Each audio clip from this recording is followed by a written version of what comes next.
Devero traverses the world of Harry Potter, becoming an apprentice in potions under severe Snape. He is bound to a system that allows him to load entries from others.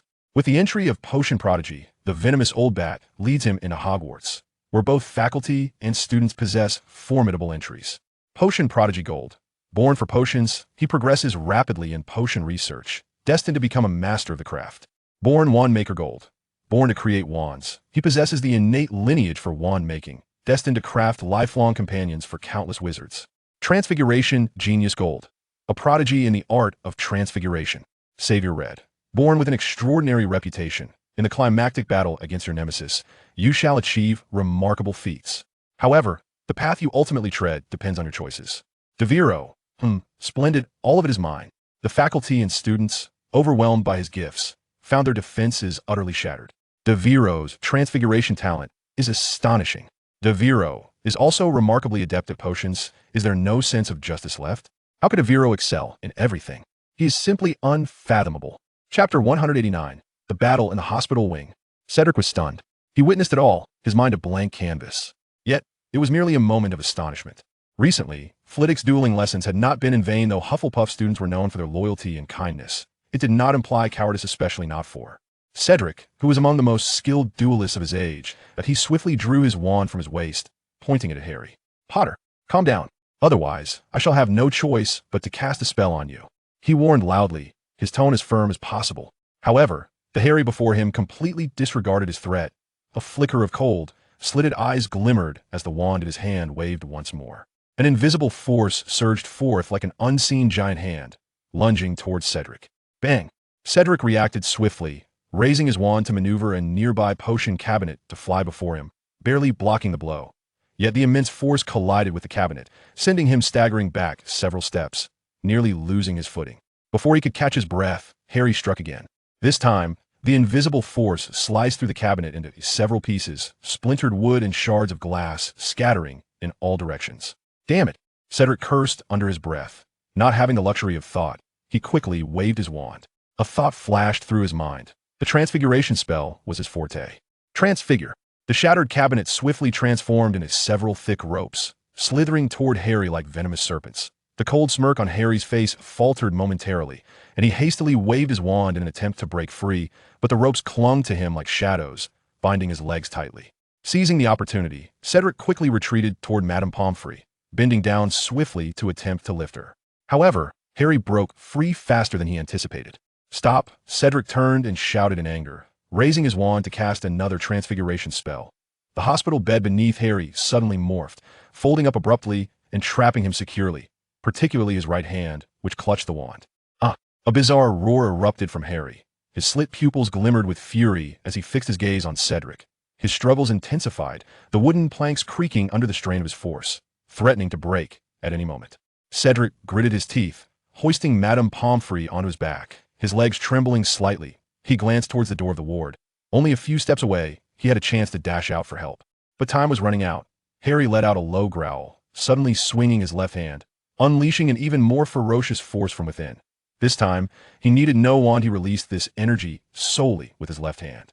Cedric felt an irresistible power surging toward him, as if the air itself were being torn apart in that instant. His body was struck by the immense force, causing him to lose his balance, and Madame Pomfrey slipped from his back, while he was propelled into the air by the force. Bang! The window shattered, fragments scattering in the sunlight like countless gleaming blades. Cedric's body tumbled through the air, plummeting towards the grassy ground below. He heard the howling wind and his own cries, the last thought flashing through his mind. It's over this time, I'm really going to die. Yet he felt no impact with the ground. Just before he lost consciousness, his body abruptly halted midair, then gently descended. In his final glance, he saw a familiar golden-haired figure standing outside the infirmary, wand raised. Harry's slit pupils narrowed slightly. He struggled to shift the wand to his left hand, his trembling fingers flicking to dispel the transfiguration spell on the bed. Click! The wooden planks reverted to a normal bed, and as they released, his feet found solid ground. He bowed his head, gasping for breath, beads of sweat trickling down his cheek. The hand clutching his head trembled, as if something were tugging at his mind. Hogwarts. Am I at Hogwarts? He murmured softly, his slit pupils scanning the room. Moments later, his brow furrowed tightly. Who am I? Why can't I remember anything? His headache intensified, as though sharp ice picks were frantically swirling in his brain. Bang! He abruptly turned, disregarding the fallen Madame Pomfrey. His gaze cold and resolute, he swiftly traversed the infirmary ward. The other patients had already retreated into the corners in fright from the earlier commotion, now holding their breath, afraid to make a sound. But Harry did not pause for a moment. He charged directly towards the exit of the school infirmary. Any obstacle in his path, whether furniture or hurried nurses, was effortlessly swept away by a mere flick of his wand. Bang! Crash! A chair collided with the wall, shattering into pieces, while a nurse fell heavily to the ground, letting out a startled cry. "Do not obstruct my path," he murmured, his voice laced with a chilling threat. His eyes were fixated on the exit, as though it were his sole objective. A sense of impending doom loomed. Just as he reached the door of the infirmary, his steps suddenly faltered. An overwhelming sensation of threat rushed over him like a chilling wind, causing his body to tense instinctively. His slit-like pupils constricted slightly as his gaze darted towards the source of the menace. But at the end of the corridor, a figure came into view. Golden hair shimmered in the dim light, and deep brown eyes were sharply fixed upon him. The young boy held his wand tightly in one hand, slightly raised, his brow furrowed deeply. "Harry," the boy spoke, his voice imbued with confusion and caution. The name pierced through Harry's mind like a finely honed needle. His breath caught sharply, a flicker of anguish passing through his slit-like pupils, soon followed by an overwhelming rage. "Harry Potter?" He repeated the name, his voice hoarse, as if the curse had been squeezed from the depths of his throat. In an instant, a tidal wave of hatred surged from the depths of his being, an uncontrollable emotion that felt as if it could tear everything apart. "I will obliterate this name." His gaze became frenzied, his slit pupils locking onto the golden-haired boy at the end of the corridor. He raised his left hand, forcefully brandishing his wand. Boom! Chapter 190. The Doe? The Ritual. Within the confines of the headmaster's office, the atmosphere was initially serene, disrupted only by the faint snoring of the portraits of former headmasters adorning the walls. Dumbledore sat behind his desk, engrossed in a thick tome, his fingertips gliding gently over the yellowed pages. Suddenly, a muffled sound echoed from a distance. At first, it was a low rumble, reminiscent of the wind's lament as it swept through the forbidden forest. However, it did not dissipate. Instead, it continued unabated, resembling the heavy beat of a drum that punctuated Hogwarts' tranquility. Dumbledore slowly lifted his gaze, his blue eyes betraying a hint of alertness. He set the book aside, rising to his feet as his flowing robes swayed lightly. The portraits on the wall stirred, several of the dozing headmasters furrowing their brows before gradually awakening one by one. "Albus, something seems amiss," one painting remarked, its expression grave. "Such sounds are rarely heard at Hogwarts," another added, tinged with concern. Dumbledore nodded, his demeanor remaining calm.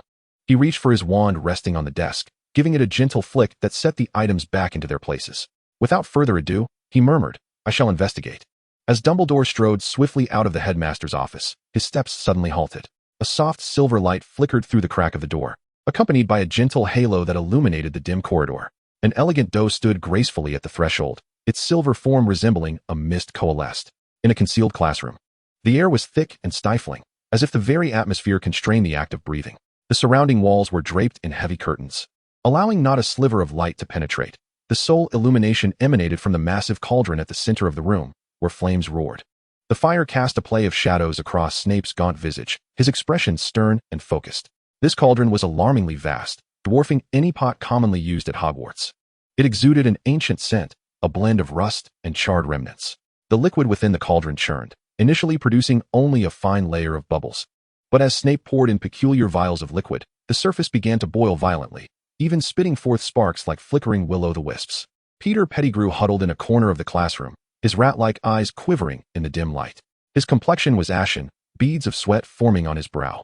He fixated on the cauldron, his gaze rife with unmistakable terror and revulsion. "What is this?" Peter murmured in a barely audible tone, quickly covering his mouth, fearful that Snape might notice him. Nevertheless, Snape's attention was wholly absorbed by the cauldron. His fingers, long and pale, appeared almost like those of a famished creature in the interplay of light and shadow. He grasped a vial of dark crimson liquid and gradually poured it into the cauldron. The liquid emitted a hissing sound as it met the boiling water, and soon, the entire mixture began to shimmer with an eerie glow.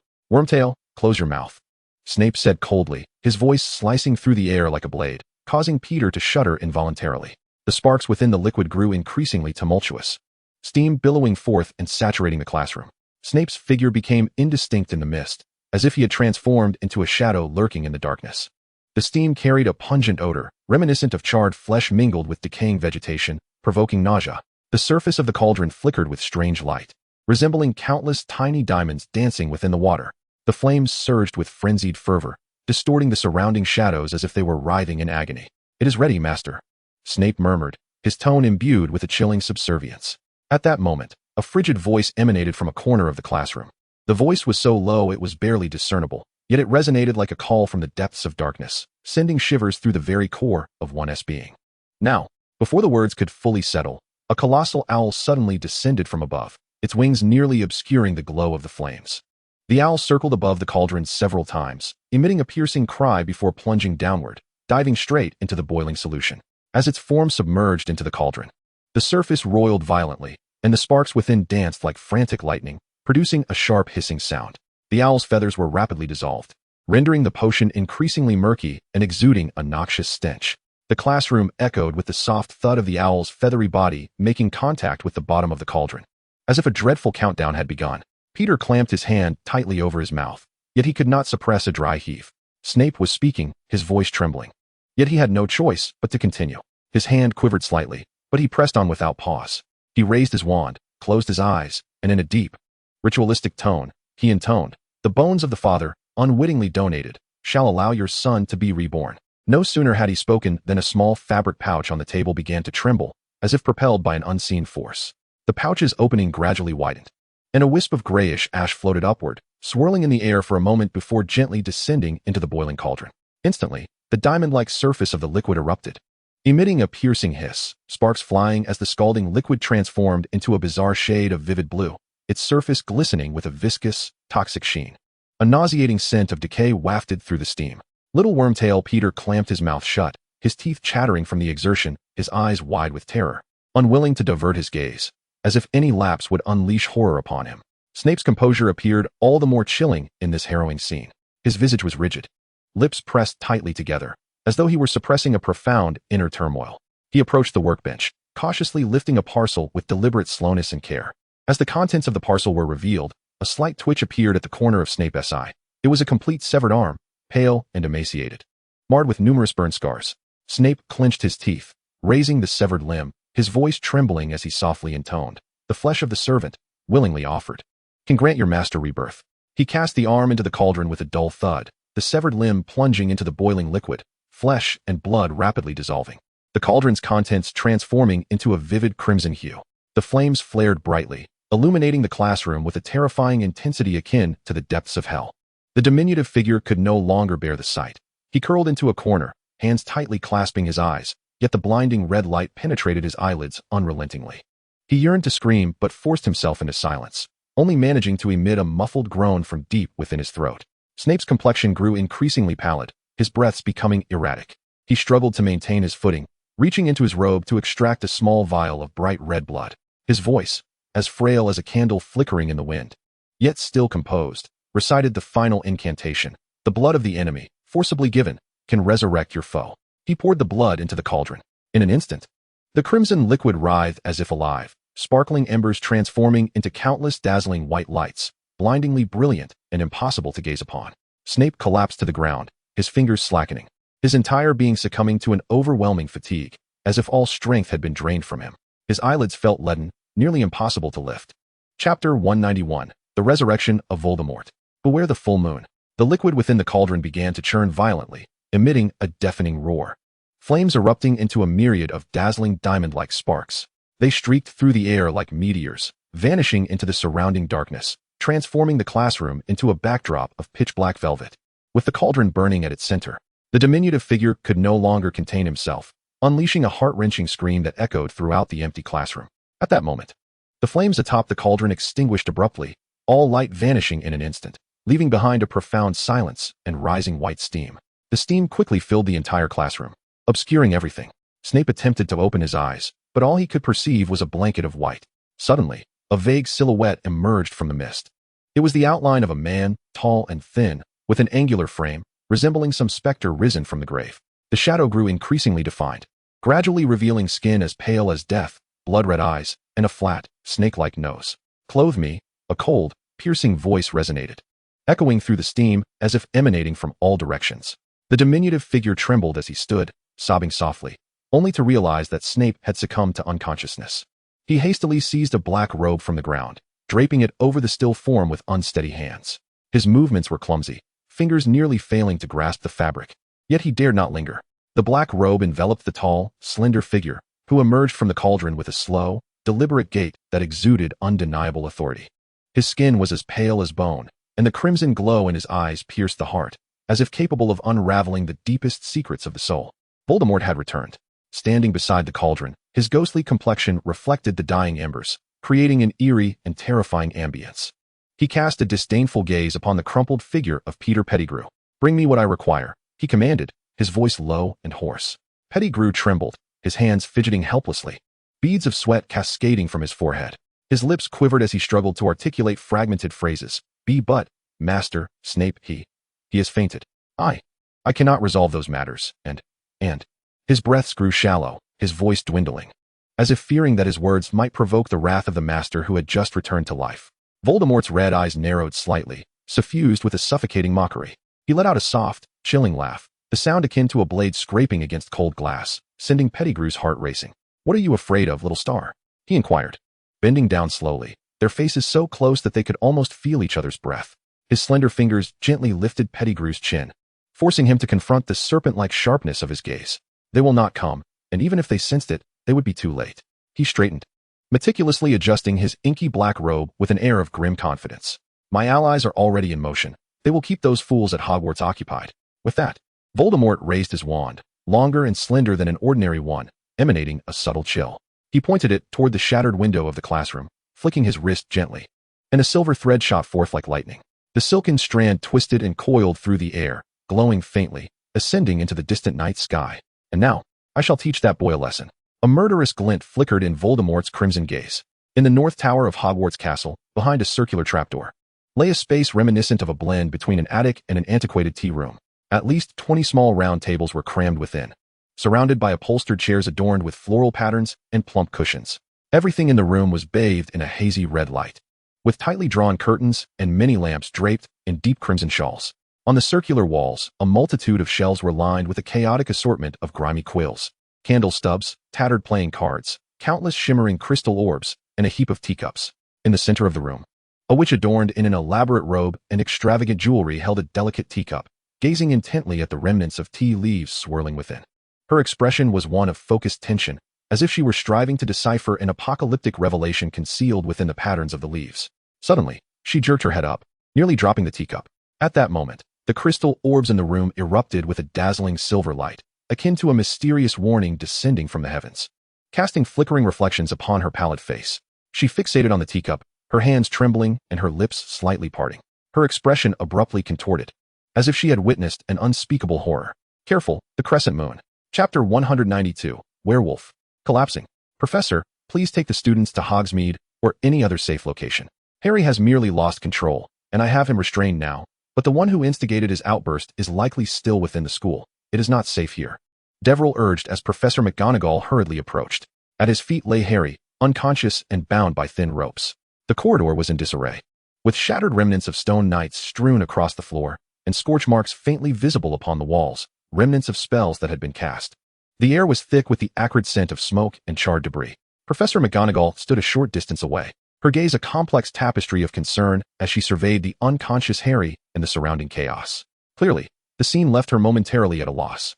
"Devero, are you certain?" she began, but her words faltered as her eyes fell upon the fragments of the stone knight, her brow furrowing deeply. Devero, however, did not afford her much time for contemplation. With a flick of his wand, Harry's body gently levitated and was placed upon the only intact hospital bed in the corridor. The bed frame creaked precariously yet managed to hold firm. "Madame Pomfrey, a nurse, and a Hufflepuff student have been injured," Devero spoke rapidly, though his tone remained steady, as if he were reporting a post-battle tally. "I have administered the most basic first aid. They are temporarily out of danger.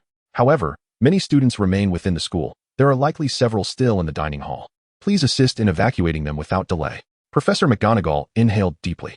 This semester, Hogwarts had scarcely experienced a day of tranquility. The frequent incidents, attacks, and perilous events, coupled with her duties as deputy headmistress, had rendered her nerves as resilient as steel. She nodded decisively, her gaze imbued with unwavering resolve. "Understood, Devero. I shall manage the ensuing matters. Her voice regained its customary authority, infused with the calmness unique to the deputy headmistress of Hogwarts. She swiftly turned around, directing the still disoriented young wizards and nurses to evacuate. Professor McGonagall, while waving her wand to clear the fallen hospital door and create space for the retreat, called out towards the depths of the infirmary. Everyone, immediately proceed to the safe point. Do not linger. Devero stood at the entrance of the infirmary, his expression taut. Suddenly, he halted, as if a realization struck him. He frowned in contemplation, a familiar premonition surfacing in his mind. Reminiscent of that critical moment during the brewing of a complex potion, a subtle yet distinct intuition. He abruptly lifted his head and instinctively dashed toward the window. Outside, the sky had completely darkened, the night profound as ink. A full moon hung high in the firmament, its silvery light casting a glow over Hogwarts Castle. Oh no! Devereaux's eyes widened in alarm, a flicker of dread crossing his mind. How could it possibly be a full moon tonight? He had no time to hesitate. He immediately turned and sprinted deeper into the infirmary. He rushed towards the isolated intensive care room, and as he reached the door, he faintly heard the low, agonizing wails emanating from within. Devero came to a halt, his expression grim. He quickly raised his wand, and with a swift motion, the door to the ward swung open violently. The sight within caused him to gasp in shock. On the bed, Percy Weasley was convulsing violently, his limbs covered in a coarse, brownish fur, his hands transformed into claws. Devero promptly opened his entry, and as expected, it had undergone a transformation. Curse of Anubis. Purple, you have recited the blasphemous incantation of Anubis, spreading decay among mortals while becoming ensnared by his curse, which intensifies with your misuse of the spell. Moon of Shadows. Purple, temporarily stimulated by a powerful magic, the curse within you grows more ferocious. Indeed, tonight's full moon is magical, and the full moon has triggered his curse. Percy's head elongated, morphing into that of a werewolf, a deep growl emanating from his throat. Percy sensed the presence at the door, his blood-red eyes instantly locked onto Devero. With a piercing roar, he abruptly leapt from the bed and lunged at Devero. Devero reacted with astounding speed. He clenched his right hand tightly, causing a dramatic transformation in his arm. In an instant, his right hand morphed into a massive green arm, its surface shimmering like metal, exuding a force capable of shaking the very earth. He swung his fist powerfully, aiming it at Percy's rushing form. Bang! Percy was struck by the overwhelming force, hurtling like a severed kite against the wall of the ward, causing the decorations to clatter to the ground. Although the wall was sturdy, a visible crack appeared. Devero offered Percy no respite. He charged forward, raising his green fist once more, shouting, "Fall into a stupor." At the moment Percy was on the verge of losing consciousness, a vivid green filled his vision, followed swiftly by an engulfing darkness as he collapsed heavily to the ground. Succumbing to a deep stupor, Devero took a breath, stepped back, and raised his wand towards the bed frame beside the infirmary. He swiftly cast a spell. Bind swiftly. The bed frame creaked ominously, instantly splintering into several thick steel bars, which, as if animated, flew towards the unconscious Percy, binding him securely. Devero rushed out of the infirmary, his face etched with seriousness. He headed straight for the approaching Professor McGonagall and urgently proclaimed, "Professor, there is still a werewolf in the school. It poses a grave threat to the students. I must immediately pursue it. You must evacuate all students to safety at once. Moreover, there is a terrifying force responsible for tonight's full moon. I do not know who it is, but their magical prowess is undeniably formidable. Hogwarts is far too perilous at present." Professor McGonagall furrowed her brow, her heart sinking as she listened to Devero's words. She had already sensed the disturbances emanating from the infirmary, indicating that the situation was far more dire than she had anticipated. Reacting swiftly, she raised her wand and calmly but decisively commanded, "Patronus." A silver cat Patronus leapt from the tip of her wand, graceful and agile. Her voice, devoid of tenderness, carried the authority of a commander. "Filch, Horace, Pomona, immediately evacuate all students from the houses. Warn them to remain in safe areas and refrain from acting alone. Also, keep an eye out for any sign of Luna Lovegood. Report at once if she is spotted." The silver cat Patronus nodded slightly before transforming into 3 beams of light, each darting off in different directions. Professor McGonagall did not pause. She waved her wand once more, conjuring another Patronus. This time, her voice was more urgent. "Dumbledore, a werewolf has appeared in the school. The situation is exceedingly critical." The silver light vanished at the end of the corridor as Professor McGonagall took a deep breath, swiftly turning to continue directing the evacuation efforts. Ding! New spell added to the repository. Standing to the side, Devero did not feel an ounce of excitement over having just learned the Patronus charm. His expression remained composed, yet his gaze betrayed a sense of urgency and simmering anger. He turned, ready to dash down the corridor in pursuit of the werewolf. When Professor McGonagall called out to him, "Devero, wait." Her voice held a note of suppressed concern. At this time, Luna should be in the staff room with her father. She paused, seemingly reluctant to continue, but ultimately managed to utter, Mr. Lovegood, the situation may not be favorable. Please exercise caution. Devero nodded, fully aware of the implications, but there was no time for hesitation or mourning. He quickly turned back, raised his wand, and shouted, Stone Golem, arise. Chapter 193, Malfoy appears. Professor McGonagall watched as Devero galloped away on the petrified steed. She swiftly regained her composure, wielding her wand to command the Stone Knights. Take all injured and ill students directly to Hogsmeade, ensuring their safety. The Stone Knights responded with a dull acknowledgement and began to move with measured precision. McGonagall turned briskly, heading towards the Gryffindor common room. At that moment, a dazzling silver light suddenly erupted, and a silver phoenix gracefully soared into the corridor, radiating a warm yet urgent presence. McGonagall halted, recognizing Dumbledore's Patronus. She held her breath, a flicker of tension flashing in her eyes. The phoenix called out and landed lightly before her, spreading its wings as it projected Dumbledore's voice. McGonagall's expression grew serious. Gritting her teeth, she issued an unwavering command to the nearest Stone Knight. You, ensure the safe escort of the students to Hogsmeade. There must be no mistakes. The Stone Knight nodded and turned to carry out the task, leading the group steadily onward. Meanwhile, McGonagall resolutely pivoted, striding purposefully towards her objective. Accompanied by her most reliable protective force, dozens of uninjured Stone Knights. In the dim corridor on the opposite side of Hogwarts, Snape was being assisted by Peter Pettigrew, struggling to move forward. Despite the ceremony having drained much of his strength, Snape's hawk-like eyes still gleamed with a piercing intensity. Damn it, I told you. 2 portions of blood are sufficient. How much did you take? Snape's voice was low yet simmering with anger as he staggered onward, glaring at Pettigrew. The latter shrank back, his expression fraught with fear and embarrassment. His voice quivered with trepidation. I was too nervous. I haven't used a human body in so long. It was indeed quite awkward. Fool. Snape scoffed, his tone laden with disdain. Did you intend to kill that boy? Do you think he is merely a pawn? Pettigrew's face flushed with indignation, a flicker of rebellious anger breaking through his typically timid demeanor. What if I did kill him? Isn't that what the master wants? Snape abruptly halted, his gaze slicing through Pettigrew like a blade. He chuckled coldly, his voice dripping with scorn. Foolish rat, you fail to grasp the situation. Do you believe the Dark Lord truly desires the boy's life? He seeks to maintain the balance of power, and you, with your foolishness, only serve to disrupt it. In the midst of this tense exchange, Snape suddenly furrowed his brow. His expression shifted from rage to vigilance, his body leaning slightly forward, much like an owl poised to capture the scent of its prey. Stop. He spoke in a low, harsh tone, raising his hand to signal the diminutive figure to halt.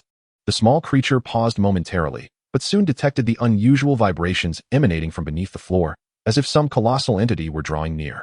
Fear was etched across its face, its voice trembling with anxiety. What is happening? Severus Snape's countenance darkened like iron. He refrained from answering directly, instead contemplating briefly before responding coldly. McGonagall. It seems the situation is far more intricate than anticipated. His voice resonated with a heavy, oppressive weight. Prepare your wand, Wormtail. This time, we may not evade the confrontation. A hard battle awaits us. Before he finished speaking, Snape shoved Wormtail aside with an icy glare, drawing his wand from his belt. His black robes billowed with the motion, rendering him akin to a predatory black hawk poised to strike. He turned toward the source of the distant sound, his gaze sharp as a blade. Wormtail stood frozen, trembling hands clutching his wand tightly. He swallowed hard, his voice quivering with trepidation. I haven't truly fought since I transformed back into human form, Professor McGonagall. This is terrifying. Ignoring Wormtail's cowardice, Snape remained fixated on the encroaching darkness. However, amidst the tense silence, a low voice emerged from the adjacent shadows. Leave it to me. Both Snape and Wormtail turned sharply, their eyes falling upon the voice's origin. A figure emerged from the shadows, moving with deliberate, steady strides. It was a pale young man, his visage marked by a subtle weariness, yet his golden hair still shimmered brilliantly in the dim light. His demeanor was impassive, yet his gaze exuded an ineffable authority. Draco? Snape's eyes widened in disbelief, his brow furrowing deeply. What are you doing here? Draco Malfoy halted, his complexion even paler than usual. Yet he radiated an almost ethereal presence. He did not respond to Snape's inquiry. Instead, he spoke in an exceedingly indifferent tone. Do not waste time. Complete your task swiftly. His voice was calm, yet undeniably commanding. Dumbledore is already on his way. If he intercepts you, there will be no chance to fulfill your mission. Having delivered his message, Draco turned and melted back into the shadows. Snape's expression shifted through a myriad of emotions before he replied quietly, understood. He then urged the panicked Wormtail to proceed toward their objective. Yet, as they pivoted, Draco's voice once again pierced the gloom, chillingly admonishing them. Remember, keep your focus on your intended path. Do not look around, especially at the walls and floor, otherwise you shall bear the consequences. No sooner had he spoken than a tremor echoed through the pipe.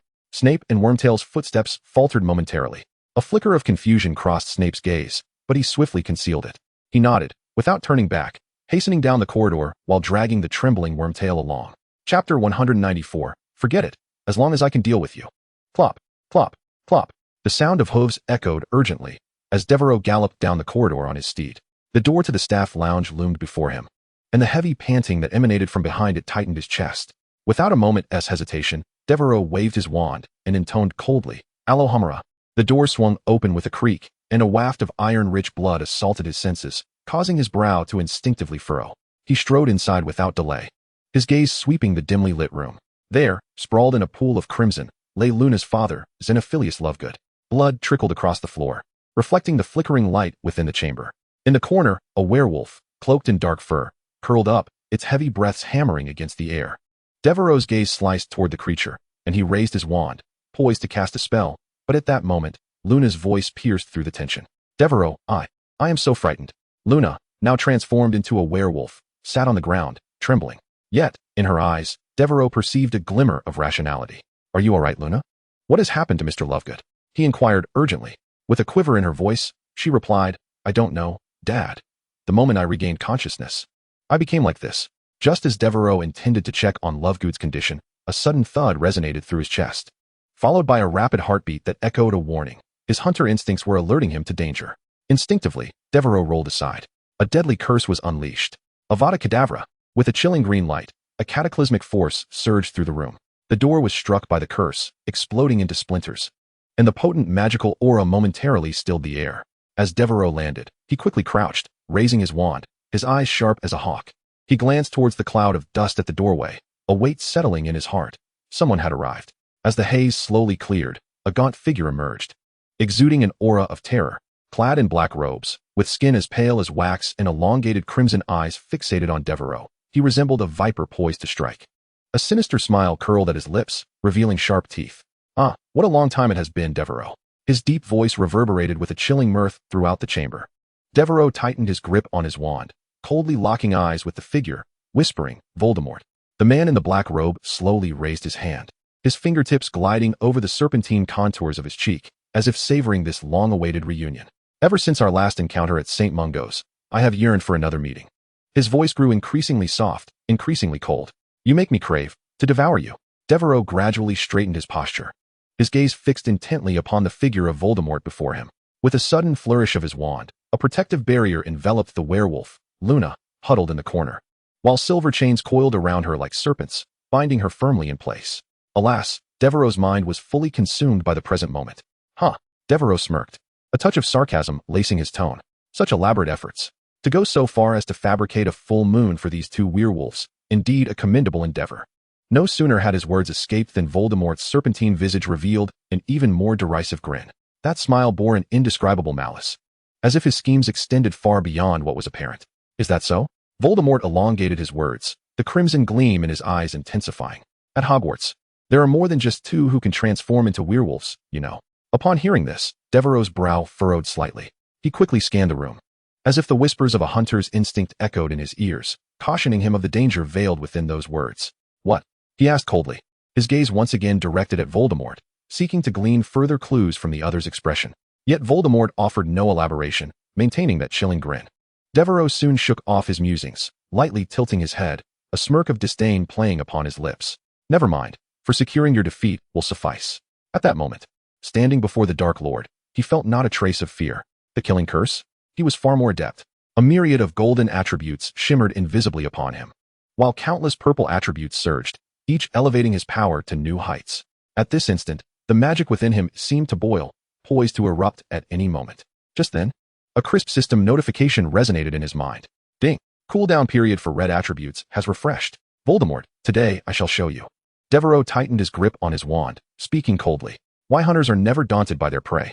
In the office of the Defense Against the Dark Arts professor, Morsefalo sat comfortably in a high-backed chair, reclining slightly, his fingers rhythmically tapping the surface of the desk, producing a series of percussive sounds.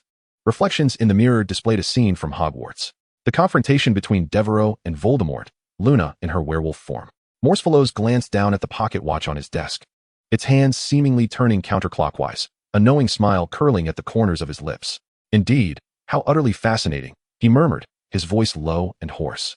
His gaze remained fixed upon the mirror, where an unusual glimmer danced within his eyes, reminiscent of a hunter observing its prey or a chess master contemplating the board. Suddenly, he leaned forward, his finger tracing the mirror's frame, causing the reflection to transform into two distinct scenes. In one, the Knights of Stonehenge moved under Professor McGonagall's guidance, while a shadowy figure stealthily approached them. In the other, Flitwick, Slughorn, and Professor Sprout were leading students towards the school grounds. Musfello's smile deepened, tinged with a chilling excitement. What a pity, he feigned a sigh, though his tone betrayed no genuine regret. The casualties will not be many. Chapter 195, Evacuation. Snape's laboratory? Hurry, do not pause, come this way. Professor Flitwick anxiously waved his delicate wand, guiding the students to evacuate. A silvery light flickered from the tip of his wand, illuminating the dark corridor ahead. Professor, what on earth is happening? Watson, a Ravenclaw upperclassman, inquired urgently, having just secured second place in the school duel competition.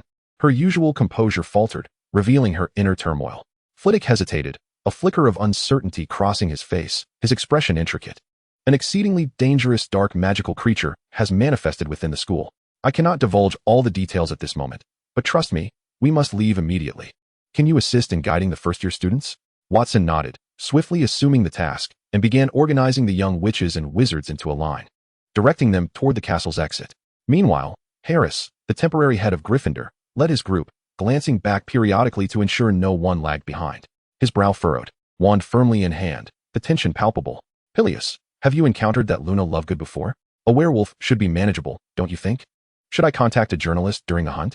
This could serve as excellent promotional material for the duel competition. Flitwick cast a complex look in his direction, fully aware that the current predicament was not solely due to the werewolf. Far more perilous entities lurked within the school. Before he could respond, hurried footsteps approached.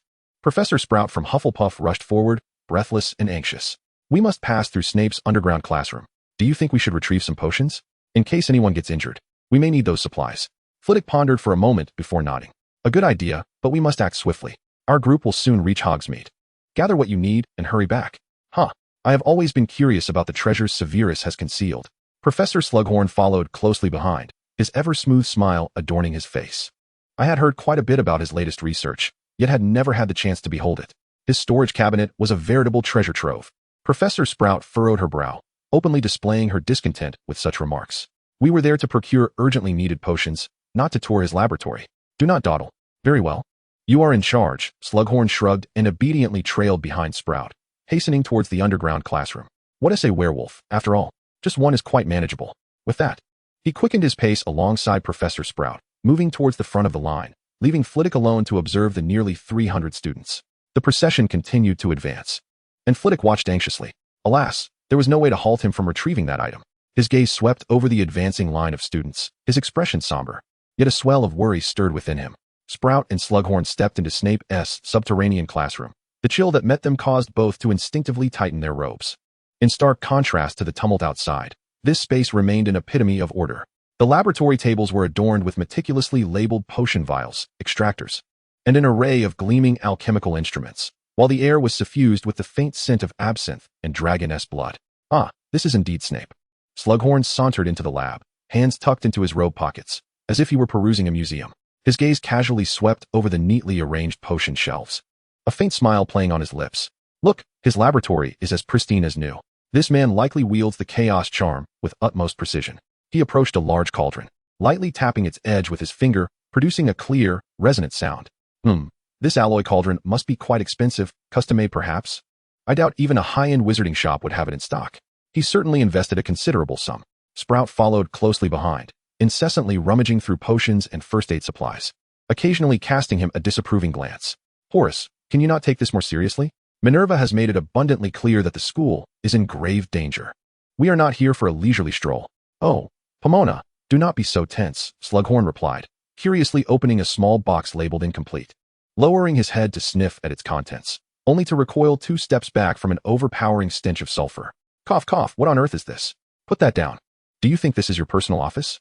Sprout exclaimed in frustration, swiftly snatching the box from his hands and returning it to its place. Were it not for knowing your intentions are benign, Severus would have long since transformed you into a newt. Oh dear, do not say such things. I was merely admiring a colleague's work.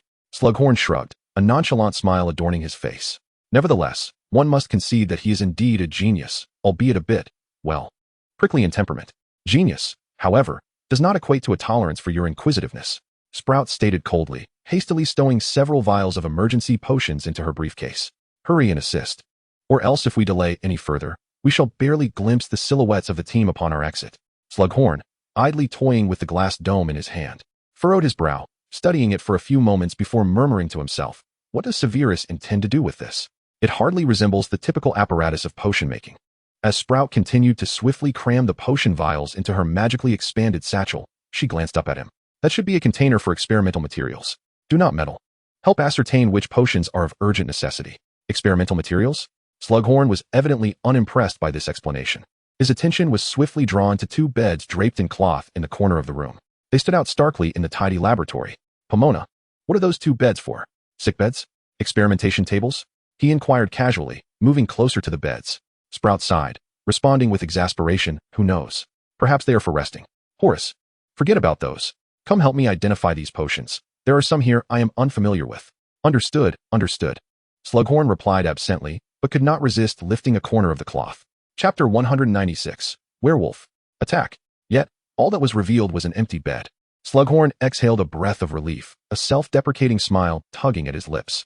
I truly frightened myself. He stood upright, casting a glance at the other bed, hesitating momentarily before ultimately deciding against approaching it. Instead, he returned to Sprout's side and began rummaging through the potion vials on the table. This is the elixir of life. It appears barely usable, though it has been stored for too long. A love potion, of no use.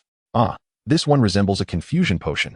Well, let us keep it, for it may serve an unexpected purpose.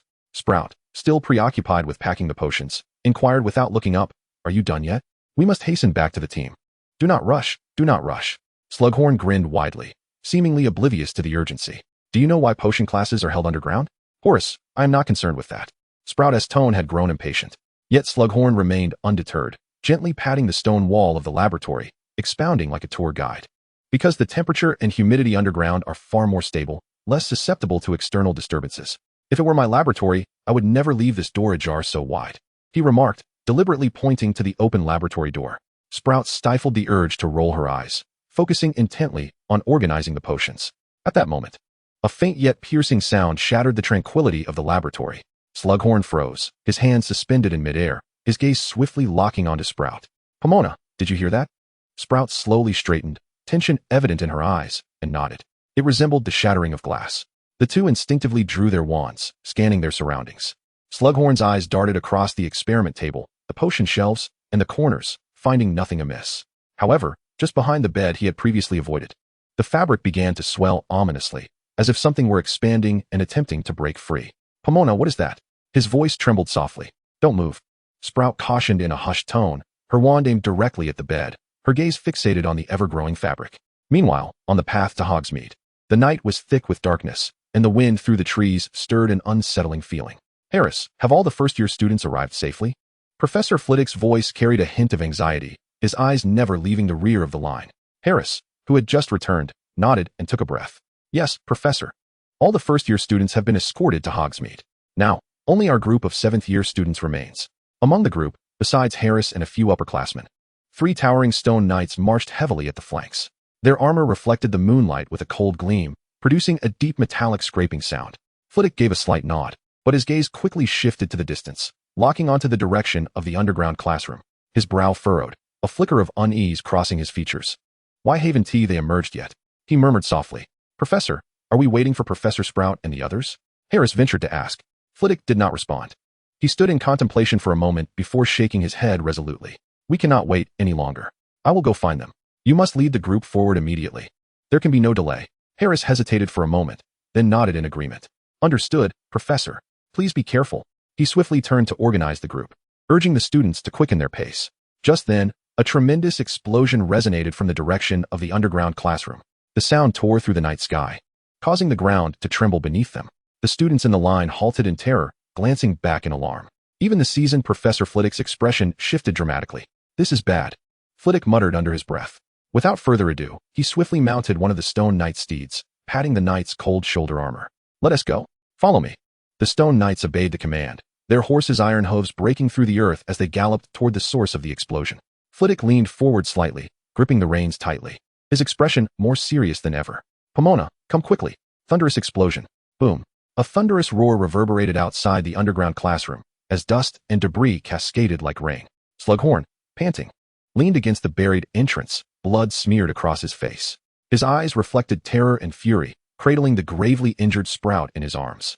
A large chunk of flesh had been torn from her shoulder, her robes soaked in blood, and she had slipped into unconsciousness. "Pomona, you cannot succumb," Slughorn gritted his teeth, his hands trembling as he rummaged through her undetectable bag for potions. At last, his fingers brushed against a familiar glass vial. "White essence. Thank Merlin." He shakily poured the entire contents on his Sprout's wound. The potion shimmered with a faint silver light, seeping into the torn flesh, the flow of blood slightly abated, yet far from healing. "Damn werewolf." Slughorn wiped the blood from his face with his sleeve, wand in hand, eyes darting warily around. Just then, a low crack echoed from the entrance behind him. Slughorn turned sharply, his pupils dilating. He watched in horror as the massive stones obscuring the entrance began to shift, as if an invisible force was compelling them aside. The grinding of rubble produced a jarring sound, rocks loosening and sinking, as though some colossal beast was striving to break free. "This is bad." He swallowed hard, fingers trembling as he gripped his wand tightly. In the next instant, a blurred figure leapt from the debris. Instinctively, Slughorn raised his wand, his heart pounding, but the pressure bearing down on him nearly stifled his incantation. "This is dire." Yet, just as the figure was about to pounce upon him, super armor, super launch. With a powerful shout from Flitwick, a brilliant orb of light hurtled from the air, striking the figure with precision, sending it crashing several meters away, tumbling to the ground, and colliding with a gnarled tree before finally coming to a halt. The air still resonated with the remnants of the spell, as Flitwick landed gracefully, wand aimed unwaveringly at the target he had felled, his gaze vigilant. "Apologies, Horace. I am late."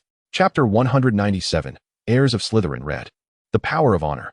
Flitwick's voice was slightly breathless, yet his tone remained steady. "So, what exactly is the situation?" Slughorn wiped the cold sweat from his brow, panting heavily in response. "Fellows, it is a werewolf, and not just one. Pomona has been bitten." Flitwick frowned at this, his gaze shifting to the distant werewolf that was slowly rising. Its size was extraordinarily massive, eyes glowing with a sinister crimson light, shrouded in a chilling aura of darkness. More alarming was the sight of shattered ribs and torn flesh that, after the impact of the orb, was healing at an unnatural speed. The foliage around this werewolf withered to ash, the dark aura swirling ominously, clearly more dangerous than an ordinary werewolf. Knight of the Stone Stump, escort Pomona to safety.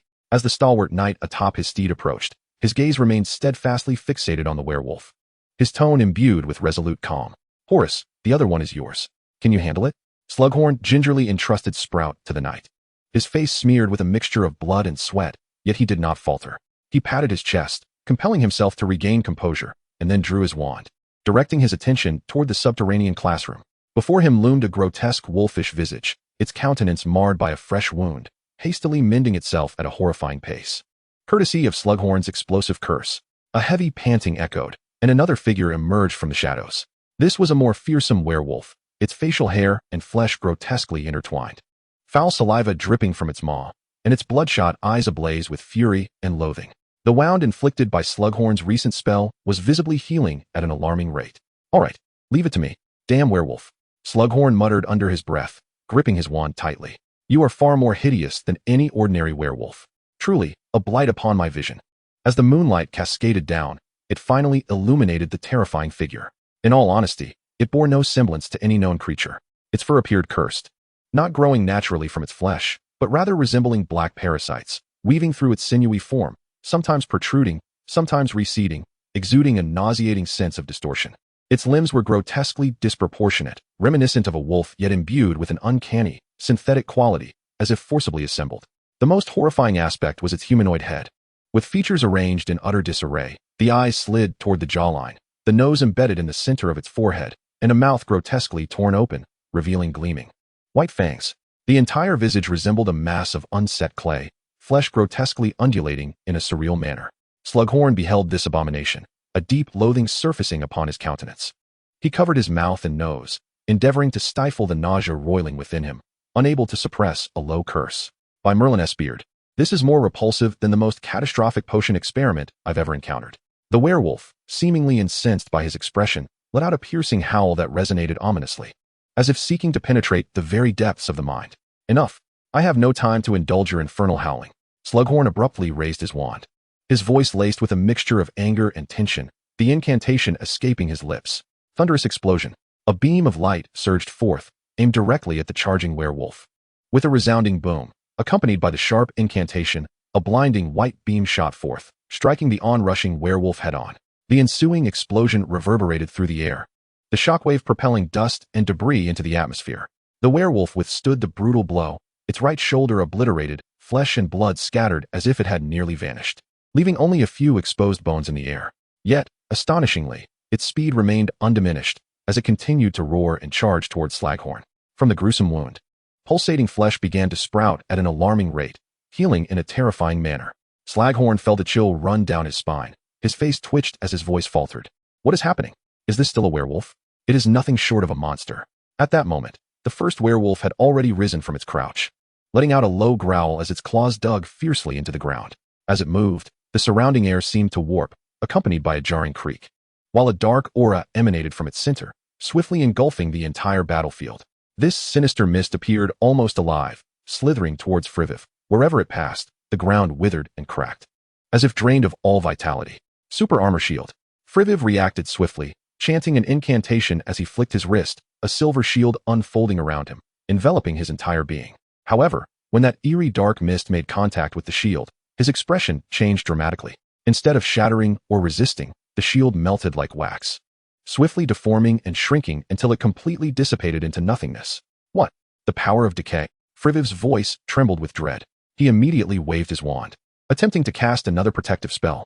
Ding. Loading copy entry. Heir of Slytherin, read. Copy complete. Heir of Slytherin, read. You are one of the greatest wizards in history, the heir of Slytherin, inheriting many of his abilities, and most importantly, his absolute thirst for honor. The more honor you possess, the more powerful you become. Conversely, the more you are scorned, the more insignificant you grow. Huh. I do look forward to your performance, Hunter. Voldemort's voice elongated, dripping with his customary mockery. His fingers casually twirled the wand, his gaze radiating cold disdain. Yet suddenly, his tone faltered. Voldemort's eyes sharpened like blades, fixated on Devero. He sensed an unusual aura. A powerful and dangerous force was slowly awakening, a palpable pressure beginning to permeate the air. Devero's figure appeared to grow taller, even as he stood motionless, merging with the very space around him, exuding an indescribable sense of authority. This majesty carried an ancient and profound essence, causing even Voldemort to involuntarily furrow his brow and grip his wand tighter. What have you done? Voldemort whispered, a note of apprehension creeping into his voice. Devero felt the surging magical energy within him, a dawning realization stirring in his heart. His magical essence seemed to meld seamlessly with the entirety of Hogwarts, as if every brick and every flicker of light conspired to bolster him. In his mind, the pride and resolve of Slytherin emerged, embodying an unparalleled strength, a gift derived from honor. Was this the effect of the legacy left by the four founders? Devero murmured softly, feeling an overwhelming surge of magic coursing through him. His power had multiplied exponentially, and this was merely the beginning. He recalled the recent duel competition, wherein his name graced the headlines of the Daily Prophet. The fervent applause and accolades now flowed into his reservoir of magic like a gushing spring. How formidable might his power become if more individuals came to know of his research, particularly the potion that addressed lycanthropy? A surge of warmth ignited in his heart, stirring Devero with excitement. A knowing smile graced his lips as he lifted his gaze to meet Voldemort's, his eyes radiating unabashed confidence and provocation. Tom, Devero's voice resonated, low and clear, laced with a hint of sarcasm. Do you not wish to experience true power? Then let us engage. What? Morsfellow sprang from his chair, teetering dangerously as he nearly lost his balance. His eyes fixated on the mirror before him, the scene reflected within causing his pupils to constrict sharply. What was happening? The glory of authority. How could this be? Slytherin resurrected? His voice bore the incredulity of disbelief, replacing his usual cheerful demeanor with astonishment. Morsfellow inhaled deeply, compelling himself to scrutinize the unfolding spectacle within the mirror. His gaze flitted over the youth, his brow furrowing ever tighter. Wait, something is amiss, he murmured softly, as if debating with himself, attempting to clarify his thoughts. His eyes burned with intensity, as if he sought to pierce through the boy's very essence reflected in the glass. Merely the power of honor, merely Slytherin's stratagem. Yet how could this possibly be? Morsfellow clenched the back of his chair, his knuckles paling. He rapidly sifted through his knowledge and memories, his thoughts swirling like a tempest. Such abilities could only be inherited through blood, unless. His voice trailed off as his gaze returned to Devero's silhouette in the mirror. This time, a complex expression graced his features, shock, doubt, and an indescribable thrill. A true paragon of honor, he uttered, his voice nearly inaudible, yet each word bore the weight of 1,000 burdens, capable of perfectly enduring any accolade and praise. Uncorrupted and unblind, even transforming such accolades into power. His gaze sharpened, fixated on the boy, as if he were unraveling an incomprehensible enigma. How fascinating. This is what they refer to as an innate Slytherin. Thus, Dumbledore chose him. Chapter 198. I am your father. No one understands the killing curse better than I do. How did you come to know this name, boy? Voldemort fixated his cold gaze upon Devero, a flicker of apprehension surfacing in his crimson eyes. A multitude of questions accumulated within him. Why had this youth suddenly become so perilous? In mere seconds, the sense of threat escalated to an undeniable level. Devero exhaled softly, his eyes calm, yet radiating an arrogant brilliance. He gradually lifted his head, the corners of his mouth curling into a slight smirk, as if mocking. For I am your father. His voice, unhurried yet resonant like a thunderclap, struck Voldemort's ears. Before the words had fully escaped his lips, Devero swung his wand with fervor, his magical energy surging to its zenith, the incantation booming like rolling thunder. Avada Kedavra. A sinister green light, akin to a dragon rending the darkness, surged toward Voldemort, carrying with it an oppressive chill. Empowered by the force of honor, the spell's potency multiplied, its radiance blinding, as the air thickened with an intense aura of death. Even the marble floor began to crack under the pressure of the magic. Voldemort scoffed, a hint of disdain curling his lips. Absurd. No one comprehends the killing curse better than I. With a sudden flourish of his wand, thin air coalesced into a silver shield. The surface of the shield gleamed like a mirror, exuding a fierce metallic sheen, unyielding and seemingly capable of repelling all assaults. Bang! The killing curse collided violently with the shield, producing a muffled thud as the dazzling green light erupted. The surface of the shield quivered slightly, but remained unbroken. Voldemort's lips curled upward, ready to unveil a triumphant smile. Yet, in that fleeting moment, his gaze faltered. At the center of the shield, a shadowy crack emerged, quietly spreading like a spider's web. The fissure expanded at an alarming pace, swiftly enveloping the entire shield. What? Voldemort's pupils constricted, his earlier triumph morphing into shock. He hurled the shield away, the silver artifact tracing an arc through the air before crashing to the ground with a jarring shatter. Boom. The shield splintered into countless dark fragments, its once smooth silver surface now entirely eroded to a charred state, even emanating wisps of black smoke. Voldemort stood frozen, his expression a mask of disbelief. He stared at Devero, the astonishment within him defying description. He had never anticipated that his magic could be so effortlessly obliterated. How is this possible? I could never achieve this. Voldemort's Adam's apple bobbed slightly. He inhaled deeply, the weight of gravity marking his face for the first time. This shield had been meticulously crafted to counter various deadly dark spells, yet it had been shattered by this boy's single strike. Devero narrowed his eyes slightly, gazing at the silver shield summoned by Voldemort. A hint of amusement flickered in his gaze, yet his heart was tumultuous with conflicting emotions. A familiar chime echoed in his mind, announcing the acquisition of a new spell, yet Devero's lips did not curve into a smile. Although he had received the analysis of the new spell, his expertise as an alchemical genius had already unraveled the shield's mysteries in their entirety. This was not merely a simple defensive incantation. Rather, it was a complex and formidable alchemical creation. How intriguing, Devero murmured softly, his eyes sweeping over the shield. An involuntary sense of awe stirring within him. This shield was no ordinary defensive magic. It was a highly intricate alchemical artifact. Its principle lay in the rapid aggregation of several pre-prepared materials through a summoning incantation, followed by the application of transfiguration to merge them into a tangible form. Ultimately fortified by protective magic to create a barrier capable of withstanding the vast majority of dark magic assaults. No wonder my killing curse merely shattered it without inflicting any harm upon him, Devero pondered, his wariness towards Voldemort's magical prowess intensifying. He silently marveled at such sorcery. A culmination of alchemical mastery intertwined with the essence of transfiguration and enchantments.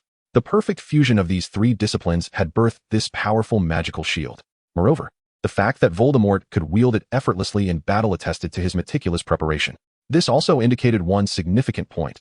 Voldemort's arrival at Hogwarts was not a spur-of-the-moment decision, but a carefully orchestrated endeavor. He had not only prepared these intricate alchemical tools, but had evidently devised a detailed contingency plan for potential combat scenarios. Devero raised his wand slightly, a glint of cold determination flickering in his eyes. Even though he had replicated and mastered this magic, Without the prior preparation of those materials, he could not conjure it instantaneously in the heat of battle. Yet Voldemort had arranged everything with seamless precision. Standing quietly, Devero's gaze grew contemplative as his thoughts began to align. He finally comprehended how Voldemort had orchestrated his revival within Hogwarts. According to Voldemort's earlier remarks, he had mentioned encountering Devero at St. Mungo's. This implied that the one controlling the St. Mungo's physicians was not a member of the Tindalos Hermitage, but Voldemort himself. Indeed, this fiend had laid his plans long ago. Devero scoffed inwardly, swiftly piecing together Voldemort's trajectory. Voldemort had lost his corporeal form during his initial confrontation with Harry and subsequently inhabited Professor Quirrell. Before Quirrell's defeat, he had escaped that body, likely transferring himself into some owl. Although such a small creature possessed limited capabilities, it afforded a degree of mobility, and with Voldemort's cunning and magical prowess, he was entirely capable of leveraging this condition to execute his next scheme. Devero's mind stirred, connecting the dots with the earlier clues. Voldemort merely needed to take advantage of the owl's convenience to stealthily acquire his father's ashes, while the blood provided during the afternoon's incident with Harry perfectly completed the final element of the ritual. Clearly, Voldemort employed a traditional dark magic ceremony to restore his corporeal form, mirroring the events depicted in the original narrative. Cunning and methodical, this is undeniably Voldemort's style. Devero sighed softly, yet his brow furrowed slightly in confusion. Logically, upon his resurrection, Voldemort should have immediately targeted Harry Potter, the boy foretold to be his nemesis, as his primary objective. Yet, inexplicably, Voldemort had taken a cautious approach since leaving St. Mungo's, directing his main focus towards Devero instead. What have I done to incur his wrath? Chapter 199, the second round. Devero murmured quietly, straining to recall the interactions between them. He remembered having obstructed Quirrell's actions and casting dark curses in St. Mungo's, causing Voldemort some inconvenience. However, these were mere trifles, hardly warranting such a grandiose response from Voldemort, let alone the setting of a trap to ensnare him. What on earth does he intend to achieve? Devero squinted his eyes. Voldemort's voice was low and mocking, muttering to himself, Dumbledore truly possesses remarkable skills, hedging his bets on both sides, playing a splendid hand. Very well, my boy. I have no interest in continuing to waste time with you. With that, he began to retreat slowly, his form gradually transforming into a wisp of shadow. Devero immediately recognized Voldemort's intent, cursing inwardly. Attempting to flee? Not on my watch. Without hesitation, he waved his wand and commanded, bind them all. In an instant, fine white threads spread across the four corners of the teacher's lounge like a spider's web. This was no ordinary magic, but a spell Devero had learned from Professor Flitwick, refined into a binding cage capable of restraining both soul and body. Upon witnessing this, Voldemort's face twisted into a scornful smile. Do you think such trifles can ensnare me? The dark mist surged forward like a tempest, colliding with the white threads. However, the next moment, a dull thud echoed as the shadowy form was repelled back. Voldemort found himself unceremoniously seated on the ground, shock etched across his face. His gaze fixed intently on the seemingly soft yet remarkably resilient threads. Clearly taken aback by the effectiveness of the spell. What's wrong, Tom? Devero stood not far off, a playful smile adorning his features, his voice laced with mockery. Why are you crashing into the wall? Still half asleep? Voldemort narrowed his eyes, his expression darkening. He gradually rose to his feet, a low huff escaping his lips as he cautiously raised his wand to touch the white threads. The moment the wand's tip made contact, a faint humming resonated. Moments later, he suddenly chuckled lightly, his laughter tinged with both amusement and irritation. Ha ha ha, ancient magic. To think that Roina possesses such means. Indeed, you are rather skilled. Young one. Devero found himself perplexed by the utterance of his opponent, yet he chose to disregard it. With a swift flick of his wand, he coldly declared, Avada Kedavra. A chilling green light surged forth towards Voldemort. Reacting with remarkable speed, Voldemort expertly waved his wand, conjuring once more the silver shield, which shimmered with a frigid brilliance. However, Devero was no novice in facing this challenge. A subtle smile graced his lips as he charged forward, taking advantage of the shield to obscure Voldemort's line of sight and the momentary weakening of the shield from the death curse. Clenching his left hand, a surge of magical energy erupted, and a colossal green arm extended from his arm. With a mighty shout, the green arm struck down upon the silver shield, producing a resounding crash as the shield shattered, fragments scattering in all directions. The giant arm continued its onslaught towards Voldemort's chest, its force akin to a thunderous tempest. Yet, just as the arm was about to make contact, Voldemort's form dissipated like mist. The green arm sailed through the black fog, missing its mark and generating a deafening wind. A chilling, serpentine laughter emanated from the black mist. You possess some skill, but this game has only just begun. Fire serpents. Emerge. No sooner had he spoken than several blazing fire serpents surged forth from the direction of Voldemort's transformation into black mist. Each serpent radiated with searing heat and lethal potency, as if intent on engulfing the entire space. Devero's pupils constricted as he instantly recognized the spell. It was the upgraded version of the Fiendfire Curse. When Marcus had employed this technique against him, he had nearly met his demise. Yet now, the circumstances had changed. He had mastered the means to counter it. Swiftly, he twisted his wand in the opposite direction, and as magical energy flowed, a faint ripple emanated from the tip of his wand. As the ferocious fire serpents approached, they seemed to be drawn by an invisible force, redirecting themselves into green flames that spiraled in the air before swiftly vanishing. After the serpents dissipated, Voldemort's black mist form recoalesced into a solid entity. He stood firm, his gaze cold, observing Devero with a hint of curiosity. Devero returned the gaze, intently scrutinizing Voldemort's gradually restored corporeal form while rapidly analyzing within his mind. This fellow's black mist felt less like pure magic and more akin to a product that melded an Nimigish transformation with dark arts, perhaps even infused with potion elements. No wonder I could not replicate it. However, there was no doubt that Devero held the upper hand. Voldemort's gaze remained icy as he fixed his eyes upon Devero, a peculiar smile curling at his lips. He slowly raised his left hand, gently pressing it against his temple, seemingly communicating with some unseen entity. Our friend appears to show little interest in the pursuit of power. Voldemort murmured softly, his voice low yet imbued with an inexplicable chill. Then, let us proceed. Devero furrowed his brow, alarm bells ringing in his mind. He fixed his gaze upon Voldemort, striving to glean some insight from the other's expression. Yet Voldemort's face revealed nothing but a disquieting smile. What scheme is this fellow concocting? Devero pondered inwardly, instinctively tightening his grip on his wand. Voldemort seemed to sense his unease, abruptly raising his gaze to meet his, laughter becoming increasingly unrestrained and audacious. A fervent gleam flickered in his eyes, as if he had cast aside all reservations. Truth be told, my boy, it has been far too long since I have truly fought for my life. Voldemort spoke slowly, his tone laced with a near-manic excitement. In retrospect, this might be a long-awaited, exhilarating experience. Devero's heart raced. He endeavored to maintain his composure. Yet the palpable aura of danger emanating from Voldemort seemed to lower the temperature in the room. Voldemort uttered no further words, raising his wand steadily, aiming it directly at Devero. His movements were deliberate and laden with an oppressive weight. Come now, my boy. Voldemort chuckled softly, his voice tinged with mockery and madness. Let us see whether it is I who shall take your life, or whether I will perish beneath your wand. Chapter 200. Dumbledore takes action. An uninvited guest. What was that childish situation just now? Wormtail inquired cautiously, his voice betraying an unmistakable fear and unease. His eyes remained fixed on the floor, as if unwilling to meet the gaze of Snape standing before him. Do not ask, Snape replied coldly, too indifferent to even turn his head. That is beyond our comprehension. It is part of the Dark Lord's grand scheme. We must simply fulfill our roles and procure what the Dark Lord requires. Upon hearing this, Wormtail's expression of fear did not wane. Rather, it intensified. He nervously licked his lips, unconsciously edging closer to Snape, and lowered his voice further to inquire. But don't you find this a bit off? That child appeared. I said, do not ask. Snape abruptly turned his head, a flicker of anger flashing in his dark eyes, and interrupted Wormtail with a voice as sharp as a blade. Wormtail quivered in fear. Yet he seemed oblivious to how irritating his actions were. He inched closer once more, even pressing his face against Snape's shoulder. Snape immediately furrowed his brow, his face contorted in utter disdain. He waved Wormtail away, his tone brimming with barely concealed revulsion. Stay away from me, Wormtail. The Wormtail, seemingly oblivious, remained uncomfortably close. Snape's nostrils were assaulted by a potent scent of alcohol, mingling with the acrid odor of the cold sweat emanating from Wormtail, creating a nauseating stench. Snape's countenance darkened, and he retreated a step, discreetly covering his nose with his robe's sleeve.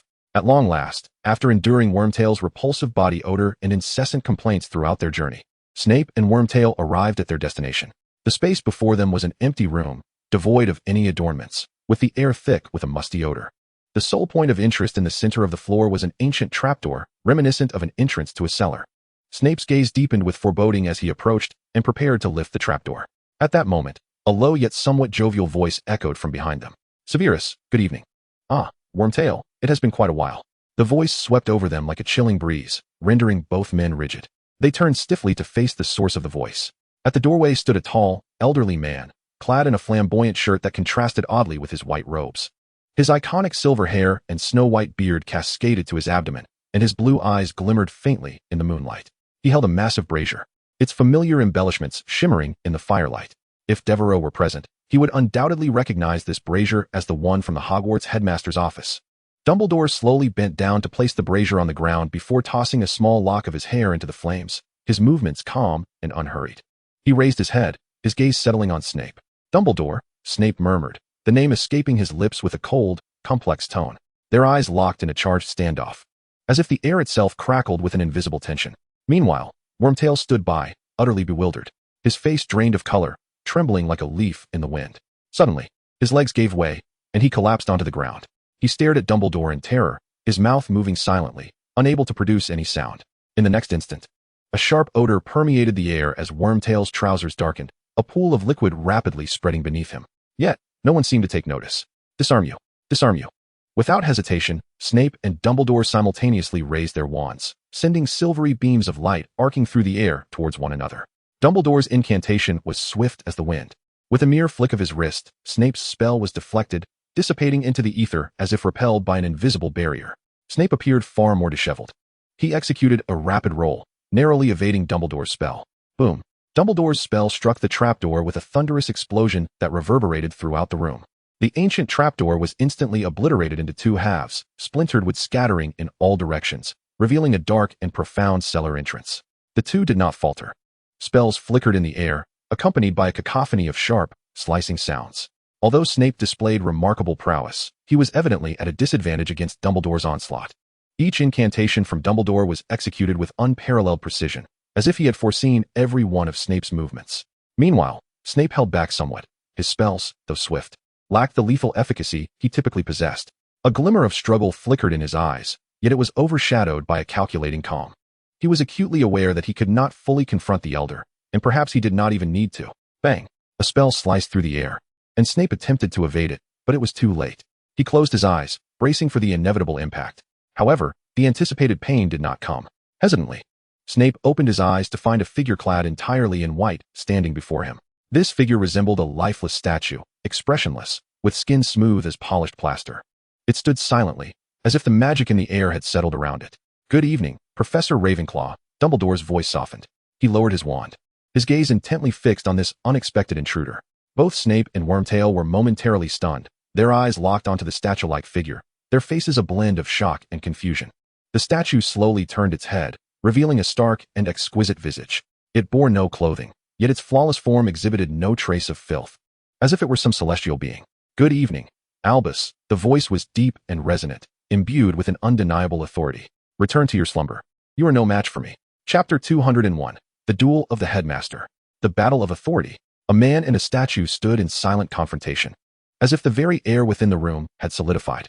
The flickering flames of the braziers cast a warm, orange-red hue upon Ravenclaw's immaculate white form.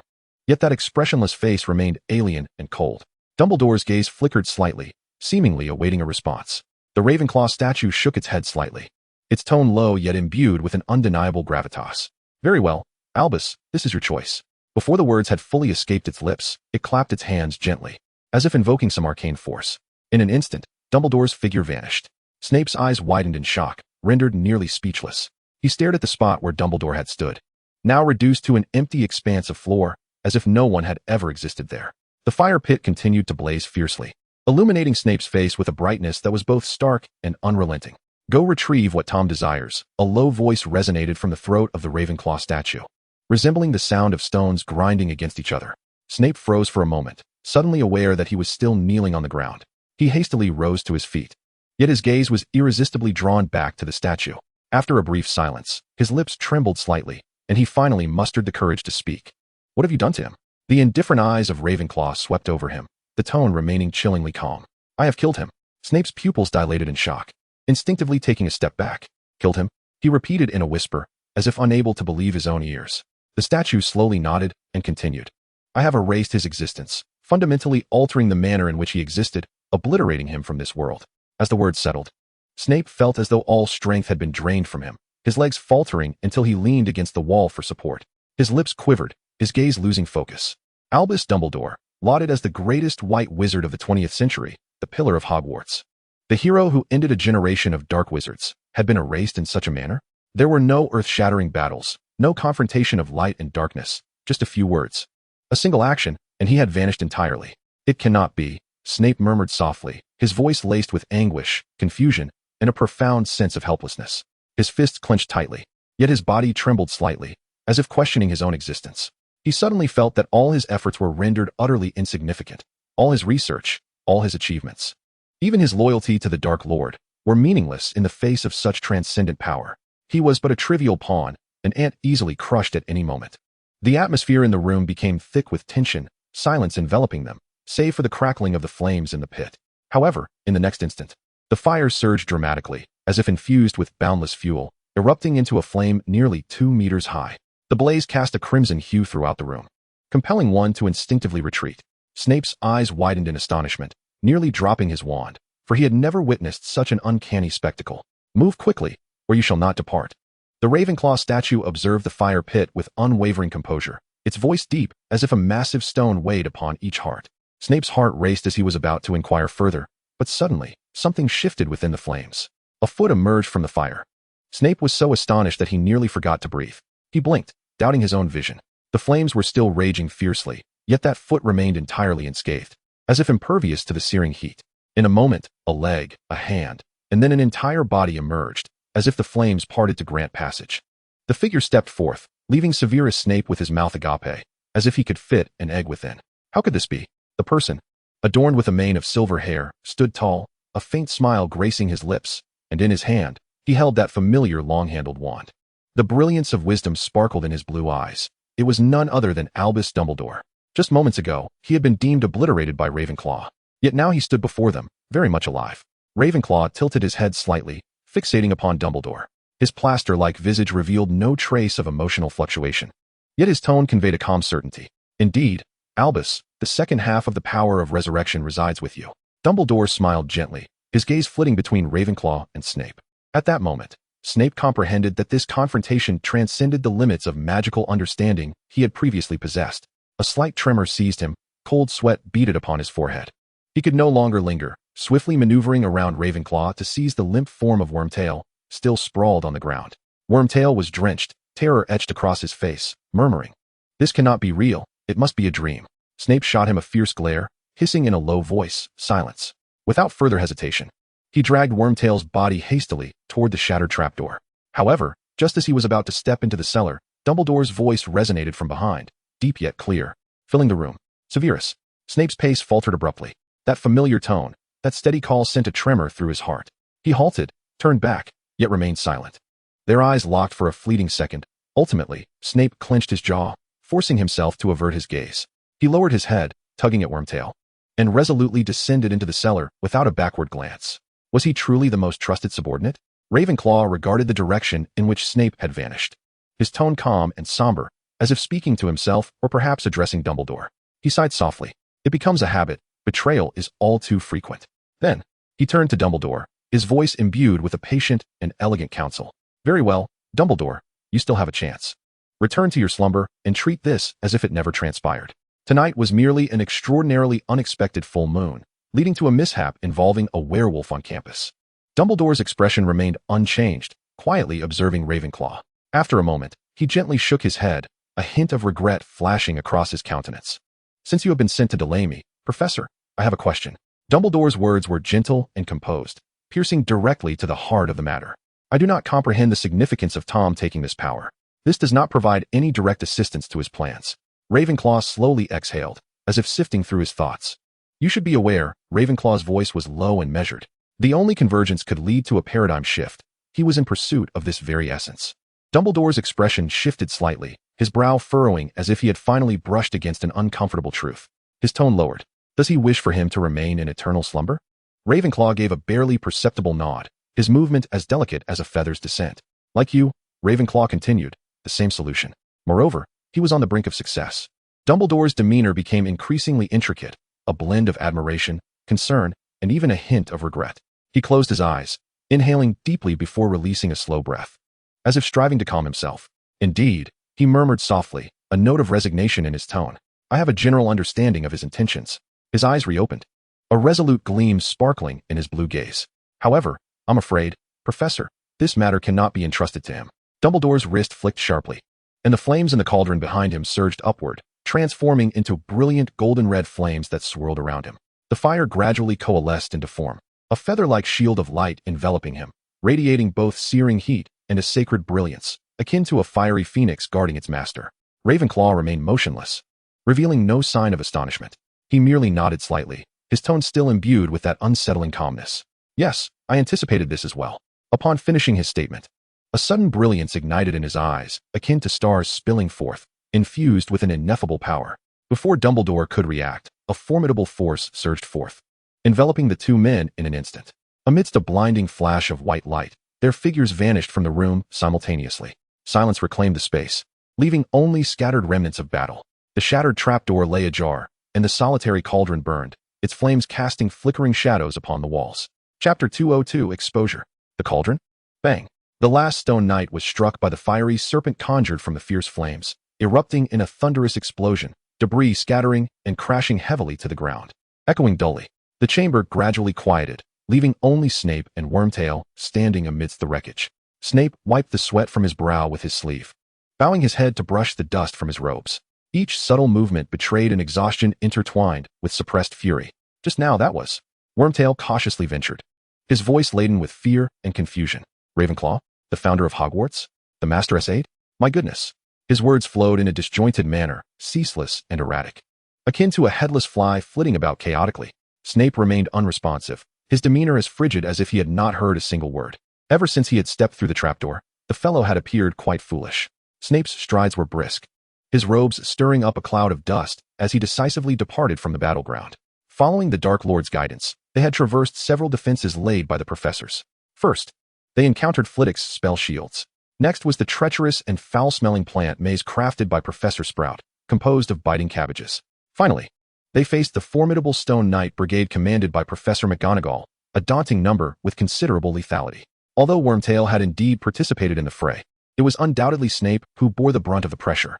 His spells were precise and incisive, and the fiend fire taught by Voldemort proved to be the decisive factor in this battle, as the Stone Knights possessed a natural resistance to spells. However, fiend fire is a particularly potent form of dark magic, and its searing flames ultimately allowed them to navigate through peril unscathed. Snape let out a grunt through his nostrils, casting an impatient glance back at the still chattering Wormtail. Keep up. His voice was low yet cracked like a whip against Wormtail's back. The diminutive figure recoiled, ceasing his prattling, and hesitantly followed, appearing quite skittish. The duo traversed the ruins left by the battle, pushing open a heavy stone door that led them into the next chamber. The room was remarkably spacious, an unsettling silence permeating the air. At its center stood an ancient mirror, its frame intricately carved, reflecting a dim and obscure sheen, rendering its full visage indistinct. Before the mirror lay a dusty cloth bag, carelessly discarded on the ground, starkly out of place. To one side, there was a massive cauldron, seemingly just used for brewing something, still emanating steam, its dark interior reflecting a faint light. Snape approached the cauldron with steady, cautious steps, his gaze fixed intently upon its profound darkness, a twinge of unease stirring within him. As he contemplated probing its depths, a sudden, intense intuition surged through his mind. Danger was imminent. Without hesitation, he swiftly rolled to the side, narrowly evading a spell that had been cast from behind. The force of the spell was tremendous, the air seemed to tear apart, and the intensity of the pressure was nearly unbearable for Snape. It was a blasting curse, the very same spell Wormtail had employed to slay dozens of muggles. He crashed to the ground, the heavy thud echoing throughout the chamber. His wand flew from his grasp, tracing an arc before landing at a distance.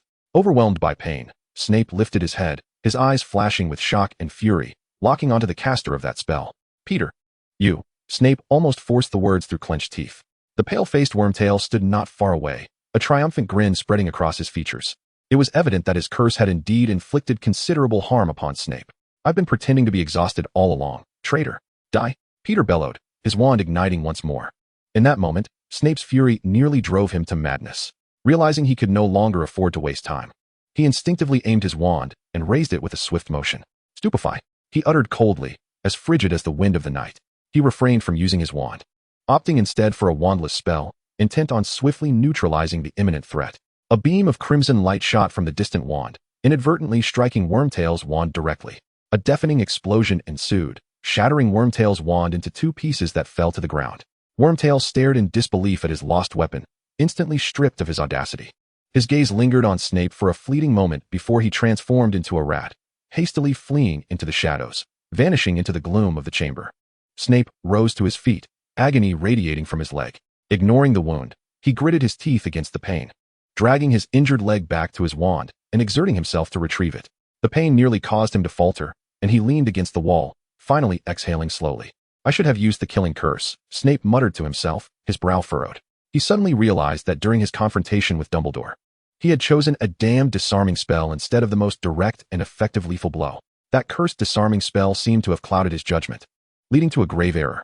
It was then that Wormtail must have confirmed his allegiance was no longer with them. Good heavens! Have I truly stooped to the same level as Voldemort?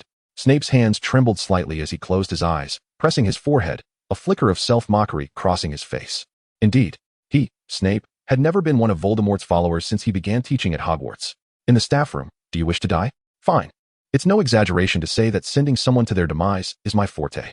Voldemort observed the arrogant figure before him, a faint smile gracing his lips. With a subtle flick of his wand, several golden threads intertwined with it, altering its very structure.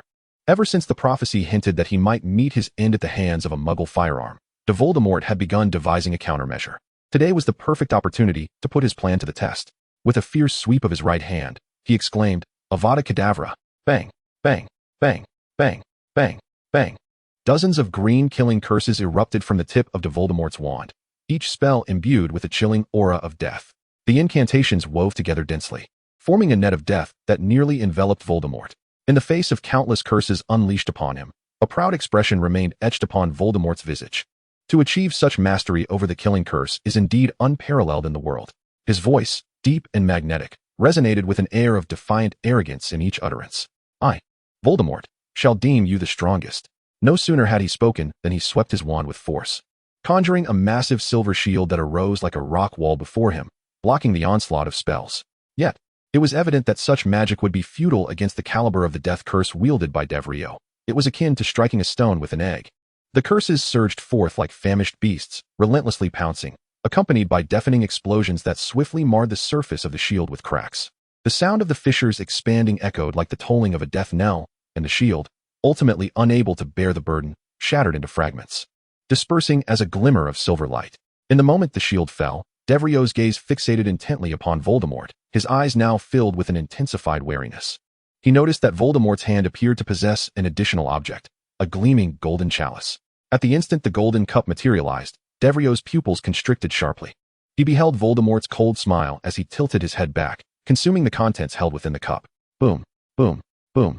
In the next second, a multitude of death curses rained down upon him. Chapter 203, The Singular Tear? The Ode to Life. Countless death curses struck Voldemort in succession, each impact producing a deafening roar, as if tearing through the very fabric of the air, causing the surrounding walls to tremble subtly.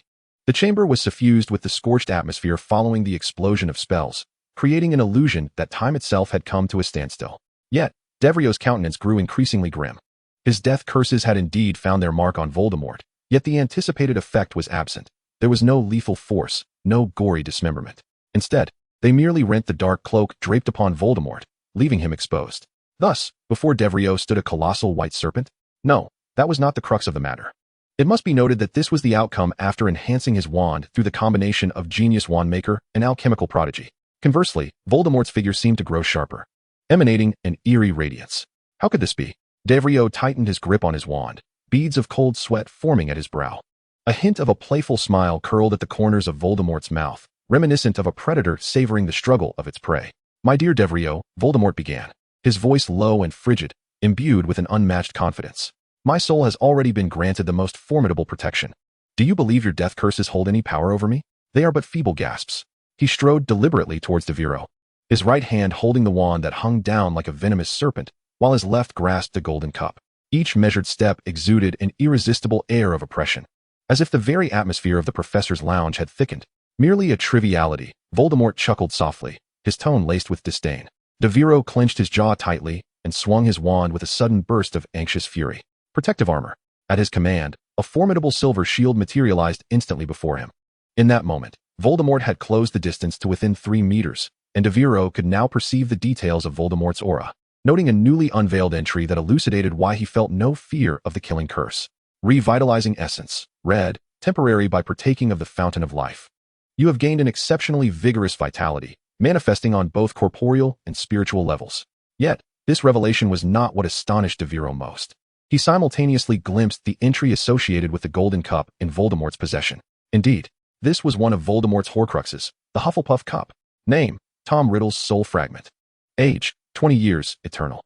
Spell repository: Avada Kedavra, Mastery, Soul-Sucking Curse, Unmatched, Heart-Piercing Curse, Unmatched. Entries: Song of Life, Unique, Horcrux, Gold, Dark Lord, Gold, Fragmented. Innate Ruthlessness, Purple, Decay, Purple. Song of Life, Unique, possessing boundless vitality. You are nature's most exquisite creation. Horcrux, Gold. You are a powerful dark wizard who deliberately created this Horcrux through murder, inheriting a portion of the original owner's knowledge and power, possessing the ability to corrupt others' souls. Dark Lord, Gold, Fragmented. You shall ultimately become a figure that instills fear in the hearts of many, possessing an irresistible charm and unparalleled talent in dark magic, destined to attract countless followers. Yet, due to a tremendously powerful curse, your fate has been shattered, and your future remains uncertain. Innate Ruthlessness, Purple. A tragic upbringing and negative influences have rendered you devoid of ordinary emotions, incapable of empathy with others. Decay, Purple. The original you shone brightly, with grand ambitions, yet endless confinement has worn down your body and drained your spirit, leading you into a gradual state of decay. Evidently, the cup had not yet fully awakened like Ravenclaw's soul, remaining devoid of autonomous consciousness. Nevertheless, Devero understood that the current situation was perilous enough. He had to confront both Voldemort and his Horcrux simultaneously. On one side, Voldemort wielded an utterly despairing unique entry. There was no time for further contemplation of strategy, for Voldemort had launched a new wave of aggression. Little wretch, now is not the time to lose focus. Voldemort's voice, cold and tinged with mockery, echoed throughout the lounge. He swung his wand with fervor, and the shattered silver shield, once obliterated by Voldemort's killing curse, surprisingly floated as if animated, rapidly contorting in midair to transform into a colossal silver serpent. The scales of this serpent subtly shimmered with a profound darkness, and each undulation exuded an overwhelming sense of oppression. Without a hint of hesitation, the serpent lunged fiercely at Voldemort. Voldemort's expression darkened as he snorted coldly, swiftly brandishing his wand. Fire, clear the path. Accompanied by the incantation, a searing flame erupted from the tip of Voldemort's wand, coalescing in the air into a vividly lifelike fire dragon. The dragon roared defiantly, charging headlong towards Voldemort's silver serpent. The fire dragon and the serpent clashed violently in the air, emitting a dazzling brilliance and a deafening roar. Voldemort had to grip the ground firmly with the enormous gloves he wore to maintain his footing. The fierce winds and energy surges ravaged the chamber, causing his cloak to billow wildly. In stark contrast, Voldemort appeared entirely unaffected. His form abruptly transformed into a swirling black mist, effortlessly weaving through the battlefield between the fire dragon and the serpent, advancing directly towards Voldemort. Avada Kedavra! A green beam of the killing curse surged towards Voldemort's chest. In a critical moment, the protective enchantment of his super armor activated, barely withstanding the lethal blow. However, the visible cracks on the shield indicated its vulnerability, each assault rendering it weaker. Voldemort's onslaught intensified. With each flick of his wand, a series of transformations erupted in the air. Stones from the walls twisted into sharp spears, and debris on the ground morphed into lethal arrows, each aimed at Voldemort. Simultaneously, a flash of red gleamed in his eyes as he silently cast the mind control curse, attempting to invade Voldemort's psyche. Yet, Voldemort remained steadfast. Armed with the Transcender attribute, the mind control curse ebbed away like a tide before his mental barriers. A flicker of surprise crossed Voldemort's eyes, but his assault did not waver. Impressive, your mental shielding bears some merit. He continued to wield his wand, conjuring various transformations that turned the lounge into a battlefield rife with death traps.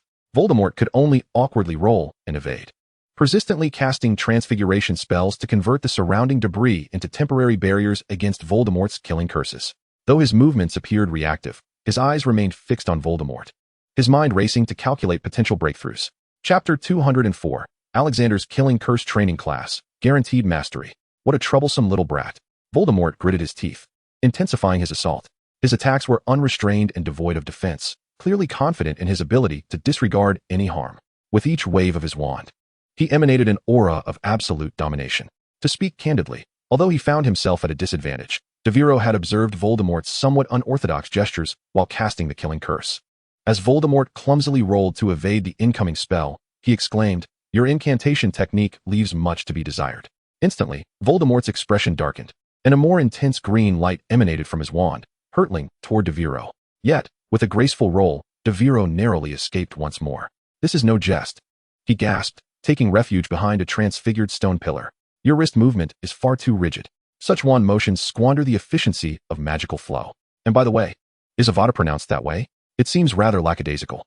Voldemort halted, his gaze sharp as a hawk, piercing through Devero. Devero Alexander. His voice was low and menacing. Are you mocking the greatest sorcerer of the dark arts? Peering from behind the pillar, Devero replied earnestly, no, to be honest. I merely hope you can exhibit some level of professionalism. Observe, my killing curse is executed with precision, fluidity, and far greater efficiency. Do you not agree? As he spoke, Devero suddenly raised his wand, unleashing a precise green beam that grazed Voldemort's shoulder, striking the chamber wall and igniting a burst of deep green flames. Voldemort's expression shifted from fury to unbridled rage. Slowly lifting his wand, he began to utter a curse, only to halt. Devero. He intently regarded the young wizard, his tone tinged with an oddity. Do you believe that by inciting my wrath you can gain the upper hand? Devero shrugged, a playful smile gracing his lips. No, I merely think that as a nemesis, aiding you in refining your combat skills is, how shall I put it, an educator's instinct. Voldemort's expression turned entirely dark. With a violent sweep of his wand, the debris on the chamber floor morphed into sharp arrows, all aimed directly at Devero. It seems my professional insights are sufficient to silence you. Devero narrowly evaded the barrage, once again utilizing a protective armor charm to deflect a lethal arrow. He took a breath, wiping the dust from his face with his sleeve, and suddenly burst into laughter. Well, Voldemort, it appears you are resolute in your ambition to remain an inadequate wizard. Voldemort, having completely lost his patience, his rage palpable, continued to unleash spells with a roar. Silence. Devero, speak another word, and I shall tear you to shreds. Devero dodged once more, activating a stone from the ground to shield himself from the incoming killing curse, all the while relentlessly taunting. Honestly, Voldemort, magic is an art form. Have you considered hiring me as a consultant? My fees are modest, and I assure you, I can teach you all the essentials. Amidst Voldemort's roar, an incantation intermingled with the sound. Devero's gaze sharpened as he swiftly analyzed the current situation. Although Voldemort's exclusive enchantment rendered his body immune to the threat of the killing curse, it appeared to provide no significant enhancement to his offensive capabilities. In other words, the essence of this ability lay in its defensive suppression. If my attack cannot penetrate his defenses, then I shall wield an equally potent force. Devero murmured to himself, his mind racing through various possibilities, ultimately settling on a singular plan. With his wand raised high, a vortex of purple-black energy coalesced in the air. With a low growl, a dense stream of purple-black gas erupted from the tip of his wand, swiftly advancing towards Voldemort like a living serpent. This gas exuded a strange and perilous aura, as if it could devour all forms of life. Muspeloz's cup emitted a sharp sound as the liquid nearly spilled. His movements faltered, and his gaze darted towards the copper mirror, where the image momentarily stunned him. This boy, Muspeloz muttered, then set down the cup, approaching the mirror, his eyes brimming with profound confusion and barely concealed astonishment. His fingers involuntarily tapped lightly on the mirror's frame, as if attempting to confirm the reality of what he beheld. Could it be that he intends to? Muspeloz could no longer suppress a chuckle, followed by a burst of delighted applause, the sound reverberating throughout the room. This boy is remarkably audacious, indeed, a true genius. In this duel, one could only conclude that Voldemort had already lost. At this moment, he could think to harness divine power, and merely having glanced at the incantation once allowed him to master it. Very well, young man, if that is what you desire, I shall grant it to you. Voldemort sneered, his demeanor still arrogant, allowing the purple-black gas to make contact with his body. Yet, at the instant of contact, his smile faltered, his eyes narrowing slightly, and then he abruptly swung his wand. The formidable offensive was abruptly halted as he summoned a howling tempest to disperse the strange gas. What is this substance? Voldemort's voice was low, laced with a hint of wariness, as he glanced down at his robe. To his astonishment, a corroded hole had appeared on the smooth black fabric. Its edges darkened with charred marks. Though his skin was visibly healing at a remarkable pace, it indeed bore slight burn marks. In that instant, Voldemort's expression darkened profoundly. Even with the protection of the Fountain of Life, this gas could inflict tangible harm upon him in such a brief span. This power is not only strange but exceedingly perilous, as if it could temporarily suppress his regenerative abilities. What curse have you invoked?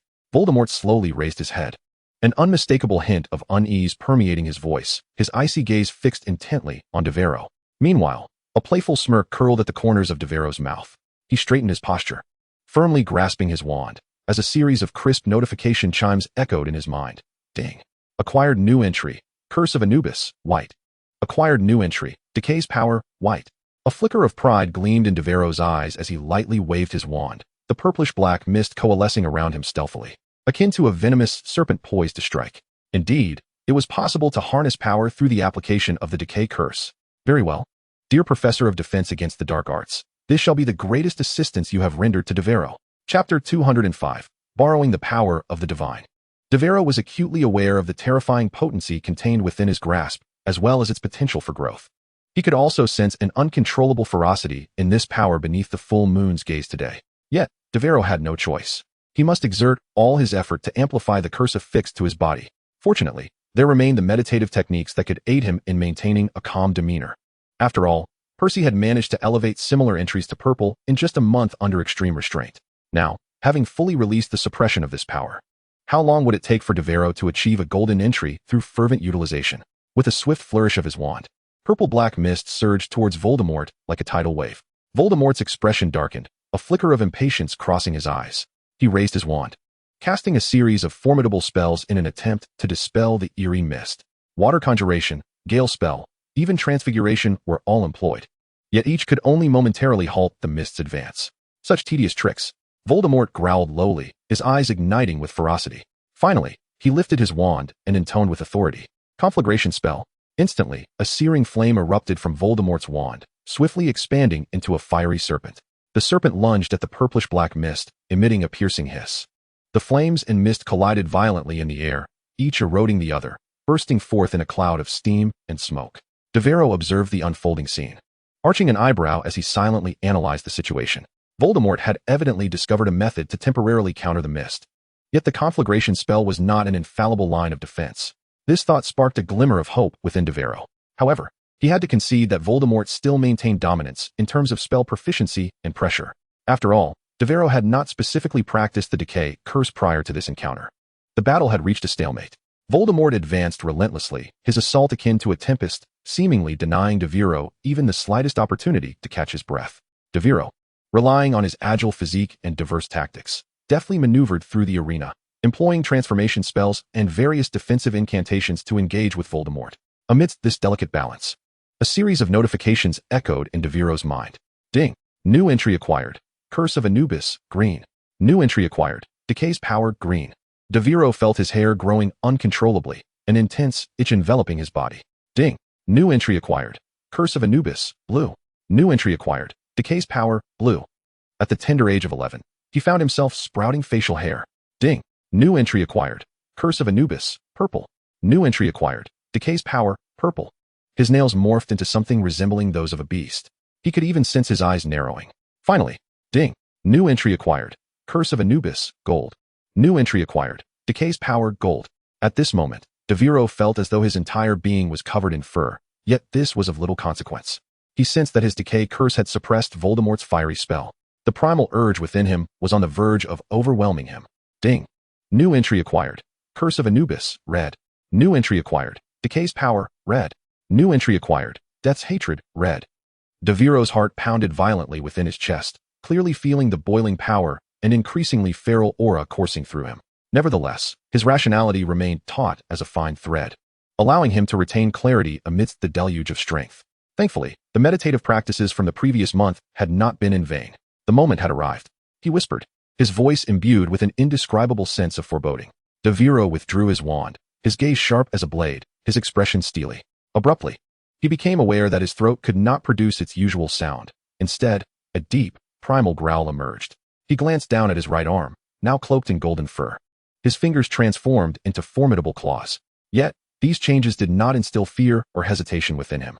His mind had already devised a plan for the next move. At that moment, the system's notification chimed again. Ding! Entry upgrade conditions met. One golden entry can be elevated to red. Without a moment's hesitation, Devero chose Alchemical Prodigy. Ding! Entry upgrade successful. New entry acquired. Alchemical Spirit, red. He lacked the time to peruse the descriptions of the new entries. Yet a familiar yet alien force surged through his entire being, as if reshaping him anew. Swiftly, he invoked a transmutation spell, summoning precisely 500 gold galleons, the reward he had previously secured in the duel competition. The resplendent coins cascaded forth like a torrent, deftly manipulated by his alchemical prowess, rapidly melding upon his right arm. The metal extended and contorted upon his limb, ultimately coalescing into a colossal cannon, radiating a fierce luminescence, intricately linked to his wand. The alchemical runes that danced upon his arm distorted the very air around him, and a slight smirk tugged at the corners of Devero's mouth. Though he could not articulate, his eyes conveyed an endless mockery.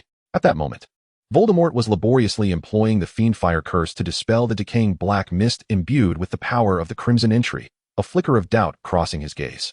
He fixated on the alchemical cannon mounted on Devero's arm, his voice low yet betraying a tremor. What? In response, Devero unleashed a guttural roar from his throat, accompanied by the sudden manifestation of a green light threaded with black strands from the cannon's maw. This culminated in an unparalleled killing curse, decay power, red. Alchemical entity, red. Transmutation entity, red. Magical prodigy, unique. And genius Wandmaker, gold.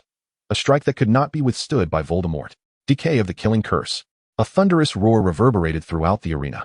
The alchemical cannon on Devero's arm erupted with a cataclysmic beam of light, a terrifying energy woven of violet, black, and green. Akin to the scythe of death, cleaving through the air and aiming directly at Voldemort.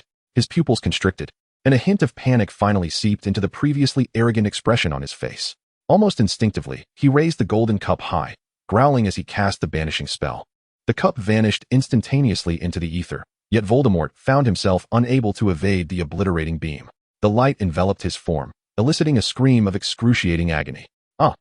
Chapter 206. Aftermath.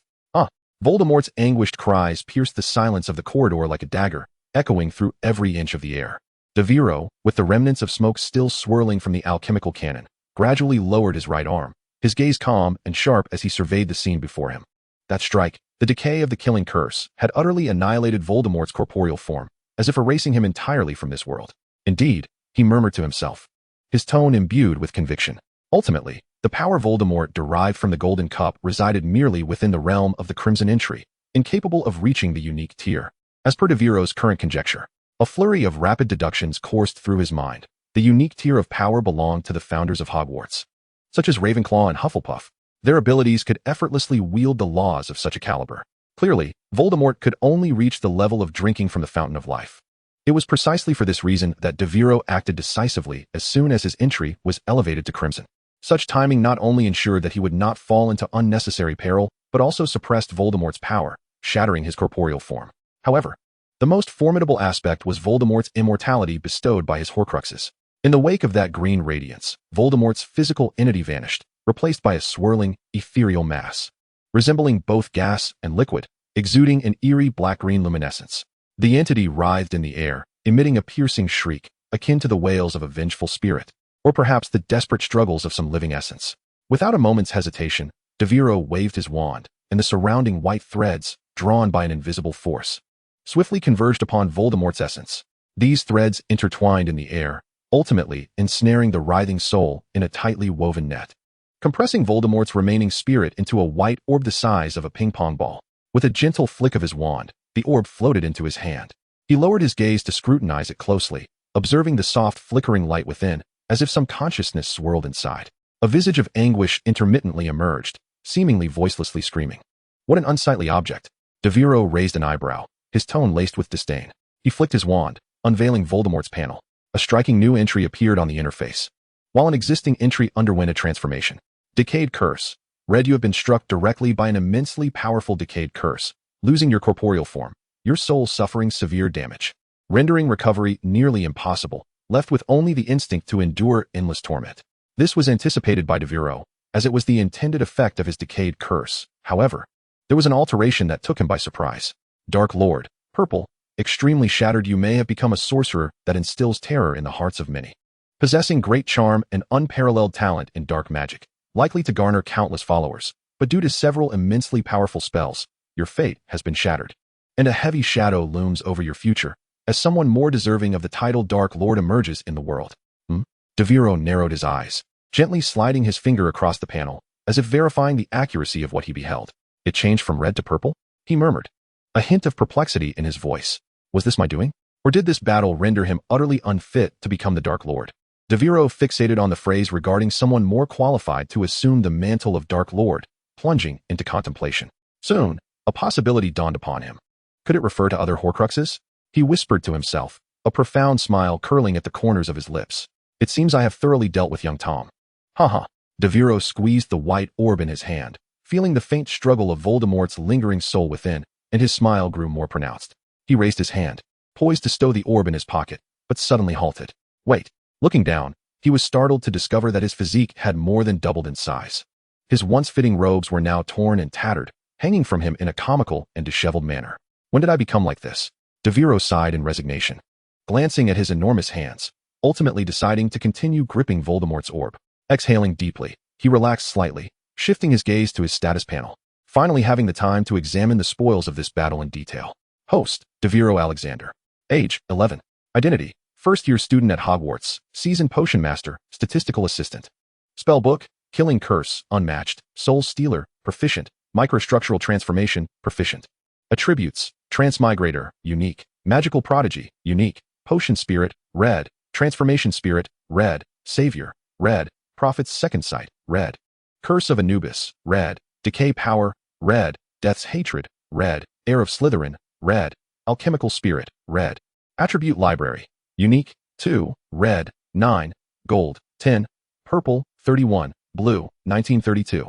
Green, 43878, White, 254121. Pets, L, Bag of Holding Toad, Norbert, Norwegian Ridgeback. Items, Ebony Wand Modification, Hand Cannon Mode, Rapid Fire Mode, Ogre Gloves.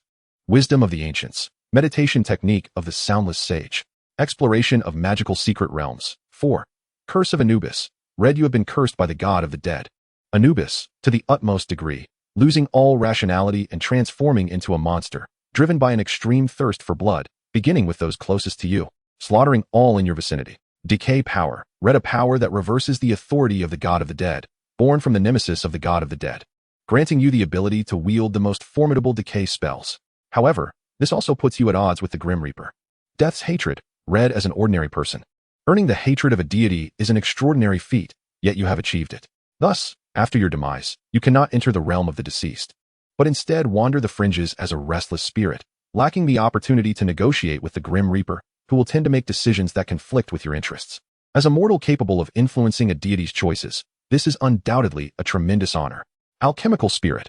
Red, you are an intrinsic part of the alchemical laws, possessing the remarkable ability to influence the properties of alchemical items to a considerable degree. Any alchemical object in your hands can have its effects significantly amplified or diminished. Chapter 207. Unexpected Gains. The Golden Cup. Devero raised his hand, gently tousling the golden tuft atop his head, the fluffy texture eliciting a bemused smile. Although his appearance had become somewhat absurd, there was no denying that this battle had propelled his strength to a new qualitative level. Voldemort, oh Voldemort. Truly a harbinger of fortune. Devero murmured to himself, a teasing smile playing on his lips.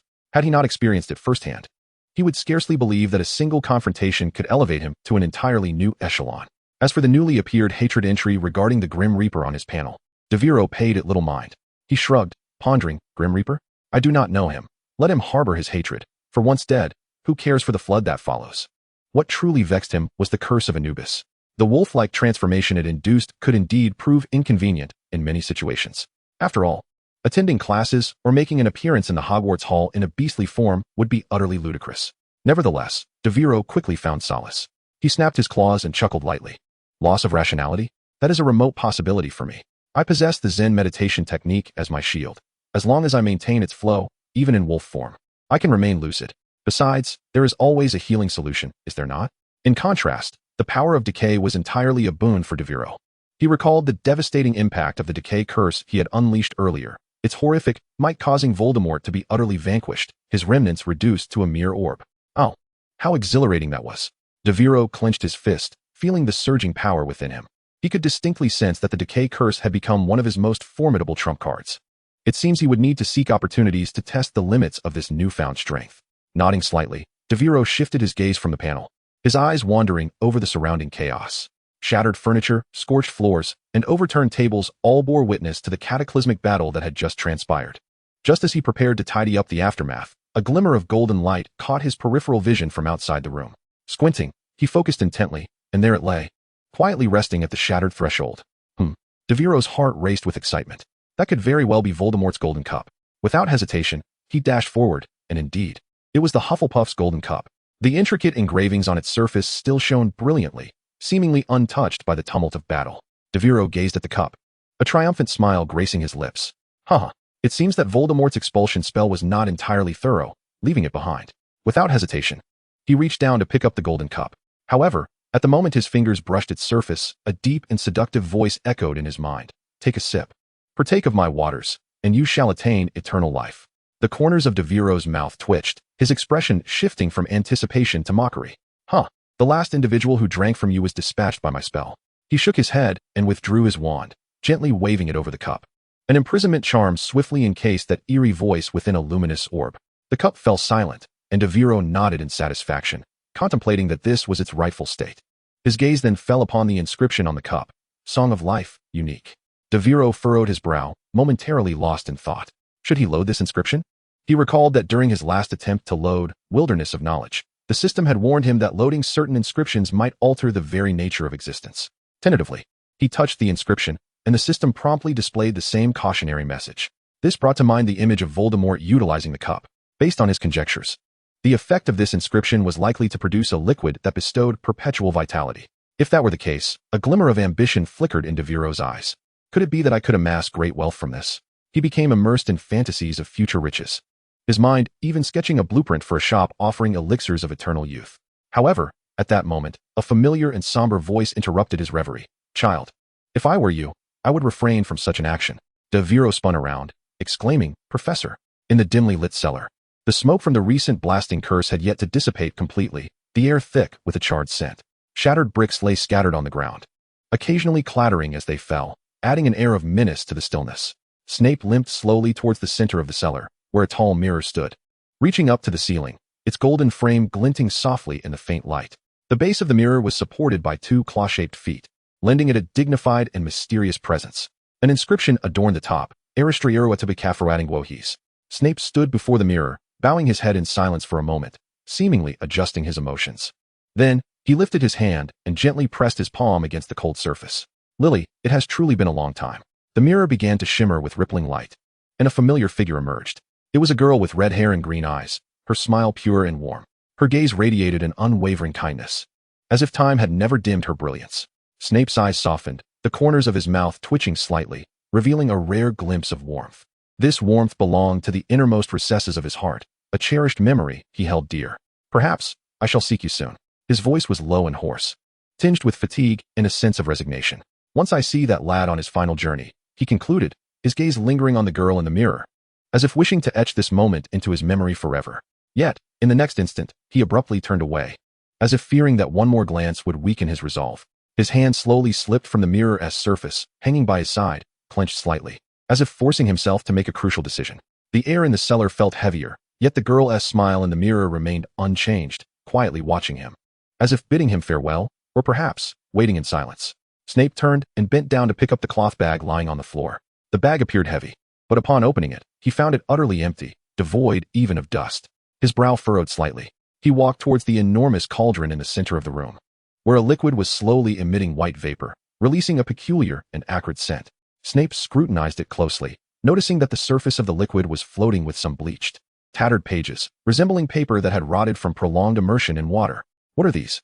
He murmured to himself, his eyes sharp as blades, attempting to extract answers from the faintest clues. However, as he leaned closer to the cauldron for a better inspection, his pupils abruptly constricted. This is... Snape's expression instantaneously turned grave, and his hand instinctively reached for his wand at his waist. Just then, a faint moan from behind shattered the oppressive silence of the room. He spun around, the sound seemingly emanating from behind the mirror. Snape hastened towards it, circling the mirror, only to discover a frail figure curled up on the floor. Draco. Snape's voice betrayed his shock and a hint of anger. He knelt down, carefully lifting the boy, whose face was contorted in agony. Draco Malfoy's complexion was as pale as parchment, his forehead glistening with cold sweat. His breath was shallow, and his lips trembled, as if he might faint at any moment. Snape shook his shoulders firmly, trying to rouse him. What are you doing here? What happened? Snape's voice was low yet urgent, as if each word carried an undercurrent of deep concern.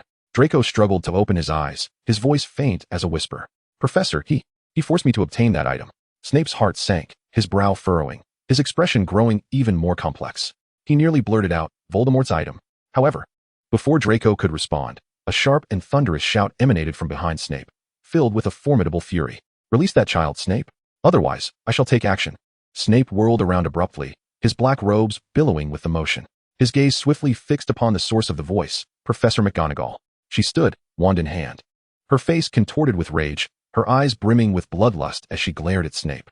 Chapter 208. After I depart, you shall unify the singular. Professor, what is the matter? Devero exclaimed, his eyes widening in shock as he beheld Dumbledore slowly approaching from the end of the corridor. At that moment, Dumbledore appeared utterly disheveled, or perhaps even uncanny.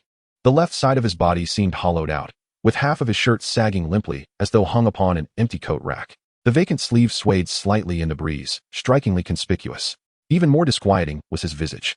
The face once brimming with wisdom and kindness now bore the absence of one eye. The twin orbs, previously as bright as sapphires, now featured only one solitary eye gazing ahead, while the other side was a pitch-black void, chilling to behold. Devereaux's heart plummeted, and without a moment's hesitation, he hurried forward, attempting to support the aged headmaster. Professor, you need nothing, Dumbledore replied with a faint smile, raising his remaining hand to gesture that he required no assistance. His voice remained gentle, though tinged with an unmistakable weariness. I had a slight altercation with an old friend, Dumbledore remarked nonchalantly, as if discussing a mere afternoon tea. I sustained a minor injury. Devereux paused at this statement, a bewildered expression crossing his face, his lips twitching involuntarily. He gazed at Dumbledore's empty sleeve and battered face, unable to suppress his inner thoughts. What sort of duel could result in the loss of an arm? Are you a naval admiral? Yet. He swallowed the words before they could escape his lips. Dumbledore's demeanor suggested he was deliberately downplaying the situation, wishing to prevent concern. Nevertheless, Devereux had already begun to speculate. The friend responsible for such a grievous wound to Dumbledore was evidently no ordinary wizard, most likely an accomplice of Voldemort. As for who it might be, Devereux had formed some conjectures. His gaze lingered on Dumbledore for a moment longer before he silently opened his system panel to inspect the headmaster's attributes. Overall, Dumbledore's attributes showed no significant alterations. However, Devereux's eyes suddenly narrowed. He noticed a crucial entry had vanished. Elder Wand Holder. A heavy weight fell within his heart, and a multitude of possibilities flashed through his mind. What could this signify? Had Dumbledore been defeated? Yet the reality before him left him in a state of perplexity. Even stripped of this particular entry, Dumbledore stood resolutely before him. Though battered, his presence remained as unwavering as a majestic mountain. Devero took a deep breath, seeking to compose his emotions, momentarily at a loss for words. At that moment, Dumbledore slowly extended his remaining hand, accepting the gilded cup ensnared within the orb of light from Devero's grasp. Well done, Devero, Dumbledore remarked with a slight smile, his tone imbued with approval. However, now is not the time. This power, you are not yet ready to wield. Devero's expression remained unchanged, sensing that Dumbledore had perhaps discerned something. He smiled, unperturbed by any notion of malice from the professor. Professor, when shall I be able to harness this power? Dumbledore looked at him, returning the smile. Oh, the timeline is uncertain. It could be a month at the soonest, or perhaps a year at the latest. The reasons for this. Devero nodded in acknowledgement. Professor, there is no need to elaborate. I trust in your judgment. At this, Dumbledore's smile deepened. He gently patted Devero on the shoulder, his gaze reflecting a mix of pride and complexity, as if he were observing a prodigy not yet fully matured, yet on the verge of shouldering great responsibilities. Dumbledore silently mused, once I am gone, you shall be able to utilize it. Yet, this thought remained unspoken. At that moment, Devero produced a small orb containing Voldemort from his pocket and handed it to Dumbledore. What is this? Dumbledore inquired softly, a hint of curiosity in his voice. Devero chuckled as he passed the smooth orb. Dumbledore accepted it, scrutinizing it for several seconds, when suddenly his eyes sparkled, as if he had come to a profound realization. His expression shifted from surprise to shock, as if Devero had accomplished something beyond his imagination. Ha ha ha. My word, Devero, you have managed to achieve this level. Though I am baffled as to how you shattered the corporeal form. This aura. It resembles the essence of death, could it be? He gazed at Devero in astonishment, his fingertips lightly brushing the orb's surface, sensing the faint magical vibrations emanating from it. The power of death, not a force of reversal. This is simply extraordinary. To wield such power while maintaining your sanity is beyond my expectations, Devero. Dumbledore chuckled, shaking his head, before appearing to realize something. Wait, this magic, ancient magic, now it makes sense. He lifted his gaze, warmth enveloping his expression as it fell upon Devero, his tone rich with genuine admiration. Indeed, my child. You are truly remarkable. You have done excellently. These two items, he gestured with the orb and the glowing cup. I shall temporarily place them in the headmaster's office. Whenever you require assistance, feel free to seek me out. Devero nodded, a faint smile gracing his lips. He was well aware of Dumbledore's unwavering reliability. Dumbledore gazed at Devero for a moment, a glint of teasing mischief flickering in his eyes, the corners of his mouth curling slightly upward. Oh, so our fourth-generation Dark Lord has transformed into a werewolf, has he? Devero was momentarily taken aback, only to realize that throughout their conversation, he had been employing mental magic to communicate with Dumbledore, while Dumbledore responded verbally. Their exchange flowed with such seamlessness, as if this transcendent mode of communication was the most natural thing in the world. He awkwardly scratched his head with his furry paw. Yet a smile remained on his face. Professor, it was an unavoidable circumstance. At that moment, I had no other choice. I must also express my gratitude to our dear American professor for imparting this method to me. Unbeknownst to him, Devero had grown somewhat desensitized to being referred to as the fourth-generation Dark Lord. A fleeting thought crossed his mind. He felt as though he had overlooked something significant. Indeed, I must thank him for that. By the way, your friend is likely still awaiting your return, is she not? Dumbledore's voice remained gentle as ever, tinged with a subtle reminder. Devero suddenly slapped his forehead, recalling that Luna was still confined in the room. She was still bound. Chapter 209, Luna's Tears, a mix-up? He said no more, swiftly turning back toward the staff lounge.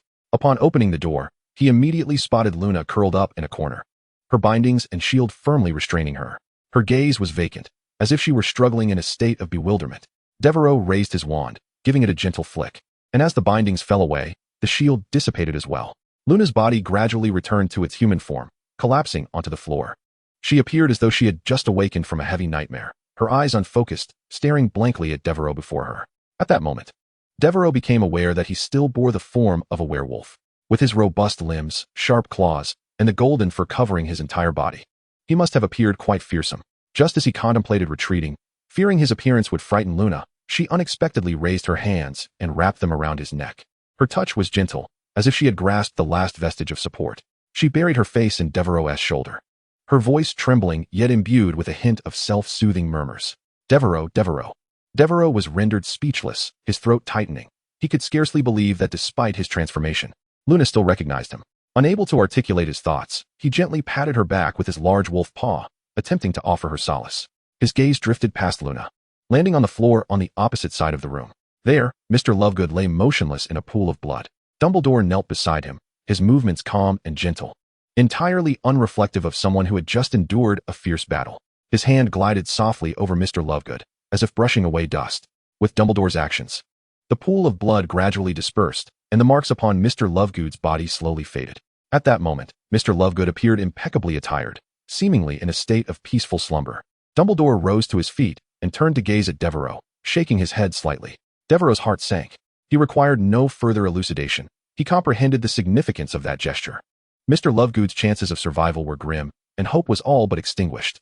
He cast a glance at Luna in his arms, her small arms still tightly wrapped around his neck, as if fearing he might vanish at any moment. Her murmurs became increasingly intermittent, tinged with fatigue and distress. Devero closed his eyes and inhaled deeply. He could scarcely fathom the turmoil Luna would experience upon learning of her father's demise, especially if it were at his own hands. Grief surged within him like a tidal wave, constricting his throat, rendering him incapable of uttering even a sigh. Dumbledore approached the doorway of the classroom lounge and addressed Devero. Devero, I need you to take Luna to Hogsmeade. Would you also be so kind as to bring Mr. Lovegood along? He continued, I must attend to some matters now. Upon hearing that Dumbledore intended to depart, Devero hastily sought to voice his thoughts. Dumbledore seemed to perceive his unspoken concerns and added, if you have any questions, please come to my office before midnight, will you? At this juncture, Dumbledore's gaze settled upon Devero, his brow arching slightly. Ah, yes, your appearance. He raised his wand and gave it a gentle flick. Devero felt a soft warmth envelop him, and in an instant, his form seemed to compress, his muscles tightened, and his hair receded rapidly. Moments later, he looked down and discovered he had regained his human visage. Even his clothing had reverted. Professor, this, Devero exclaimed, his eyes wide with astonishment. Dumbledore nodded slightly, his tone imbued with patient explanation. Werewolves can essentially revert to their original form temporarily through this method. Of course, this magic is time-sensitive and requires periodic incantation. However, I trust you have mastered this spell, have you not? Devero nodded, albeit still somewhat bewildered. He had not anticipated Dumbledore's meticulousness, even considering such seemingly minor details. Dumbledore nodded in satisfaction, his gaze sweeping over the remnants scattered about, before suddenly shifting his tone. As if speaking to himself, I believe that the space could truly benefit from a renovation using white jade, as it may appear significantly brighter. Moreover, for those who are in excruciating pain, a state of slumber might indeed be a blessing. After speaking, he gently patted Devero on the shoulder and turned to leave the staff room. Devero watched as Dumbledore's figure vanished at the end of the corridor, standing silently in place. He took a deep breath, striving to calm his tumultuous emotions, and then cast his gaze upon Luna beside him. She had released her hands, kneeling on the ground, her eyes vacant, and her arms hanging limply at her sides. Yet her gaze was fixated on the distant body of Lovegood, her eyes, usually filled with whimsical colors, now suffused with profound despair. A pang of concern gripped Devero's heart as he slowly approached, attempting to shield her view. He crouched down and spoke softly, "Luna, let us rise and leave this place." However, it seemed as though she had not heard him, stubbornly craning her neck to continue staring at Lovegood's lifeless form. Her lips trembled slightly, as if she wished to utter something, yet no sound emerged. A wave of sorrow washed over Devero, and he gently extended his hand to cover her eyes. But Luna defiantly raised her head, evading his palm, her voice faint yet imbued with a heart-wrenching conviction. "I killed Dad." Devero froze, as though something had struck him fiercely within. He shook his head and softly reassured her, "Luna, this is not your fault." Yet Luna seemed oblivious to his words, her voice tinged with a fractured sob as she repeated, "I killed Dad. This is not your fault. I killed Dad. This is not your fault, truly." Her voice dwindled, but Devero understood that no matter how many times he reassured her, it would not liberate her from the depths of her guilt.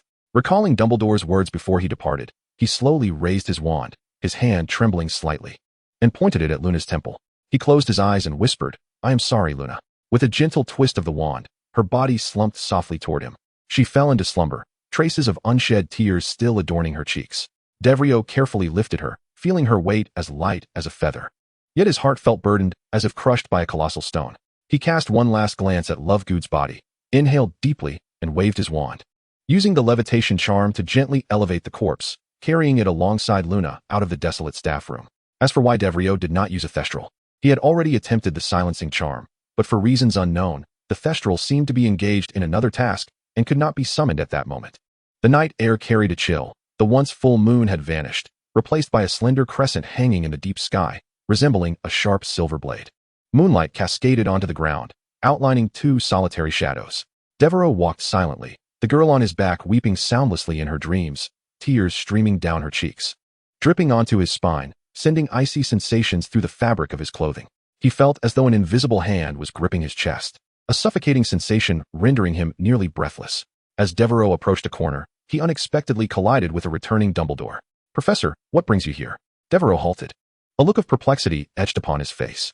Dumbledore smiled faintly, retrieving a beautifully wrapped chocolate from his pocket, appearing as if the earlier events had never transpired.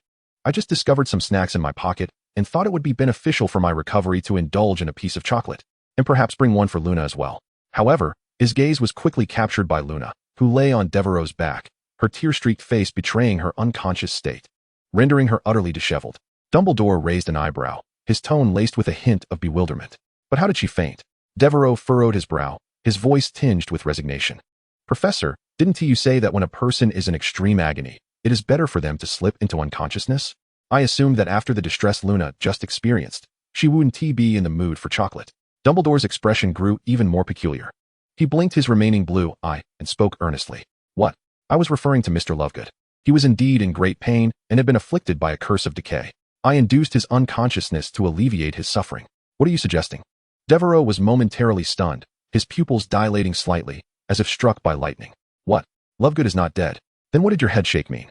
Dumbledore shrugged, his expression innocent. "My head shake indicated that he is fine. I thought we shared a mutual understanding." Upon hearing this, Devero's lips twitched violently, his eyes nearly rolling to the heavens. He muttered through gritted teeth, "Damn it." Chapter 210, The Exclusive Pet of the Slytherin Heir, a Basilisk Servant. "Well, when she awakens, please pass on my message," Dumbledore remarked, slipping a piece of exquisitely wrapped chocolate into the pocket of Devero's robes. With that, he turned and departed, his figure becoming somewhat indistinct in the candlelight at the end of the corridor. Devero stood still, glancing down at his bulging pocket, his face a portrait of incredulity. He turned, his gaze settling on Lovegood, who floated behind him. No wonder he appeared to be asleep. He truly was. Devero raised one hand to his forehead, while the other adjusted Luna's position on his back. Thus, Devero continued to carry Luna as he made his way toward Hogsmeade. "Oh, how shall I explain this to Luna? It is utterly absurd. The headmaster is certainly not a reliable adult," he muttered to himself, striding purposefully along the school path leading to Hogsmeade. Just as he was about to exit the Hogwarts castle, an inexplicable sensation enveloped him, as if something had suddenly emerged from the surroundings. That familiar yet non-threatening pressure, impossible to disregard, evoked memories of the scenes he had witnessed in the pensive. That voice, which had resonated in his mind at the moment of his abrupt demise within the basin. What is this? He pondered softly, instinctively tightening his grip on the wand at his waist.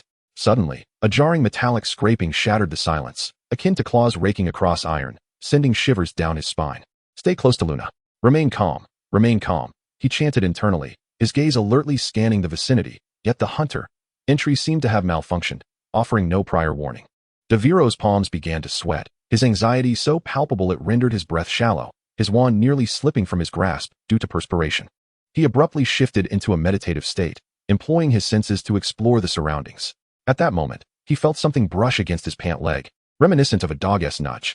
Lowering his gaze, his pupils dilated in shock. A large, black-green scaled cylindrical creature lay quietly at his feet. The creature's scales glimmered with a slick chill in the dim light, clearly indicating it was no ordinary being. Immediately, a translucent interface materialized before him. As the system panel automatically appeared, type, basilisk. Status, adult. Entry, death gaze, red. Servant of Slytherin, gold. Extreme longevity, gold. Basilisk venom gland, gold. Spell resistance, purple. Death gaze, red. Almost all beings that meet your gaze will perish instantly. Even the most formidable wizards are not exempt. Only a select few creatures can evade this effect. Servant of Slytherin, gold. You have been nurtured by Slytherin himself, exhibiting an unwavering loyalty to your master, and also to those of his bloodline. Extreme longevity, gold. You possess an extraordinarily fearsome lifespan, verging on immortality, as long as you continue to shed your skin. You can forever maintain your youthful and vigorous form.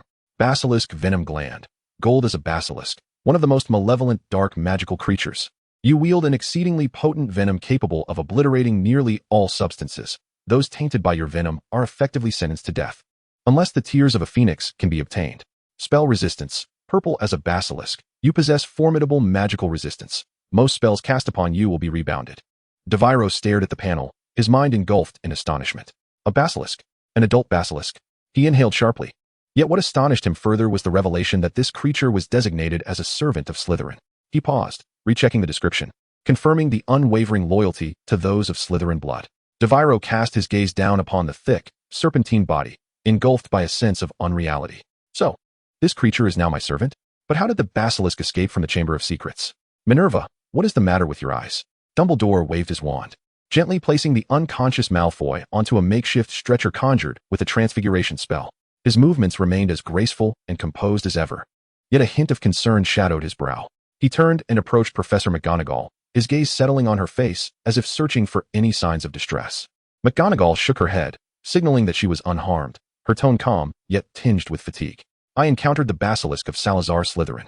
Initially, I discovered a ghost who had been petrified, and upon inquiring with the Knight of the Stone, I learned that the basilisk was the source of the trouble.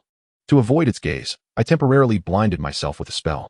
She paused, seemingly recollecting the harrowing confrontation, her voice lowering. Then, I maneuvered the Stone Knight to engage with it. The basilisk possessed formidable strength. It nearly exhausted the knight before it suddenly retreated.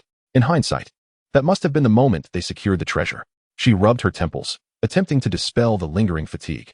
However, my eyes are fine now, Albus. But you? McGonagall lifted her gaze, her eyes locking onto Dumbledore's. What has happened to your eyes? And where has your right arm gone? A faint smile flickered across Dumbledore's face, as if all of this were of little consequence. It is nothing, Minerva. Merely some necessary sacrifices. Besides, with Severus here, I am confident these issues are trivial. With that, his gaze shifted towards Snape, who stood beside the mirror of Ariste, prompting McGonagall to follow suit. Her expression sharpened, revealing a clear distrust. Then, Professor Snape, why are you also present here? Snape's countenance was dark and grim, and he opened his mouth as if to explain. But before he could utter a word, Dumbledore gently interjected. It was I who summoned Severus, Minerva. He is one of us. McGonagall frowned slightly, evidently not entirely convinced by this assertion. Is that so? I find this highly suspect. Snape paid no heed to McGonagall's skepticism, stepping forward to stand before Dumbledore. His expression was grave, as though burdened by a heavy stone. He whispered, he has returned. Dumbledore nodded slightly, his expression serene and inscrutable. I know, he stated calmly. Snape's countenance darkened further, his voice dropping an octave. Not only that, they have all returned. Dumbledore maintained his tranquil demeanor, responding with a nonchalant nod. I understand. Chapter 211. The second boy to reduce Voldemort to a wandering spirit.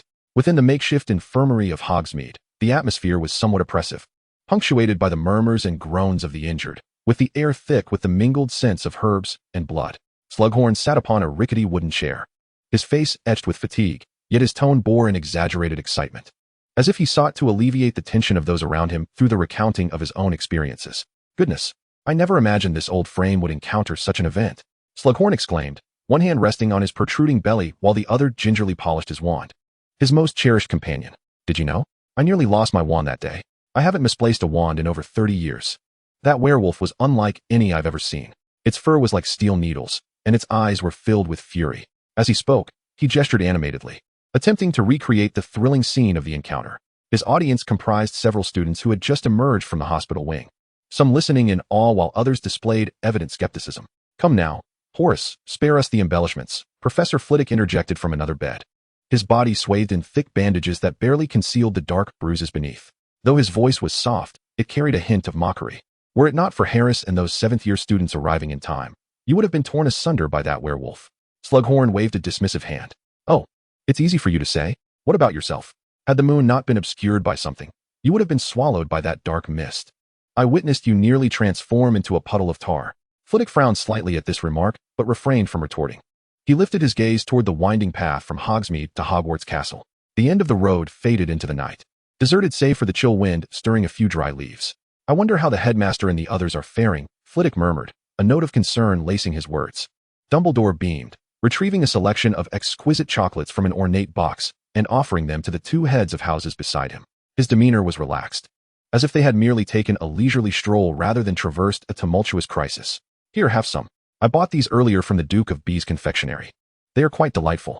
His tone was light, as if discussing the most mundane of topics. As for them, they won't trouble us for the time being, after all. We bear no animosity. Snape furrowed his brow and cast a glance at the chocolate, coldly declining. No.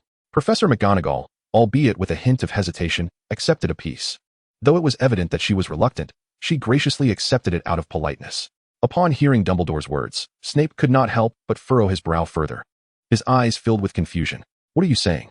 The boy he detests most is right here at Hogwarts, isn't he? Before Dumbledore could respond, Professor McGonagall impatiently interjected. What riddle are you two discussing? I do not comprehend a word. Dumbledore smiled gently, slowly retrieving a small orb from his pocket. It was a transparent sphere, within which a faint dark red energy seemed to swirl, exuding an immense pressure. He presented the orb to the two, his tone calm, yet laden with meaning. The individual outside, and that boy who has miraculously survived, harbor no hatred any longer. McGonagall's brow furrowed deeply, her eyes brimming with perplexity. Meanwhile, Snape's complexion turned ashen, as if he had grasped an unfathomable truth. His voice trembled, barely above a whisper. This is the Dark Lord. What? Professor McGonagall nearly leapt in shock, her face a canvas of disbelief and astonishment. Ignoring her, Snape lowered his gaze and rolled up his sleeves. His movements were hurried, driven by an urgent need for validation. He raised his arm before them, revealing the dark mark of the skull and serpent upon his forearm, now radiating a profound black glow, deeper than ever before. No wonder, Snape murmured, his eyes filled with shock. No wonder my arm has been aching.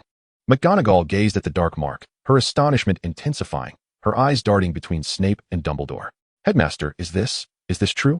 Dumbledore nodded slightly, his demeanor remaining composed. Indeed, what is sealed within this orb is Tom Riddle, also known as Voldemort. At the sound of that name, McGonagall shuddered involuntarily, as if she had heard a forbidden word, instantly engulfed by a tumultuous blend of joy and dread. Suppressing the surge of emotions, she asked, her voice quivering slightly, then, Headmaster, was this your doing? Did you defeat him? Snape also lifted his gaze, anxiously fixating on Dumbledore, as if anticipating an affirmative answer. However, Dumbledore slowly shook his head. His gaze fell upon the orb, a complex emotion flickering in his blue eyes. It was not I. Then who? McGonagall and Snape inquired simultaneously, their tones brimming with incredulity. Dumbledore's gaze turned distant, a faint smile gracing his lips. It was Devero. He defeated Voldemort. The news struck McGonagall and Snape like a thunderclap, leaving them momentarily speechless.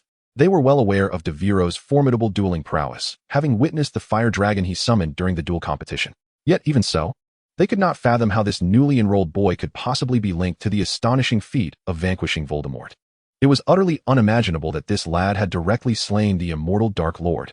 The second Dark Lord had been defeated, his form dissipating into mere specters, by a first-year student at Hogwarts. Well, it was not entirely without precedent. Harry had achieved something similar shortly after his birth. Nevertheless, it was indeed profoundly shocking. This is impossible, Snape murmured, his tone tinged with uncertainty. Even with all the professors combined, Facing Voldemort had never guaranteed victory. How could he possibly accomplish such a feat? McGonagall nodded, her eyes reflecting a complex array of emotions. Devero was undeniably talented, but Voldemort was the Dark Lord, bolstered by countless forbidden spells. How could he be defeated by a first year? Her voice trailed off as she noticed the unbroken smile on Dumbledore's face, a serene confidence in the truth before them. I understand your astonishment, Dumbledore sighed gently, his tone imbued with a hint of nostalgia. When I first heard this news, I found it even more incredulous than you. He paused, his gaze returning to the two of them, his voice laced with deeper significance. But Devero has indeed accomplished it. Perhaps his existence is, as the prophecy foretold, utterly unpredictable. Chapter 212. We shall speak of this tomorrow. After all, death is not imminent. Snape emerged from his brief reverie. His gaze steely as he turned to Dumbledore, urgency threading his voice. Where is he now? Dumbledore lifted his head, his tone remaining calm. He should be in Hogsmeade. By now, he ought to have arrived. Before Dumbledore had finished speaking, Snape had already pivoted, striding purposefully toward the exit. His black robes trailing behind him in a sharp arc. His pace was brisk, clearly devoid of hesitation. Severus, Dumbledore called after him, a hint of exasperation in his voice. I still require your assistance with my arm. Snape did not look back, his cold voice drifting back to Dumbledore. We shall discuss it tomorrow, after all. Death is not imminent. With that, his figure vanished into the shadows of the exit, leaving only the familiar sound of his footsteps gradually fading down the corridor. Dumbledore watched his retreating form, a slight smile gracing his lips, as he murmured to himself, a blend of teasing and reflection in his tone. Oh, he truly regards Lee's son as his own. Professor McGonagall, standing nearby, could not help but chuckle lightly and shake her head. After all, he had saved her life many years ago, a debt of gratitude she would never be able to repay. Dumbledore turned his gaze toward McGonagall, a hint of weariness in his eyes. She nodded at him and then spoke. Very well, Headmaster, I shall take my leave now. There are matters I must attend to. Dumbledore inclined his head slightly, watching as McGonagall departed. The corridor fell once again into silence, save for a few faint echoes. The two pieces of chocolate on the table remained untouched, exuding a subtle sweetness. However, both professors chose to disregard them, each leaving the room with their own contemplations. Once everyone had departed and tranquility returned to the corridor, Dumbledore slowly retrieved a candy from his pocket. It was the chocolate bean he had offered to Snape moments earlier, only to be met with a cold rejection. Gently peeling back the wrapper, he revealed the smooth chocolate surface that released a faint aroma of sweetness. He placed the candy in his mouth, feeling the silky sweetness melt upon his tongue, providing a warm sensation that seemed to soothe the profound loneliness nestled deep within him. He approached the mirror of Ariste and stood before it, gazing quietly into its depths. Gradually, an image began to materialize, a dining table bathed in warm light, illuminating several familiar faces. Aberforth sat at the table, grinning widely with infectious laughter. Ariana was beside him, cradling a cup of hot cocoa, her face adorned with an innocent smile.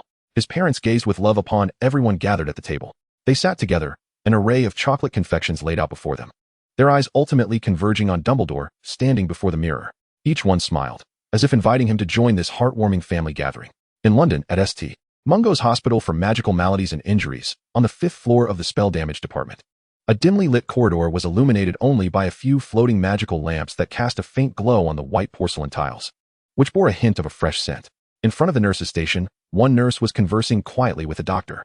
I am truly sorry, Merlincorp, for suddenly asking you to cover for me, she said, her tone tinged with unease, clutching a stack of documents. Dr. Merlincorp smiled gently, his voice calm and devoid of disturbance. It's quite all right, Eileen. After all, I am divorced, and there is nothing at home for me to concern myself with. Eileen paused, seemingly taken aback by the casual mention of his divorce. She offered an awkward smile. Well, thank you. Honestly, you appear much better than you did after the last attack. I'll take my leave now. Do take care. Goodbye. Merlincorp's voice remained warm, his professional smile in place as he watched Eileen descend the staircase. As Aaron's figure completely vanished around the corner of the staircase, the smile on Merle's face dissipated instantaneously, akin to smoke scattered by the wind. Merle slowly seated herself on the chair behind the nurse's station, her movements fluid, yet somewhat mechanical. She reached into the ample pocket of her white coat and retrieved an envelope. The surface of the envelope bore a fluid script indicating its origin, Durmstrang Institute of Magic. Merle gazed at the envelope for a while, her expression devoid of emotion, as if she were observing an object entirely unrelated to herself. Subsequently, she deftly tore open the seal, extracted the letter, and began to read. The densely packed script on the paper appeared somewhat blurred under the light. Yet Merle's eyes remained fixed, scanning each word. Her face betrayed no expression, as if the contents were merely words, stripped of any emotion or significance. After a few minutes, she folded the letter neatly and placed it on the adjacent table. Then, she opened the drawer of the nurse's station and took out a blank parchment and a quill. Merle spread the paper before her, the quill suspended in midair. Pausing for several seconds, she stared at the white paper, her gaze profound and hollow, as if contemplating yet also lost in thought. After a while, she began to write, her movements somewhat stiff, each letter appearing as if meticulously chiseled. Dear Professor Christensen, I hope this message finds you well. Regarding your decision to arrive early to repair the soul detector, we wholeheartedly welcome it. At that time, we kindly ask you to provide specific details regarding your visit and itinerary, so we may arrange the necessary matters. While she was engrossed in writing the letter, she remained oblivious, or perhaps incapable of noticing, as two individuals passed directly in front of her, engaged in an animated conversation. Chapter 213, St. Mungo's. The Amnesiac Boy. Why choose me? One of them inquired, a hint of dissatisfaction and confusion in his tone. He has been tainted, corrupted by the divine. The other voice was deep and cold, as if each word carried an undeniable authority. Upon hearing this, the former scoffed, a slight smirk gracing his lips, revealing a trace of disdain. Oh really? Then what was the purpose of teaching that boy Alexander ancient magic? Choosing me merely implies that you find me more easily manipulable. Moreover, you spared Dumbledore's life. How can I trust you in our collaboration? Not to mention, we have also lost the goblet. The latter remained unperturbed, responding in a tone so calm it bordered on indifference. If that is your belief, I cannot change it. Yet the crux of the matter lies in the fact that Tom is no match for that child. Given this, I shall not choose to cooperate with him further. As for Dumbledore, I have already informed you. He has made a pact with death using the Deathly Hallows, and I am unable to eliminate him completely. Helga will never stand with us. Should they gain possession of her relics, it would undoubtedly hinder them significantly. As they spoke, the two gradually ventured into the dim recesses of the corridor. Their appearances were strikingly conspicuous, even to the point of evoking a sense of dread. One among them was astonishingly tall, towering over 2 meters, with skin as pale as alabaster, emanating an unnatural sheen. The contours of his muscles resembled those of a meticulously sculpted statue. He donned an exceedingly vintage gown and a lady's hat, presenting an ensemble that was both antiquated and eerie. However, what was most impossible to overlook was the ghastly appearance of his right arm, as if it had been seared by fierce flames, charred and withered, adorned with a web of cracks devoid of vitality. One of his eyes mirrored this horror, its socket hollow, with burn marks trailing down his cheek, adding an aura of terror. His companion, on the other hand, exuded an air of greater mystery. Of more ordinary stature, he appeared to be a student, faintly recognizable in his Hogwarts robes. Yet, draped over these robes was an enormous black cloak, the shadows of which obscured his face, revealing only a vague outline. The two advanced silently towards the end of the corridor. Meanwhile, Merlin remained engrossed, his pen whispering across the parchment, wholly absorbed in his correspondence. Upon reaching a door marked Permanent Magical Injury Ward, the young man waved his wand, causing the door to swing open. Ah, a commendable unlocking charm, though rather simplistic for my taste. The towering lady offered no reply, merely casting a cold glance in his direction before stepping into the room with brisk decisiveness, seemingly unperturbed by the boy's words, and subsequently closing the door behind her. A young man found himself adrift in an endless void, surrounded by darkness, devoid of any sense of direction, with only fragmented memories flickering before him, akin to shattered mirrors failing to form a coherent image. A slain professor lay amidst an emerald glow, his gaze frozen in a final moment of terror. An anthropomorphized owl glowed red in its eyes. A lavatory lay in ruins, shattered porcelain, and flowing water splattering about, as if silently screaming. These images flickered and alternated chaotically, unsettling in their disarray. He attempted to grasp certain details, yet they slipped through his fingers like grains of sand. The duration of his stay in this place eluded him. Suddenly, a dizzying whirlwind swept through, an invisible force swirling all the fragmented memories, rapidly converging at a point above his head. Then, with a deafening explosion, silence enveloped everything. The boy abruptly opened his eyes, as if a drowning man had finally breached the surface, gasping for fresh air. His chest heaved violently as consciousness gradually returned.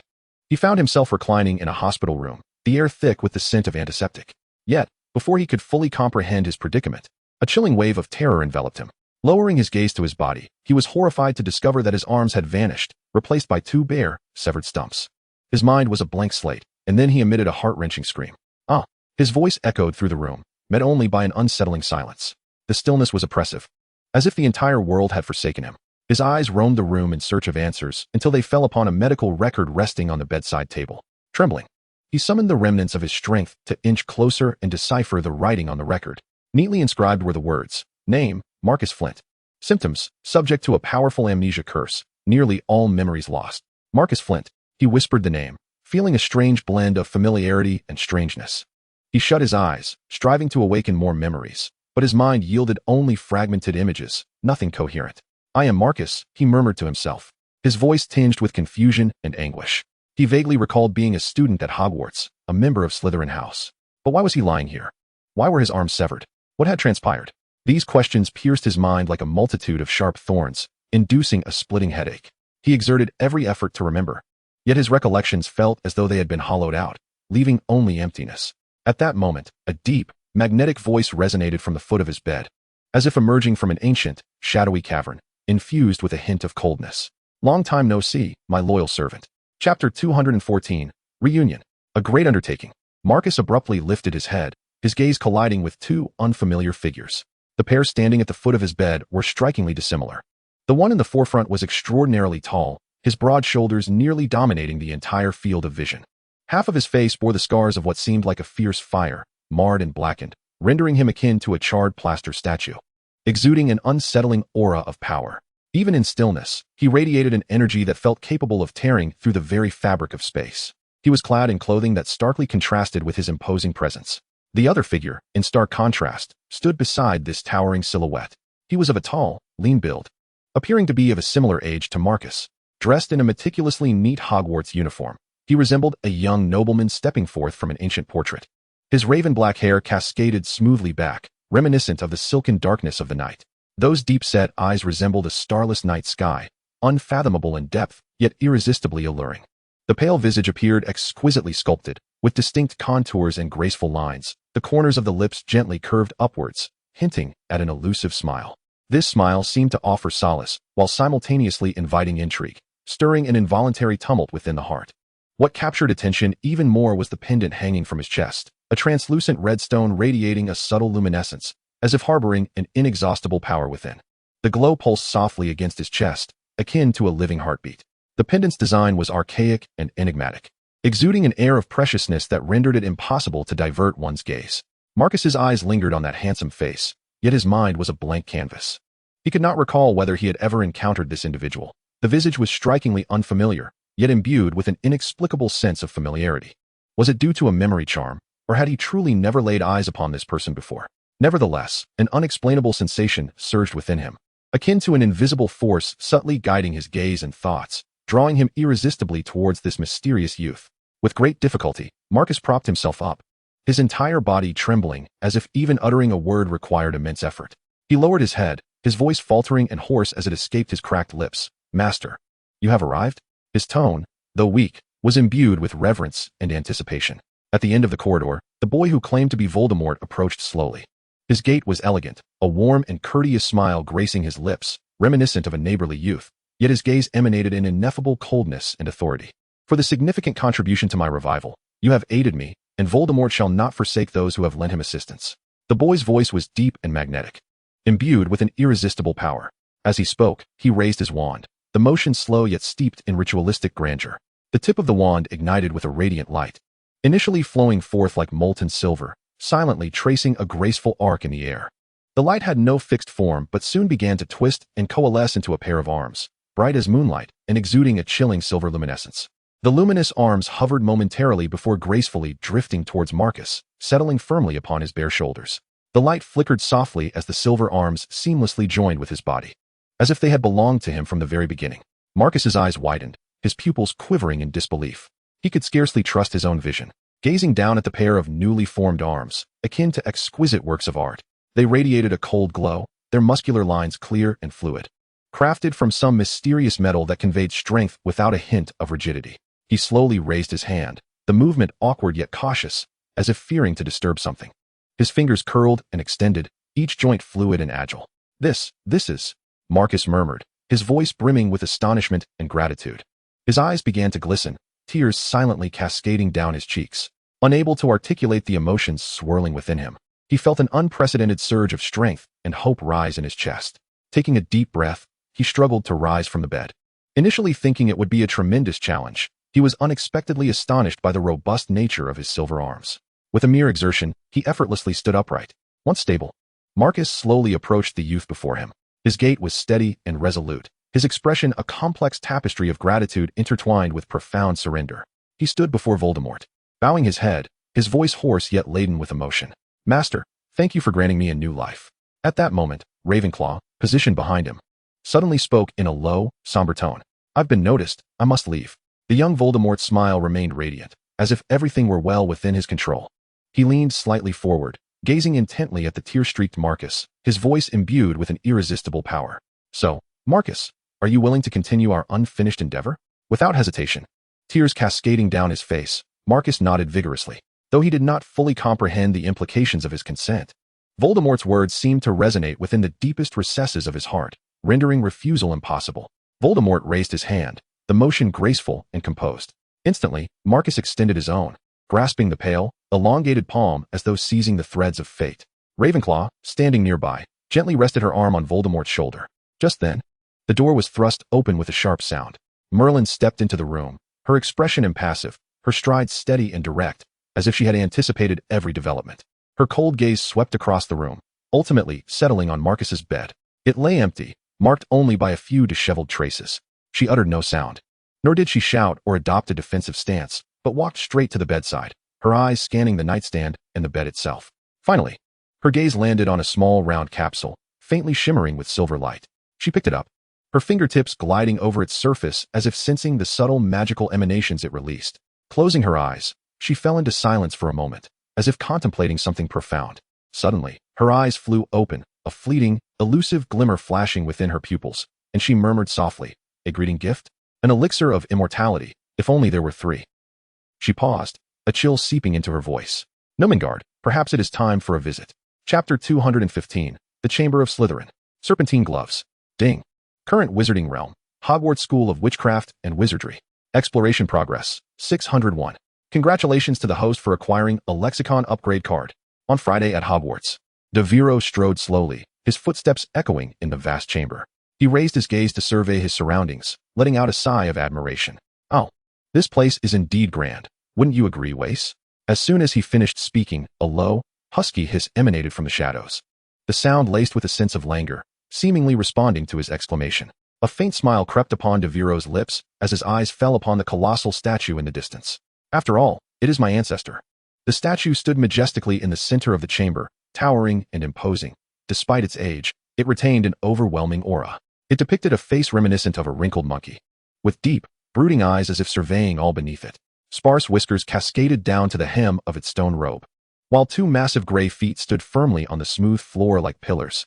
Indeed, Devero found himself within the Slytherin chamber. Wace, the name of the basilisk, which signifies wisdom, coiled in one corner, its enormous serpentine body rising and falling with each breath. Devero cast a glance downward, still puzzled as to why Salazar Slytherin had bestowed such a serious name upon his pet. In Devero's view, a name like Fortune would have been far more auspicious. Ever since acquiring the title of Heir of Slytherin, Devero had been itching to visit one of the most enigmatic underground locales in the Harry Potter universe. Today, his wish had finally been fulfilled. He raised his eyes once more to scrutinize his surroundings. Towering stone pillars encircled the chamber, adorned with reliefs of serpents that seemed to whisper silently. The entire space exuded an ancient and desolate aura, suggesting a past glory that had faded with the passage of time.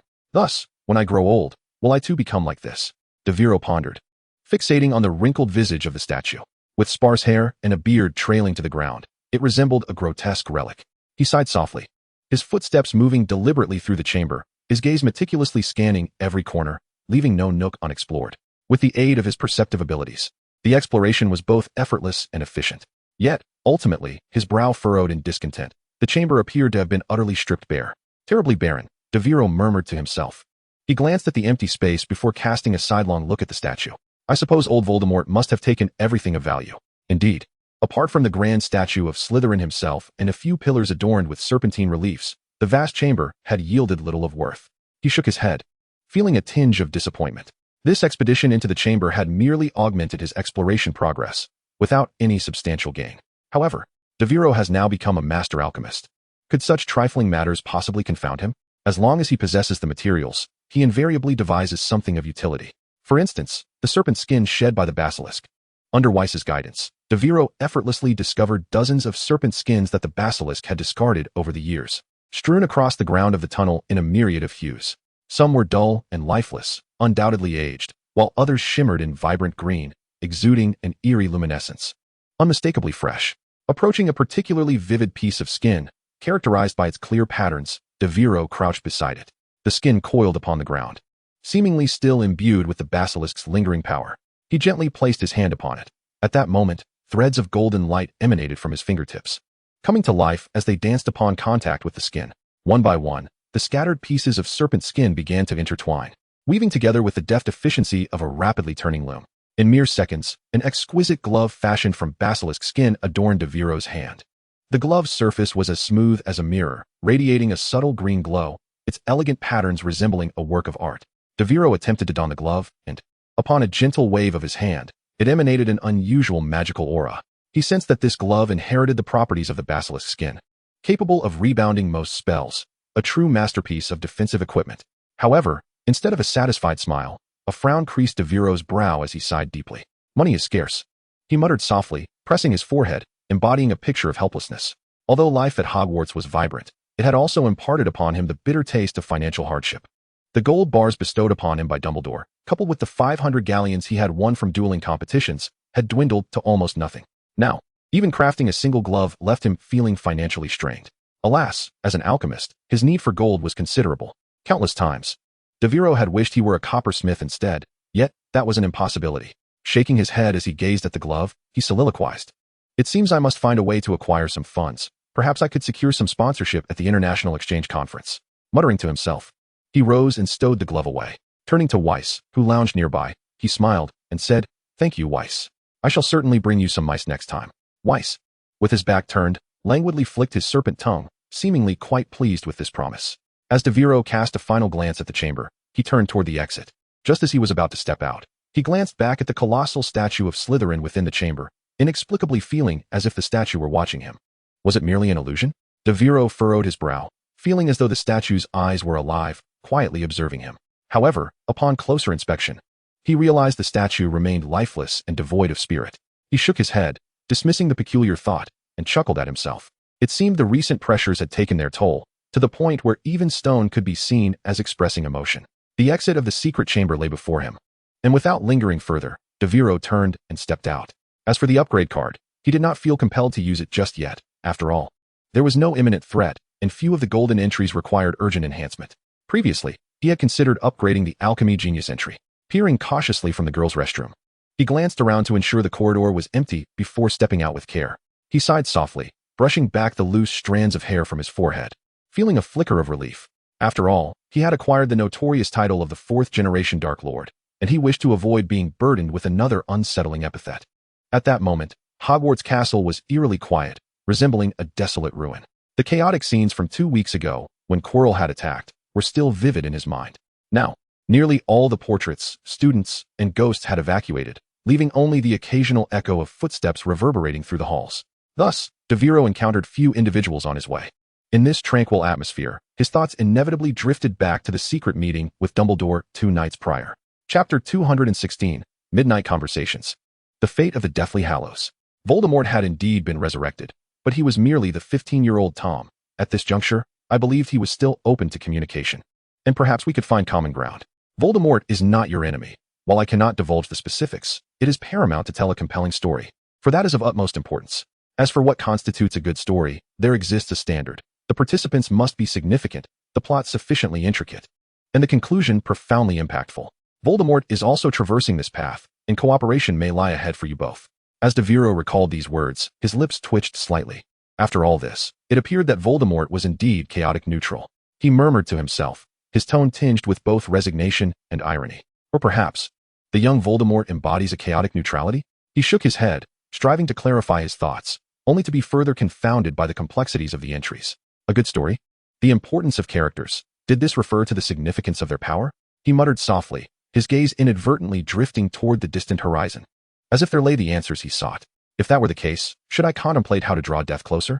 This notion tightened his chest, for presently, Devero was recognized by the system as an enemy of death, yet he quickly cast it aside. His brow creased slightly as he continued to converse with himself. Or rather, those who possess that singular entry. It appears that only I and the 4 founders currently hold such a title. Must we truly resurrect them all? He halted his steps, gazing upward at the overcast sky. The biting winter wind grazed his cheeks, infusing him with a chilling clarity. drawing in a deep breath.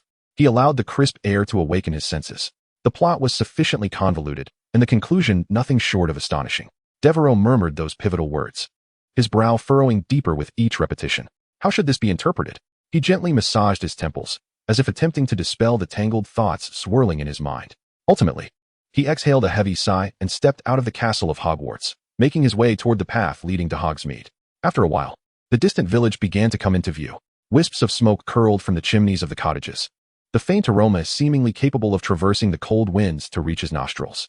Lost in his reverie, Devero was suddenly startled by a gentle tap on his shoulder. He quickly turned, only to find nothing behind him. Who? He whispered, his brow knitting in mild concern, a flicker of caution glinting in his eyes. He swiftly cast a perception spell, sweeping his gaze across the empty corridor, soon detecting 3 faint magical signatures concealed beneath a nearby garment. The corners of his mouth twitched as he approached, extending his hand to lift the invisibility cloak. Indeed, there were Harry, Ron, and Hermione, grinning up at him from their hiding place. Why aren't you 3 staying in the village? What are you doing out here? Devero glared at them, twisting the invisibility cloak in his hands. Are you hoping to earn a reprimand from Professor McGonagall? Hermione replied with a cheeky smile, unafraid. Devero, you've come out too. Haven to you? Why can't we? Devero rolled his eyes. I am the dueling champion. Even if 10 werewolves were to suddenly emerge from this castle, I would handle them with ease. What about you? 3 defenseless little sparrows? At this, Ron immediately made a face, muttering, oh really? Then go tell Professor McGonagall that, and see if she deducts points from you. Devero paused, his mouth twitching once more. He had to concede that Ron was right. Professor McGonagall was known for her fairness. Anyone breaching school rules would be met with her unwavering justice, even if that individual had just vanquished the Dark Lord. At that moment, Harry pointed at the invisibility cloak in Devero's hands with a grin. Actually, we managed to sneak out from under Filch's nose thanks to this cloak. Someone specially gifted it to us. Devero looked down at the cloak, a realization dawning within him. It seemed old Dumbledore believed that Harry should have a magical item to fully experience life at Hogwarts. Devero lifted his gaze to Harry, concern evident in his tone. By the way, Harry, how are you faring now? Do you still experience those sudden lapses in memory? Harry's expression momentarily faltered, and his gaze flickered. Stealing a glance at Ron and Hermione, he noticed their faces were also etched with curiosity, evidently awaiting his response. Under the scrutiny of their 3 gazes, Harry's cheeks flushed a deep crimson. He stammered, I'm not quite sure. However, I do feel much better now. At least the headaches have subsided. Although Harry's words were fragmented, they provided a slight relief to Devero, who nodded, speculating that this improvement might be attributed to Voldemort's sealing. Nevertheless, he remained wary of any potential attempts at possession by Voldemort. At that moment, Ron leaned closer, patting Harry's shoulder and jesting. You must have been sleepwalking to find those chocolate frogs, right? How else could you forget? Hermione frowned, gently nudging Ron's arm. Don't make such jokes, Ron. Yet. Her tone bore a hint of concern. Harry managed a hesitant smile, clearly uncomfortable discussing his peculiar condition. He busied himself fiddling with his fingers, seemingly wishing to evade further inquiries. Devereau's gaze shifted away from Harry to the invisibility cloak in his hand. His previously placid expression abruptly stiffened, and his pupils constricted slightly. Instinctively tightening his grip on the cloak, he shook it out and scrutinized the seemingly ordinary garment under the puzzled stares of the trio.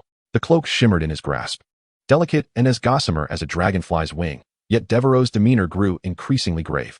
After examining it for some time, he slowly lowered the cloak, his gaze complex as it fell upon Harry. Harry, from whom did you acquire this invisibility cloak? When did you receive it? Devereau's voice was deep, laced with an undercurrent of unease. Harry blinked, recalling, and replied, I found it yesterday when I woke up. There was a package at my bedside. Inside was this cloak and a note. What did the note say? Devero pressed, his tone growing ever more serious. Harry scratched his head, uncertain. It said, your father left a treasure for you before he died. Due to certain circumstances, it was damaged, so I made a new one to return to you. Use it well. Wishing you good health. Upon finishing, he gazed at Devero with a face full of confusion. What is the matter?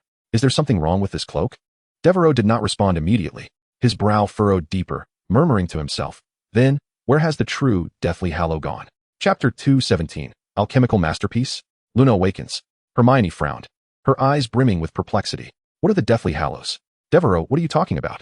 Devero lifted his gaze and regarded her momentarily, then shook his head, a semblance of nonchalance gracing his features. It's nothing. Now, you all should don the invisibility cloak and return. I can traverse Hogsmeade freely, but you cannot. As he spoke, he returned the cloak to Harry, his eyes lingering on the fabric with an air of curiosity. His knowledge of alchemy informed him that this cloak was far from ordinary, yet it did not possess the status of a relic. Its material was lightweight, soft to the touch yet resilient, imbued with a certain magical essence. Devero assessed internally that this was indeed an exceptionally rare alchemical masterpiece, arguably the finest cloak of invisibility available. However, a spark of ambition flickered within him. Given sufficient materials and time, he believed he could craft an even superior cloak. Though the enhancement might be modest, his confidence in his alchemical prowess was unwavering. As he pondered, the contents of a certain note resurfaced in his mind. And combined with the cloak's quality, he surmised that it was likely crafted by Dumbledore himself. Yet, another question clouded his thoughts. Though the cloak in Harry's possession was impressive, it was not the legendary Potter family heirloom, the cloak that was one of the Deathly Hallows. Where could that be? Devero's brow furrowed slightly, perplexed by the mystery. His thoughts drifted back to a previous discovery. The entry regarding Dumbledore's Master of the Elder Wand had vanished. Was there a connection between the invisibility cloak and the Elder Wand? He sensed that hidden within this enigma were secrets that Dumbledore had yet to disclose. Taking a deep breath, Devero sought to quell his lingering questions. He needed to seize an opportune moment to inquire directly with Dumbledore. At that moment, Hermione asked, "Devero, are you permitted to roam Hogsmeade freely?" Devero looked up, a gentle smile gracing his lips. "Certainly not. However, I possess a means to elude Filch's gaze." He drew his wand from his pocket and lightly tapped it atop his head. Instantly, his form shimmered like rippling water and then vanished entirely. Only his faint voice remained in the air. "What do you think? Am I perfectly invisible now?" "Wow." The three stared wide-eyed, their mouths agape as if they could fit an egg inside. "Minerva, wouldn't it be better to arrange the temporary dormitory in the northern part of the village? That area is more spacious, accommodating more people and proving more convenient. The space here is indeed somewhat cramped." Slughorn, wiping the beads of sweat from his forehead, approached Professor McGonagall, who was engrossed in her transfiguration spell, his tone tinged with tentative inquiry. The atmosphere of the village buzzed with busyness and tension, as nearly all the professors from Hogwarts gathered to assist in the construction of the temporary lodgings. Professor Flitwick, incapacitated by illness, was unable to attend, while the towering figure of Hagrid busied himself with the transportation of stone materials. His presence was particularly striking, yet he frequently cast glances towards the Forbidden Forest, evidently preoccupied with concern for the dragon Norbert. Professor McGonagall lifted her gaze, allowing her eyes to linger on Professor Slughorn's face for a moment, her expression imbued with an undeniable firmness. With a flourish of her wand, she precisely placed the final wooden plank atop the roof and stated, in a calm yet unassailable tone, "No, Horace. The northern part of the village is a crucial route for the supply caravans. Currently, all materials must undergo stringent inspection and registration. That area has been designated as an inspection zone and cannot be utilized for constructing dormitories." She paused, surveying the small houses that had taken shape around them, and added, "We are in a unique situation. Let us endure a few more days. In about a week, we should be able to return to the castle." Upon hearing this, Slughorn let out a resigned sigh, but nodded in agreement. He understood that Professor McGonagall's judgments were always meticulous and not easily altered. "Very well, Minerva, you are right," he replied softly, then rolled up his sleeves, grasped his wand, and joined the other professors in the construction of another dormitory. Devero, having silently returned to the village thanks to the disillusionment charm, glanced around and noticed that the professors were preoccupied with repairing the dormitories, momentarily oblivious to his presence. He exhaled in relief, thinking he could finally catch his breath in peace. However, when his gaze fell upon a figure not far away, draped in a black cloak and moving with the agility of a bat, he shivered involuntarily. Snape. Memories of a previous harrowing encounter flooded his mind. At that time, he had just returned, disheveled and dusty, with Luna from the castle, barely having time to catch his breath before being caught red-handed by the old bat. Snape's expression was as dark as a storm cloud, and without uttering a word, he seized Devero by the ear and unleashed a torrent of reprimands. When faced with an unbeatable foe, one must retreat immediately. "Who taught you to be so reckless? Do you wish to trouble me? Or do you want me to collect your remains?" Snape growled through gritted teeth, his face a mask of suppressed fury. Devero attempted to justify himself, explaining that he was merely retrieving the remains for Voldemort, but found no opportunity to interject. In his fervor, Snape's hand instinctively moved toward his wand at his waist. In that moment, Devero felt as though his life might very well end there, had it not been for Professor McGonagall's timely arrival, who intervened and calmed Snape with her adept feline-like persuasion. Devero could almost foresee a grim fate at the hands of a Cruciatus curse. Reflecting on this, he could not help but touch his ear, as if still feeling the sting of that painful grip. The village now appeared noticeably more lively than before, with students, under the guidance of their prefects, mingling in small groups. Many parents also hurried to pick up their children, but before departing, each individual had to undergo an examination of the Dark Magic Index to ensure they were not infected or carrying wolfsbane. Subsequently, Devero made his way towards the village's infirmary. Most of the injured had now healed, yet students like Luna and Percy, who were already cursed, would certainly remain in isolation here. Luna, perhaps under the influence of her transformation, had fallen into a deep slumber for 2 days and nights without awakening. Devero murmured to himself, sensing that this deep sleep might not solely stem from physical reasons. Perhaps Luna had no desire to awaken. Her dreams might be her only sanctuary. Mr. Lovegood, affected by Devero's decay curse, was still in isolation treatment alongside Flitwick. As Devero arrived at the infirmary, he noted that it was one of the few tents in the school.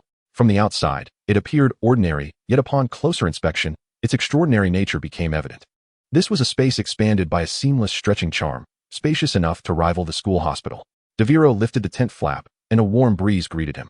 Inside, the lighting was soft, and the air was infused with a subtle herbal aroma. The interior was bright and open, with several rows of neatly arranged beds occupied by various injured individuals, while nurses and doctors moved about in a busy yet orderly manner. Devero had not taken many steps when he encountered Madame Pomfrey at the end of the corridor. He was about to greet her when he suddenly remembered he was still invisible. He waved his wand to dispel the invisibility charm. Pomfrey, startled by his sudden appearance, nearly dropped the potion bottle she was holding. She placed a hand on her chest, taking a deep breath. "Goodness, Devero, must you be so frightening?" Devero offered an apologetic smile, but before he could explain, Pomfrey had regained her composure. She glanced at him, her tone carrying an air of urgency. "You arrived just in time. The Lovegood girl has awakened." She gestured towards the infirmary behind her and continued, "However, she refuses to see anyone. Even the doctors have been sent away. I think you should give it a try." Devero paused for a moment, then nodded without saying much. He sensed the implication in Pomfrey's words, as if she had discerned the unusual nature of his relationship with Luna. Approaching the infirmary door, he gently knocked but received no response. "Luna, I'm coming in," he whispered, pushing the door open. The room was softly lit, with a faint aroma of herbs lingering in the air. Luna was seated on the bed, propped against the pillow, holding a photograph in her hands, her gaze fixed vacantly upon it. Devero stood at the threshold, silently observing her. In that moment, Luna appeared even more emaciated than usual. Her already slender figure seemed strikingly frail.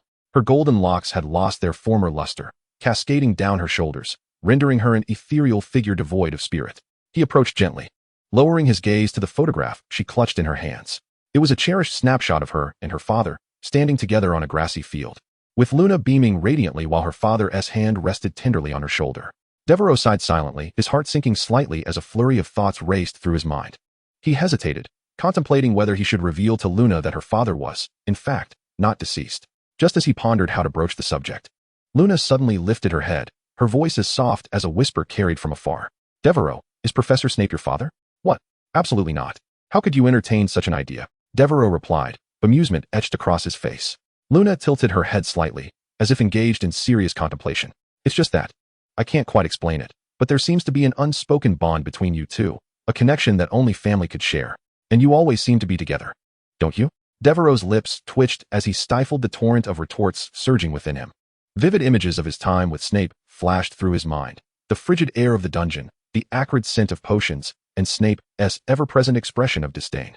If given the choice, he would rather share afternoon tea with Voldemort, discussing the artistry of dark magic, than endure more than half an hour in Snape's company. Yet, he could not voice this to Luna. "We merely share a mentor-student relationship. It's not as intimate as you perceive," he waved dismissively, attempting to sound casual, though a hint of resignation flickered in his eyes. Suddenly, as if struck by a revelation, his demeanor shifted to one of urgency. "Oh, please, do not mention this in your magazine. Luna, I am serious. This is no jest." He recalled the peculiar articles she had penned in the counterpoint. Luna observed his flustered expression, a faint smile gracing her lips, though she did not laugh.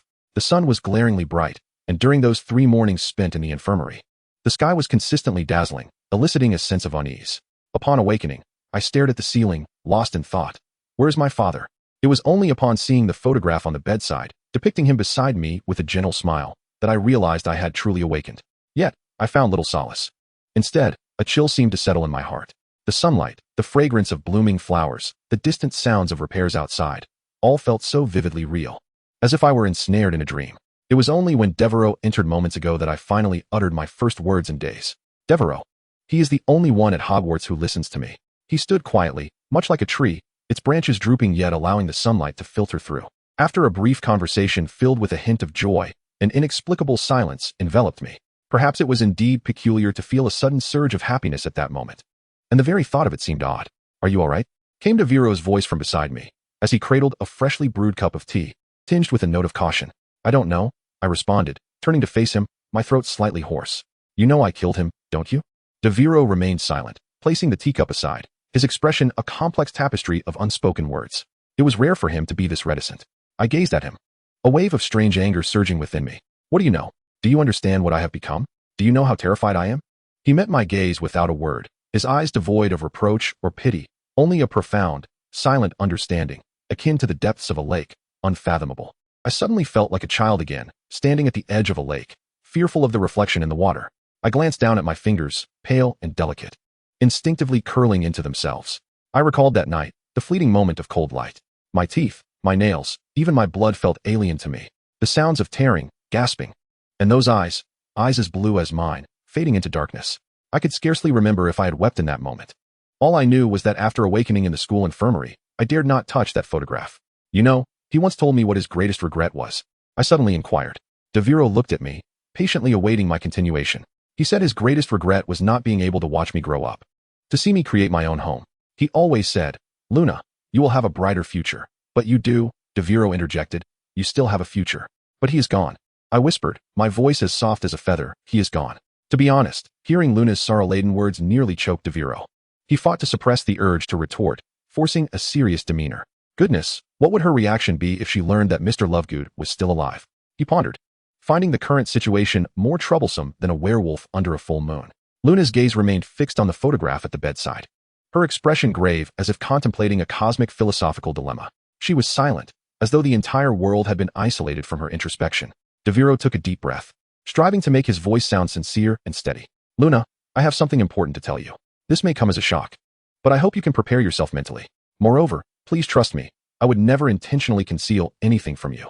Luna finally turned to face him, her gaze so composed that it unsettled Devero. She nodded gently. Speak, she urged. Devero felt a slight relief, sensing it was a promising beginning. He cleared his throat, poised to speak, when suddenly a commotion erupted outside the ward, as if some patients were causing a disturbance. The corridor was filled with the sharp reprimands of nurses and the sound of objects crashing to the ground, yet Devero chose to disregard the cacophony for the moment. He returned his attention to Luna, continuing, in truth, Luna, your father, bang. A sudden loud noise from outside nearly caused Devero to swallow the word truth. Reflexively, he turned to the door. Before he could fully comprehend the situation, there was another thunderous crash, and this time the door was flung open. Luna, my child, are you all right? Accompanied by a resonant cry, a man clad in a lemon-yellow robe stormed into the room. His golden hair was disheveled as if swept by a tempest, and the color and style of his attire were so peculiar that one couldn't help but glance again. The newcomer was none other than Mr. Lovegood. He has awakened. Chapter 219, The Situation in the Magical World. Exploring the Black Lake? Mr. Lovegood's gaze fell upon Luna in the bed, and his expression transformed instantaneously from anxious to ecstatic, tears streaming down his face. He opened his arms, ready to rush forward and envelop Luna in a fervent embrace, as though he wished to pour all the emotions he had regained into that singular moment. Luna, my little moon, father has finally found you. However, before he could approach, Madame Pomfrey and several nurses burst into the room like a preemptively stationed task force. Mr. Lovegood, you must not come into contact with anyone. Madame Pomfrey admonished sternly, urgency lacing her voice. The decay curse on you has not been entirely eradicated. Contact with others could lead to contagion. With that, several nurses seized Mr. Lovegood, attempting to pull him away from Luna's direction. Let me embrace my daughter. I am nearly recovered. Mr. Lovegood struggled with all his might, his movements resembling a chaotic dance. Madame Pomfrey, you cannot treat me this way. This is paternal love. A father's love cannot spread the decay curse. Indeed, a father's love cannot. But that cursed robe of yours certainly can. Madame Pomfrey retorted without hesitation, her tone serious as if she were delivering a lesson in magical defense. As Mr. Lovegood was half-dragged, half-led away by the nurses, Luna leapt from her bed. Her movements were swift and graceful, as if she had never fallen ill. Father, she called out, her voice filled with urgency. She dashed out of the ward barefoot, not even pausing to put on her shoes. Devero stood to the side, observing the scene, unable to suppress a bemused scratch of his head. He hesitated for a moment, but ultimately resolved to follow her out. Such dramatic tendencies must surely be inherited from his family. He muttered softly to himself as he stepped to catch up with Luna. In the corridor, Mr. Lovegood was still struggling valiantly, chanting fervently, I have evidence. It is the side effect of the decaying curse combined with the venom of the Nagini. You cannot prevent me from seeing Luna. Mrs. Pomfrey was evidently unconvinced, casting him a cold glance. Mr. Lovegood, if you do not cooperate with the treatment, I shall have to resort to muggle methods, such as binding you to the bed. Inside the makeshift hospital wing, the atmosphere was somewhat chaotic. Under the stern gaze of Mrs. Pomfrey, Mr. Lovegood, with a look of relief and tears brimming in his eyes, was confined to an isolation room. He did not forget to shout to Luna through the door, "Do not worry, dear. Father will surely recover." Luna stood outside, tears still on her cheeks, yet suddenly burst into laughter, her emotions fluctuating like a roller coaster ride. Devero, standing nearby, could not help but smile at the scene, finding it both heartwarming and somewhat comical. With Mr. Lovegood's pleas and Mrs. Pomfrey's strong intervention, Luna finally agreed to return to her own hospital room. However, as she turned, she was met by the sight of Devero standing at the entrance. Her face flushed instantly, pale skin tinged with a hint of crimson, as if she had just swallowed an entire blazing sun. "Wait, so you were standing there just to tell me this?" Devero nodded, appearing somewhat innocent. Luna paused for a moment, then, with gritted teeth, inquired, "Then why didn't you just say so directly?" Devero scratched the back of his head, offering an awkward smile. "I was still contemplating my words, unsure of how to begin." Luna's face grew even redder, her eyes wide as two full moons. You actually waited until I finished those peculiar words before telling me." Her voice rose sharply, tinged with embarrassment and anger. "Devero Alexander." With that, she stamped her foot and dashed into her hospital room, moving with the speed of a cat whose tail had been stepped on. Devero stood rooted to the spot, his mouth twitching as he watched Luna's nearly door-bursting silhouette, letting out a resigned sigh. Well, I suppose only at such times would Luna consider her words to be peculiar. He mused, shaking his head. Regardless, he had indeed conveyed the message. Now, it was time to seek out Dumbledore to inquire about the Deathly Hallows, as well as the whereabouts of the invisibility cloak and the Elder Wand. This matter seemed quite significant as well. "What? The headmaster has gone to the Ministry of Magic for a briefing?" Devero asked, somewhat astonished, his brow slightly furrowed. Professor McGonagall nodded, her expression exceedingly grave. "Indeed. The repercussions of this incident are profoundly severe, and the involvement of a mysterious individual in the attack has not been publicized, or perhaps it is merely coincidental that the enigmatic figure was apprehended, leading the headmaster to prefer that fewer people are aware of the situation." Devereau's gaze flickered momentarily, and after a brief silence, he nodded slowly. He could comprehend Dumbledore's decision. It was not merely the choice of a cunning headmaster, but rather a strategy employed by a leader striving to restore equilibrium amidst chaos. The headmaster's considerations indeed possessed their own rationale, Devero reflected thoughtfully.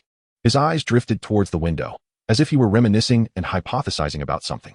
Should the news proliferate, it would likely incite even greater panic. In contrast, controlling public discourse would facilitate a more effective grasp of the circumstances. Professor McGonagall slightly inclined her head, a trace of approval gracing her countenance. "It appears you grasp the headmaster's concerns. Yes, as you articulated, this is not solely for the sake of Hogwarts, but also for the stability of the entire wizarding world." Devero pondered deeply. In the original narrative, Voldemort represented the greatest threat. Dumbledore's choice to disclose his return was intended to unite the entire magical community against a shared adversary. However, the situation has undergone a radical transformation.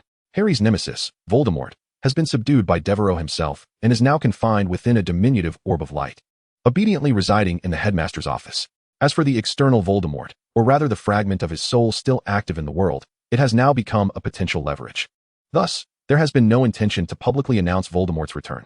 Yet, Devero contemplated another possibility, suddenly anxious as he inquired of Professor McGonagall. "Professor McGonagall, could this incident have any repercussions for the headmaster? For instance, might it compel him to resign?" He was acutely aware that similar occurrences had transpired in the original narrative, where the Ministry of Magic's interference forced Dumbledore to vacate Hogwarts, even appointing a loathsome toad to govern the school. The mere recollection of that tumultuous chapter of school life sent shivers down Devereau's spine. He ardently wished for his own academic experience to remain unaffected by this affair. Sensing his unease, Professor McGonagall revealed a faint smile, her tone gentle. "Rest assured, Devero, that will not happen." She adjusted her glasses delicately and continued to explain. "In the current climate, the Minister of Magic cannot afford to dismiss Dumbledore. Regardless of any reluctance to admit it, he requires the headmaster's support to stabilize the situation. The threat posed by dark wizards has already instigated widespread panic within the magical community. Should any turmoil arise at Hogwarts, the minister's position would likely be untenable."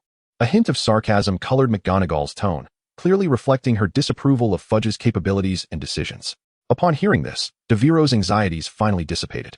He nodded, and his furrowed brow gradually relaxed. "That's good, Professor. All right, Devero, Professor Snape has informed me that your research will continue for the next few days, and you are to meet him in the underground classroom tonight." McGonagall relayed this news as Devero was about to depart. He sighed. It seemed that his leisurely days were coming to an end. The life of a diligent researcher was about to resume. However, before he left, Devero had a place he wished to visit. Seizing the opportunity when the coast was clear, he quietly slipped out of Hogsmeade and quickly made his way to the edge of the Black Lake. The frigid air, laced with dampness, enveloped him as the lake shimmered with a ghostly light under the moon. The surface resembled a dark mirror, occasionally disturbed by gentle ripples. Standing by the lake, he gazed at his reflection, a smile creeping upon his lips. He had long desired to explore the depths of the Black Lake. As for the ability to breathe underwater, that was hardly a concern. He possessed the underwater breathing enchantment acquired from Norbert.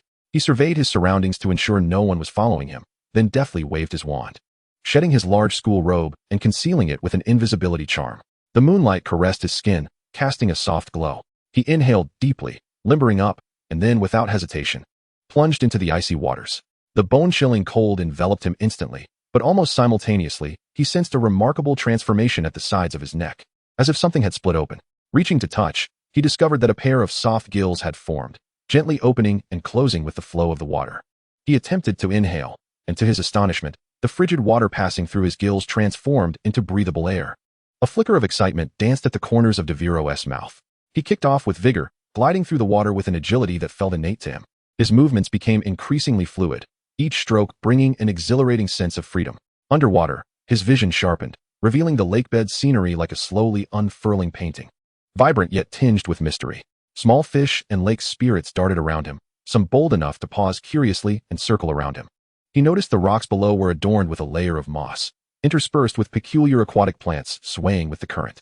The exploration prompts on his interface flickered rapidly, the numbers ascending continuously, filling his heart with satisfaction.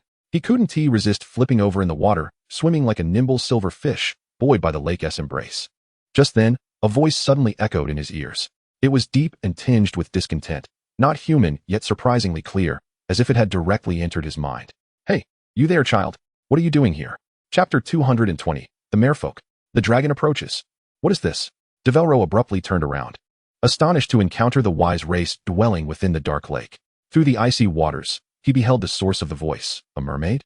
The creature glided gracefully, its form flickering in the dim green depths. Its skin bore an unhealthy iron-gray hue, as if it had languished in the lake's embrace for far too long, emanating an eerie sheen. Its hair, a deep shade of green, flowed long and unkempt, resembling tangled aquatic vegetation, drifting aimlessly with the current. Those eyes, yellow and with slit pupils akin to a feline's, regarded Devero with a detached and scrutinizing gaze.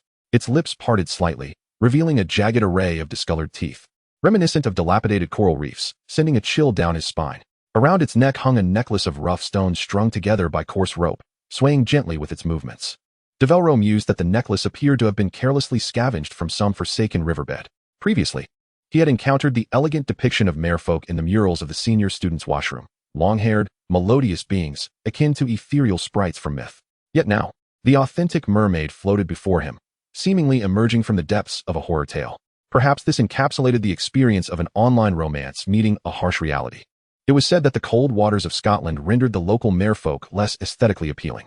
According to texts, it was in warmer seas that mermaids embodied the ideals of beauty as envisioned by humanity, graceful, exquisite, and even revered as legendary races.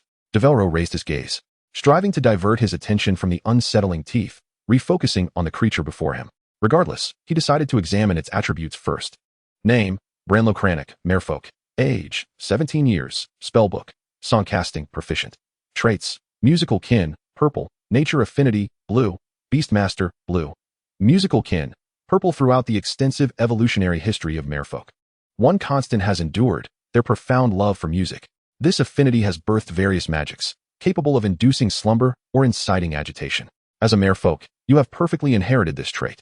Nature affinity, blue born of nature and nurtured by it. You possess abundant experience and magic related to life at the lake's bottom, allowing you to focus primarily on your singing. Beastmaster, blue you possess considerable experience in taming creatures such as grindylows, hippocamps, and lobworms, knowing how to utilize them for production or even as weapons for self-defense. Devero's interest was piqued. It seemed this merfolk had yet to reach adulthood, yet its attributes were indeed intriguing. The musical kin trait was unnecessary to examine further. TSK, Devero furrowed his brow as he perused the entry, promptly dismissing it from his mind. Engaging with such material would likely induce irreversible alterations to his physiological structure.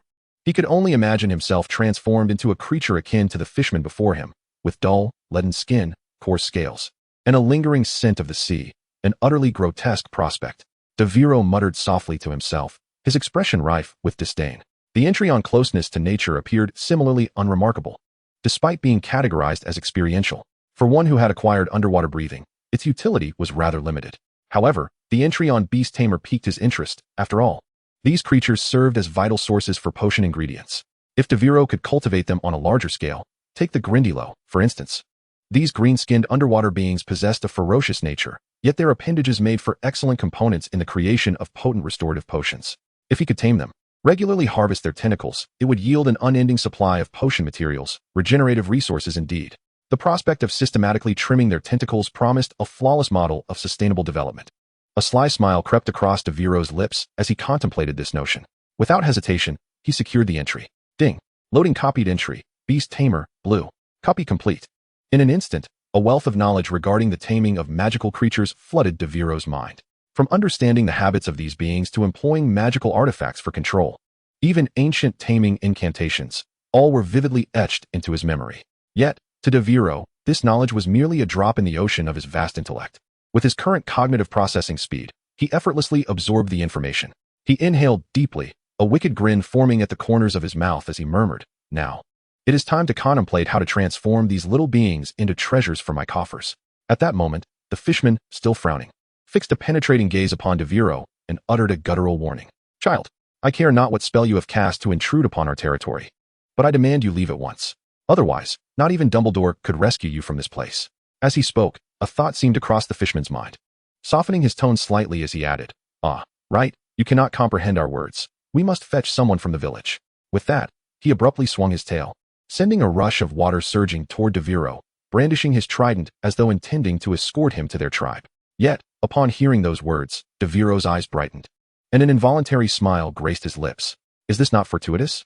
He contemplated to himself, initially pondering how to infiltrate the fishman tribe, and now, fortuitously, the very protagonist was leading the way.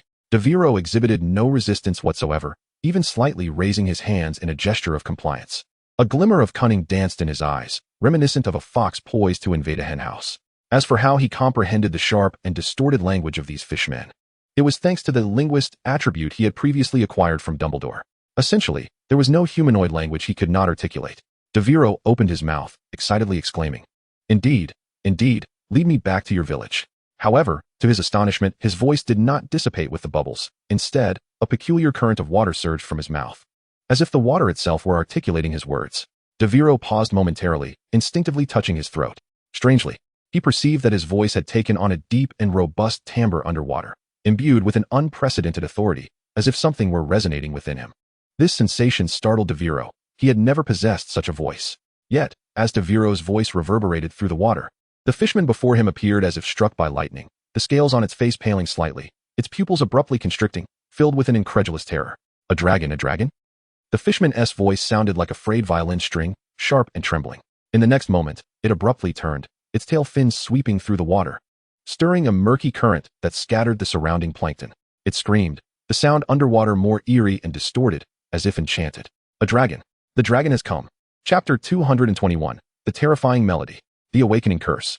That voice echoed like an underwater resonance, disturbing the previously tranquil Black Lake. Before Devero could comprehend the situation, he observed the fishman swimming towards the depths of the Black Lake with an unnatural speed, its tail leaving a fleeting silver trace in the water, vanishing in an instant as if it had never existed. Devero blinked, dumbfounded, staring in the direction of the fishman's disappearance, as the water gradually calmed, and the Black Lake returned to its morbid silence. He stood there, bewildered by the hasty retreat of the fishman, his mind swirling with confusion. Why was it fleeing? What had transpired? Furrowing his brow, he resolved to follow and uncover the truth. He swam a couple of strokes in the direction the fishman had vanished.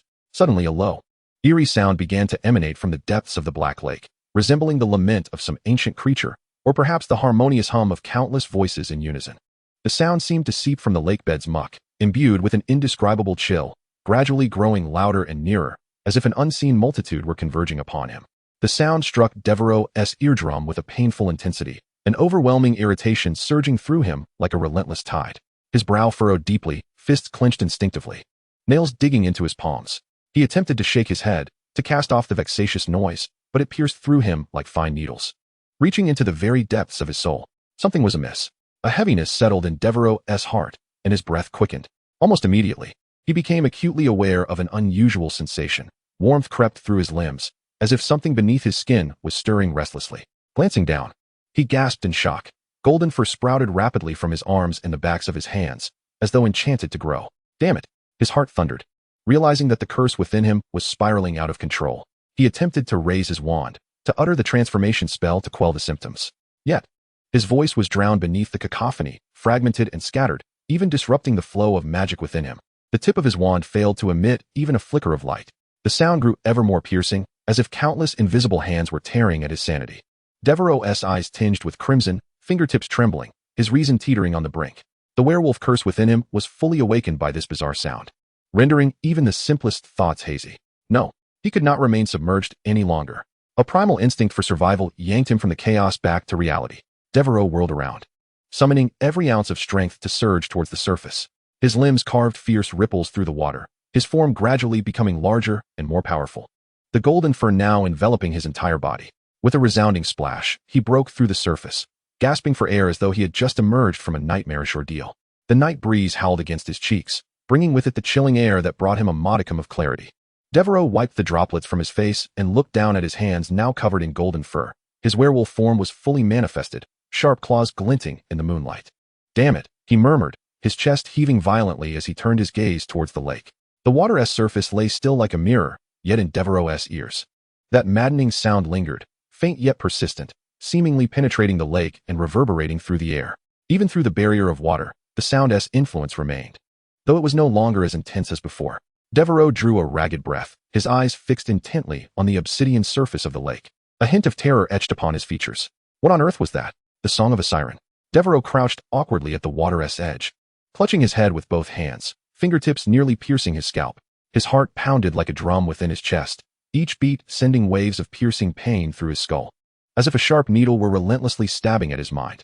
This sound possesses an uncontrollable, agitating effect, albeit not entirely. Rather, it serves as a direct assault on the senses, akin to invisible chains entwining around his mind, dragging his consciousness toward the abyss. The resurgence of Devero's curse is likely primarily attributed to the curse that resides within him. The eerie melody is capable of directly disrupting the meditative practices he typically employs to suppress the curse, rendering him nearly incapable of maintaining any semblance of clarity beneath the water. Cursed be that sound. It incites the curse, Devero murmured, his voice tinged with a subtle tremor. His arms remained cloaked in sparse golden fur, his nails sharp as daggers. He extended his hand, gazing at those peculiar claws, a wave of apprehension washing over him. Had it not been for the meditation techniques he had diligently honed over the years, which preserved a fragment of his sanity at the last moment, he would have undoubtedly succumbed to chaos at the lake's bottom. The mere thought of potentially attacking his closest friends upon reaching the shore sent chills down his spine. Devero inhaled deeply, pressing his palm against his temple, awaiting the intense headache to fully dissipate before raising his wand, attempting once more to cast a transformation spell. This time, the wand's light flowed gracefully, and the golden fur enveloping his body receded like a tide, with the sharp claws reverting to normal fingers. He glanced down at his hands, exhaling softly in relief. Finally, it is accomplished. He shook his head, aimed his wand at himself, and with a gentle flourish proclaimed, "Refresh." A warm current surged forth from the wand's tip, carrying a gentle heat, instantly rendering his damp garments dry. He comfortably moved his shoulders before proceeding to the stone where he had concealed his clothes, retrieving the garments he had prepared in advance.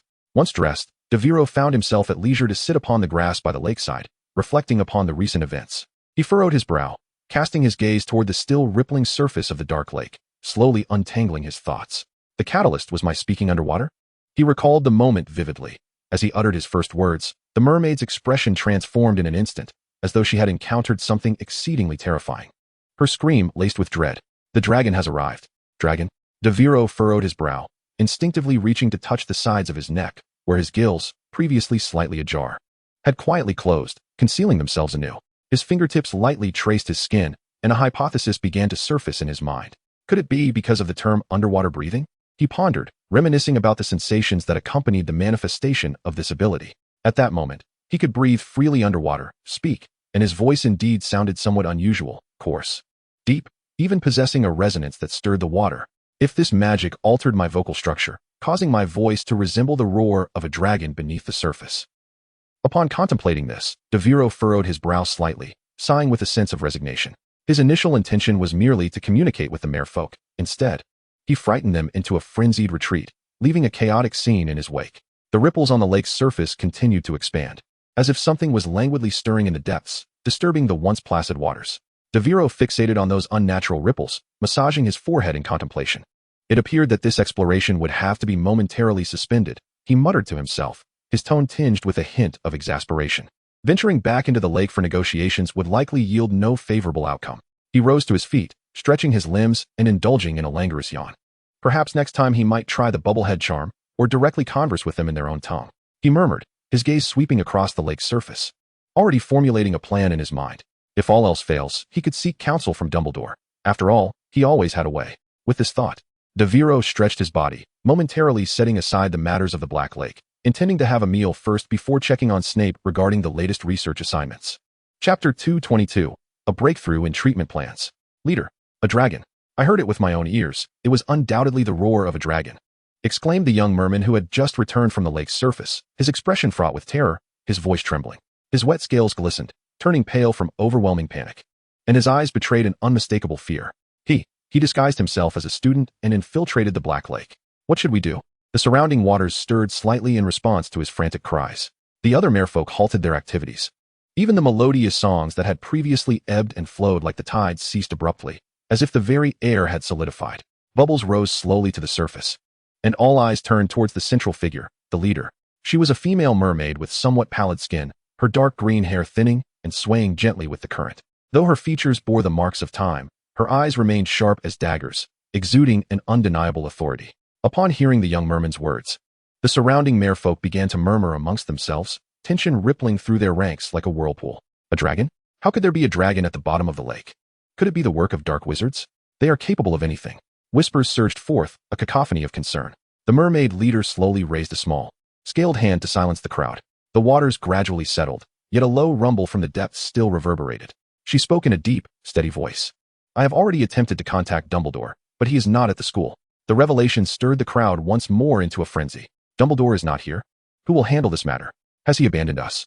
The mermaid leader's piercing gaze swept over the assembly, quelling their fears, before she continued with measured calm.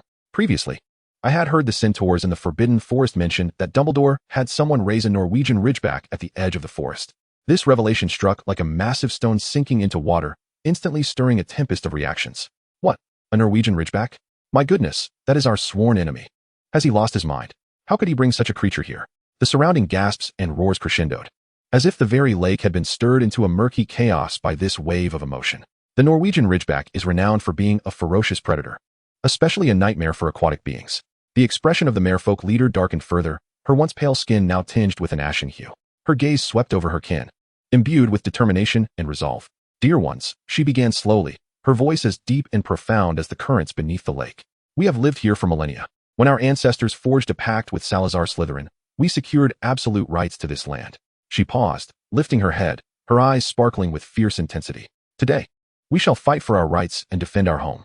The merfolk around her tightened their grips on their weapons, some even clenching their jaws, their eyes ignited with fervor. Their scales shimmered subtly in the water, as if they were already poised for battle. The merfolk leader's voice deepened, laced with an unyielding ferocity. If Dumbledore cannot provide us with a satisfactory response. She paused momentarily, her gaze slicing through the crowd like a razor, then coldly declared. Then we shall take matters into our own hands and slay that dragon. Kill. At Hogwarts Castle, in the underground classroom designated for the potions professor's use. The space, which had been in disarray just days prior, now appeared revitalized. Devero stood at the entrance, marveling once again at the wonders of wizard cleaning magic. He recalled passing by not long ago when the laboratory resembled a scene of devastation, with overturned furniture, shattered bottles strewn across the floor, and even charred remnants. Snape stood by the table, intently manipulating a cauldron filled with a viscous purple liquid, a metal spoon stirring its surface, emitting a faint hissing sound. His iconic black robe swayed slightly with his movements, resembling a bat poised to swoop down. Upon hearing footsteps, Snape lifted his head, his hawk-like gaze instantly locking onto Devero. Where have you been? Is that seaweed still hanging from your head? Devero quickly removed a greenish clump from his hair and shook his head, replying, nothing at all. It's probably just something I picked up while eating. Snape raised an eyebrow but said nothing further, tossing a testing paper to Devero. The efficacy of this potion surpassed initial expectations. After merely a single dose, nearly half of the curse within the body could be displaced. Thus, theoretically, Only 2 treatments would be required. Snape's voice was deep and steady, yet it bore a rare hint of satisfaction. Devero was taken aback. What on earth? He hastily seized the paper, which indicated a significant decrease in the dark magic levels within Percy and Luna. Devero could scarcely believe it. Professor, are you implying this is the effect of our potion? Snape nodded slightly. More precisely, it is the amplification effect of the confounding agent under specific conditions. Continuing in his typically calm demeanor, Snape elaborated. Based on this week's observations, during the transformation process, the magical fluctuations within the patients were greatly stimulated, indirectly enhancing the efficacy of the confounding agent. Therefore, if we administer the confounding agent to the patients a day prior to the full moon, by the time the moon is full, the potion's effects will be naturally amplified, thus accelerating the treatment process. At this juncture, a trace of pride was evident in his expression. In other words, the duration of treatment will be significantly shortened, much like the operation principle of the compound potion. The patients could be cured after merely experiencing 2 full moons. Devero stood in place, his brows slightly furrowed, seemingly deep in thought. He raised his hand, akin to a student pondering a question in class, and thoughtfully remarked, Professor, are you suggesting that if we could discover a method to actively stimulate the curse within the patients, we could achieve this effect ahead of schedule, correct? Snape cast a glance at him and nodded. Theoretically, yes. What are you contemplating? Devero smirked. Professor, I believe we might not even need to wait for the full moon. Snape, Chapter 223, Snape's Inquiry. So, your plan is to collaborate with mermaids? Snape's voice was icy, laden with skepticism. He narrowed his eyes slightly, arms crossed, as though scrutinizing a mischievous student who had intruded upon his laboratory. Indeed, Devero nodded earnestly. While the exact mechanism of action remains unclear, experimental data indicates that the songs of mermaids can indeed exert a stimulating effect on curses. If we could forge a collaboration with them, combined with our current potion results, shortening the treatment period to within a week would be entirely feasible. Yet, Snape maintained a stern visage, resting his chin on his hand, deep in thought, before suddenly inquiring. So, you just went to the Black Lake? Devero froze, a sense of dread washing over him, though he feigned nonchalance. No, not at all, Professor. Where did you hear such a thing? Snape raised an eyebrow, his gaze discreetly scanning the aquatic vegetation atop Devero's head. And what, pray tell, is the explanation for the water plants on your head? Devero chuckled softly, casually stuffing the water plants into his pocket, and feigned nonchalance as he spoke. Oh well. It might be that I inadvertently picked them up while passing by the greenhouse. The greenhouse? Snape's tone grew increasingly ominous, his gaze sharp as a hawk. When did they start cultivating water plants from the Black Lake in the greenhouse? What exactly were you doing at the Black Lake, you rascal? Devero swallowed nervously, his mind racing to concoct a plausible excuse. Truth be told, he wished to admit he was merely seeking to enhance his exploration level, but the system forbade him from disclosing its existence. Professor, I was just, taking a stroll. Yes, a stroll. I believe that a little relaxation amidst work can significantly elevate research efficiency. Snape let out a cold laugh, his voice dripping with unabashed sarcasm. A stroll? All the way to the Black Lake. Do you think breathing through gills adds a touch of elegance to your walk? Devero scratched his head, attempting to mask his embarrassment. Well, Professor, you know me, my curiosity runs rather deep. Moreover, I've practically explored the entirety of the castle. Is that so? Snape's brow furrowed even tighter, his cold gaze piercing through him. Speaking of the castle, ever since you arrived at Hogwarts, I've heard from Filch that you Haven T had a decent night's sleep. Devero's heart dropped, and he straightened his posture immediately. Furthermore, Snape continued, a hint of danger lacing his tone. 2 weeks ago, I witnessed you emerging from the girls' restroom on several occasions. And each time, it was not the same restroom. Devero's expression froze instantaneously. What on earth were you doing in the girls' restroom at such late hours? Snape's gaze was sharp, as if he intended to see right through him. This is it, Devero lamented inwardly. He had indeed traversed every restroom in Hogwarts, mainly to boost his exploration level. Although each restroom only yielded an exploration progress of 0.01, every little bit added up. Could he afford not to? Moreover, this could be considered a fine tradition of Hogwarts, right? Hadn't Harry and Ron discovered the entrance to the Chamber of Secrets in a girl's restroom? Even Salazar Slytherin had placed the entrance to his chamber there. Was it possible that Slytherin himself was a pervert? Upon reflection, that wasn't entirely implausible. Yet the pressing concern was Snape's unwavering gaze, his expression suggesting that he was about to brand him as a deviant any moment now. This was something that could not be washed clean, even by jumping into the Thames. Although, to be fair, the water quality of the Thames could make matters even worse. However, Snape merely cast Devero one last penetrating look, as if to say, I'm watching you. Don't even think about pulling any tricks. Devero stood rigidly, his heart racing, but Snape ultimately just waved his hand dismissively, coldly instructing, go brew a new batch of confusion potion. It will be needed for the next round of treatments. Regarding the collaboration with the merfolk, I shall coordinate with Dumbledore. You, my young friend, should exercise caution. Very well. Professor, please take your time with the arrangements. Devero nodded repeatedly, feeling a wave of relief wash over him, as if granted a pardon. He understood Snape's character, though acerbic. He possessed a sense of professional integrity, refraining from gossip. However, if Luna were to discover this matter, it would spell disaster. The very thought of the headline in the Daily Prophet proclaiming the source of the fourth-generation Dark Lord's power as the girls' restroom sent shivers down Devero's spine. Luna would undoubtedly ensure the entire school became aware of this incident, and even the Prophet would seek him out for an interview, fabricating a tale of the origins of dark magic in the process. No, I must maintain a low profile. I cannot allow such a mortifying scene to unfold. Devero silently vowed that, for now, he did not need to continue exploring the castle, believing this matter would remain confined to just the two of them. As he pondered this, a sudden knock echoed from the laboratory door.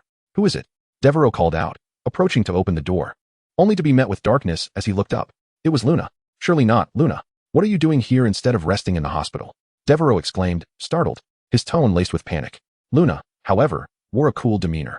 Well, of course, I am here for treatment. What else would you think? Devero was momentarily taken aback, still processing her words when a familiar, authoritative voice rang in his ear. I brought them here. Looking up, Devero felt a weight lift from his chest. It was Professor McGonagall. Chapter 224. How could there be a dragon in the school's lake? Professor McGonagall stood at the doorway, her expression as stern as ever. Behind her followed another person, Percy.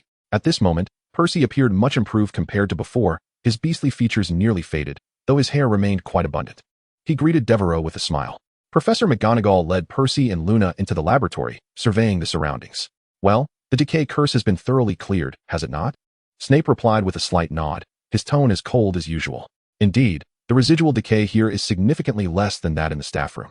He paused, casting a meaningful glance at Devero, a cold smirk playing at the corners of his mouth. Naturally, this is also thanks to someone not engaging in demolition here. Devero instinctively recoiled. The situation in the staff room was not his doing either. Snape disregarded him, merely gesturing towards the beds at the back of the laboratory.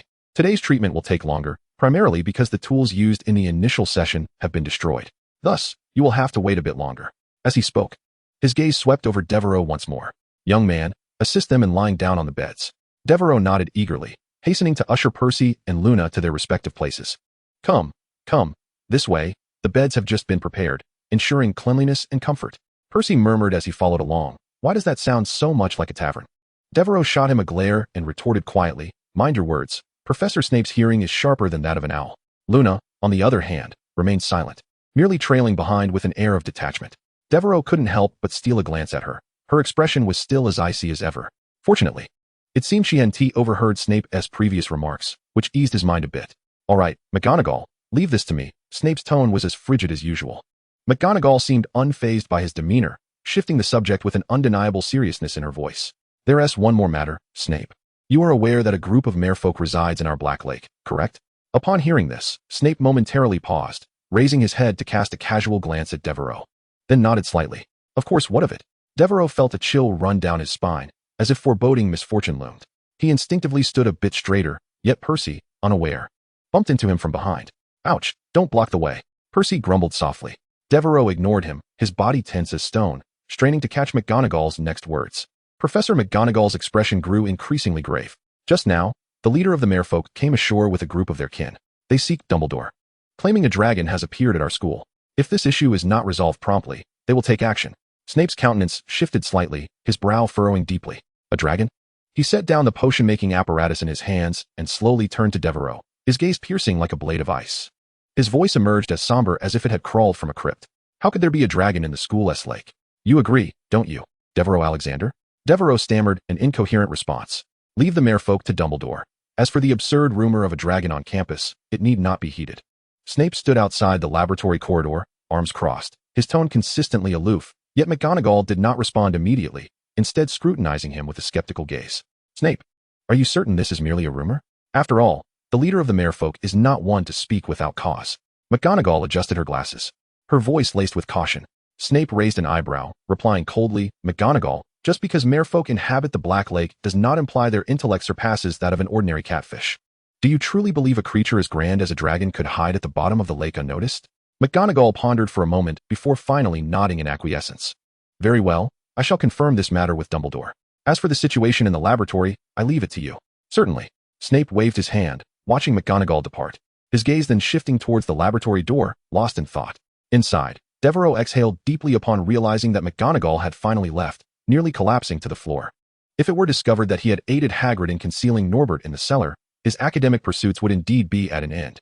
Finally feeling a sense of relief, Devero carefully placed the spare alchemical creation, a notably smooth slab of meat, into a glass dome, then picked up the freshly brewed Confundus potion and extended it toward Luna. Percy had already consumed the potion and, under its spell, had succumbed to a deep slumber, his breathing steady, and his beastly features seemingly fading away. Luna took the potion but hesitated to drink it, instead speaking in a disquietingly calm tone. "So, you really have visited every restroom in Hogwarts?" Devereau's movements abruptly halted. As if turned to stone. It was over. He had indeed been overheard. He lifted his head, attempting to feign innocence. But Luna continued to gaze at him with an unyielding expression, adding, "The source of the fourth Dark Lord's power is the girls' restroom?" Devereau's lips twitched, cursing himself silently for his loose tongue. He resignedly waved his hand. "In truth, I have also visited every boy's restroom." Luna nodded slightly, her tone remaining steady. "So, the source of the fourth Dark Lord's power is restrooms? You came to the castle this morning for that reason?" Devero, in utter despair, cradled his forehead and sighed. "I merely wished to explore every corner of Hogwarts Castle. And at that time, there was absolutely no one in the restroom. Truly no one. And how do you know I came to the castle this morning?" A subtle smile played at the corners of Luna's mouth, hinting at something profound. "Guess." Devero couldn't help but groan, shoving the potion into Luna's hand. "Just drink the potion, Luna." Luna nodded slightly, refraining from teasing Devero further. She took the potion, gently swirling the liquid within the glass. The turquoise liquid rippled, emitting a faint scent of mint. Satisfied, she raised the cup, poised to drink, but suddenly halted. Her expression shifted unpredictably, her gaze fixated on the cup as if penetrating the liquid to gaze into some distant void. Her lips moved slightly, as though she wished to say something, yet hesitated to voice it. Devero keenly sensed her unease, his brow furrowing slightly. He stepped closer, his tone tinged with caution. "What is it, Luna? Is the potion unpleasant?" Luna lifted her eyes, her gaze languidly resting on Devero, her tone contemplative. "I find Harry Potter rather peculiar. When I encountered him in the afternoon, he gazed indifferently at everyone around him." Chapter 225, Harry's Oddness? The Fate of Wormtail? Devero furrowed his brow, seated beside Luna, attempting to untangle her recent utterances. "Wait, do you mean to say that Harry has grown aloof, as if observing creatures?" Luna nodded with a serious expression. "Yes, that is precisely the sensation. His gaze is peculiar, as if he has pierced through something, yet he appears utterly unconcerned. When I spoke to him, he returned to his usual self, but at times, I feel as if he is wearing a mask. Although our acquaintance is brief, he evokes this feeling within me." Instantly, alarm bells rang in Devero's mind. Such signs are decidedly abnormal, particularly for someone like Harry, who has been influenced by a Horcrux. "This is troubling. I must find an opportunity today to ascertain Harry's condition," he resolved silently. Luna lowered her gaze in contemplation for a moment, seemingly striving to recall something. Then lifted her head to add, "By the way, that twin who frequently has a nosebleed, his brother appeared particularly upset today. He mentioned that his pet rat has gone missing, and despite searching the entire castle, he could not find it." Devero paused, realizing after a couple of seconds that Luna was referring to Ron, while the nosebleeding twins were George and Fred. "Ron's rat is missing?" Devero murmured, a flurry of thoughts racing through his mind. Now that she mentioned it, he recalled that he had yet to address the matter of Pettigrew. This morning, Ron and the others must have been on their way to search for scabbers in the castle, which is why they encountered him midway. "Damn it! I should have captured that rat and fed him to Weasley as a snack," Devero lamented. Yet, upon further reflection, he furrowed his brow and muttered, "How strange. Why is that rat Peter fleeing? Sirius hasn't escaped yet. Why the urgency to run?" Luna quietly regarded him, allowing him to continue his train of thought. Devero massaged his temples, striving to clarify his thoughts. He recalled the recent unusual occurrences, his expression growing increasingly grave. Could it be linked to Voldemort? Indeed. He fled only after Voldemort's attack. Very well, I shall inquire about Ron's rat when I seek Harry tonight. If Pettigrew has indeed escaped, we cannot afford to be complacent.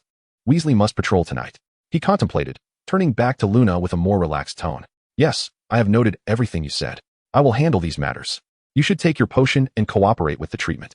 Luna nodded, grasping the vial of potion, inhaling the familiar scent of mint, then consuming it in one swift motion. Observing this, Devero breathed a sigh of relief, applying the remaining potion onto his newly prepared alchemical creation. "Very well, Luna, now lie down." Devero gestured toward the treatment bed in the corner of the laboratory. Luna complied and lay down. With a flick of his wand, Devero softly murmured a sleeping charm, causing Luna's eyelids to gently close and her breathing to become steadily calm. Once he confirmed that she was soundly asleep, Devero took a deep breath, raised his wand to her temple, and cautiously cast a spell. Observing the slumbering Luna, his lips twitched as he self-deprecatingly muttered, "I apologize, Luna, but as the herald of the fourth Dark Lord, your recollections are rather unreliable." Indeed, Devero had erased Luna's memory of the source of his power being the lavatory. Truth be told, if he weren't concerned about legal repercussions, Devero would have relished the opportunity to obliterate the memories of those who labeled him the fourth Dark Lord. In fact, if he could just give Luna and that fervent admirer Wells a dose of oblivion, the rumors about him might diminish by 90%. He held his wand, peering down at the now slumbering Luna. After a moment's hesitation, Devero sighed and shook his head. Never mind, if he deleted her memories, Luna would no longer recognize him, and he was not yet ready to lose such an intriguing friend. As for Wells, Devero unhesitatingly wished for the complete erasure of this fellow's memory, ideally to the extent that he would forget the name Devero Alexander entirely. After all, the fervor of this ardent fan was almost unnerving. Devero rubbed his temples in resignation. Why must my life unfold in such a manner? He sighed, stowed his wand back in his robes, and turned to attend to the miscellaneous tasks assigned by Snape. After a prolonged wait, Snape had yet to return following McGonagall's departure. The laboratory was enveloped in silence, punctuated only by the occasional faint ticking of potion apparatuses. Devero, feeling quite bored, surveyed his surroundings, ultimately allowing his gaze to rest upon the book that Professor McGonagall had earlier entrusted to him. Very well, learning brings me joy. He sighed in self-mockery and opened the pages of the book. The Time Turner is a sophisticated magical artifact, permitting its user to revert to a specific moment in the past. At its core lies a time node locking array, designed to capture and store a singular moment in the flow of time, forming a temporal anchor point. By rotating the hourglass on the Time Turner, each turn triggers the array, pulling the user's state of existence back to the past time node. The theoretical foundation of time magic is intricately intertwined with spatial magic, and the soundless extension charm serves as the very inspiration for time magic. Therefore, to be precise, all products of the soundless extension charm are alternative time turners, though the effects on time are often imperceptible. Devero could not help but pinch his temples in frustration. This theoretical tome was truly a torment. Even the king of examinations would find such content somewhat challenging. In truth, this book is not merely difficult, it is absurdly convoluted. Many of the concepts within are predicated upon a series of fringe theories that evidently surpass Devero's existing reservoir of knowledge. Although he is intelligent, he remains a student, with a foundation that is not sufficiently solid. Faced with such profound content, he finds himself utterly at a loss. This is unscientific. He rapped his knuckles against his forehead. How can one call it a theory without even a single formula? Devero stretched languidly, feeling a twinge of discomfort in his back. Rising from his seat, he ambled to a corner of the laboratory and gently roused Percy and Luna. "Hey, wake up, today's treatment has concluded," he announced, patting Percy on the shoulder. Percy blinked sleepily, stretching, and appeared considerably more alert than before. Luna, on the other hand, seemed more composed, as though she had just emerged from a profound meditation. She blinked, sat up, and surveyed her surroundings, her gaze eventually settling on Devero. Devero discreetly observed the clarity in Luna's eyes. They sparkled with an unclouded light, devoid of the prior hints of scheming. The tranquility that returned to her gaze upon looking at him was reassuring. It seems the forgetfulness charm is indeed effective, he mused inwardly, while he felt a twinge of guilt about altering his friend's memories without consent. The thought of his infamous reputation as the Dark Lord of the Restroom potentially spreading throughout Hogwarts made him feel it was worth the sacrifice. "How do you feel?" he inquired casually of Luna. "Quite well," she replied with a gentle smile, her voice soft. "My mind is significantly clearer now, as if a refreshing breeze has dispersed the fog." "That's good to hear," Devero said, exhaling a sigh of relief while maintaining an outward demeanor of nonchalance. He then turned to Percy and said, "All right, you may return now. Remember to rest well." Percy stood and stretched, nodding at Devero. "Thank you, Devero." Luna lingered at the door, casting a glance back at him. "Thank you, fourth Dark Lord." Devero's smile faltered momentarily, a pang of regret washing over him for not having erased the memories more thoroughly, but he still waved them goodbye. Once they departed, Devero exhaled deeply, feeling a sense of relief wash over him. He began to tidy the laboratory, cleaning the used instruments and returning several open books to their rightful places. "All right, now it's time to check on Harry," he said, clapping his hands together, speaking to himself. "I hope this fellow hasn't stirred up any trouble." Chapter 226, Private Conversations. An event that could lead to the minister's downfall? Dumbledore, the situation is extremely urgent. I require your cooperation. Ministry of Magic. Minister's office. Fudge sat behind his desk, his complexion ashen, his hands pressed firmly against his forehead, knuckles whitening from the pressure. His breath came in rapid, disordered gasps, as if he were desperately striving to contain an imminent breakdown. Opposite him, Dumbledore sat serenely, his figure faintly visible through a translucent curtain. He maintained his usual composure. his hands folded neatly upon his knees, his blue eyes quietly observing Fudge through the diffused light. Fudge, you must share some information with me. Dumbledore's tone was calm and gentle, akin to soothing a frightened child. Only then can I discern how to assist you.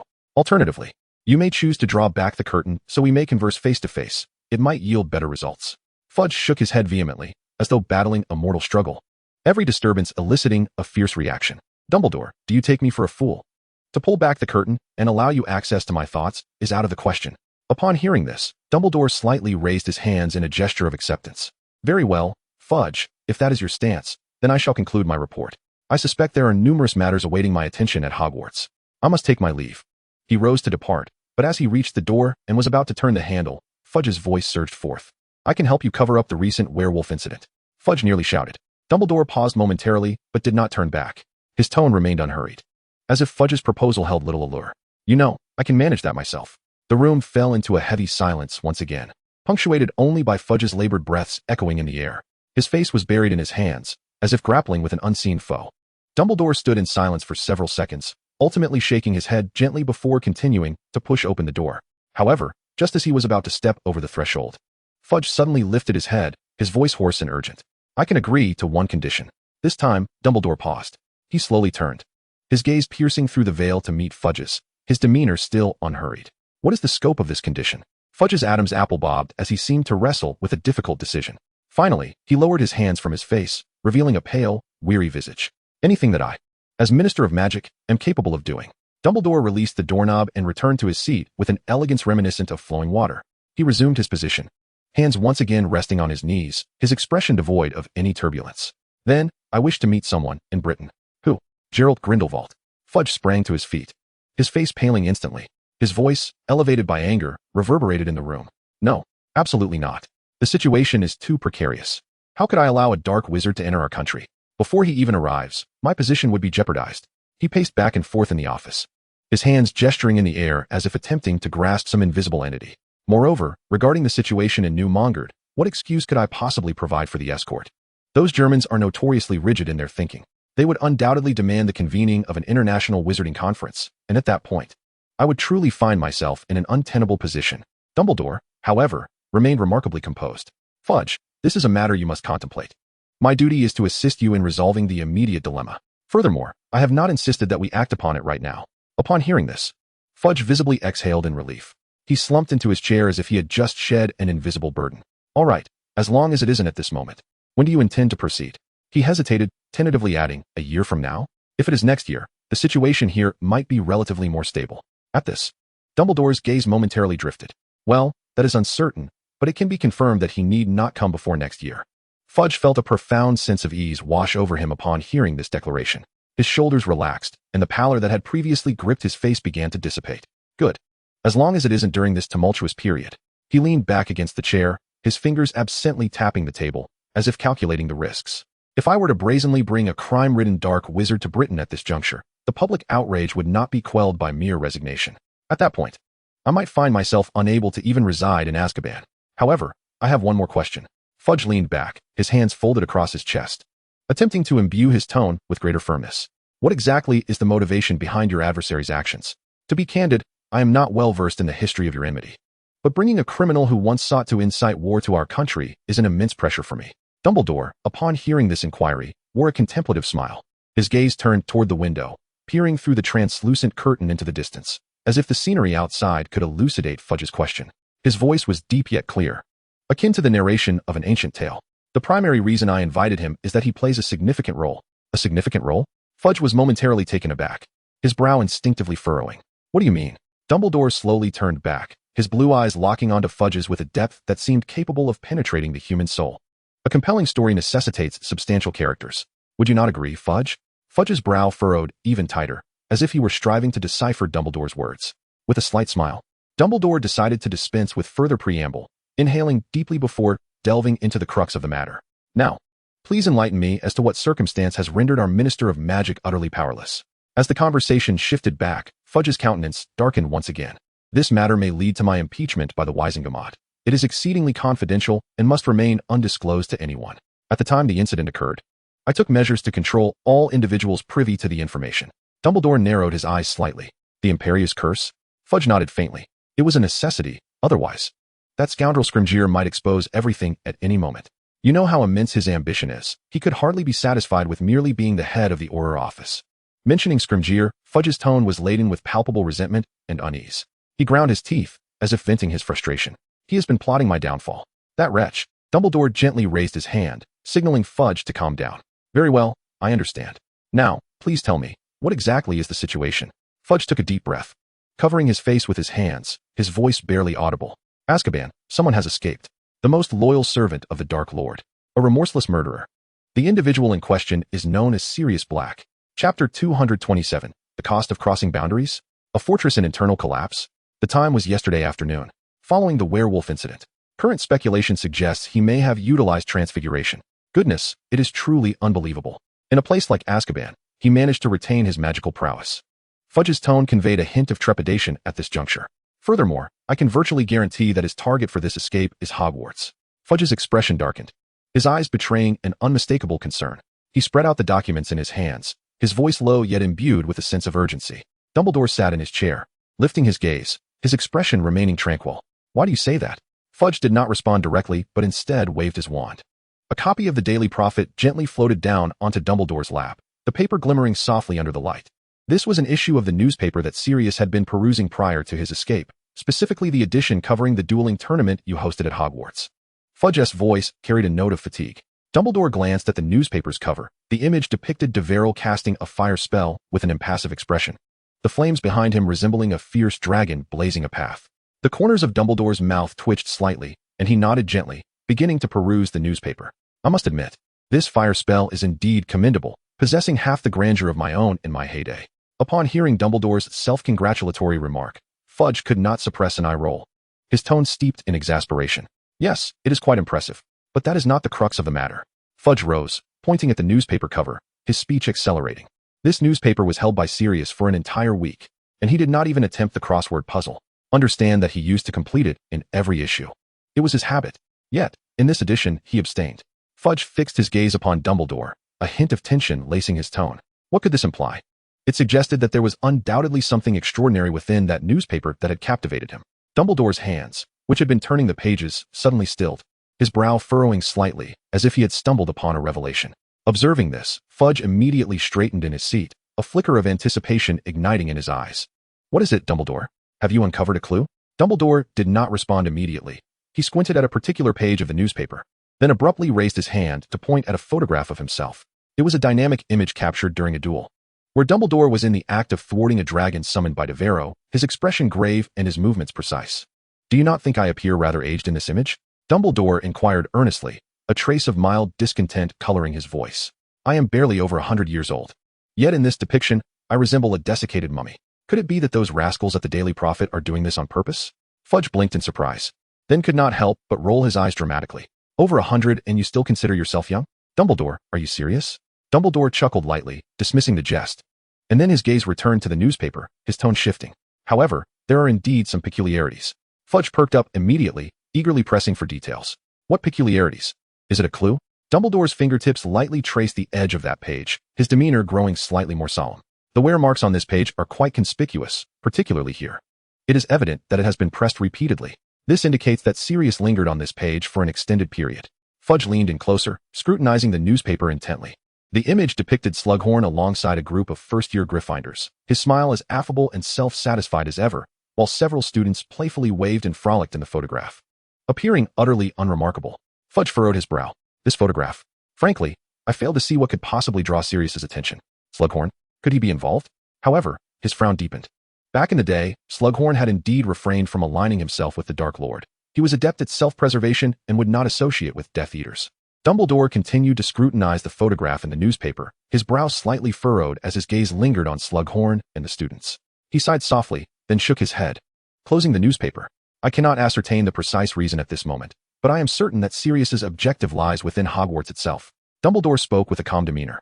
Yet his eyes were profound, as though he had already mapped out his next course of action in his mind. We must immediately enhance the security measures at the school. He looked up at Fudge, his tone imbued with an unmistakable sense of authority. I trust this is something you can manage?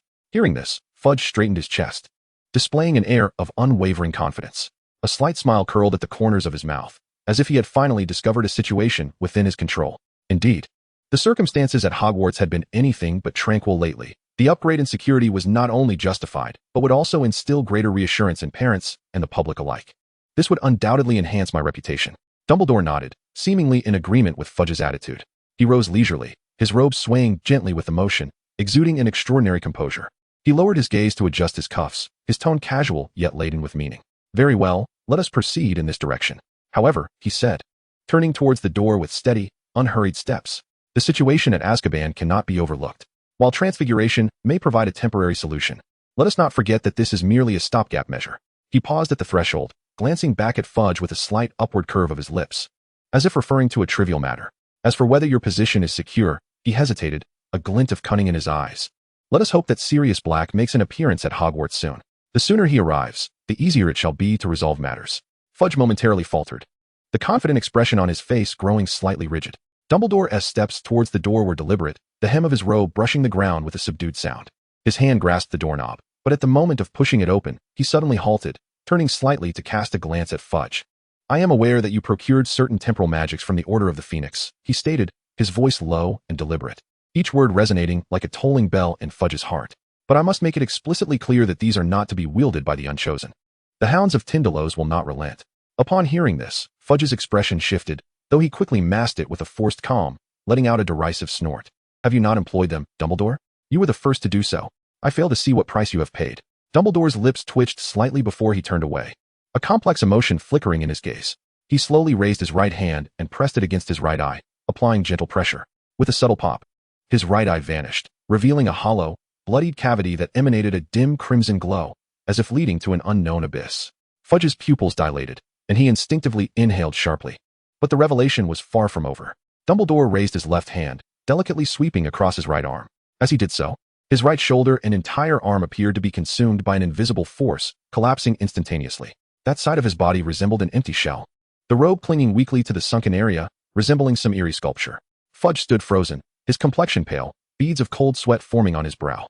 He instinctively recoiled a step, a dry gurgle escaping his throat, yet he could utter not a single word. Dumbledore observed his reaction, a faint smile gracing his lips, as if mocking him, yet also conveying a certain detached acceptance. He chuckled softly, his voice tinged with fatigue. This is the price of crossing boundaries. And this is merely the beginning. The future will be even more severe, gradually siphoning away your essence.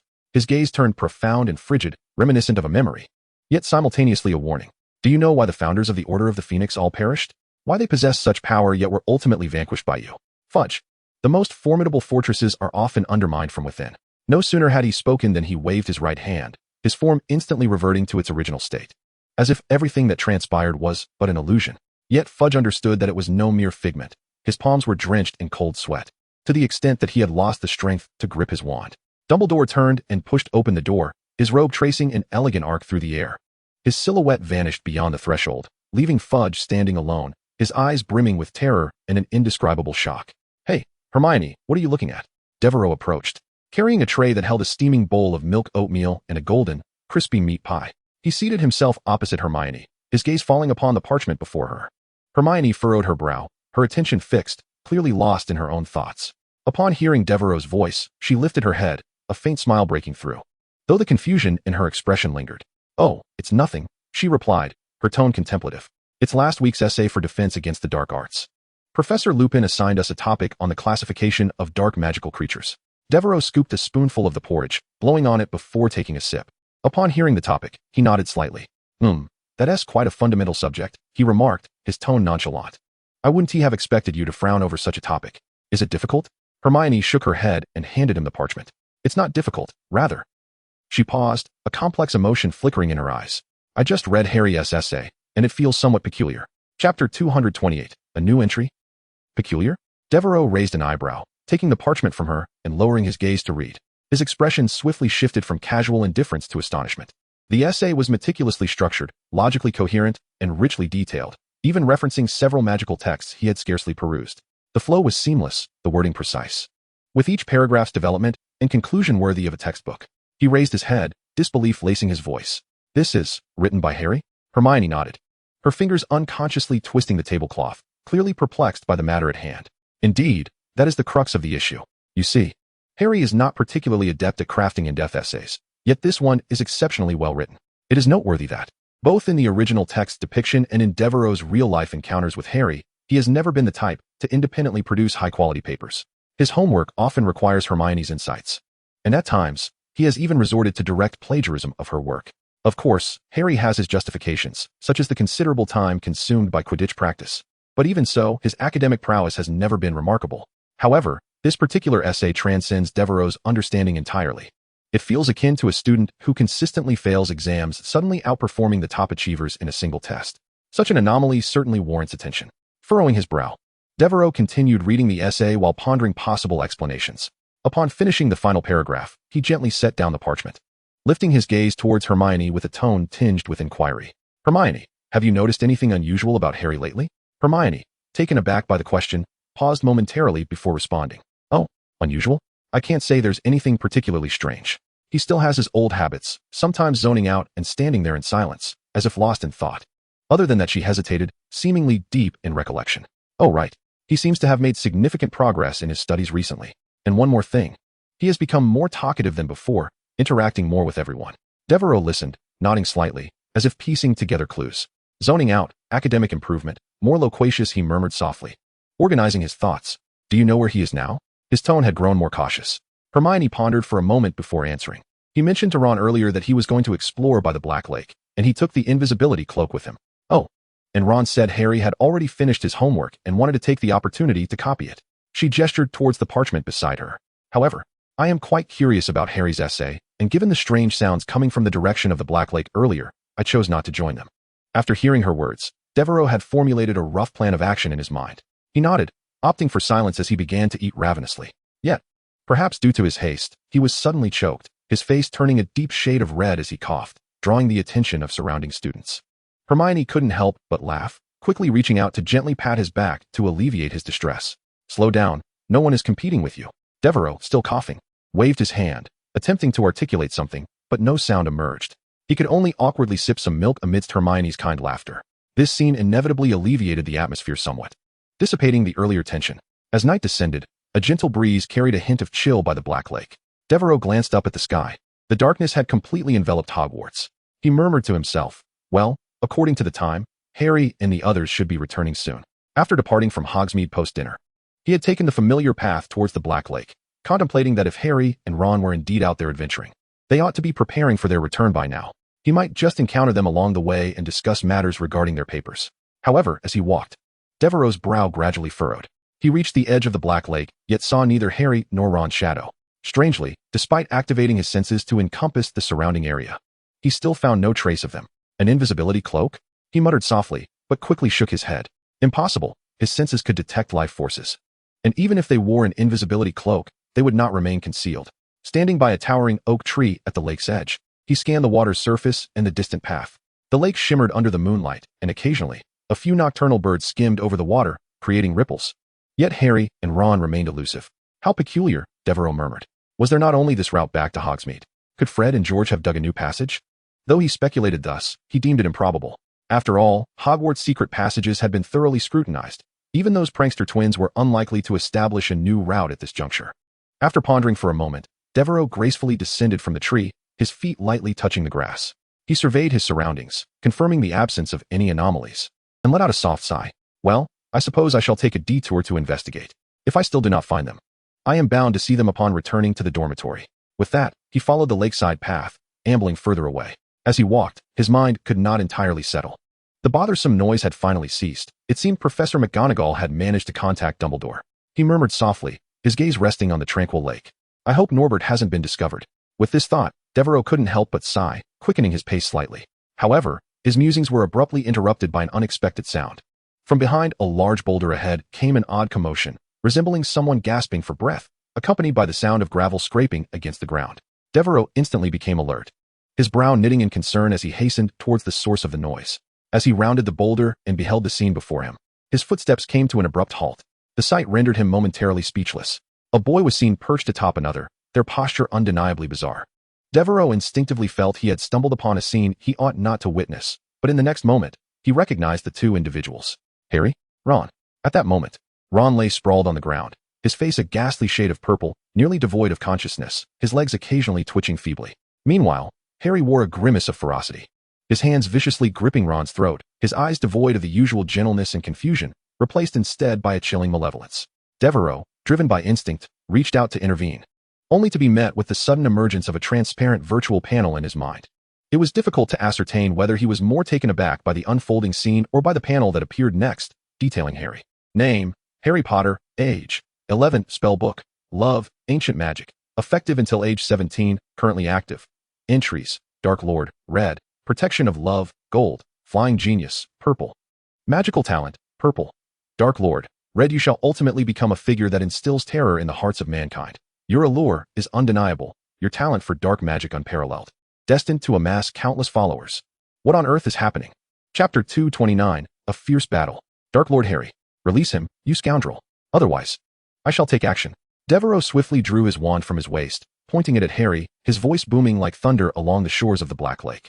His fingers clenched the wand tightly, his heart racing, the tumult of anger and anxiety rising within him. He understood all too well that the current Harry was not in a normal state.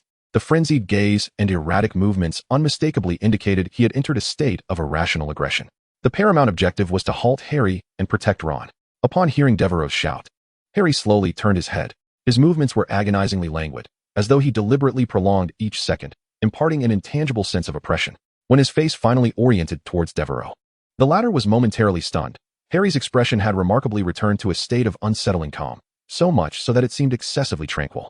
The indifference on his face suggested that the person who had just throttled Ron was not the same individual before him now. Simultaneously, Harry's hands gradually relinquished their grip on Ron's throat, causing Ron's body to slump lifelessly to the ground, appearing to have completely lost consciousness. Devero's wand remained steadfastly aimed at Harry, his gaze fixed intently on him, alarm bells ringing within his mind. He dared not let his guard down, especially upon meeting Harry's utterly expressionless eyes, which exuded a profound coolness, even a hint of a chilling indifference. As if the act of choking Ron had been no more significant than swatting a fly. Get up. Step aside. Do not draw your wand. Devero commanded sternly, his tone imbued with an undeniable authority. However, Harry appeared to be oblivious, his movements deliberate and resolute as he reached for his waist. Upon witnessing this, Devero's expression darkened abruptly, a glimmer of resolve flashing in his eyes. He realized that the situation left no room for idle chatter. With a swift incantation, he pointed his wand, unleashing a brilliant red beam aimed directly at Harry and Ron.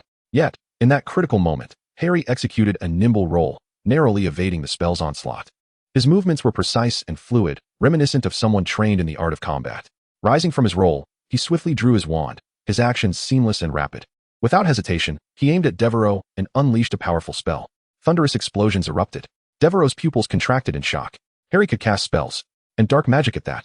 He vividly recalled that Harry's first formal incantation was the disarming spell learned in his second year. Yet now, this 11-year-old boy was wielding curses with remarkable fluidity and accuracy. Damn it, Devero muttered through gritted teeth, a troubling possibility flashing through his mind. Had a fragment of Voldemort's soul awakened? Had Harry already been consumed? With no time to ponder further, Devero swiftly conjured a protective charm before him. Boom!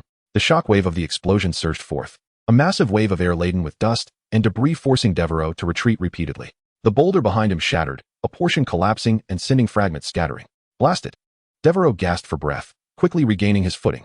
Looking down, he noticed a bloody gash on his right shoulder from the debris, blood trickling down his arm to the ground. His expression darkened further, his eyes now reflecting a mixture of gravity and fury. Harry, damn you! Devero's voice was low and menacing, his wand trembling slightly, ready to unleash the next wave of attack. I shall grant you one more opportunity. Let me know that it is indeed you who awakens, or else. As the dust began to settle, Harry's figure emerged, a cold smirk gracing his face, his eyes ablaze with the thrill of battle, as if relishing the confrontation. Ah, splendid! Devero's expression turned entirely grim. He waved his wand towards the nearby boulder, invoking the Transfiguration spell. The stone began to tremble violently, fissures appearing across its surface, and in an instant, it transformed into several enormous stone arms, crashing toward Harry with a thunderous roar. Meanwhile, out of the corner of his eye, he noticed Ron sprawled on the ground, realizing that his previous spell had inadvertently harmed him amidst the chaos. The burn marks on Ron's body were evident. Yet he lay unresponsive. My apologies, Ron, Devero silently lamented, his gaze unwavering. The utmost priority now is to thwart Harry, lest the consequences be dire. Harry gazed up at the stone giant hand hurtling towards him, his expression betraying not a hint of panic.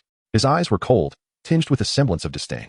Shattered to pieces, Harry swung his wand with fervor, a beam of blue-white light emanating from its tip, striking the nearest stone hand with precision. Boom! The stone hand exploded instantaneously, fragments scattering as the shockwave sent the surrounding flora into a violent tremor. Without pausing, Harry waved his wand once more. Shatter to pieces. Shatter to pieces. 2 incantations followed in rapid succession, each hitting the remaining stone hands with unerring accuracy. The massive stone arms were obliterated in the blasts, transforming into a cloud of dust that vanished without a trace. Harry's reflexes and spellcasting prowess surpassed all rational expectation. Why does it feel as though you've weakened since our last encounter? Put in some effort. Harry slowly lifted his gaze, a mocking smile curling at the corners of his mouth. He brushed off the dust from his attire, his tone dripping with contempt. Devero's expression darkened further, entirely dismissing Harry's taunts. He understood that before this Harry, any emotional fluctuation would become a weapon for the adversary. As the dust lingered, Harry's focus remained fixed on the stone hands, while Devero decisively waved his wand, his voice low and resolute. Ron, come forth. An invisible force shot from the tip of his wand, instantly ensnaring the unconscious Ron. His body soared through the airborne debris and dust like an arrow released from a bow, heading straight for Devero. Yet Harry remained unfazed, not even casting a glance in his direction, entirely preoccupied with the stone hands conjured by Devero.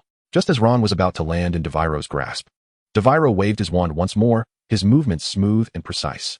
A gentle blue light flickered, and Ron's body abruptly halted midair, then, as if merging with the very air itself, disappeared entirely. This was an advanced application of the transformation spell, the Vanishing Charm. However, Devero did not intend to annihilate Ron. Rather, he aimed to transport him to a more secure location. I hope Elle's belly is warm enough, Devero murmured to himself. This inspiration struck him after battling Voldemort. Drawn from the decayed body of Mr. Lovegood, which had been ravaged by the decay curse, he had independently developed this enhanced technique. This ritual-level magic operates on principles akin to that of a vanishing cabinet, capable of relocating a target to a pre-designated safe spot. Its purpose was to remove those who could hinder his performance and the use of more potent spells.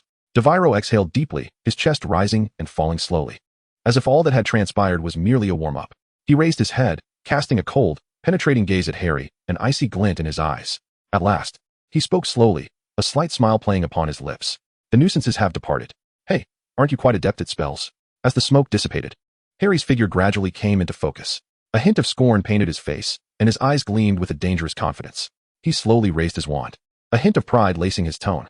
Dark magic, no one excels in it more than I. Upon hearing these words, Devero's smile deepened, as if the adversary had uttered the most perfect line. His gaze sharpened suddenly, his voice low and taunting. Oh, is that so? Devero's voice was as cold as a blade. Then I shall not hold back. No sooner had he spoken than his expression morphed into a grimace, resembling a malevolent specter. As he swung his wand in a fierce arc of Avada Kedavra, a brilliant green light sliced through the night sky like a bolt of lightning, instantly illuminating the shores of the Black Lake. The afterglow of the green light cast eerie shadows upon the surrounding boulders. Harry's expression shifted drastically. Chapter 230, Intense Battle? A one-sided defeat. Damn it. Faced with Devero's merciless killing curse, Harry's pupils constricted, and he swiftly waved his wand. The dust before him rapidly coalesced into a rough shield. However, the next moment, bang, the green light collided with the sand shield, instantly shattering it into countless fragments that scattered like raindrops. Harry had no time to react. He could only roll to the side with all his might as the green light grazed his cheek, striking a massive boulder behind him.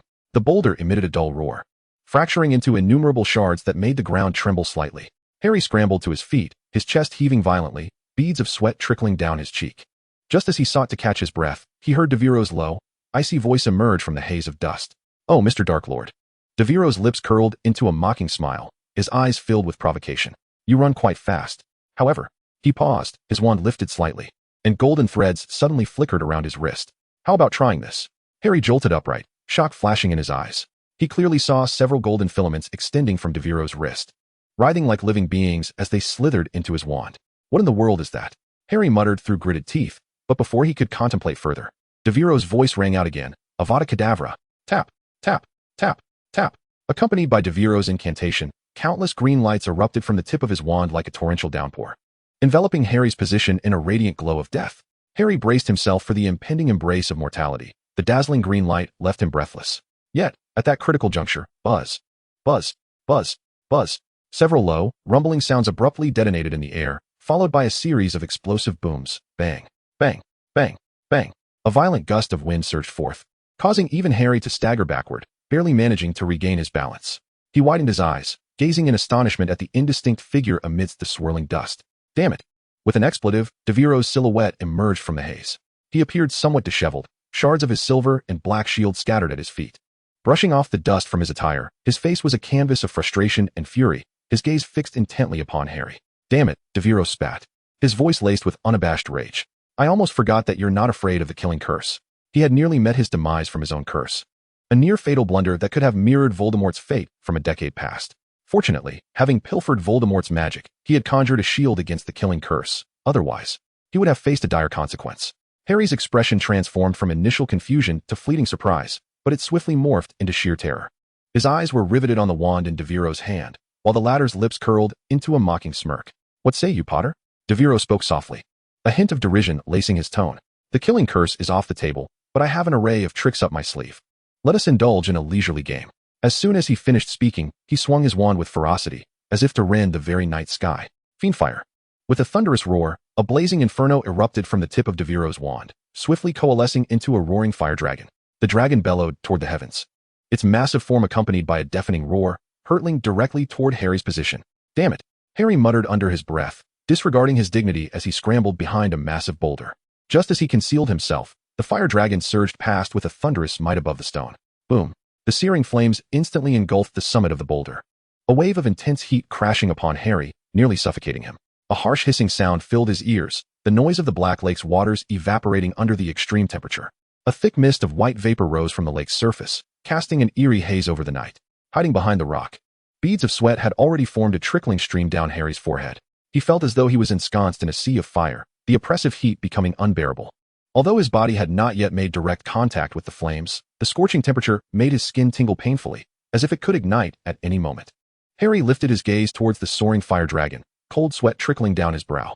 He soon noticed the dragon sharply altering its course, propelled by a wave of searing heat straight toward the boulder where he was hiding. "Damn it," Harry cursed quietly, frantically rummaging through his pocket for a vial of dark green potion. The liquid inside was murky, exuding a nauseating odor. He gazed intently at the potion, a flicker of hesitation crossing his eyes as he weighed the cost. Yet, confronted by an imminent and lethal threat, he ultimately gritted his teeth, poised to twist open the bottle and consume the potion in one swift gulp. Just as he was about to imbibe, a deep and chilling voice emerged from behind the boulder, laced with mockery and disdain. "Oh my, is this not our Dark Lord?" The voice of Devero seemed to sting, each word dripping with derision. "What is the matter, Potter? Hiding here, do you find it a tad more comfortable?" Harry's hand faltered abruptly, his gaze sharply darting toward the source of the voice. He tightened his grip on his wand, endeavoring to discern Devero's position. However, Devero offered him no opportunity for retaliation. Shatter. Devero's incantation, imbued with a fierce force, instantaneously struck the massive stone behind Harry. The explosion reverberated through the night sky, sending the surrounding air trembling. Harry felt a sharp pain in his eardrums, followed by the cacophonous sound of falling debris. His refuge collapsed in an instant, colossal rocks fracturing into countless fragments that cascaded toward him. "Ah!" Harry cried out in anguish, caught off guard and overwhelmed by the avalanche of rubble. The heap of stones lay silently, with only the soft murmur of the night breeze across the lake remaining. Devero stood nearby, brushing off the dust from his clothes, his gaze complex as he observed the scene before him. A shadow of somberness crossed his face, as if he felt an inexplicable regret for the impending triumph. "I'm sorry, Harry, but you have been consumed by Voldemort, and thus, I must clear the way." Before he could finish, a subtle tremor coursed through the ground. Devero furrowed his brow, gripping his wand tightly, his eyes scanning the vicinity with caution. The tremors intensified, the debris beneath his feet beginning to quiver and produce faint cracking sounds. "What is happening?" Before he could react, a dense black fog surged forth from the rubble, lunging toward Devero. The fog carried an icy chill, as though it had siphoned the warmth from the surroundings. Devero instinctively stepped back, his eyes fixated on the swirling darkness. He could even faintly discern a distorted face within the depths of the fog, snarling at him. It was unmistakably Harry's visage. Chapter 231, The Black Lake Hot Pot. Truly troublesome. Devero muttered a curse under his breath, swiftly raising his wand. However, in the next moment, the black mist charged at his chest like a ferocious beast, seeking to engulf him entirely. Devero's body jolted, as if ensnared by the fog. A fleeting moment of agony flashed across his face, but it was quickly replaced by a cold smirk. "Did you think this would be enough to thwart me?" As his words fell, a faint purple radiance suddenly emanated from the tip of the wand, infused with a peculiar wave, reminiscent of a corrosive force. The black mist trembled violently upon contact with this purple light, emitting a piercing shriek before swiftly retreating. The mist swirled in the air, revealing Harry's distorted visage once more, now etched with agony and fury. The decay curse, Devero gently waved his wand, the purple glow flickering at his fingertips like a cunning serpent. It appeared that even in this form, he could not escape its formidable power. The Harry enveloped in mist clearly recognized the grave threat posed by Devero's decay, curse, and dared not engage directly. Transforming into a mass of black mist and darting towards the Black Lake, seeking refuge in its waters. Yet, he seemed oblivious to the dragon soaring above, its gaze predatory. The dragon unleashed a thunderous roar, its massive wings beating fiercely, sending forth a wave of scorching air, hot on the heels of the black mist. The dragon's silhouette skimmed across the lake's surface, its immense heat causing the water to evaporate into plumes of white mist, revealing several fish, cooked to perfection, floating belly up. Devero, standing at the shore, caught sight of the floating fish, a slight twitch at the corner of his mouth as he muttered. It seems these fish could well be served up for dinner. His attention returned to the chase, observing the black mist spiraling rapidly across the lake's surface, evading the dragon in a breathtaking display of speed. The dragon, relentless in its pursuit, continuously spewed flames in an attempt to engulf the mist entirely. Suddenly, the black mist plunged into the depths of the Black Lake, sending up a tremendous splash, followed by a billow of white steam rising from the surface. Without hesitation, the dragon dove down, plunging into the lake. The lake's surface instantly erupted into a boil, as if the entire body of water had been ignited, with bubbles and steam rising incessantly, appearing akin to a pot of boiling water from a distance. Devero stood at the shore, his brow furrowing, the knuckles of his wand-holding hand turning pale. He murmured, "Damn it, just this morning there were rumors of a dragon near Hogwarts. And now one has been thrown into their lake. What a predicament this has become." He raised his gaze to the heart of the lake, a sense of unease settling within him. Thoughts of the merfolk dwelling in the depths stirred a headache. He promptly cast a silencing charm upon himself, to shield against the potential frenzied shrieks of the merfolk triggering the curse within him, a disastrous outcome indeed. As he fixed his gaze upon the lake's surface, a commotion of water erupted from the opposite shore. Devero turned his head sharply, his eyes narrowing as he beheld a shadowy figure laboriously clawing its way up the muddy bank. The figure was drenched, its movements exuding a sense of disarray, yet it radiated an indomitable vitality. Devero raised an eyebrow, a cold smirk curling at the corners of his mouth. "Ah, it seems you possess quite the resilience, Voldemort." Cough, cough, cough. Harry lay helplessly on the shore of the lake, gasping for breath, his face etched with anguish. One hand pressed tightly against his lower back, where the searing heat of the dragon had left a large, crimson burn, causing beads of cold sweat to form on his forehead. It was terrifying, utterly terrifying, he muttered, his voice trembling. He had never encountered anything so dreadful. The lake water still bore the residual warmth of the dragon, gently lapping against his body, causing his skin to sting painfully, yet he lacked the strength to struggle any longer. He lay there, sprawled on the shallow bank, allowing the water to wash over his wounds, completely soaked and in utter disarray. "I cannot stop. I must run." Harry clenched his teeth, attempting to muster some courage. His hand moved towards the pocket of his shirt, where the vial of potion he had just consumed lay concealed. His complexion was pale from the excruciating pain and fatigue, yet there was a glimmer of urgency in his eyes. The side effects of the potion would soon manifest, he thought, gritting his teeth against the burning in his back. With great effort, he supported himself with his arms, striving to drag his body from the muddy lakeshore to a drier spot. His movements were agonizingly slow. His arms trembled violently. Each exertion felt like it was draining his very soul. As he struggled to crawl, a mocking voice pierced the silence by the lake, shattering the stillness. Well, dear Tom," the voice drawled lazily, laced with derision. "How is the swimming experience in the Black Lake? Quite a rare opportunity for a warm bath, I must say. What do you think? Care for another go?" Harry shot his head up, terror etched across his features. His pupils constricted in sheer anxiety, resembling a cornered beast. His gaze locked onto the source of the voice. Devero stood a few paces away, a sardonic smile gracing his lips. Harry struggled to search his drenched clothing, his fingers trembling, movements sluggish. A flicker of desperation and defiance danced in his eyes, clearly searching for something. My wand," he whispered, as if to encourage himself, attempting to summon the last of his strength to retaliate. However, he scoured his entire being, finding not even a splinter. "Oh dear, searching for your wand." Devero, evidently aware of his intentions, smirked mockingly. With a graceful flourish of his own wand, his tone dripped with sarcasm. "Here comes the wand." Ripples spread across the lake's surface as a wand, soaked and steaming, emerged from the depths of the Black Lake, landing steadily in Devero's outstretched hand. He raised the wand aloft, as if displaying a trophy, a triumphant expression gracing his features. "Huh, Tom, is this what you were looking for?" Devero's tone was flippant, yet his gaze was as sharp as that of a hawk, fixed intently on Harry. Harry lay on the ground, his complexion growing even more pallid. His hand hovered in the air, trembling slightly. His lips moved, but no sound emerged. He was acutely aware that he had descended into utter despair. Devero approached, his steps light and carefree, as if he were merely taking a leisurely stroll. A cruel amusement danced in his smile, as though he relished the sight of his prey's desperate struggles.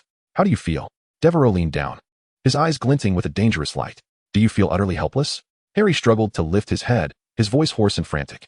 "Devero, Listen to me, I am Harry. I am not Tom. Not Voldemort. What just transpired was a misunderstanding.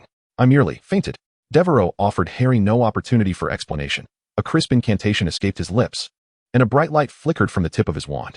Harry's body stiffened abruptly and then collapsed limply to the ground, losing consciousness entirely. Observing Harry's unconscious form on the shore, Devero scratched his head. Well, perhaps you had a point just now, but I cannot hear you. Any words you have, take them to WizardingWorld. He paused, his gaze sweeping over Harry's still body, a cold smirk gracing his lips. I believe they would be quite pleased to confine you to Azkaban until you turn 18 to decide your fate. Oh, wait, does the Wizarding World have a death penalty? Devero feigned contemplation, then shrugged nonchalantly. Never mind, it matters not. I can simply deal with you myself later. With a gentle flick of his wand, he murmured an incantation. Suddenly, several damp strands of water plants surged from the lake bed, writhing like living creatures as they coiled around Harry's body, binding him securely. Harry remained unconscious, utterly powerless to resist. Ah, now this is certainly secure, Devero murmured contentedly to himself, waving his wand once more, causing Harry's body to levitate. Resembling a parcel under the levitation charm. I shall deliver you to the headmaster. Let him grapple with the ensuing troubles. Devero turned to depart, a relaxed smile lingering at the corners of his mouth. However, as he pivoted, he spotted a familiar figure standing not far away, an elderly man clad in deep blue robes, with a white beard cascading to his chest, his demeanor solemn. It was none other than Albus Dumbledore. Devero blinked in surprise, but soon broke into a grin, raising his hand in a casual wave. Good evening, headmaster. Out for a stroll at this late hour? Dumbledore's gaze shifted from the levitating Harry to Devero, his expression devoid of any mirth. His voice was low and calm. What is the meaning of this? Devero raised an eyebrow, instantly interpreting Dumbledore's inquiry as concern over Harry's bindings. Oh, headmaster, I will explain shortly. You will understand soon enough. But he is no longer Harry. As the words hung in the air, Dumbledore gently raised his hand, interrupting him. The elder shook his head, raising a finger to point behind Devero. Not him. Dumbledore's voice remained calm, yet a hint of undeniable severity permeated his tone. I am inquiring about how to address the issues over there. Devero furrowed his brow, a sense of foreboding rising within him. Slowly, he turned to gaze toward the Black Lake. There, a dark mass floated ominously. Heads, but not human heads. Rather, they were fish heads. Beneath those heads, translucent scales formed the bodies of the lake's merfolk inhabitants. Dozens of sharp fish eyes fixated on Devero, brimming with anger and hostility. At the forefront, a mermaid brandished a spear, gliding to the shallows. Her imposing figure, with scales glistening coldly under the moonlight, exuded a menacing aura. The spear pointed directly at Dumbledore. Her voice deep and hoarse, laced with fury. Dumbledore, you previously stated that Hogwarts would not harbor dragons. And yet, what do we see now? Are you provoking the patience of our merfolk? Or do you wish for war? Chapter 232, Encroaching upon Hogwarts? A forceful response is imperative. Dumbledore, do you seek to incite conflict? The merfolk leader roared angrily, her eyes wide and fierce, scales shimmering with a chilling luminescence under the moonlight. Her spear quivered slightly, poised to strike at any who dared approach. The merfolk gathered at the shore were equally defiant. Some wielded crude, yet sharp weapons, while others brandished peculiar deep-sea creatures that writhed in their grasp, emitting an unsettling glow from their exaggerated mouths and gills. They were likely lobo worms, known for their venomous properties. The entire perimeter of the Black Lake was thick with tension, as if a mere match could ignite the flames of war. Yet, almost none of the merfolk noticed the two inconspicuous figures on the shore. Harry remained tightly bound by aquatic plants, lying helplessly like a captured fish. Beside him stood Devero, arms crossed, a hint of a wry smile playing at the corners of his mouth. Honestly, nobody seems to be paying us any mind, Devero muttered softly. But then again, with the most formidable white wizard of the 20th century right there, who would bother with two 11-year-old nuisances? He lifted his gaze to the tense standoff before him, his eyes flitting between Dumbledore and the merfolk leader. Dumbledore maintained his composed demeanor, his robes gently swaying in the breeze, as if the surrounding fury and animosity could not touch him. Well, this scene is quite lively, Devero murmured to himself, a slight smile returning to his lips, though it quickly faded as his expression grew serious once more. He swiftly contemplated within himself. Assisting these merfolk in restoring the environment of the Black Lake was not insurmountable. However, given their current fixation on finding fault with Dumbledore, perhaps it was best to refrain from intervening at this juncture. He quietly stepped back, attempting to render himself less conspicuous. Just as Devero stood nearby, striving to diminish his presence, Dumbledore finally spoke. His voice was deep and steady, imbued with an undeniable authority, yet softened by a reassuring gentleness. Isla, I have no intention of waging war. The earlier incident was indeed an unfortunate accident, and I believe we can sit down and discuss this matter amicably. Yet, the merfolk leader Isla showed no inclination to accept his olive branch. With a forceful slap of her tail against the water's surface, she sent a spray of droplets into the air, clearly displeased by the characterization of the event as an accident. Dumbledore, an accident? Do you have any idea how many Grindylows we lost just now? Countless. They were warriors of our clan, the very strength that safeguards our home. You must pay for this. Isla's voice was sharp and piercing, echoing across the lake. Her spear gleamed ominously, poised to strike at the wizards on the shore. Dumbledore remained unfazed, maintaining his reassuring composure as he descended the gentle slope. His robe billowed slightly in the breeze, resembling a soft yet resilient banner. His strides were steady, as if the dozens of furious merfolk and their weapons were mere figments of imagination. However, as he approached the lake's edge, the spears of all the merfolk suddenly aligned with precision, the air thick with palpable tension. Devero stood aside, a slight smirk gracing his lips, pondering. Were this an ordinary wizard, they would surely be trembling in fear by now. Yet, Dumbledore appeared utterly oblivious to the sharp points aimed at him. He simply turned his head nonchalantly and addressed Devero. Take Harry to the temporary hospital. He requires isolation treatment, and there are suitable wards available. Devero hesitated for a moment, then nodded, waving his wand to levitate Harry, who was ensnared by aquatic vegetation, preparing to depart. However, Isla clearly had no intention of allowing them to leave unimpeded. With a swift motion, she directed her spear towards Devero and Harry, her tone growing increasingly aggressive. Leave? Who has granted you permission to depart? These two children are now our hostages. Dumbledore, if you wish to take them away, you must first deliver the ransom. Otherwise, do not blame us for our lack of courtesy. It is essential to recognize that standing before them was Albus Dumbledore, one of the most formidable wizards in the entire magical realm. The audacity of the merfolk to be so confrontational in the presence of such a figure was nothing short of astonishing. Nevertheless, Devero's gaze quickly regained its composure. He silently calculated, if I were to take the initiative, a silencing spell could easily mute their songs, followed by a few control spells to handle this band of aquatic warriors. Yet, he refrained from action. He understood that Dumbledore's presence rendered any need for him to take risks unnecessary. The headmaster evidently possessed far more experience in handling such situations and exhibited remarkable composure. As anticipated, Dumbledore spoke. His tone remained gentle. How much compensation do you require? This inquiry plunged the room into an eerie silence. Not only did Devero appear taken aback, but even the mermaid leader was momentarily stunned. No one expected Dumbledore to inquire so directly about the amount. The mermaid leader paused for a second, then blinked rapidly. Clearly calculating swiftly, she lifted her head, feigning calmness, yet a glimmer of greed flickered in her eyes. At least 500, no, 1,000 galleons. Indeed, a minimum of that. Upon hearing this figure, Devero's lips twitched violently, barely suppressing a laugh. Was this fellow attempting to extort them? He was acutely aware that the fire dragon had not even ventured into the depths of the Black Lake. The majority of the merfolk's habitat and resources had sustained virtually no significant damage. This information had been gleaned from previous entries regarding the beast tamer. A demand for 1,000 galleons in compensation was nothing short of an audacious attempt to exploit the situation and fleece Dumbledore. Moreover, they demanded cash. What use would the merfolk have for galleons? As bait, perhaps? Nevertheless, Devero harbored a flicker of hope. He believed Dumbledore would surely refuse, as this price was undoubtedly preposterous. To his astonishment, however, Dumbledore slightly nodded, seemingly unperturbed by the sum. Very well, Dumbledore replied calmly. I shall arrange for Hogwarts to cover the compensation. What? Upon hearing Dumbledore acquiesce to the 1,000 galleon demand, Devero instinctively interjected in an attempt to dissuade him. Headmaster, their aquatic resources were hardly affected. Yet, before he could finish his sentence, the mermaid leader swiftly realized the precariousness of the situation and, fearing Devero might jeopardize her advantageous position, interjected forcefully. Do you think this is the end? Her voice was sharp and commanding, the final syllable almost rippling across the lake's surface. The mermaid leader brandished her spear, her demeanor growing increasingly aggressive. We, the merfolk, have just endured immense fright. This is not merely a matter of material loss, but also of mental anguish. Therefore, we demand that all wizards maintain a distance of at least 10 meters from the Black Lake. From this day forth, passage shall only be permitted during the hours when Hogwarts is in session. Furthermore, Dumbledore, you must swear an oath. Devero's mind erupted in chaos. What kind of humiliating treaty was this?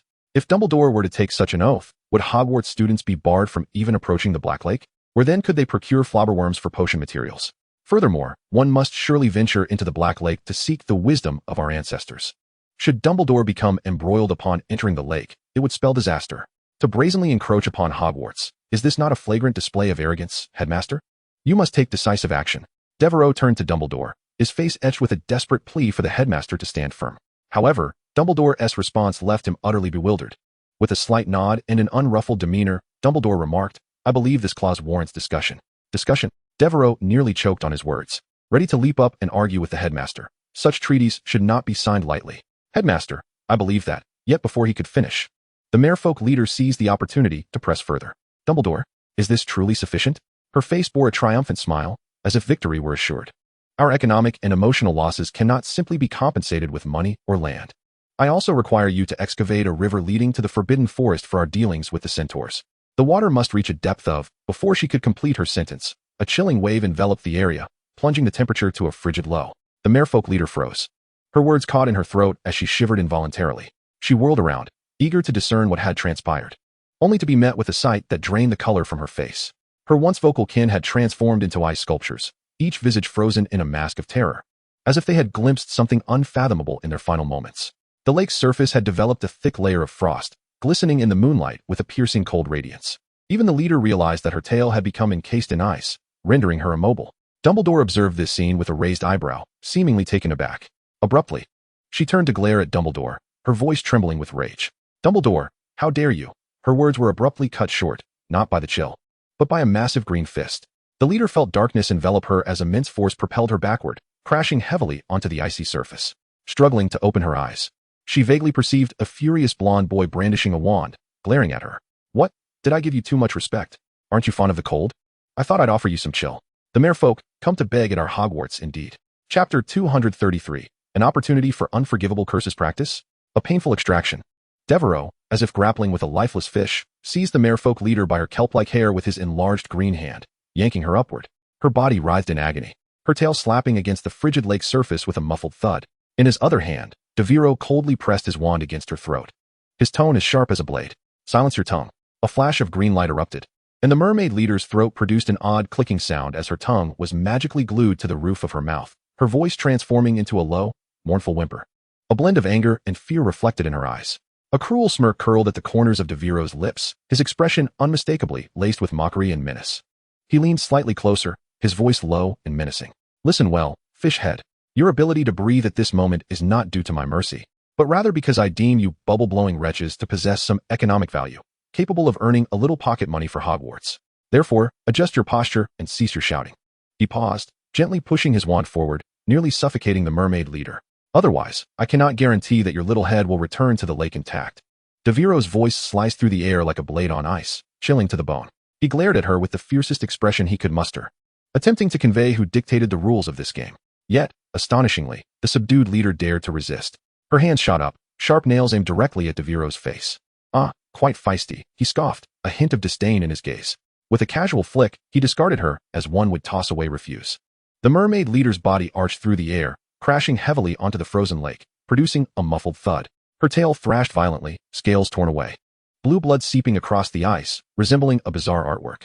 Impressive, Devero remarked, sauntering over to her, regarding her as one would a damaged commodity. Such spirit? Very well. I shall teach you a lesson in decorum. A chilling smile crept across Devero's face as his gaze, sharp as a knife, swept over the merfolk frozen into ice sculptures around him. He glanced back nonchalantly, noticing Dumbledore leisurely turning his face away, softly whistling, seemingly oblivious to the bloody scene before him. Ah! Devero's smile grew more sinister, a dangerous glint flashing in his eyes. He fully understood the implications of Dumbledore's demeanor. It was a tacit approval, even a form of indulgence. Given this, he felt no need for restraint. The mermaid leader continued to struggle on the ground, desperately attempting to free her tongue from the binding spell, yearning to unleash the unique melodic incantations of her kind in retaliation. Yet, Devero offered her no opportunity. Truth be told, he had been searching for the right moment to practice this spell all along. His tone was frivolous, as if discussing a trivial matter. Yet the coldness emanating from his gaze sent chills down one's spine. In the next instant, he swung his wand with a fierce determination, his voice dripping with unmasked cruelty. Pierced the heart. A blinding red beam struck the mermaid leader, who lay on the ground. Almost instantaneously, her body began to convulse violently, as if consumed by invisible flames, or as though countless sharp thorns were piercing through her innards. Ugh, ugh. Her throat emitted a series of broken sobs, the agony rendering her voice fragmented. Her sealed lips prevented her from crying out, leaving her to utter indistinct moans. This sound resembled a cry submerged beneath water, imbued with a suffocating despair. Her body thrashed wildly upon the ice, her tail desperately slapping the ground, producing a series of dull thuds. Blue blood seeped from the torn scales of her tail, rapidly spreading across the icy surface. Devero licked his lips. The glint of malice in his eyes and the horrifying smirk at the corners of his mouth sent shivers down one's spine. Is that all? He murmured, his tone laced with mockery and contempt. Do not fret, there is more. Pierce the heart. He swung his wand again, his movements crisp and decisive, reminiscent of a seasoned executioner. Once more, the red beam struck the mermaid leader's body, inciting an even more violent reaction. Her body jerked sharply, as if pierced by an unseen current, her tail battering the ice with deafening thuds. The ice was now littered with scales that had sloughed off her form, each glistening with viscous blue blood. "Do you still wish to sing?" Devero approached step by step, his tone oscillating between mockery and interrogation. Each step left clear impressions on the ice, the sound of his footsteps piercing the silence of the surroundings. The mermaid leader had by now lost all strength. Her body lay helplessly on the ground, her tail twitching slightly, as if in a final struggle. Her face bore the marks of tears mingled with blue blood, her eyes wide with extreme fear and desperation.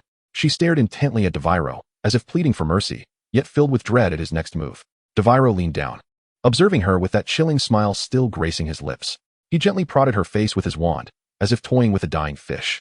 Devero shook his head slightly, making a sking sound, as if lamenting something. He slowly approached the mermaid leader, squatting down, his eyes sparkling with mockery. "It seems I may have been a tad too harsh," he elongated his words, feigning concern in his tone. "Are you all right, my dear mermaid leader?" He extended his enormous green hand, as if to console her, lightly brushing against her damp green hair. The movement was astonishingly gentle, rendering the mermaid leader momentarily speechless. The once arrogant leader now quivered, her body trembling as her tail pressed tightly against the icy surface, afraid to move. Her gaze was filled with terror, akin to a small beast cornered by a hunter, devoid of the previous arrogance and dignity. Devero observed her demeanor with satisfaction, his smile deepening like that of a mischievous child reveling in a successful prank. He nodded, his tone light and playful, as if praising a well-behaved pet. "Ah, splendid. Be good now, and I shall not treat you this way again." Upon hearing these words, the leader's guard lowered slightly. Cautiously, she lifted her head, her eyes brimming with pain and fear, as if probing the sincerity of Devero's intentions. However, just as a flicker of hope crossed her features, Devero's smile transformed into something sinister. A glint of malice flashed in his eyes, and the curve of his lips turned sharp as a blade. "I deceive you," piercing to the core. Accompanied by his cold incantation, a red light struck the mermaid leader once more. This time, her reaction was even more intense, her body writhing as if torn apart by countless daggers. Her tail slammed against the ice, producing a jarring crack, and blue blood splattered everywhere, even staining Devero's shoes. Her limbs spiraled out of control, convulsing like a fish electrocuted. A faint, hoarse sound emerged from her throat, reminiscent of a tattered cloth swaying in the wind, bereft of its earlier vigor. As the agony persisted, her gaze gradually dulled, foam began to form at the corners of her mouth, and her body lay limp upon the ice like a rag. The once commanding eyes now reflected only despair and emptiness. Devero squinted, a satisfied smile gracing his lips, his tone frivolous yet tinged with mockery. "Honestly, had you not regarded me as a hostage earlier, you might have evaded this fate. Alas, even a centaur understands not to barter with a foal. If you cannot grasp this principle, a thorough lesson is warranted," he remarked, flicking his wand lightly, as if brushing away inconsequential dust. The mermaid leader lay prostrate on the ice, her body still twitching, blue blood spreading into eerie patterns upon the surface. Her eyes were filled with anguish and dread, yet she could not utter a single coherent word. Devero cast her a glance, exhaling deeply as if he had completed a formidable task. He ceased his spell casting, allowing his wand to lower gently. Initially, Devero intended to cultivate this leader to restructure the merfolk and commercialize their governance. He could not allow her to become a fool too easily. The trembling leader uttered a challenging word in merfolk language. Slytherin. Chapter 233. Fishing the Waters Dry, Hogwarts Exclusive Edition. Devero approached slowly, grasping the mermaid leader by her damp hair and forcing her to meet his gaze, which glimmered with mockery and coldness. "So, my dear leader, can you now distinguish between the major and minor kings?" His voice was deep, imbued with a chilling sense of oppression. The mermaid leader's body was as rigid as stone. Her lips trembled, and she ultimately managed a faint nod. Devero smiled, a grin that appeared innocuous yet suffocated the leader further. He released her, as though discarding something foul, brushed off his hands, and stood tall. "Excellent. Since we have finally reached a consensus, it is time to discuss the details of our collaboration." His tone elongated, laced with a hint of malicious delight. He waved his wand, causing the ice to slowly melt, simultaneously lifting the spell that had stifled the leader's voice. Devero was confident she had exhausted all her strength and means. Yet, the bone-chilling cold still enveloped the entire lake. The mermaid leader was compelled to support her body, her face etched with reluctance and humiliation, but faced with Devero's frigid gaze, she dared not resist. Devero strolled leisurely, akin to a tyrant surveying his dominion. "Firstly, from this day forth, your merfolk must dedicate themselves entirely to cultivating and supplying magical creatures such as Grindylows, hippogriffs, and lobalugs for Hogwarts. The breeding, nurturing, and training of these beings will be your responsibility, with a minimum delivery of 200 each quarter. Should you fall short, I shall personally oversee the matter." The mermaid leader's complexion paled instantly. She opened her mouth, seemingly to protest, yet was silenced by Devero's icy glare. Secondly, Devero continued, his tone now more relaxed.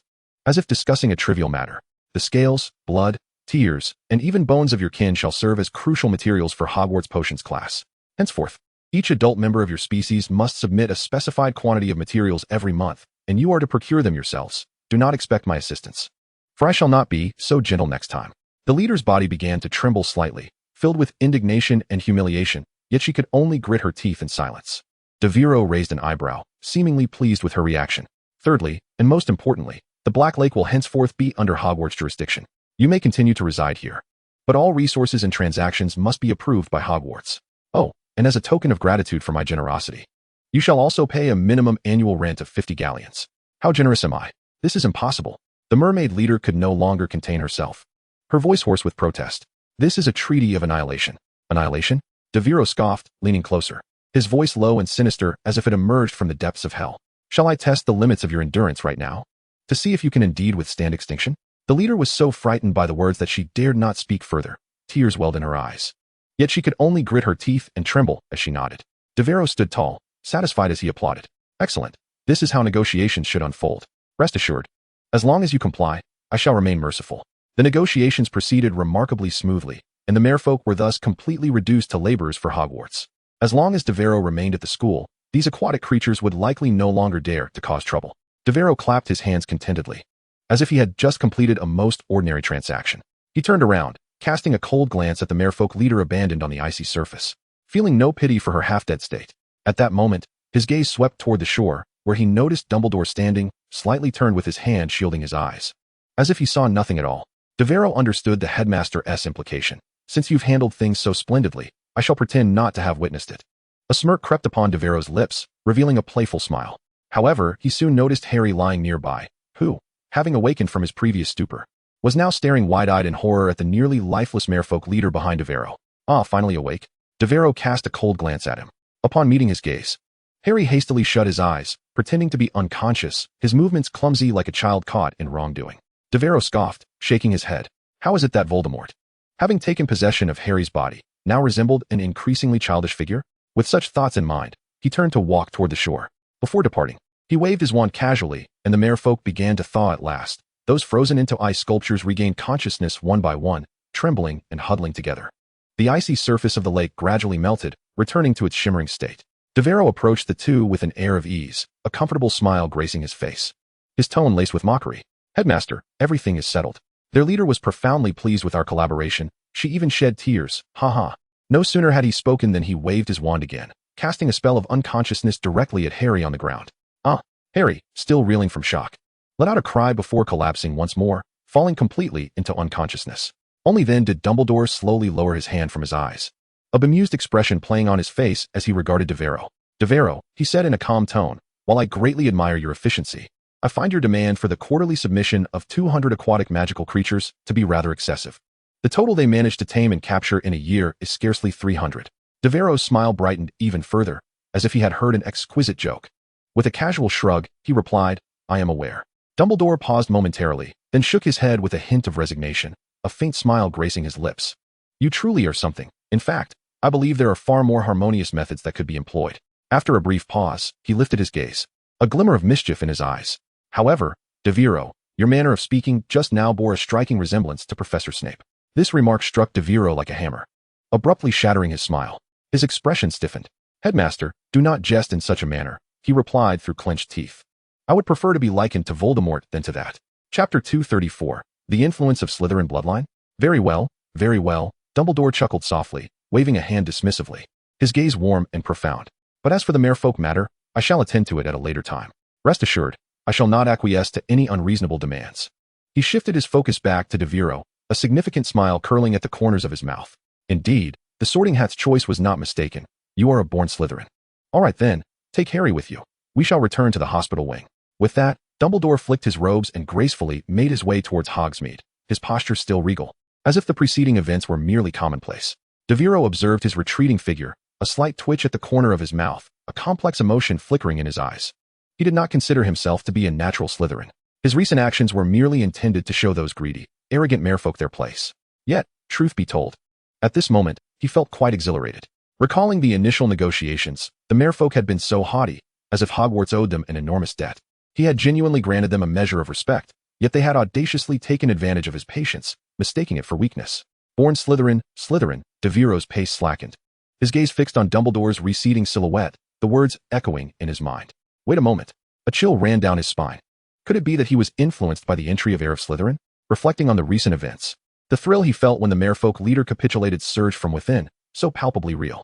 Not to mention, while tormenting her, he had experienced no discomfort whatsoever. Rather, he felt an inexplicable satisfaction. Everything about this was profoundly unsettling. This was not normal. Devero furrowed his brow, an inkling of unease rising within him. As he meticulously recalled his recent actions, he increasingly felt as though he had changed. It was akin to when he had buried Harry beneath the boulder. He had felt no emotional turmoil, as if it were merely an ordinary decision. What on earth was happening? He lowered his gaze to his hands and then raised his eyes to the sky. A certain part of his emotions seemed to have truly dulled, particularly when it came to inflicting pain upon his adversaries. Yet, if he had indeed become cold-hearted, why was he able to genuinely empathize with Luna's plight? Was it not a complete transformation of his psyche, but rather a heightened sense of vengeance to some extent? If that were the case, it was indeed troubling. Devero took a deep breath, attempting to clarify his thoughts, but the more he contemplated, the more chaotic his mind became. Devero? A voice pulled him from his reverie. He looked up to see Dumbledore halting his steps, gazing at him with a calm demeanor. Is something amiss? Dumbledore inquired, his tone as gentle and unhurried as ever. Nothing. Devero replied, shaking his head and forcing himself to refocus, waving his wand to keep Harry's body suspended in the air while following Dumbledore's pace. However, a persistent thought lingered in the depths of his mind. If my transformation is genuine, then I hope no one gives me too many reasons to torment them in the future. Otherwise, I fear I might not be able to restrain myself. Suddenly, as if struck by a revelation, Devero halted abruptly and turned to Dumbledore. Headmaster, wait a moment, I have something to attend to. Dumbledore raised an eyebrow, but said nothing, merely nodding slightly. Devero spun around and dashed towards the Black Lake, which had now regained its tranquility, devoid of the earlier floating ice and scalding temperatures. With only the moonlight shimmering across its surface, he stood at the water's edge, waving his wand to cast a thunderous spell that echoed like thunder across the lake. Hey, merfolk leader, come forth. The surface rippled, and soon, the battered merfolk leader slowly surfaced, her expression fraught with fear, her tail trembling in the water, as if she feared Devero might do something further. We still cannot provide such a bounty. Could you grant us a little more time? Her voice quivered, laced with cautious flattery. Devero frowned and waved his hand dismissively. Grant time? Who said I was here to demand tribute? The merfolk leader was taken aback, her eyes reflecting confusion, yet her fear did not wane, her tail still anxiously stirring the waters. Devero was not there to press for tribute. Rather, he had realized that he had not yet exhausted the loading times for the purple entries today, and it was the perfect opportunity to examine the entry of this merfolk leader. Opening her panel, he squinted and was instantly captivated, for this pitiful, battered merfolk leader possessed a golden entry. Name, Ilalakrenak, merfolk. Age, 27. Spellbook, Songcasting Mastery. Entries, merfolk leader, gold. Musical race, purple. Beast tamer, purple. Close to nature, blue.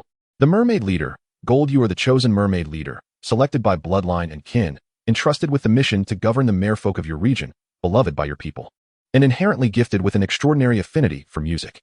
The beast tamer, purple. You possess considerable experience and skills in nurturing aquatic magical creatures, effortlessly discerning various ailments and cultivation methods of these enchanting beings. This leader appears quite youthful. The new entries are commendable. The maddening song that previously tormented me must have emanated primarily from this leader.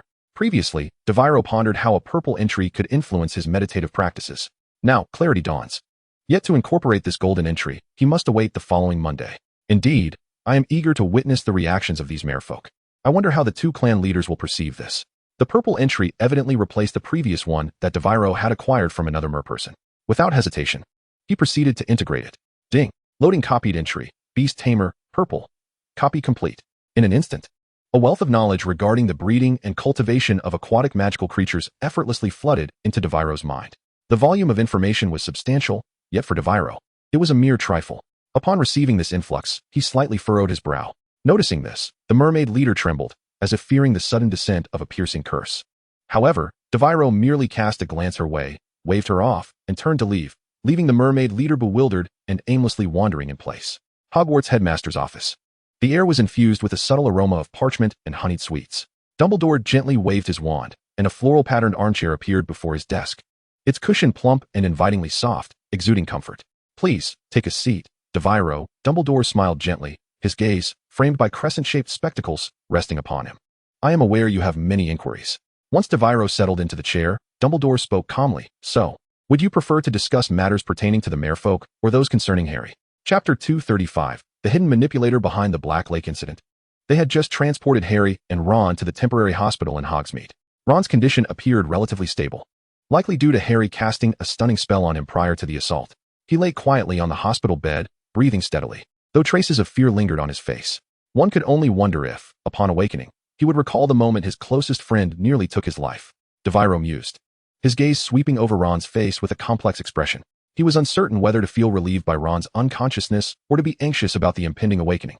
Harry, on the other hand, was administered a potion capable of suppressing the generation of magical power within him, and was subsequently confined to a hospital bed, sequestered within a ward. The windows of the ward were fortified with powerful enchantments to eliminate any possibility of escape. Meanwhile, the other professors at Hogwarts had begun to take notice of the peculiar occurrences near the Black Lake. The silhouette of a dragon had briefly swept across the sky, inciting a flurry of unrest. However, Dumbledore intervened just in time, quelling the professors' intentions to delve deeper into the vicinity of the lake under the pretext of soothing the merfolk and preventing them from becoming alarmed. It was only thereafter that Dumbledore escorted Devero to the headmaster's office. Devero surveyed the office, noticing that the flames in the once-roaring brazier had now extinguished, leaving behind a bare brass basin. He inhaled deeply and turned to Dumbledore, saying, "Professor, let us first address the matter of the merfolk. I have a fair understanding of Harry's situation." Upon hearing this, a slight smile graced Dumbledore's lips, hinting at a deeper significance. He seemed in no hurry to respond, lightly tapping his fingers on the desk as if weighing his thoughts. Ultimately, he nodded and began, "Very well, let us first discuss the merfolk. I imagine you are quite curious as to why I have been so lenient with them, correct?" Devero shrugged, a knowing expression curling at the corners of his mouth. "In my view, you have been excessively courteous towards them, which has emboldened them to strike at us with great force this time. I anticipated this long ago." He paused, his tone sharpening. "The entire lake's inhabitants have resided here for so many years, relying on Hogwarts for their sustenance and resources. It is akin to nurturing a host of freeloaders. Professor, I can only say that you and your predecessors have shown them too much mercy. Were I in your position, it would be inconceivable not to extract a toll from their territory." At this point, Devero spread his hands in a gesture of mock resignation, his tone laced with sarcasm. "Alas, I can only lament that the previous professors upheld a moral standard so elevated that it scarcely resembles that of a typical Briton." Devero continued to articulate his views in rapid succession. "Indeed, you present a valid point," Dumbledore replied softly, his voice imbued with a sense of tolerance and depth. "In truth, the majority of these semi-sentient communities surrounding Hogwarts lead largely self-sufficient lives. Nominally, this land belongs to Hogwarts, yet our approach towards these communities has always been primarily protective, refraining from unnecessary interference in their existence." He paused, his gaze deepening, and continued, "Communities like the merfolk have long been regarded as subjects of significant protection. Typically, their needs are quite simple, and they have never exhibited a fervent desire for galleons or other material wealth." Dumbledore leaned back against the chair, his hands clasped upon his knees, and a glimmer of sharp insight flashed in his gaze. "Thus, when they unexpectedly presented such exorbitant demands, my immediate reaction was that this could not possibly originate from their own volition." Devero paused in surprise, his brows furrowing in confusion and astonishment. "Professor, do you mean to suggest that these demands were not made for their own livelihood?" Dumbledore nodded slightly, his voice steady and assured. "Indeed, the moment I heard them request a raise, I sensed something amiss. The needs of the merfolk have never been monetary, yet this request appeared excessively shrewd, almost bewilderingly systematic." At this juncture, Dumbledore paused, casting a subtle smile at Devero. "Moreover, they have also acquired knowledge they ought not to possess, such as the presence of a fire dragon at the edge of the Forbidden Forest." Instantly, Devero scratched his head, a sheepish grin spreading across his face, realizing that Dumbledore was indeed aware. "Therefore, I chose to acquiesce to their demands, seeking to probe the true intentions lurking beneath."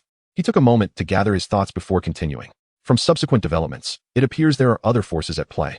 The aim of these instigators extends beyond merely exacerbating the discord between the merfolk and Hogwarts. They seem intent on sowing division within our institution, perhaps even."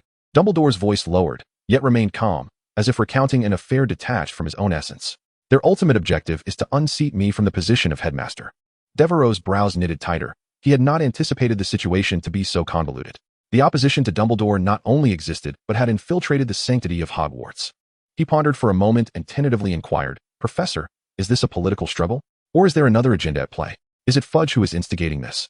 Does he fear you might encroach upon his position as Minister of Magic? And why not simply disclose the existence of a dragon at Hogwarts? Wouldn't that be more effective?" Dumbledore slightly raised his head, a flicker of surprise crossing his features at the mention of fudge, yet he shook his head, his gentle smile unwavering. No, Devero, this matter bears no relation to positions of power. His tone remained calm, yet a depth resonated within his words. However, you are not entirely mistaken. It is indeed individuals from the Ministry of Magic. Their goal is not power, but rather to seize something from me. Hence, they do not aim to expel me by revealing the dragon's presence, but rather to undermine me entirely. Devereaux's brows shot up, his mind racing. He endeavored to discern what Dumbledore possessed that would incite such fervent desire from the Ministry. Could it be the Elder Wand?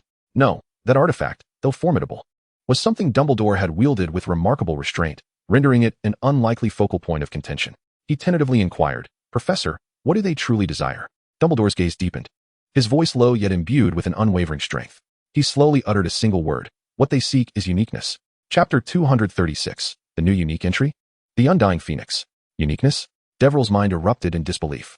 He could hardly trust his ears, his pupils dilated, and he leaned slightly forward, as if to confirm he had not misheard.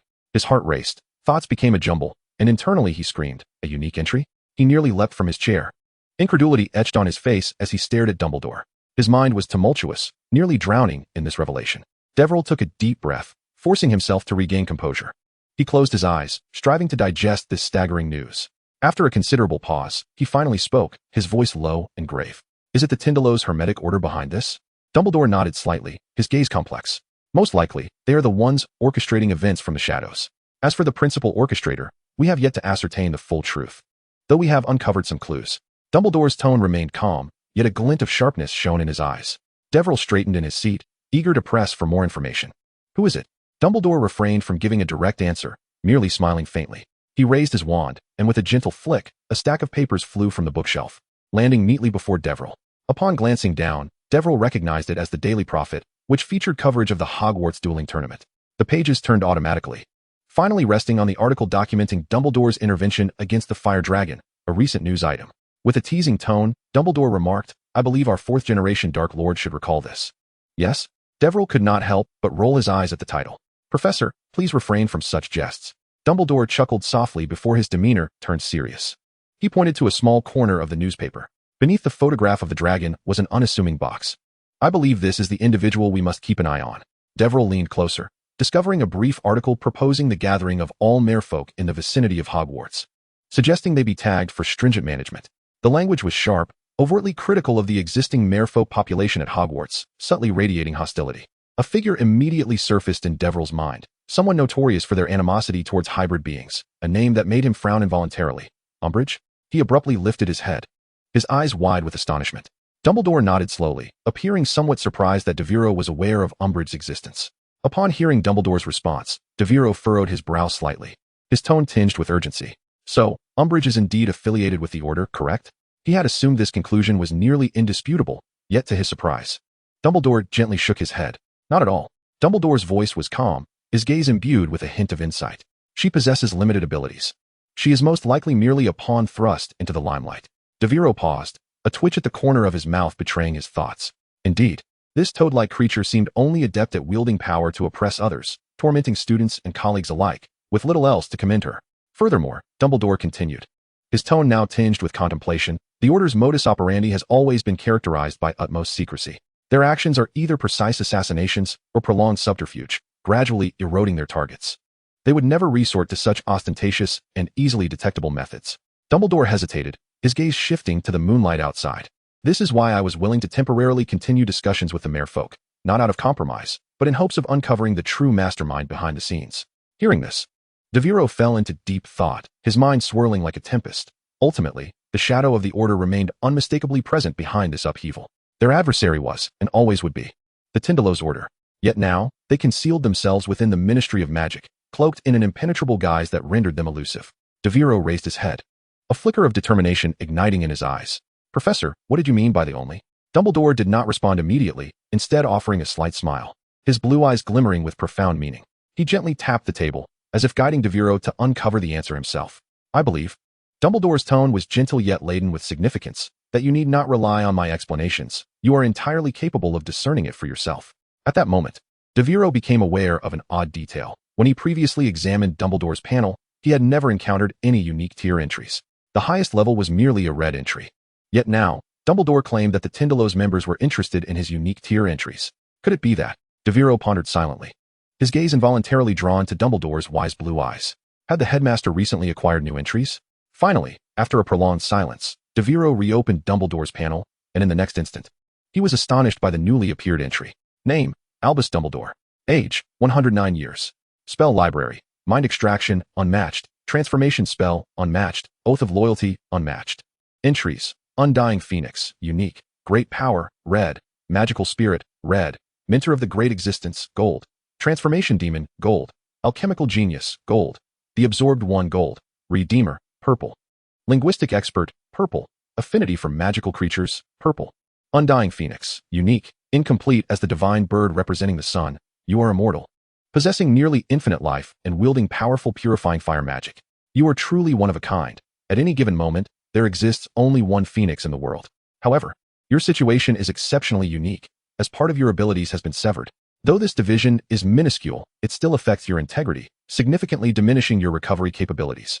The absorbed one, gold. You have transgressed a taboo and attracted the attention of a maddening, horrific entity dwelling in the rifts of time and space, leaving a mark upon you. Your body's energy is continuously siphoned until your demise, yet, for some peculiar reason, your vitality is nearly boundless. However, the injuries you sustain cannot be healed. Chapter 237, The Hounds of Tindalos. Methods of resistance? Devero stood frozen, his mind tumultuous with waves of astonishment.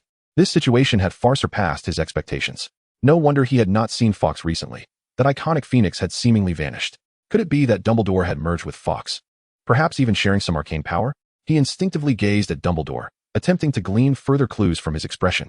Yet, Dumbledore merely smiled faintly, his tone calm but tinged with playful intrigue. If you intend to take it, please wait a moment. I have some unfinished business to attend to. As soon as these words left his lips, Devereau's mind erupted in chaos. He instinctively held his breath, thoughts swirling wildly. Take it? Could he be referring to loading this unique entry?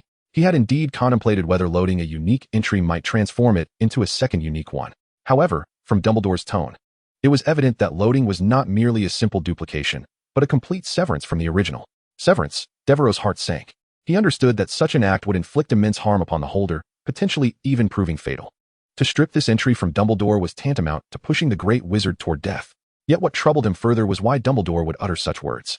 How could he possibly know of Devereau's ability to load entries? No, even granting Dumbledore 100 minds, he could never fathom that Devero possessed a system. Was this merely speculation? Devereau's expression shifted continuously, from surprise to confusion, then to a subtle wariness. Dumbledore observed this with keen interest, the smile on his face deepening. He let out a gentle sigh, his voice soft yet penetrating. I can surmise certain things. You need not speak, and I shall refrain from inquiring. Now is your opportunity. Feel free to ask anything you wish. I shall endeavor to provide answers. Dumbledore's demeanor was unexpectedly candid and amiable, as if he were entirely unconcerned about the potential secrets of Devero. Devero exhaled slowly, feeling a slight alleviation of the pressure that had weighed upon his chest. Before him stood Dumbledore, one of the few individuals he could currently trust, which allowed his inner vigilance to relax somewhat. He nodded, his gaze once again resolute. Very well. Then, my first question, what precisely is it that draws upon your energy?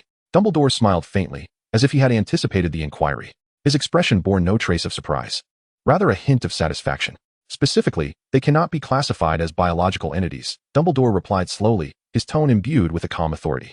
Ordinary organisms exist within a continuum of curved time, while they reside in entirely different dimensions, in the deepest recesses of angular, discontinuous temporal islands. They are known as the Hounds of Tindalos. Devero furrowed his brow.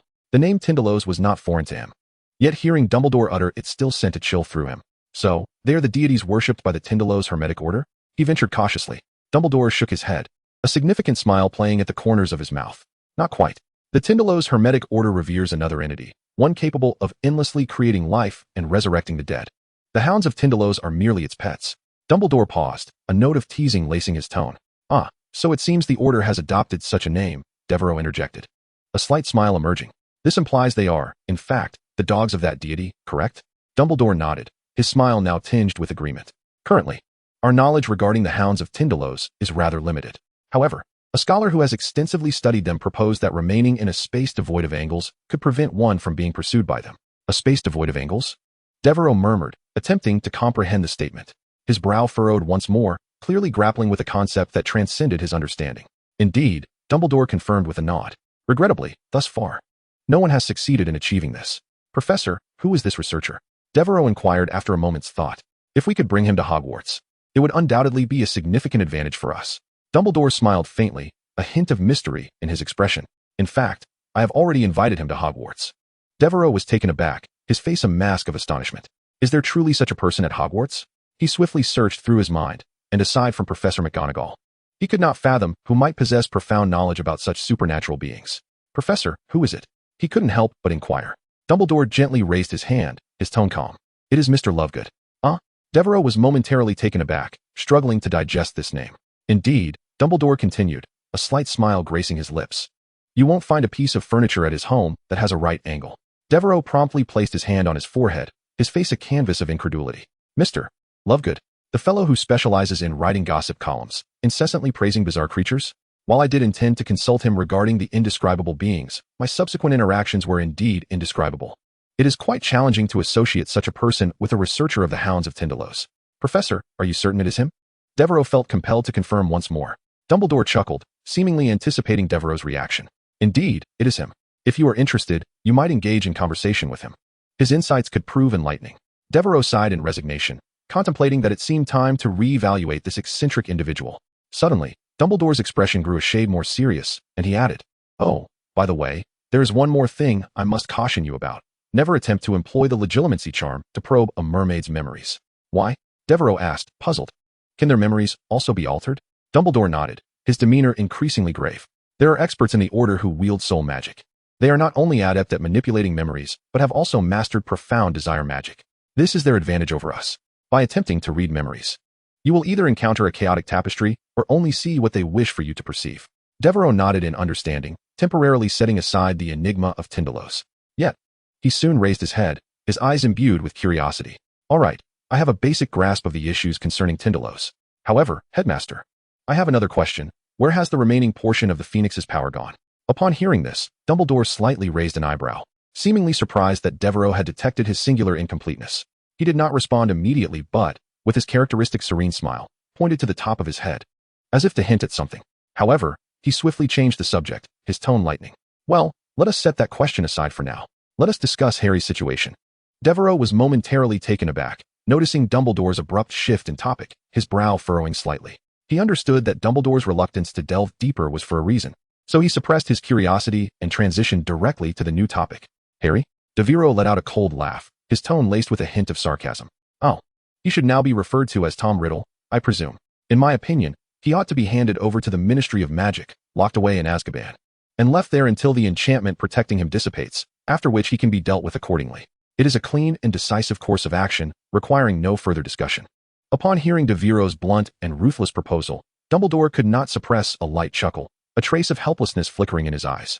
Devero, your approach remains as straightforward as ever. However, I believe the situation is far more complex than that. In truth, he is still Harry. Chapter 238, Harry's Condition? The Prophecy's Design? Dumbledore's voice was as serene as a calm lake, imbued with a persuasive certainty. You must believe that Harry is a person of immense inner strength and soul. Voldemort's essence is incomplete and feeble. He cannot entirely replace Harry. His words flowed gently, yet they carried an undeniable force that compelled one to pause and reflect. Devero raised an eyebrow, a glimmer of doubt in his gaze. Leaning back in his chair, his hands crossed, he pondered. To be candid, he had initially shared that belief. After all, the registry still clearly marked Harry Potter's name, not Tom Riddle's. Yet, time and again, reality shattered that conviction. To be honest, Professor, I wish you were correct, Devero finally spoke, his tone tinged with resignation and mockery. But I have granted him countless opportunities, each time hoping he would prove himself to be the savior. Yet what has been the outcome? He behaves as if possessed by the Dark Lord, utterly unrepentant. Devero's gaze sharpened, recalling those chilling moments. His voice lowered, yet it brimmed with suppressed fury. He hurled curses at me without hesitation, even relishing in the act. That look in his eyes, those movements. Professor, that is not Harry Potter. His tone grew increasingly severe, as though each word fortified his conclusion. That hardly resembles the humble and kind savior. Rather, it appears to be a Dark Lord masquerading as a savior. Devero paused, locking eyes with Dumbledore, a challenge and a test evident in his expression. So, Professor, do you believe there is still hope for such a Harry? To me, he seems completely corrupted by Voldemort. The air felt momentarily stagnant, Devero's words echoing in the room. He inhaled deeply, his voice turning more ruthless. Such a person is not worthy of life. Dumbledore remained calm, as if seeking to soothe Devero. Devero, A soul is not as easily consumed as you may imagine. Regardless of one's magical prowess, prior to experiencing a paradigm shift, the strength of the soul remains relatively uniform, especially in the case of Tom's already fragmented essence. Headmaster, how do you explain his intent to kill Ron, and his casting of dark curses upon me? The tone of Devero was sharp, akin to a blade piercing directly to the heart of the matter, imbued with an unmistakable fury and confusion. Is this truly something Harry is capable of? Dumbledore maintained his serene demeanor, as if de Villiers' inquiries did not shake his convictions. Gently raising his hand to soothe de Villiers' agitation, he began to speak slowly. However, the truth is, Ron is not dead, and you remain unharmed. Upon hearing this, de Villiers immediately bristled with indignation. He shot upright, his tone rife with unabashed rebuttal. Hey, Headmaster, that is simply not accurate. Ron is alive, and I'm unscathed because of my prowess. My magic surpasses his, hence he could not prevail. Dumbledore offered a slight smile, his gaze warm as he regarded the golden-haired youth before him. To him, de Villiers' fervor seemed merely a youthful outburst. He spoke softly. Yet he has indeed never employed an unforgivable curse, has he? And let us not forget, he is still an underage wizard. De Villiers paused, his brow furrowing slightly as he mulled over Dumbledore's implications. Dumbledore continued, his tone remaining gentle yet imbued with undeniable authority. If this matter were to come to light, I must candidly say, de Villiers, the evidence against you in Azkaban may be more substantial than that against Harry. At this, de Villiers fell silent, standing there in a daze, rapidly recalling the events by the Black Lake. Indeed, if Harry had truly been consumed by Voldemort, with his temperament, he would not have refrained from casting the killing curse. Yet, Harry did not. Instead, it was de Villiers himself who furrowed his brow, reflecting on his own uncontrollable actions by the Black Lake, likely leaving remnants of lethal curses scattered about. He fell into silence for a moment, raising a hand to touch his nose as if to mask his embarrassment. Well, perhaps it is still Harry's spirit at the helm, but he did indeed incapacitate Ron, and then audaciously challenged me. But why is that? De Villiers frowned, his tone laced with confusion and uncertainty. Dumbledore sighed softly, gradually shifting his gaze towards the window. The Hogwarts courtyard outside was enveloped in the gentle hues of dusk, the occasional sounds of students frolicking breaking the brief silence. He seemed to ponder, and after a moment, spoke in a low voice filled with profound significance. A boy, laden with grievances, has for the first time acquired powers beyond the ordinary. Regardless, he cannot help but seek to test the boundaries of such might. And you, de Villiers. He tilted his head slightly, a smile gracing his lips. As one regarded as the foremost duelist in my perception, you are undoubtedly the most fitting subject for this experiment. Upon hearing this, de Villiers' expression shifted, a hint of excitement flickering across his face. He recalled vividly how, when Harry beheld the dragon he summoned, his complexion had turned as pale as parchment, his legs trembling. Where then did he find the audacity to challenge him? An experimental subject? He could not help but rub his forehead, his face etched with a sense of helplessness. Headmaster, I can only say that he has indeed just acquired his abilities and is utterly unaware of what he can truly achieve. As Dumbledore observed his demeanor, a deeper smile graced his features. His gaze exuded a unique tolerance characteristic of youth, as if reminiscing about a distant past. Ah, young people, he chuckled. There are moments when they act impulsively. I have experienced something similar myself. Devero set his hands down and shook his head in resignation. Dumbledore gently waved his hand, a teasing tone infusing his voice. Why not inquire with Harry yourself? Perhaps he can provide you with a more precise answer. Devero sighed, resting his forehead in his hand, and nodded slightly. He stood to leave but halted at the door, turning back to Dumbledore with a hint of hesitation and concern in his eyes. Headmaster, does this incident signify the fulfillment of the prophecy? Dumbledore smiled faintly and gestured for Devero to relax. His voice remained gentle yet carried an undeniable certainty. Rest assured, I have already relayed all the details you mentioned to the Ministry of Magic and St. Mungo's. They will act promptly, and I shall handle the rest. As for you, he paused, regarding Devero with a soft gaze. You have exerted yourself to the utmost during this time and have endured considerable strain. It is time for you to take a well-deserved rest. You have earned it. Devero nodded in acceptance of Dumbledore's suggestion, yet lingered in place, as if wishing to say more. His fingers grazed the edge of his robe before he finally spoke. Headmaster, regarding your situation, you might consider using Hufflepuff's cup. At the very least, it may assist you in your recovery to some extent. Chapter 239. The interrogation begins. Murder. Dumbledore, upon hearing this, broke into a faint smile. He shook his head, his tone both light-hearted and resolute. No, Devero. Hufflepuff's cup is indeed a powerful magical artifact, but its true power can only be fully wielded by Hufflepuff himself. For us, even a half-hearted attempt would yield but a drop in the bucket. He raised his intact hand, gesturing toward his eye and the other hand, whose restoration remained a mystery, his tone laced with playful irony. Moreover, the loss of an arm and an eye is of little consequence to me. At this juncture, he suddenly winked at Devero, a mischievous smile dancing at the corners of his mouth. Do not forget, I am a wizard. Devero regarded Dumbledore's expression, his lips twitching slightly before finally breaking into a reluctant smile. He uttered no further words, merely nodding before turning to exit the principal's office. The morning sun filtered through the heavy drapes, casting a slender beam of light that slanted into a quiet makeshift infirmary. The air was imbued with a faint herbal scent, mingled with the aroma of aged wood, creating a stifling atmosphere. Harry gradually opened his eyes. For a fleeting moment, his vision was blurred, but it soon sharpened. His body felt an unprecedented weight, as if an invisible force was bearing down upon him. He attempted to lift his hand, only to discover that his wrists were tightly bound by leather straps at the bed's edge, and his ankles were similarly restrained. Panic surged within him as he struggled. Yet his efforts were futile, akin to a beast trapped within an iron cage. More terrifyingly, he sensed his magical power, an energy coursing through him like blood, had completely vanished. No matter how hard he concentrated, his magic felt as though it had been siphoned away, leaving behind a hollow void. What was happening? Harry's voice emerged hoarsely, weak as if he hadn't spoken in ages. His breathing quickened, his eyes filled with despair and dread. He twisted his body desperately. The leather straps creaked under the strain, causing the bed to shift slightly, but every struggle proved meaningless. At that moment, his gaze was drawn to a chair beside the bed. There sat a youth with golden hair, shimmering as though kissed by sunlight. He lounged comfortably with crossed arms, yet his cold brown eyes seemed to pierce through the soul, emanating a chilling indifference. "You're awake?" The familiar voice tightened Harry's chest, and he instinctively whispered the name of the boy, Devero. Upon hearing his name, Devero's expression transformed from indifference to a mocking grin. He shook his head and approached the bedside, his eyes glinting with derision. "Oh, you remember me, Devero, do you? Not bad." Suddenly, he raised his hand and struck Harry's disheveled hair with a sharp slap, his tone laced with repressed fury. "Why hit me so hard?" Harry winced, unable to suppress a hoarse cry. Devero's anger ignited instantly, his gaze burning like flame as it bore down on Harry. In the next moment, another slap landed on Harry's head. "Still wanting to kill Ron, are you, you filthy little brat?" Devero's voice grew increasingly severe, resonating like a clap of thunder. "They say you are the third-generation Dark Lord. Do you truly believe it? Have you grown wings, dismissing even your friends?" As he spoke, he abruptly drew his wand from his waist, pressing it coldly against Harry's chin with such force that Harry instinctively held his breath.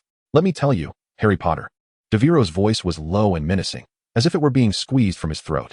"I find myself wishing to send you directly to the heavens. Do you understand?" Harry's gaze fell, his voice faint and hoarse. "I am sorry. Sorry." The mere utterance of this word ignited Devero's fury even further. He applied more force with his wand, compelling Harry to lift his gaze slightly to meet his own. If apologies were of any use, why would we need Azkaban? Just as Devero's anger simmered, the door behind him creaked open, revealing a familiar figure.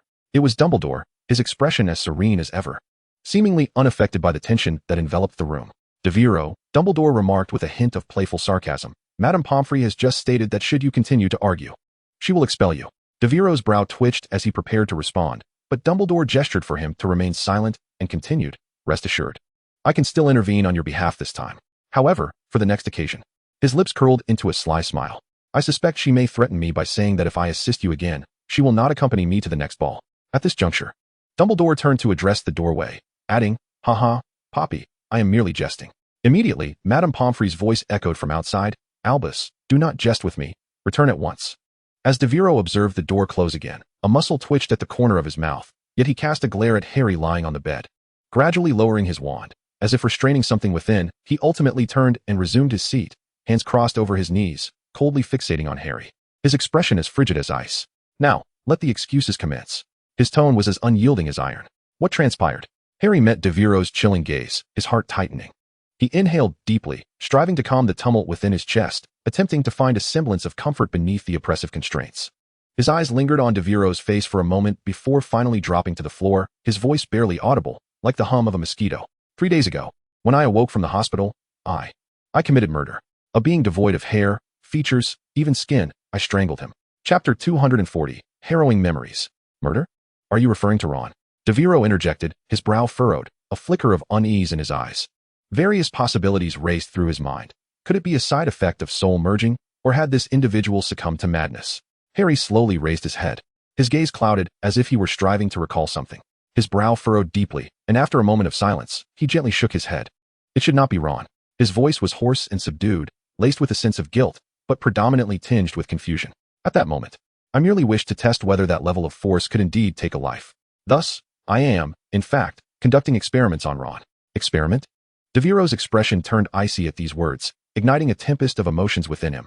He abruptly rose from his chair, laughter tinged with rage escaping his lips. His voice brimming with uncontainable fury. What? An experiment? He echoed with a sardonic sneer, his tone laced with derision. Very well, Harry Potter. If you can use Ron as your subject now, shall it be Hermione's turn tomorrow? In a few days, will Hogwarts itself become your laboratory?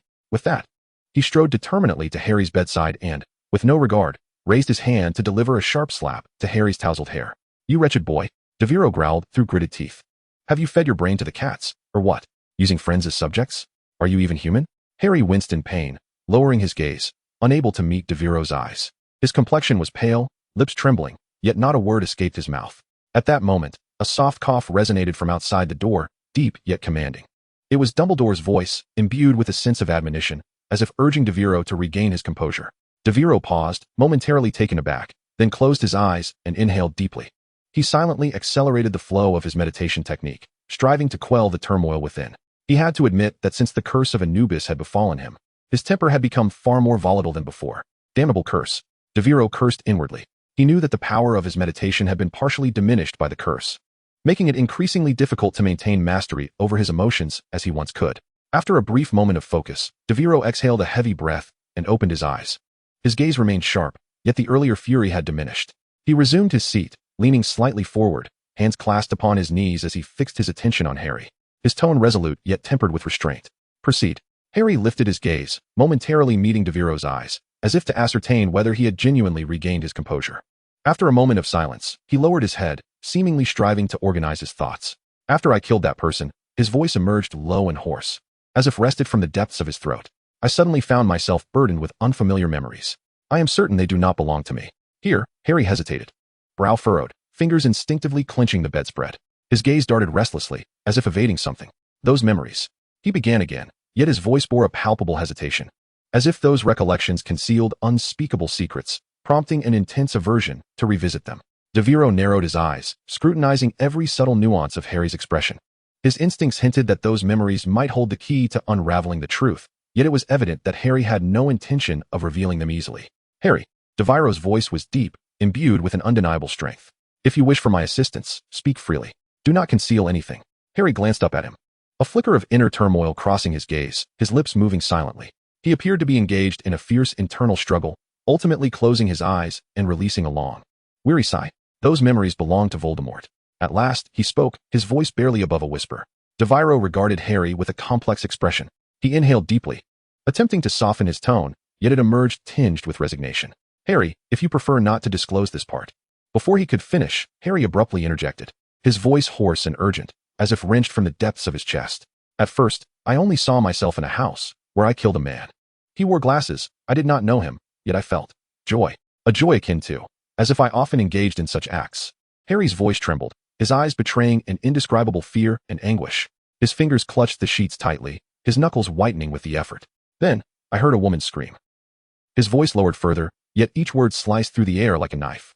Devero frowned, realizing the gravity of the situation, attempting to interject. Harry, wait, you can. But Harry did not pause, as if ensnared in a dreadful recollection, wholly immersed in his narrative. I was so arrogant, believing I had everything under control. But the woman stood before me, blocking my path. I could not fathom why, but it seemed I had made a pact with someone not to kill her. He gasped for breath, his gaze unfocused, as if desperately clutching at shattered fragments of memory. Yet, she continued to thwart me, igniting my anger, my fury. In the end, I still killed her. Harry's voice soared, nearly a shout, his eyes reddened, teetering on the brink of collapse. When she died, she was protecting a baby, shielding it fiercely, crying out, Harry, I love you. At this juncture, Harry's body began to tremble violently, his breathing rapid and erratic. I do not know what has come over me. That was my mother. I killed them with my own hands. Devero's expression darkened, a sensation akin to suffocation constricting his chest. He fully comprehended the memories now resurfacing for Harry, the night Voldemort murdered his parents a decade ago. Damn it, Devero muttered under his breath, his gaze complex as he regarded the youth nearly consumed by recollection. Yet, he had to maintain his composure, refusing to be misled by the boy's momentary display. What if it were merely an act? After all, Voldemort was undoubtedly a master of mental occlusion. Suddenly, however, Harry regained his composure, speaking in a barely audible voice. After that, it seemed as though I had grasped a new power, one that had once extinguished my parents' lives. Chapter 241, The Harry Learning Machine, Wherever One Encounters Difficulty. Simply point. Harry's voice was low and hoarse, each word seemingly extracted from the depths of his throat. Each night, I was plagued by dreams of murder. With every act of violence, I would suddenly acquire new abilities, some spells, others methods for brewing potions. Devero listened, his brow slightly raised, a flicker of interest passing through his gaze. Leaning back in his chair, his tone bore a hint of probing curiosity. Is it akin to that potion that transforms one into a cloud of darkness?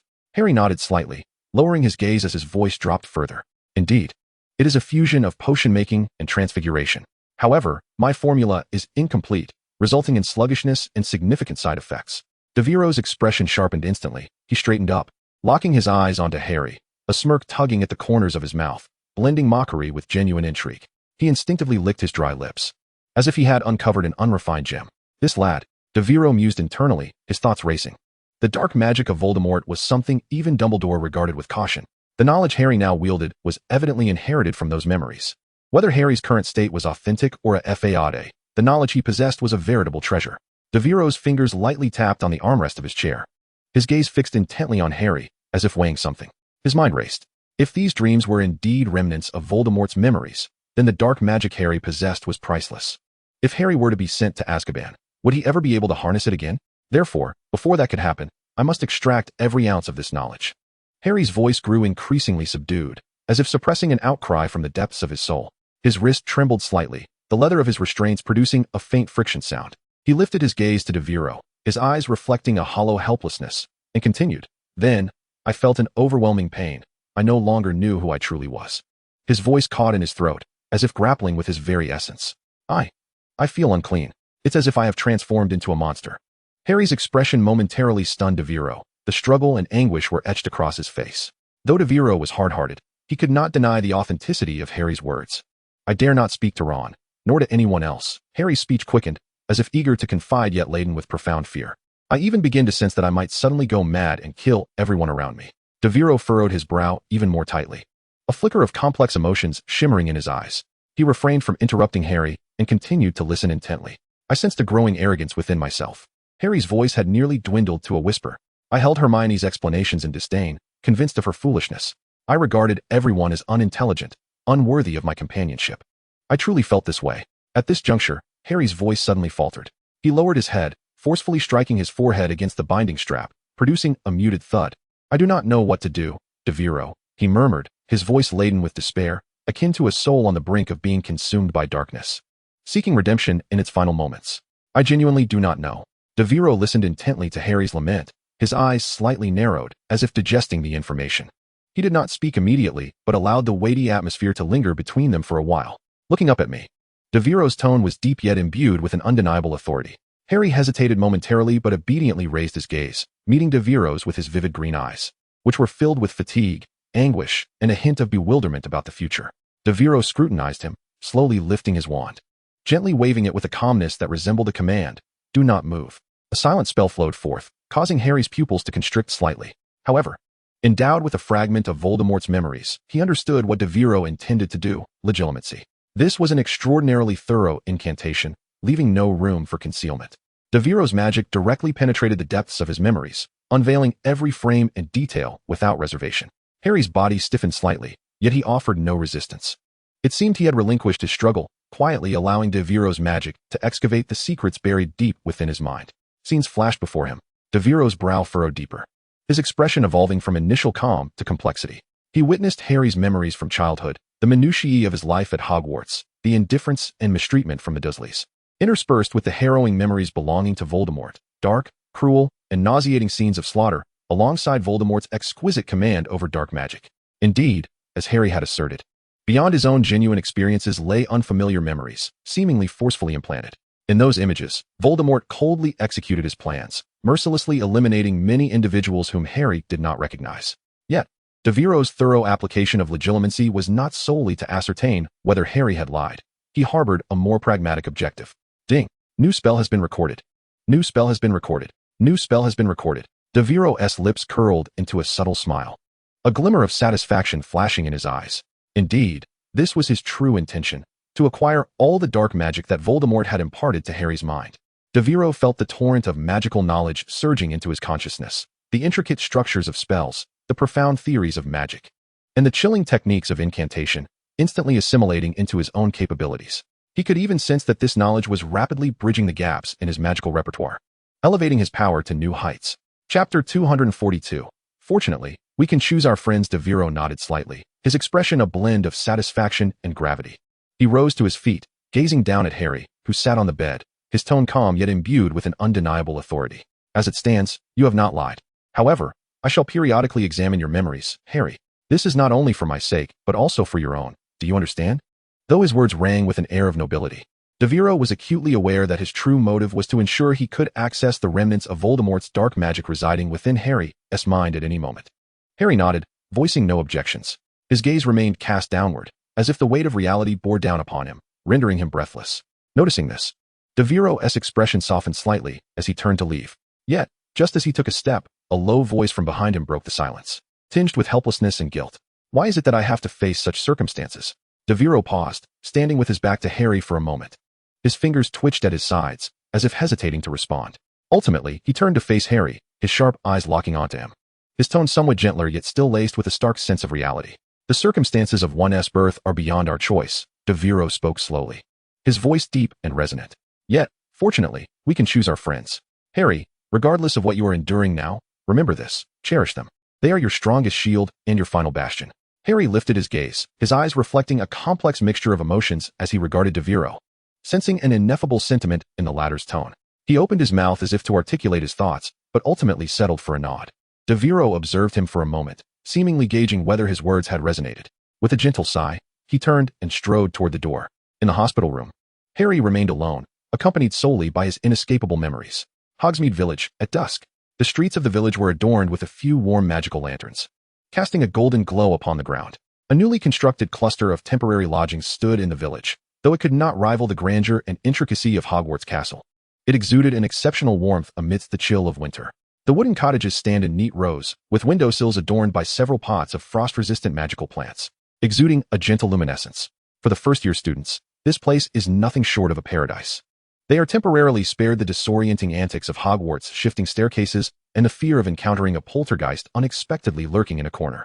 However, in a corner of the village, outside the makeshift school infirmary, a rather comical scene unfolds. Devero stands at the entrance, arms crossed and brow furrowed, gazing intently at the elderly man before him. The golden-haired youth possesses an air of youthful innocence, yet his eyes betray an unsettling calmness and impatience that belies his age. Are you truly not tempted to try? Dumbledore inquires with a smile, extending a brown, elongated candy towards Devero, his tone brimming with enthusiasm. This is a new flavor just launched by Duke B. The refreshing cockroach cluster. I have seen many students purchase it, and the reviews are quite favorable.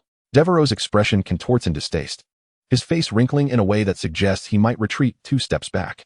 He regards the candy as if it were a perilous explosive device. Headmaster, I genuinely lack an appetite, he asserts, his voice low and resolute, laced with rejection. Thank you for your kindness, but I simply cannot muster any interest in such delicacies. Dumbledore, unfazed, chuckles lightly and pops the candy into his mouth, revealing a look of satisfaction. Quite delightful, with a sweet and salty flavor. And a rather unique crunch, he remarks as he chews. Devero cannot help but roll his eyes, inwardly lamenting. This is the second time. The second time. Why does this venerable headmaster have such an affinity for these peculiar candies? I truly cannot comprehend your fondness for such confections, Devero sighs, a hint of exasperation coloring his tone. He straightens his robes, attempting to project a semblance of calm. Headmaster, do you not find Duke B's other products, such as chocolate frogs, far more worthy of recommendation? Chocolate frogs? Dumbledore raises his gaze, eyebrows slightly arched. Oh, certainly, they are delightful as well. But you know, Devero, life requires a bit of adventure, and sampling new flavors of candy is a small adventure in itself. If this is adventure, Devero coldly retorts, I would much prefer something more exhilarating, such as facing a fire-breathing dragon. Dumbledore's smile widens, his eyes twinkling with a knowing glimmer behind his crescent-shaped glasses.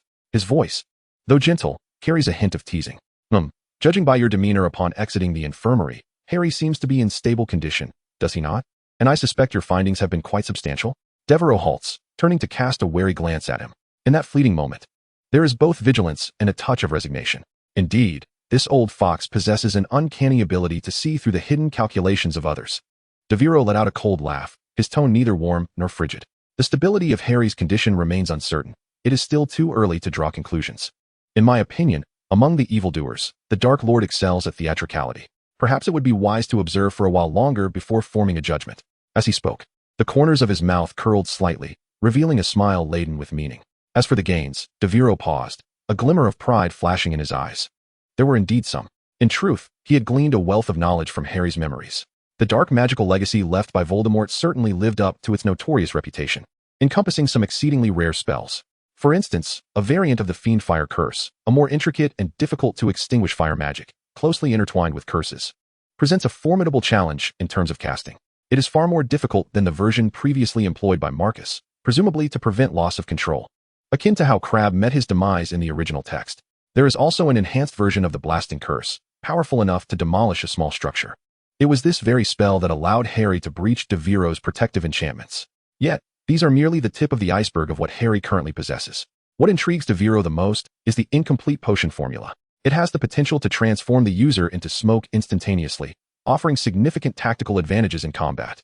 Although Harry's current application yields unsatisfactory results, with slow flight speed and notable side effects, Voldemort's memory suggests that the potion is nearly flawless in its complete form, devoid of discernible aftereffects, and offers extended duration. It appears that Voldemort's talents extend beyond mere spells. His expertise in potion making is exceptional. Devero mused silently, maintaining a composed facade. While this formula may pose challenges for an ordinary wizard, it is but a trivial matter for one of his unique constitution. Very well, I shall take care of the matters concerning the merfolk. Professor Snape has already informed me of the necessity of the merfolk song as a supplementary element in the treatment for lycanthropy. Rest assured, I surmise that the order will likely remain dormant for some time. Upon hearing Dumbledore's assurance, Devero nodded slightly, feeling a measure of relief. Indeed, it has been a tumultuous season, and his condition is less than optimal, especially after employing the decay curse, as that dark emotion and psychological discomfort linger persistently. He requires time to recalibrate himself and return to a more stable state. Yes, I too should experience a semblance of the ordinary life of a first-year wizard and allow myself some respite. Devero chuckled self-deprecatingly, attempting to alleviate his stress with a light-hearted tone. However, no sooner had his words fallen than a cold and ominous voice echoed from behind him. Relax. You are quite mistaken. Have you completed the experimental report? Have you collected the data? Have you visited the test subjects? Chapter 243. A pause? The undercurrents surge. Devero immediately froze, his entire being seemingly encased in ice. He mechanically turned his head and indeed saw a dark figure standing not far away. The cloak slightly billowing, a familiar stern expression adorning his face. Professor Snape. Haha, what brings you here? Devero forced a stiff smile, attempting to mask his unease. Snape crossed his arms, regarding him with a cold gaze, a hint of impatience lacing his voice. I was about to ask you the same. Have you completed the experiment report? Devero scratched his head, offering a nervous chuckle. Professor, hasn't it always been you who writes the experiment reports? The corner of Snape's mouth twitched, revealing a barely perceptible cold smirk. I believe your capabilities are sufficient now. From this point on, you shall be responsible. Devereau's expression immediately fell, his demeanor akin to that of a deflated balloon. He mumbled softly, Professor, you're not even teaching right now. What could you possibly be busy with? Upon hearing this, Snape's gaze darkened slightly. Then he turned to look at Dumbledore, his tone icy. My time must be devoted to some pressing matters. Devero followed his gaze towards Dumbledore, who maintained his gentle smile, seemingly indifferent to the underlying implications of Snape's words. Enough. Snape turned back, his voice deep and authoritative.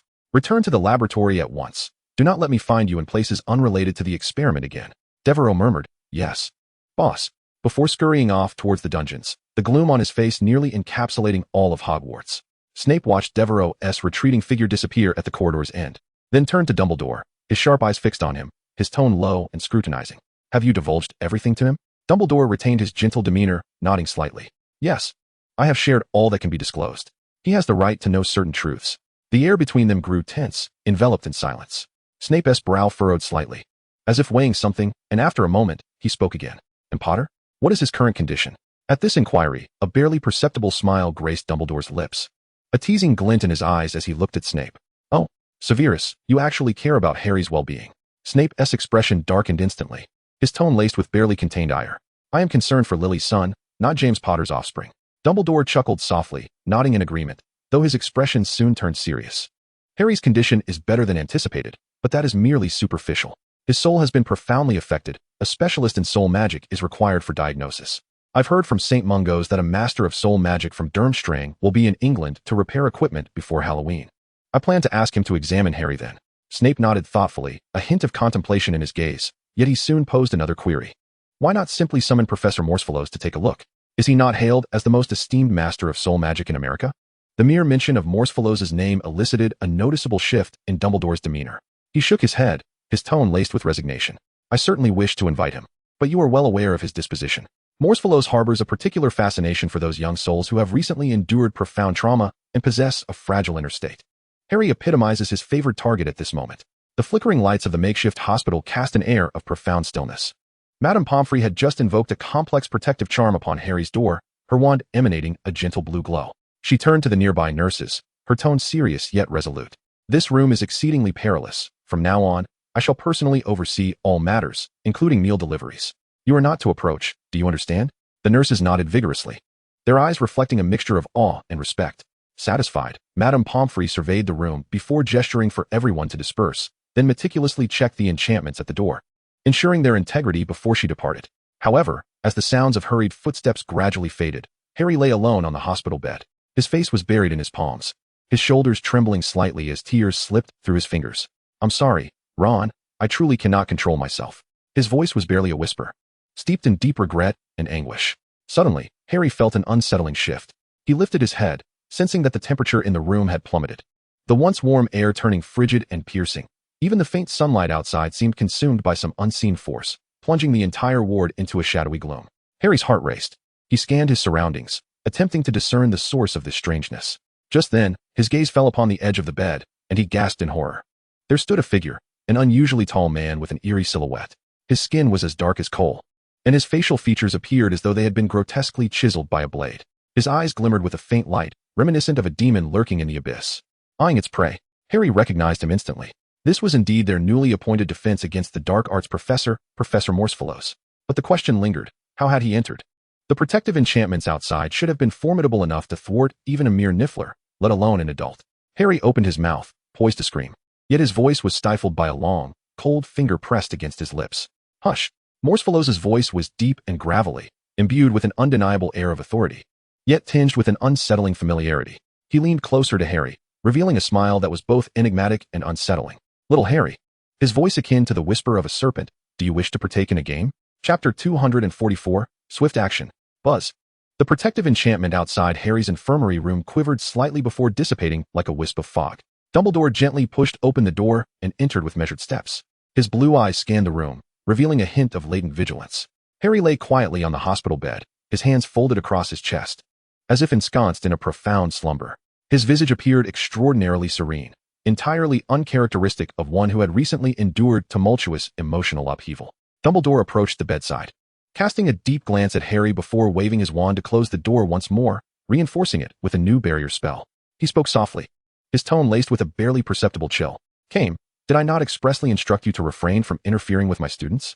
No sooner had he spoken than a shadow within the room stirred. A figure emerged from the corner, Professor Morsefellow's. His expression bore a hint of nonchalant mockery, the corners of his mouth curving slightly as if he had just heard an amusing jest. Come now, Albus, do you not possess a modicum of fundamental trust in me? Why assume I am the one who has meddled with him? Dumbledore narrowed his eyes upon him, remaining silent. In response to the headmaster's demeanor, Morsefellow's smiled faintly and began to pace the room. I assure you, I have not laid a finger on him. Morsefellow's shrugged, his hands tucked into the pockets of his robes, speaking as casually as if discussing the weather. In truth, someone had already administered a potion before my arrival. I do not play with toys marked by others. It is a form of soul magic, desire magic. I did not anticipate achieving such proficiency so swiftly. Dumbledore's gaze sharpened, piercing like two icy beams directed at Morsefellow's. He turned slowly, his voice low and powerful. Administered a potion? Morsefellow's regarded him with a half-smile, extending a long finger to trace an invisible pattern in the air, as though sketching some intangible trace. His voice was deep, tinged with a touch of mockery. Indeed, a potion, quite subtle, yet I could still detect it, the scent of the soul, faintly bitter, a remnant of some binding contract. It seems your golden-haired young friend is quite adept. In the dungeons of Hogwarts, within the exclusive laboratory of the potion's master, dim light cast mottled shadows upon the damp stone walls, the air thick with the acrid scent of herbs mingled with a faint whiff of sulfur. A vast stone workbench was cluttered with an array of potion ingredients, vials and jars of liquid shimmering ominously in the candlelight. Devero sat at the workstation, wielding a quill, diligently inscribing data into a hefty experimental journal. His countenance was etched with frustration and fatigue. Blast it! Am I not supposed to be a figure of professorial stature by now? Why must I personally toil over such menial and arduous tasks? He muttered to himself, fervently inscribing several lines into his notebook. The handwriting in the experimental log was neat and orderly, yet it was not reflective of Devero's true nature.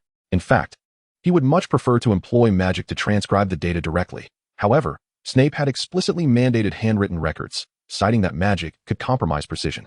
Devero scoffed at this notion, believing it was merely a ploy to burden him further. Could he not recruit a senior student as an assistant?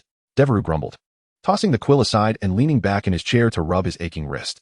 His gaze wandered across the complex array of potion apparatus in the laboratory, his heart brimming with resentment. Truth be told, the project team consisted solely of himself and Snape, with each experiment or treatment provided to subjects. He was not only tasked with potion preparation but also responsible for recording, cleaning, and organizing materials. He felt akin to a free laborer. Such a workload warranted the recruitment of several individuals, even for a handful of galleons. Devero pursed his lips, contemplating whether to suggest the enlistment of a senior student for assistance.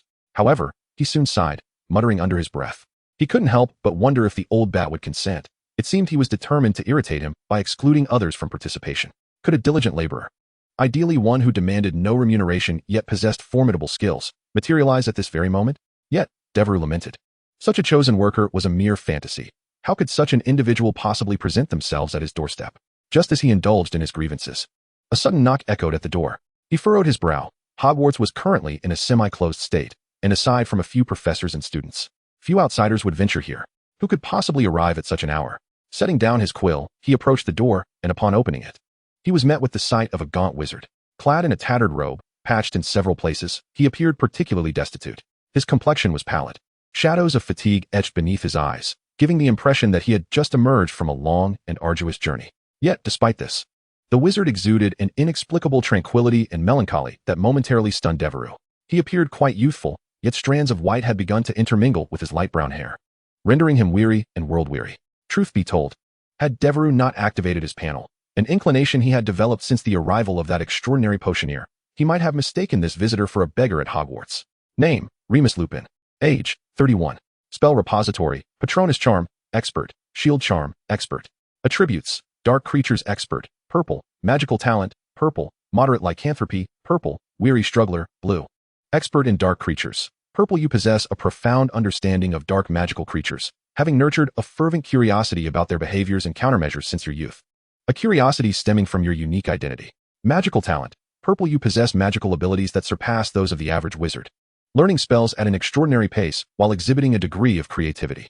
Moderate Lycanthropy. Purple. You have been attacked by a patient in wolf form carrying lycanthropy, resulting in moderate retention of the condition within you due to a lack of timely treatment.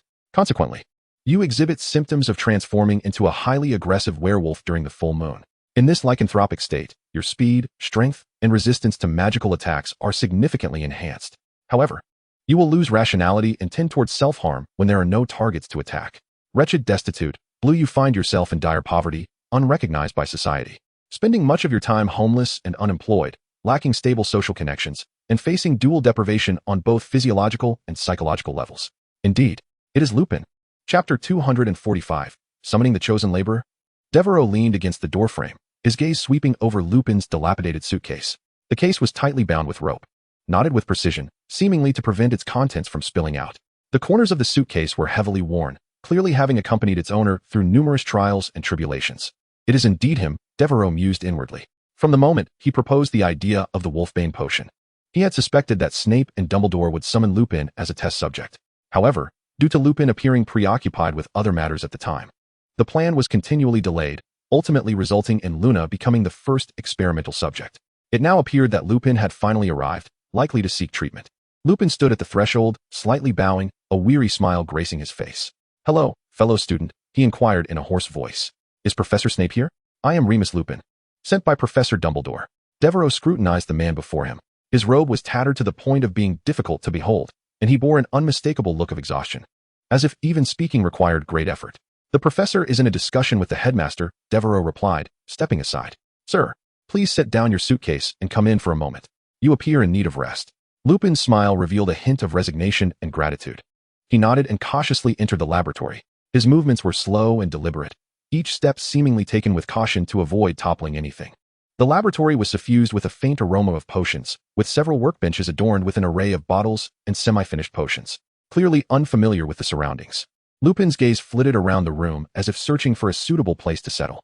With a flick of the levitation spell, Devero effortlessly summoned a chair to position before Lupin, his movements fluid and instinctive, as if such magic was as simple as breathing. The chair landed steadily on the ground, emitting not a whisper of sound. Lupin observed the actions of the young wizard before him, a flicker of astonishment crossing his eyes. He raised an eyebrow slightly, revealing a genuine smile. "My dear classmate, your spellcasting is rather impressive," Lupin remarked, his tone laced with admiration. "At your age, I could scarcely manage to levitate a feather." Devero merely smiled in response, choosing not to engage further. Internally, however, he couldn't help but scoff. "If only you knew that I once captured Voldemort himself. I wonder what expression would grace your face." He dismissed the thought, and, once Lupin had taken his seat, he inquired, "Mr. Lupin, have you come to see Professor Snape regarding something of great importance?" Lupin nodded, about to elucidate, when he suddenly hesitated. His gaze swept across the laboratory, ultimately resting on Devereau's face, as if weighing something. A hint of caution crept into his demeanor, laced with a measure of testing. "Indeed," Lupin replied slowly, his tone tinged with uncertainty. "This time, my classmate, you must be aware of the project that Professor Snape is currently overseeing?" Noticing Lupin's cautious demeanor, Devero stifled a laugh, maintaining a facade of seriousness as he nodded slightly. "Mr. Lupin, you needn't worry. I am Professor Snape's assistant, and my name is Devero Alexander. I trust you've heard of me." He deliberately emphasized his name during the introduction, infused with a touch of confidence. As anticipated, upon hearing Devero Alexander, Lupin paused momentarily, his expression shifting to one of surprise. He scrutinized the young man before him, as if confirming something.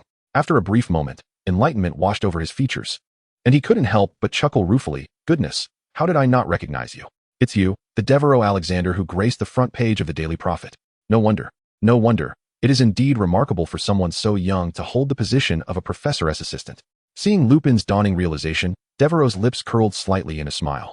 Though inwardly he mused, "Indeed, fame proves quite useful, at least in alleviating suspicions." After a moment of reflection, Lupin composed himself, his expression regaining its seriousness. Clearing his throat, he spoke earnestly. "Mr. Alexander, I am here at the invitation of Professor Dumbledore to assist with Professor Snape's experimental project." He paused, a trace of bittersweet amusement flickering in his eyes, before softly adding, "So, it seems we may very well become colleagues.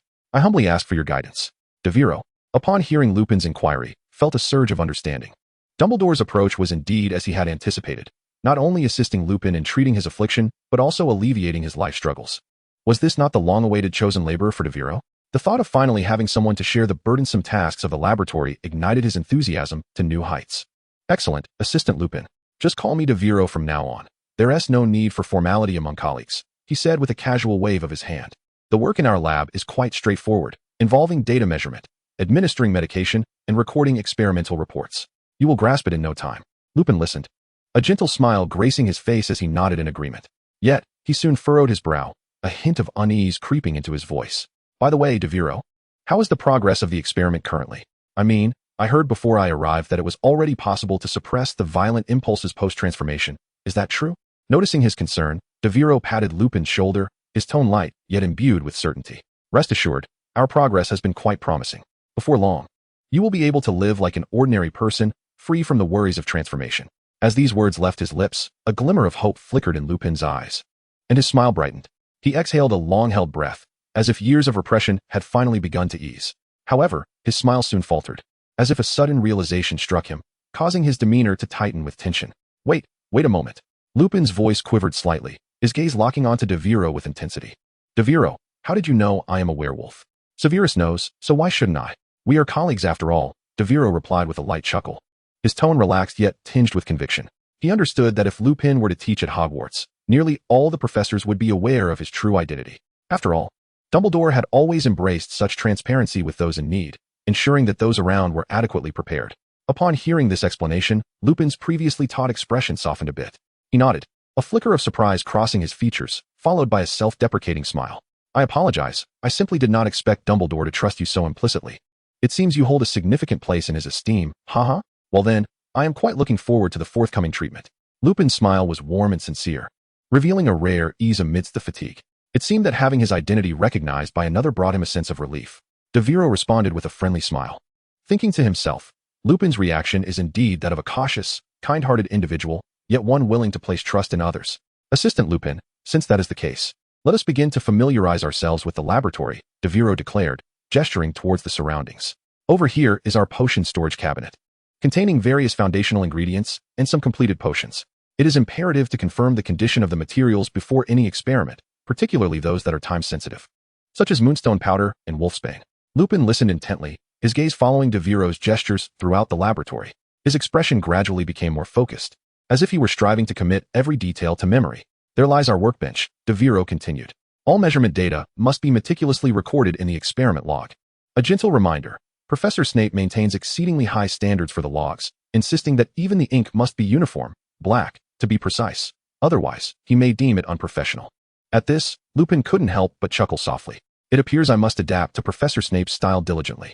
Little Hangleton, this tranquil village, nestled between two steep hills, boasts a picturesque landscape. On the hillside opposite the valley, a grand manor is partially obscured by expansive verdant lawns, exuding an air of solemnity and mystery. At the end of a dirt path on the village's edge, a youth stands quietly. His arms are a silvery hue, glimmering faintly under the sunlight, seemingly crafted from some peculiar metal. Yet, these limbs do not possess the rigidity typical of ordinary prosthetics. Instead, they radiate a vibrant sense of life, as if blood still courses through them. His countenance is stern, with deep-set eyes, rendering him akin to a cold statue, emanating an aura of unapproachable authority. The boy stands there, as if safeguarding something. I do not comprehend. Did you not cast the protective enchantments here yourself? A deep, indifferent voice emanated from behind the youth, shattering the surrounding stillness. The voice was steady, imbued with an undeniable gravitas. This is a spell I wove decades later. My actual research into magic spans merely a few years. Would your magical prowess at the age of 13 parallel that of your 40s? As the voice echoed. Stepping into the woods revealed a young boy standing beside a very remote, small house. He was clad in a black robe, possessing a handsome yet unsettlingly aloof visage. His gaze was sharp as a blade, seemingly able to pierce the hearts of men. Behind him stood an ancient plaster statue. The youthful Voldemort lingered by the statue, his gaze directed towards a dilapidated cottage not far off, his brow furrowed, his demeanor tinged with a hint of agitation. Moreover, are you not heralded as the cleverest among the four founders? Why not resolve this? Voldemort's tone was icy, laced with disdain.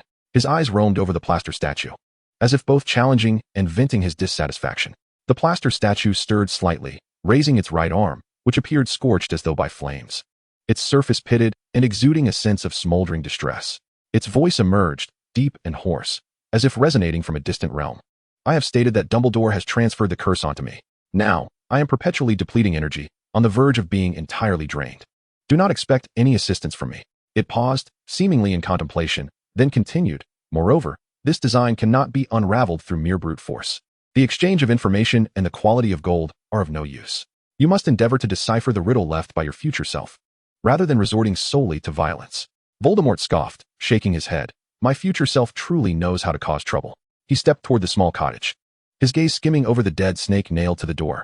The serpent had shriveled to a thin layer of leather, its eye sockets hollow, as if silently accusing something.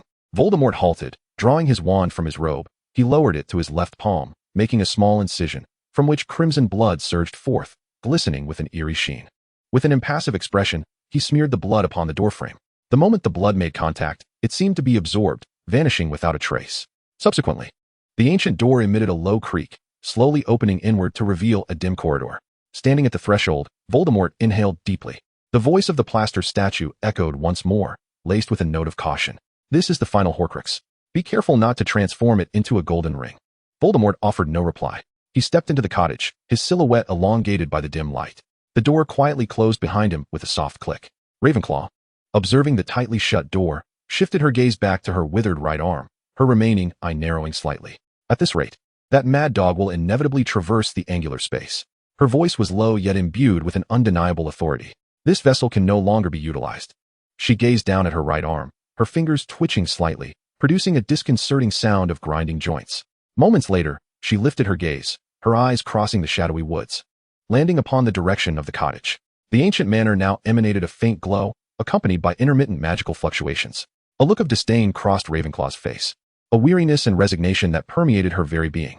Were it not for the urgency of the situation, she muttered under her breath, her tone laced with reluctance. Time slipped away, and a month swiftly passed. Hogwarts.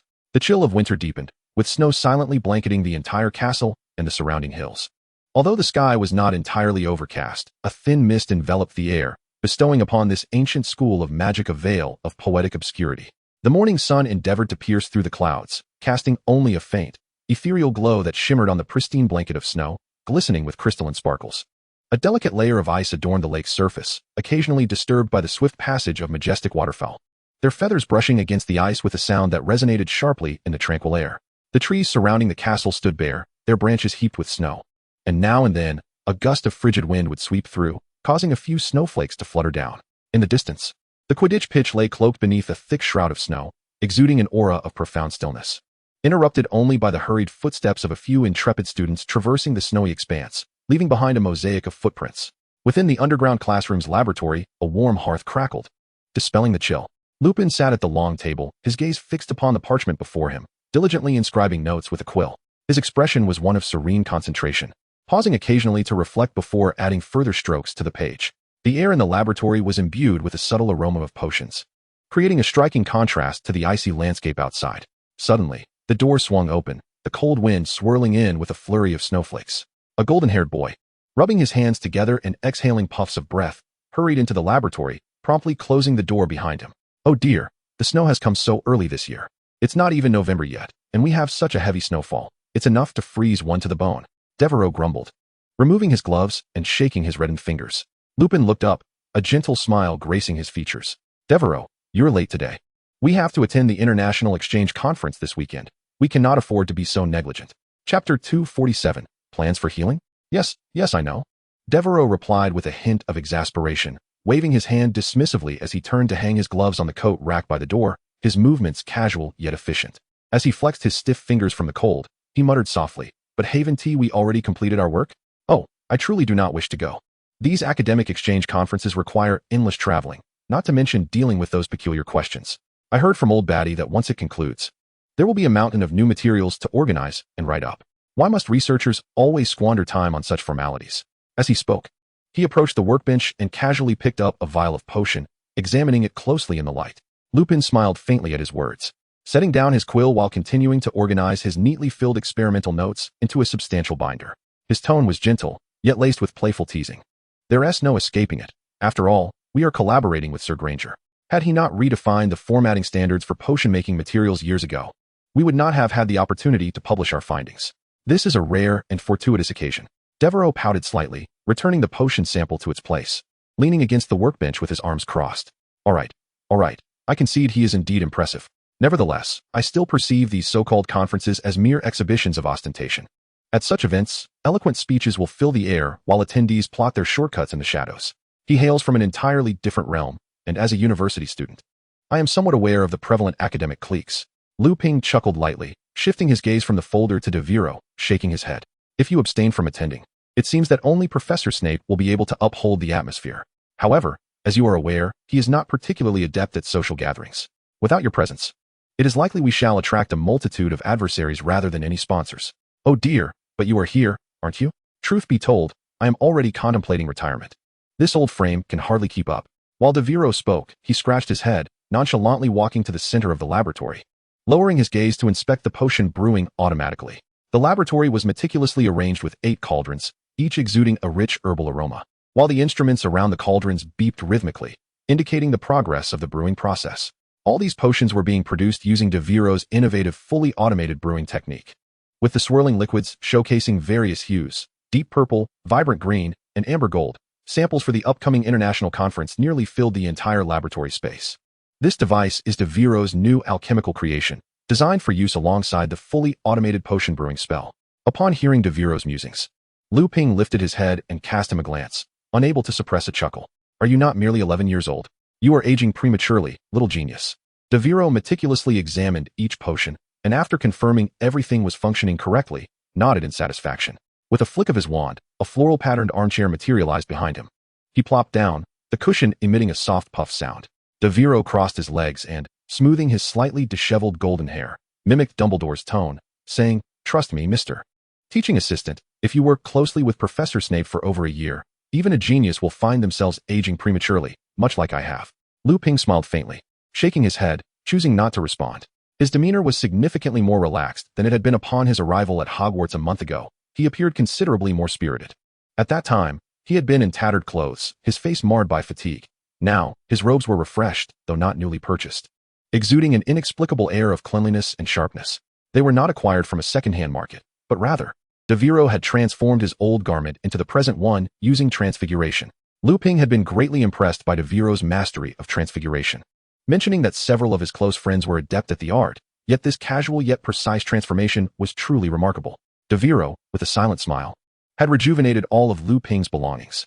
Completely captivated by Devero's prowess in transfiguration, Lupin was once again astonished when he later taught him the fully automated potion brewing technique. In the span of less than 30 days, Devero had already heard Lupin refer to him as a genius no fewer than 100 times, to the point where his ears felt calloused. Abruptly pulled from his reverie, Devero's gaze settled on the industrious Lupin, who was engrossed in his work. He cleared his throat and spoke. By the way, Lupin, when do you intend to commence your treatment? Luna, Percy, and Mr. Lovegood have all experienced remarkable success. The results are undeniably impressive. Once you are cured, you will no longer need to consume that distasteful wolfsbane potion with every full moon. At this remark, Lupin's quill hesitated momentarily in his grasp. His eyes flickered, as if grappling with some internal conflict, before he lifted his gaze to meet Devero's, a faint, reluctant smile gracing his lips. To be honest, I haven't quite made up my mind, he began slowly, his voice tinged with a hint of resignation. No, do not misunderstand. I do not relish being a werewolf. On the contrary, I detest it. Yet, I truly do not know how to return to a normal life after a cure. His gaze fell, landing on the table, as his fingers unconsciously stroked the quill's shaft. In that moment, he appeared more desolate than ever, akin to a soul ensnared in a fog, unable to discern the path ahead. I fear you may find this amusing, Devero, Lupin uttered with a bitter smile, a touch of self-deprecation glimmering in his eyes. I have always been a timid person. Who would have thought I would end up in Gryffindor? From the very day I stepped into Gryffindor Tower, I knew I was different from the others. I fear forming deep connections with others because I am a werewolf. He paused, seemingly gathering his emotions, before carefully placing his experimental notes into a drawer, leaning back against his chair, his gaze drifting vacantly towards the window. Eventually, I made friends. Those were the happiest times of my life. Our bond was so profound that it led me to believe I could perhaps overcome my insecurities and fears. Lupin hesitated, as though reluctant to revisit certain memories, his voice lowering. They even did many things for me that I will cherish for a lifetime.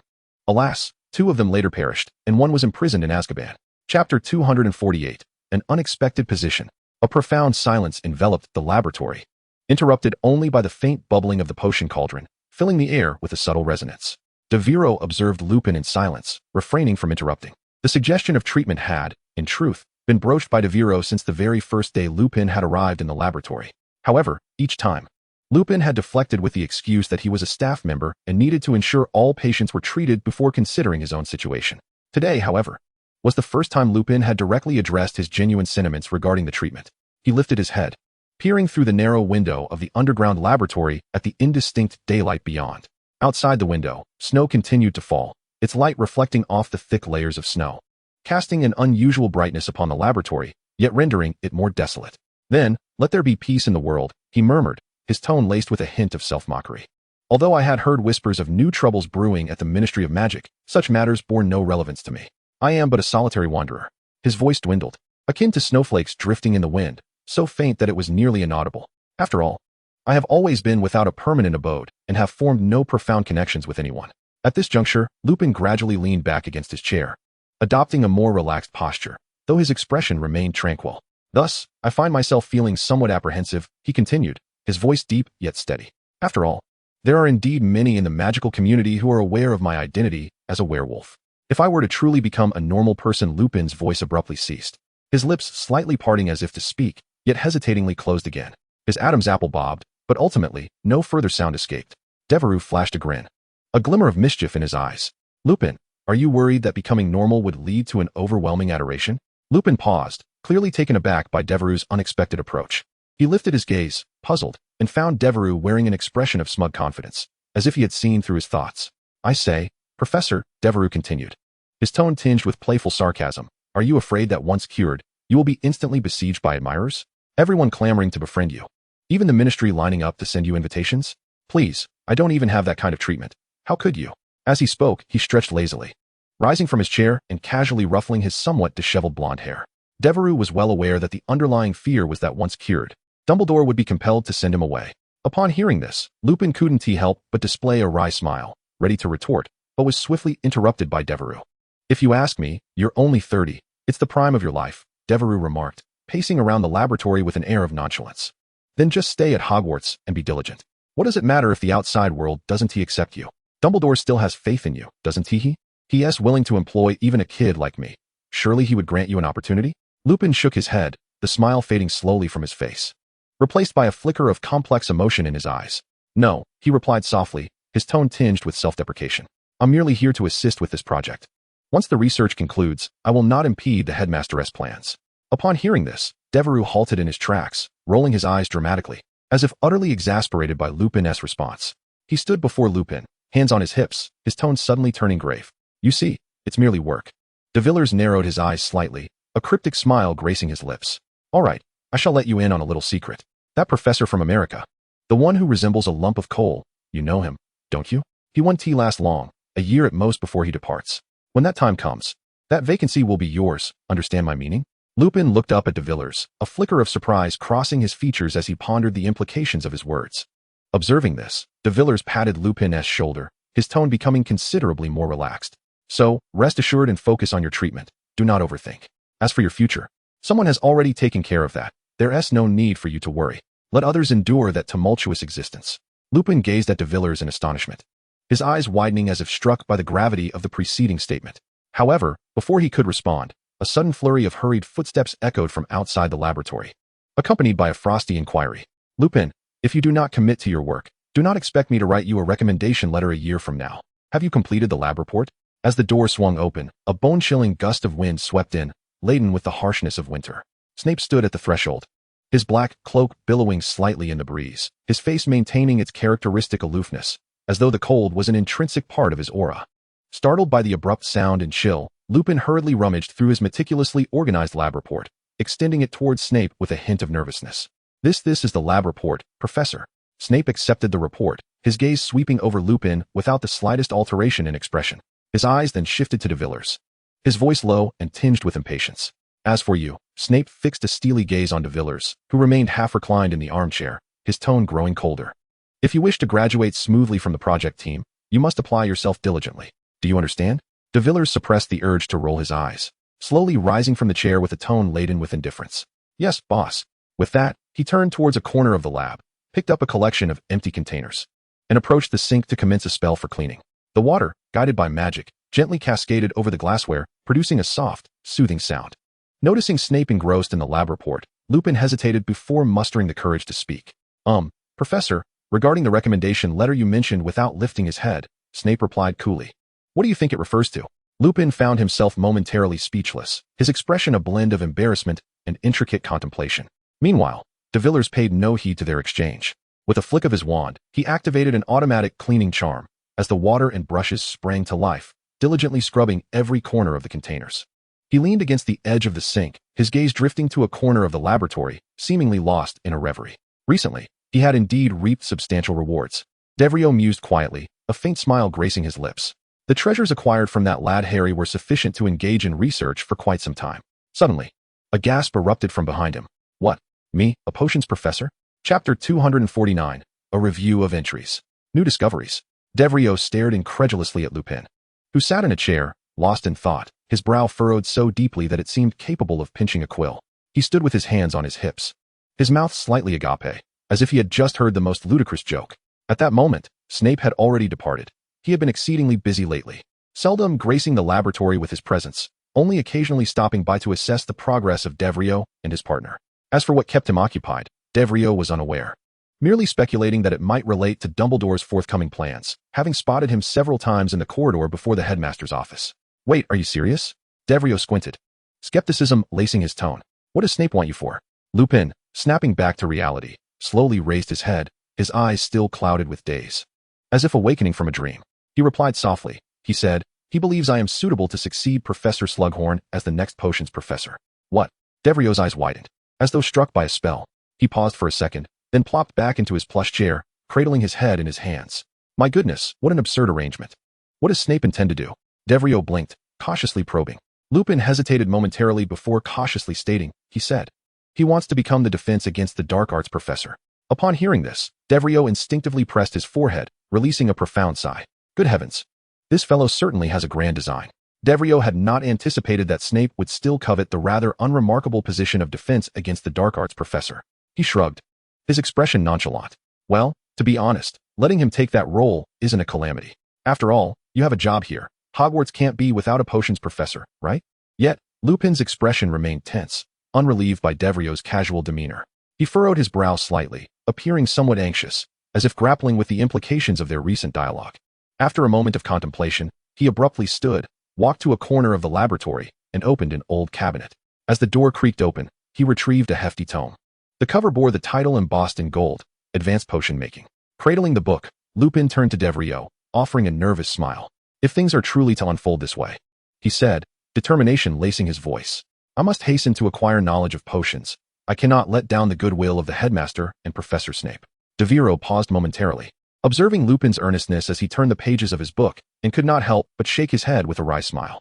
With his hands tucked into his pockets, a tone of resignation laced his voice. Assistant Lupin, I never anticipated that even the teacher would need to supplement his studies. Lupin offered no reply, completely absorbed in the content of the tome.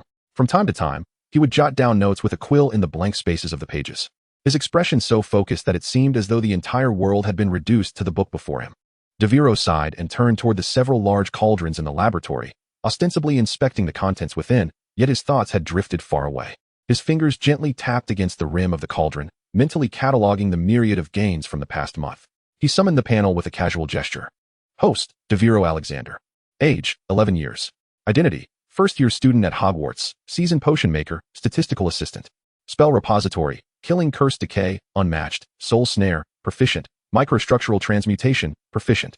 Carried entries, traveler, unique, magical prodigy, unique, potion spirit, red, transmutation spirit, red, savior, red, prophet's second sight, red, Anubis's curse, red, decay's power, red, death's hatred, red. Heir of Slytherin, red, alchemical spirit, red, merfolk leader, gold.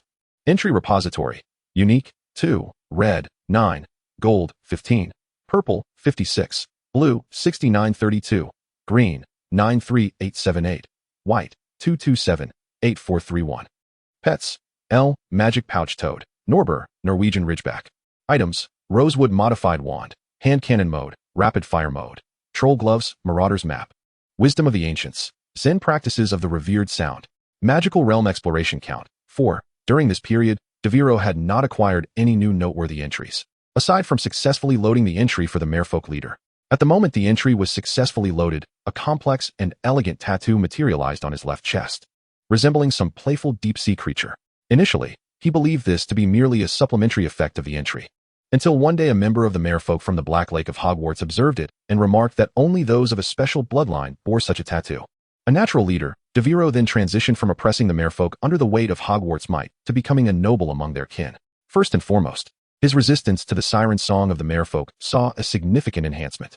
Previously, the mere sound of their melodies would scatter his thoughts like leaves in a tempest, awakening the curses upon him.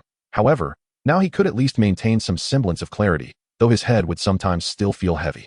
This phenomenon was akin to fitting his mind with a low-quality noise-canceling headset, Devero mused, having learned a few incantations from the merfolk.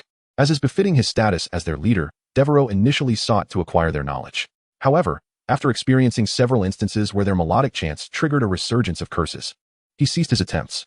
Dumbledore took on the issue regarding the treatment of the merfolk, while Devero occasionally requisitioned potion ingredients or summoned them to aid in the treatment of lycanthropy. It was evident that the prior approach Devero had employed could not be implemented again. Otherwise, the merfolk would have faced extinction by now. Subsequently, the magical prodigy trait he acquired from Professor Flitwick sounded impressive, yet proved utterly ineffectual. Why, you might ask? It was because Devero already possessed the superior magical genius trait, which completely overshadowed the former's effects. It felt akin to purchasing a top-of-the-line broomstick only to receive an entry-level model as a bonus, visually appealing but lacking in practical utility. Devero shrugged, summing up his thoughts. However, the Transfiguration Fiend trait acquired from Dumbledore was an entirely different matter.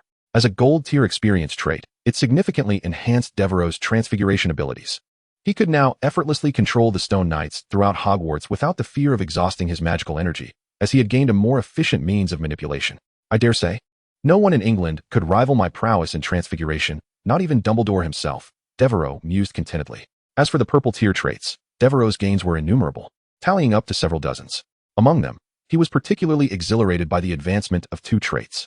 The first, originally the duelist trait obtained from Professor Flitwick, evolved into the duel master upon reaching gold tier. This upgrade resulted in a qualitative leap in his reaction speed, spellcasting precision, and dueling techniques. He could now anticipate his opponent's movements the moment they raised their wands, swiftly countering their actions. To be honest, the upgrade of Professor Flitwick's trait felt akin to having an aimbot installed. Casting spells became almost effortless. Devero remarked after one testing session. The other upgraded trait was even more intriguing. The original, barrel, trait, upon advancing from purple to gold, transformed into the negative resilience. This trait rendered Devero nearly immune to various negative effects such as poisons and hallucinogens. Whether it be snake venom, the juice of mandrakes, or the fabled flobberworm of the merfolk, none could affect him. Invulnerable to all toxins. With this thought, Devero promptly sampled a new potion currently simmering in his cauldron. And to his astonishment, not only did he remain unharmed, but he was also able to critique its flavor. A hint of mint, quite refreshing. In summary, from the perspective of traits, Devero was now terrifyingly powerful. Chapter 250, Raising Dragons and Slaughtering Yearling Pigs. In other respects, Devero has also made considerable gains, such as acquiring the Marauders map from the Weasley twins. This ingenious alchemical creation, devised by James Potter and his companions, is indeed a stroke of genius. It not only displays the intricate layout of Hogwarts in real time, but also marks the location of every individual.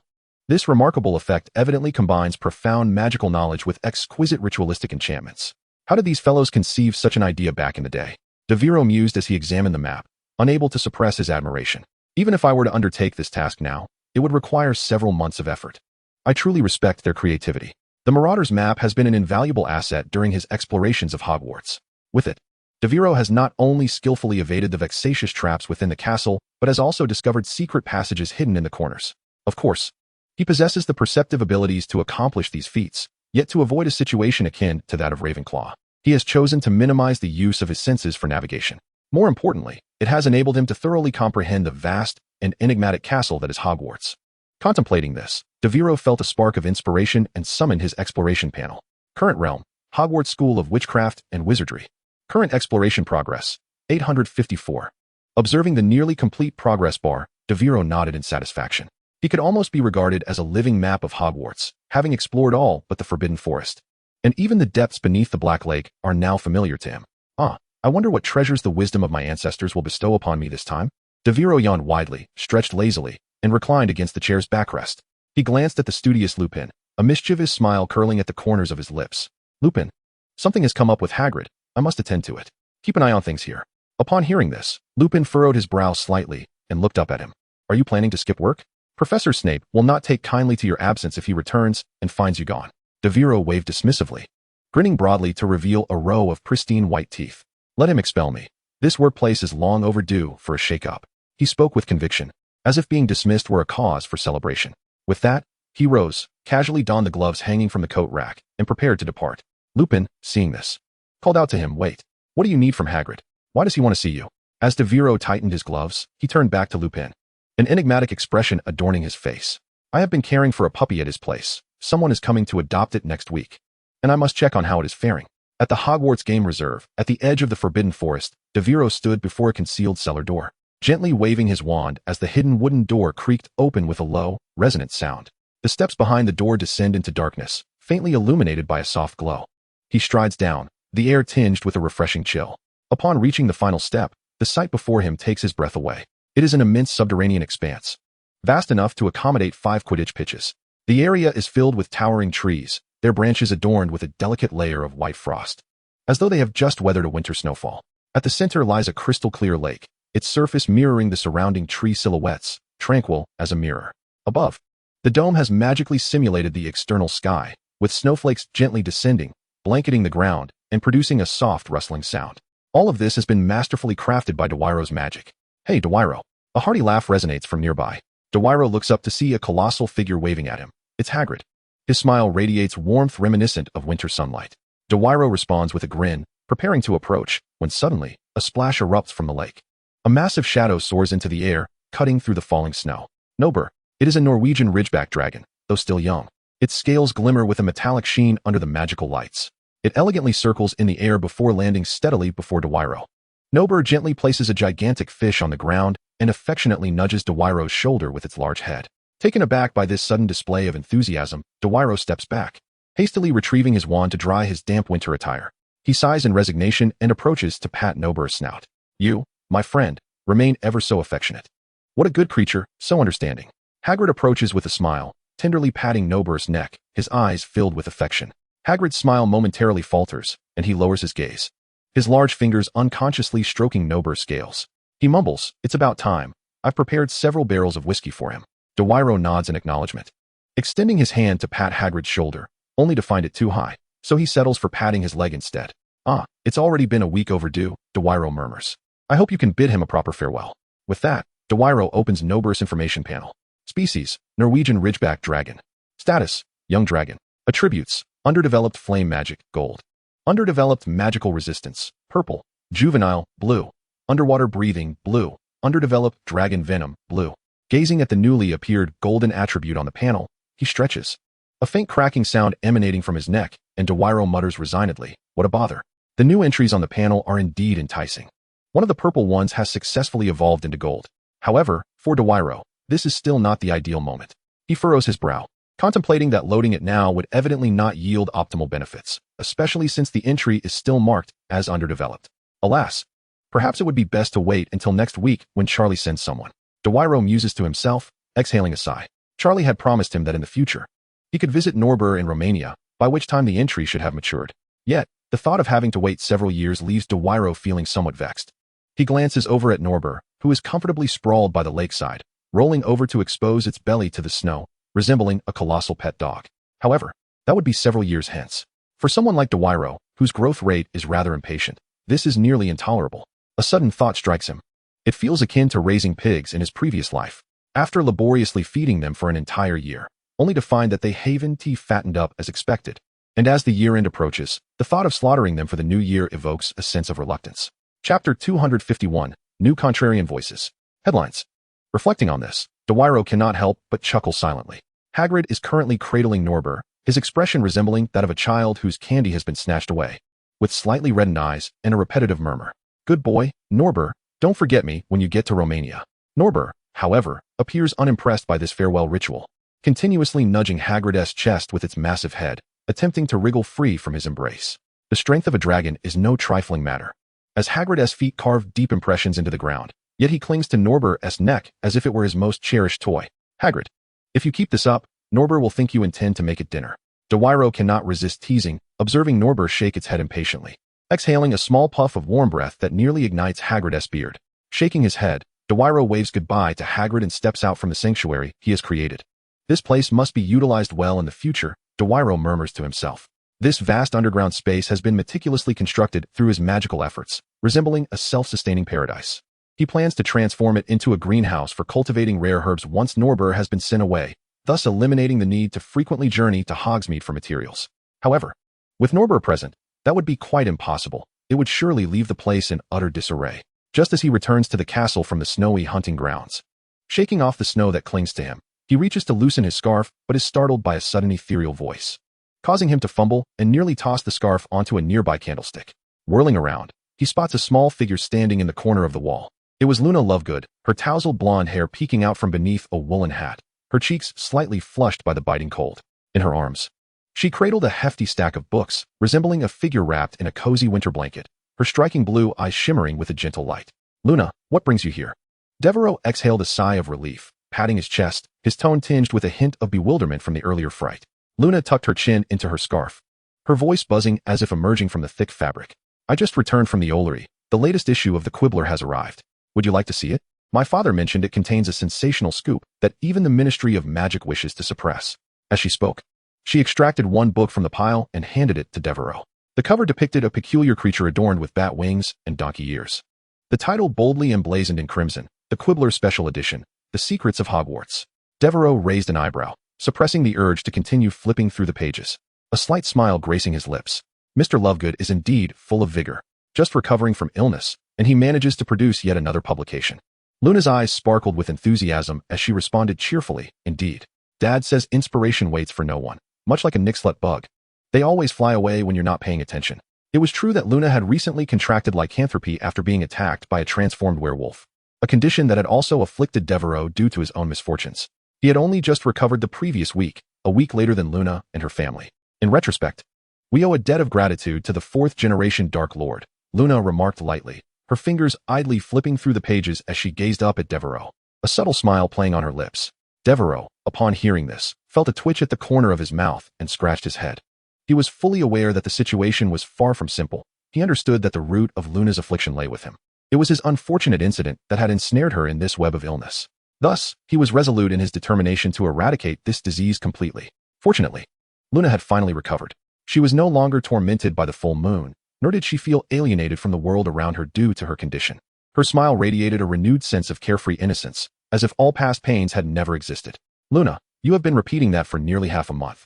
And I am not the fourth-generation Dark Lord, Devero said, brushing off the snow from his shoulders with a resigned sigh. Luna stood beside him, clutching her heavy books, tilting her head to scrutinize him for a moment, her blue-gray eyes reflecting a blend of innocence and mischief. I simply wish to inquire. Does the Dark Lord have any objections? Devero was momentarily taken aback by her retort, raising both hands in a gesture of surrender, his expression exaggerated. No. You have the final say, you have the final say. Luna smiled with satisfaction, as if she had triumphed in a silent debate. The two of them walked through the porch and into the castle, leaving a trail of footprints in varying depths behind them. The corridor was warm and inviting. And Devero casually flipped through the magazine Luna had handed him, immediately captivated by the striking headline on the first page.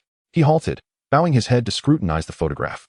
The man depicted appeared disheveled, clad in tattered prison garb, and was bellowing at the camera, bearing a set of sharp teeth, as if ready to pounce. Above the image, bold letters proclaimed, the most ruthless henchman of the mysterious figure, Sirius Black, suspected of escape.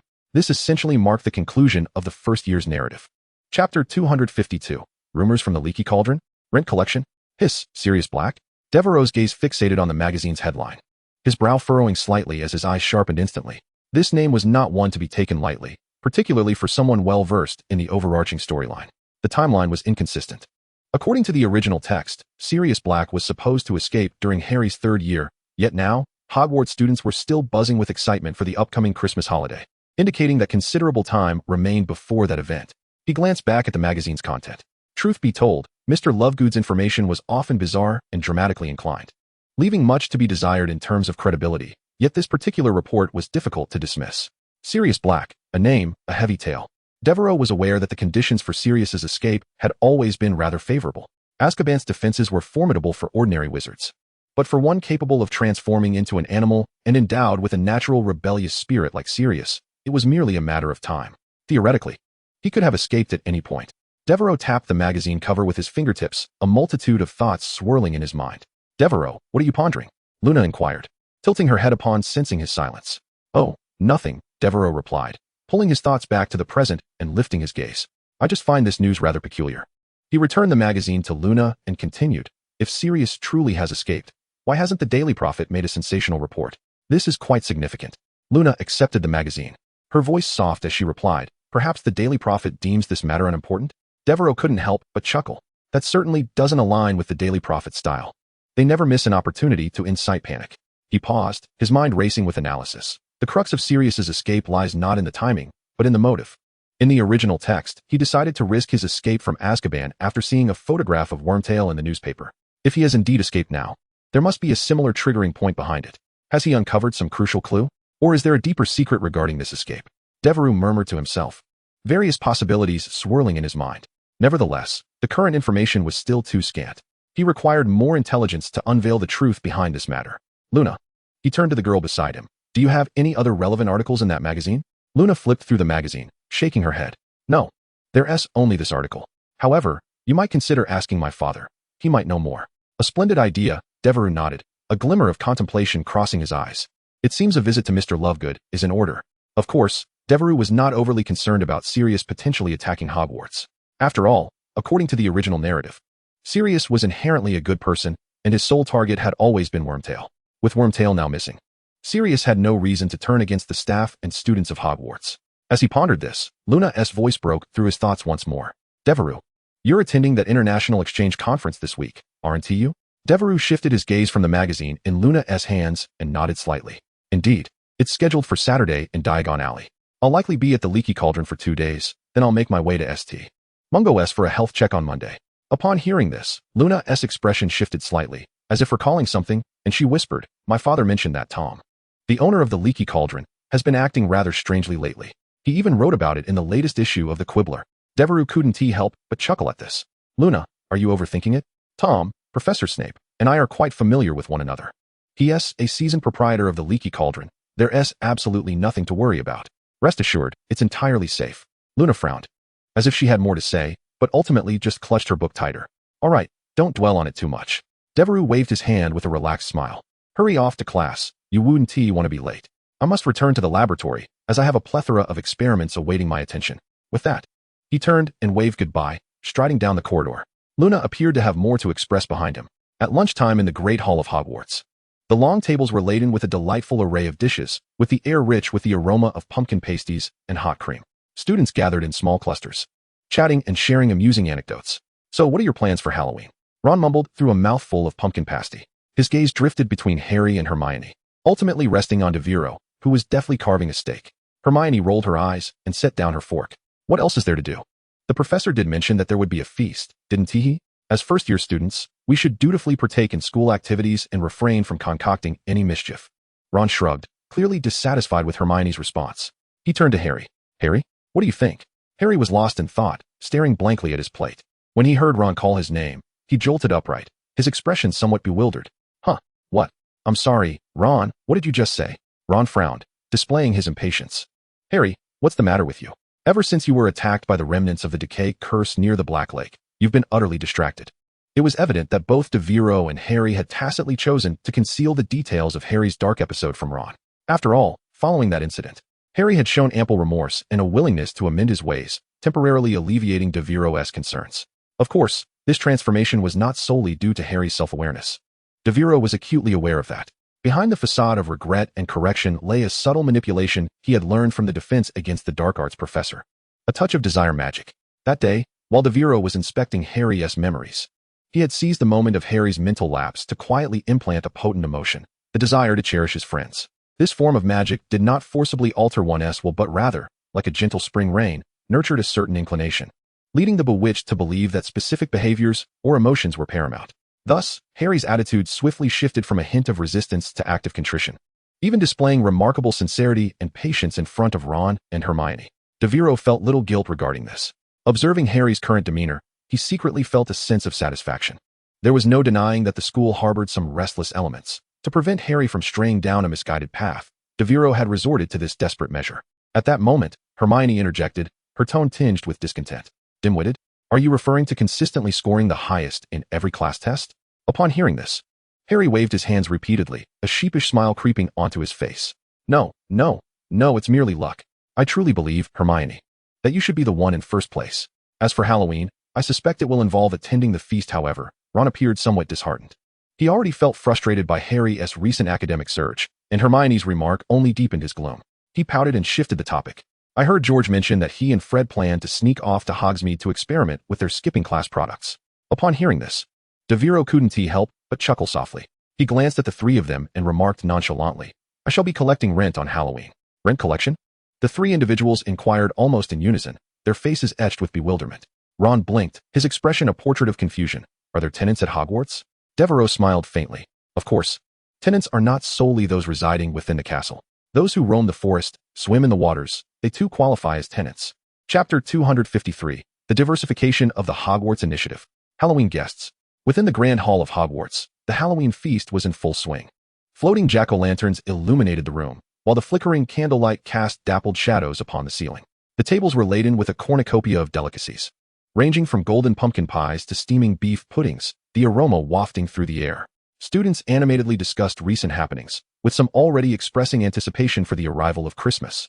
Dumbledore sat at the staff table, his face aglow with smiles as he toasted with Slughorn, the sweet scent of mead wafting from his glass. Slughorn's cheeks were slightly flushed as he jovially recounted legendary tales from his youth, patting Dumbledore on the shoulder. Dumbledore remained mostly silent throughout the evening, preoccupied with his drink, his eyes glimmering with the usual wisdom. Meanwhile, on the outskirts of the Forbidden Forest, a slender figure soared through the treetops on a broomstick. The silvery moonlight bathed his golden hair, rendering it particularly radiant. He was traversing the skies above the forest with astonishing speed, the cold wind whistling past him, billowing his cloak like a fluttering banner. Just as he was about to exit the forest, he abruptly grasped the broomstick's handle and halted midair. His gaze was sharp, scanning the forest below like a hawk. Moments later, his eyes narrowed in on a dense patch of shadowed trees, his brow slightly furrowing. The next instant, He deftly pivoted the broomstick and dove down without hesitation. The broom sliced through the air with a piercing whistle, its velocity so swift that even the moonlight behind him seemed to lag. At last, he landed a few meters above a cluster of trees. "So, Headmaster, why have you been following me?" Devero inquired, scratching his head in exasperation, hovering atop the treetops, his gaze fixed on the thick canopy blanketed in snow ahead. His tone bore a hint of jest, yet his eyes reflected a trace of seriousness. The winter night in the Forbidden Forest was serene and frigid, a gentle breeze stirring the delicate snowflakes, resembling twinkling stardust. After a brief silence, a subtle smile graced Devereau's lips, as if he had already surmised the answer. "Headmaster, you can't genuinely believe I didn't notice that the figure in the Great Hall was a puppet conjured by your transfiguration magic, can you?" A teasing note colored Devereau's voice as his gaze fell upon the still treetops. Indeed, a vague outline began to emerge against the snowy surface, as if someone were leisurely standing atop the snow. "Can you not empathize with the tribulations of the elderly?" A gentle and familiar voice resonated, imbued with a light-hearted mirth. "Given my advanced age, I find myself unable to indulge in pine nut wine within the hall, instead compelled to follow you into this frigid woodland. Even upon witnessing the truth, one must feign ignorance. Is this not a mark of respect owed to the elderly?" As the words trailed off, Dumbledore's figure gradually materialized. He remained clad in his customary robe adorned with stars, his face graced by that iconic smile. Devero rolled his eyes dramatically, then rubbed his forehead, his tone saturated with exasperation. "Very well, Headmaster, what exactly are you following me for?" Dumbledore retained his unhurried demeanor, gently shrugging, his blue eyes glimmering with a hint of playful mockery beneath the moonlight. "What else could it be? Naturally, to ensure you refrain from committing anything rash against the centaurs." He paused, his tone laced with a half-smiling admonition. "Although the centaurs do not consider themselves human, should you indeed take one of their lives, international magical law would inevitably see you confined to Azkaban." Dumbledore smiled slightly and continued, "Fortunately, it appears you have done nothing of the sort. However, I am quite curious as to why you were counting the centaur's foals earlier." Devero hesitated for a moment, then turned his neck, a knowing smile gracing his lips. "Headmaster, you must be aware that I have a designated place at school for certain magical creatures, correct?" Dumbledore offered no reply, silently gazing at him as if awaiting Devero to elaborate. "I believe," Devero began leisurely, his tone tinged with mockery, "that for such primitive tribes, measures like economic sanctions hold little sway over their core." He paused, then turned his gaze deeply into the Forbidden Forest, his voice low and resolute. "The paramount task is to dismantle their primal nature, to shatter their isolation, thereby allowing them to genuinely integrate into modern magical society. Moreover, enhancing the diversity of Hogwarts, surely that is a noble endeavor?" Upon finishing, Devero slightly turned his head, a playful smile dancing on his lips as he regarded Dumbledore. "Do you not agree, Headmaster?" Dumbledore squinted slightly, as if weighing the implications, and after a moment, gently shook his head, his tone tinged with resignation. "Should you go too far, I will intervene. It is best that you keep this under wraps until the endeavor is complete." "Very well, I shall return to my wine." No sooner had he spoken than he began to cast a spell to render himself invisible once more. However, just as he was on the verge of vanishing, Devero suddenly spoke up, his voice grave. "I have also acquired some intelligence." Dumbledore's movements abruptly halted, his blue eyes fixed intently on Devero. A glimmer of sharpness within them. What intelligence? Devereaux's previous nonchalance vanished, his expression turning exceedingly serious. He spoke slowly. "Although the memories of the centaurs have been erased, traces remain upon them. While somewhat vague, it is evident that those who have influenced them are interconnected with the Department of Mysteries." Upon hearing the mention of the Department of Mysteries, Dumbledore's expression subtly shifted, his gaze deepening as if it aimed to pierce the veil of night. He murmured the words, "Department of Mysteries," his tone laced with contemplation, before raising his head, a glimmer of warning flashing in his eyes. "Very well, I understand. The International Exchange Conference is approaching, and the Order of the Phoenix may take action. You must exercise caution." With that, Dumbledore hesitated no longer, casting a spell that rendered him entirely invisible within the darkness. Devero nodded slightly and soared toward the castle. "Is it true that you are still studying at this hour?" Devero queried as he pushed open the door to the underground classroom, a cold breeze swirling in with his movement. He casually removed his scarf from around his neck and tossed it onto the coat rack, his arm cradling his broomstick, his tone tinged with playful sarcasm. At that moment, Lupin was bent over a workbench, diligently poring over a hefty tome. He glanced up at the sound, casting a weary look in Devereaux's direction. "Devero, are you not also here in the underground classroom at this hour?" Moreover, his gaze fell upon the broomstick. "What is the meaning of bringing a broomstick in here? The shed is too cold. I did not wish to return to put it away, so I shall leave it here for the time being," Devero replied nonchalantly, propping the broom against the wall. "Did you think I came here for serious business?" Lupin's lips curled into a faint smile. "For a moment, I genuinely believed you had changed your ways." Devero casually settled beside the workbench, arms crossed, one foot propped up, exuding an air of relaxed ease. I initially intended to join the festivities, but I suspect they are nearing their conclusion. Knowing you would still be here engrossed in your studies, I thought to interrupt your academic pursuits. Just as he finished speaking, a sudden, urgent knocking reverberated from the laboratory door. Devero and Lupin exchanged bewildered glances, their eyes reflecting confusion. Who could possibly be arriving at such a late hour? Snape? Devero conjectured in a hushed tone, a note of resignation in his voice. Lupin's expression shifted to one of seriousness as he rose and walked toward the door, gesturing for Devero to quickly conceal the broomstick. The knocking grew increasingly frantic, bordering on impatience. All right, I shall hide it. Devero rolled his eyes, waving his wand, causing the broom to vanish without a trace. He then leisurely cast a disillusionment charm on himself, becoming momentarily obscured in the air. I certainly do not wish to be conscripted into labor by Snape on Halloween. Devereaux's voice wavered, imbued with a sense of brazen laziness. If he comes inquiring about my whereabouts, simply inform him that I have gone to Hogsmeade for pumpkin juice. Lupin helplessly shook his head, murmuring under his breath. Even if you were drinking pumpkin juice, he could still accuse you of violating school rules. Nevertheless, he took a deep breath, adjusted his robes, and approached the door to the laboratory, opening it. Is Professor Snape present? To his surprise, standing outside was not Snape, but a witch clad in a deep green robe. Her narrow glasses perched on her nose. Devero recognized her as Professor Vector, the instructor of arithmancy at Hogwarts. She had assisted briefly when the treatment plan was first proposed, but had quietly withdrawn later. Professor Vector stood with her arms crossed over her chest, evidently in a foul mood. Lupin stepped forward immediately, striving to appear courteous. Good day, Professor Vector. I am Professor Snape's teaching assistant. He should still be at the Halloween feast. May I inquire about the urgency of your visit? Upon hearing this, Professor Vector did not respond directly, but narrowed her eyes, appraising Lupin from head to toe. Oh, she raised an eyebrow, a hint of mockery lacing her tone. Judging by your appearance, you are not without age. Yet you still serve as a teaching assistant? Moreover, if I could see Snape at the feast, why would I need to come here in search of him? Her question was rather impolite, and Devero felt a pang of embarrassment for Lupin. The smile on Lupin's face faltered for a moment, and he awkwardly looked down at his shoelaces. Well, it's also a learning experience. Being alongside Professor Snape, I truly have the opportunity to learn quite a bit. Professor Vector scoffed lightly, clearly unimpressed by his response. Is that so? It appears Professor Snape is rather popular then. Lupin hastily sought to change the subject. As for Professor Snape's precise whereabouts, to be honest, I'm not entirely certain. He glanced at Professor Vector's expression, summoning the courage to add, I apologize, but you may need to wait a bit longer or perhaps try to find him another day. Upon hearing Lupin's words, a disdainful smile crept onto Professor Vector's lips, her contempt unabashedly evident.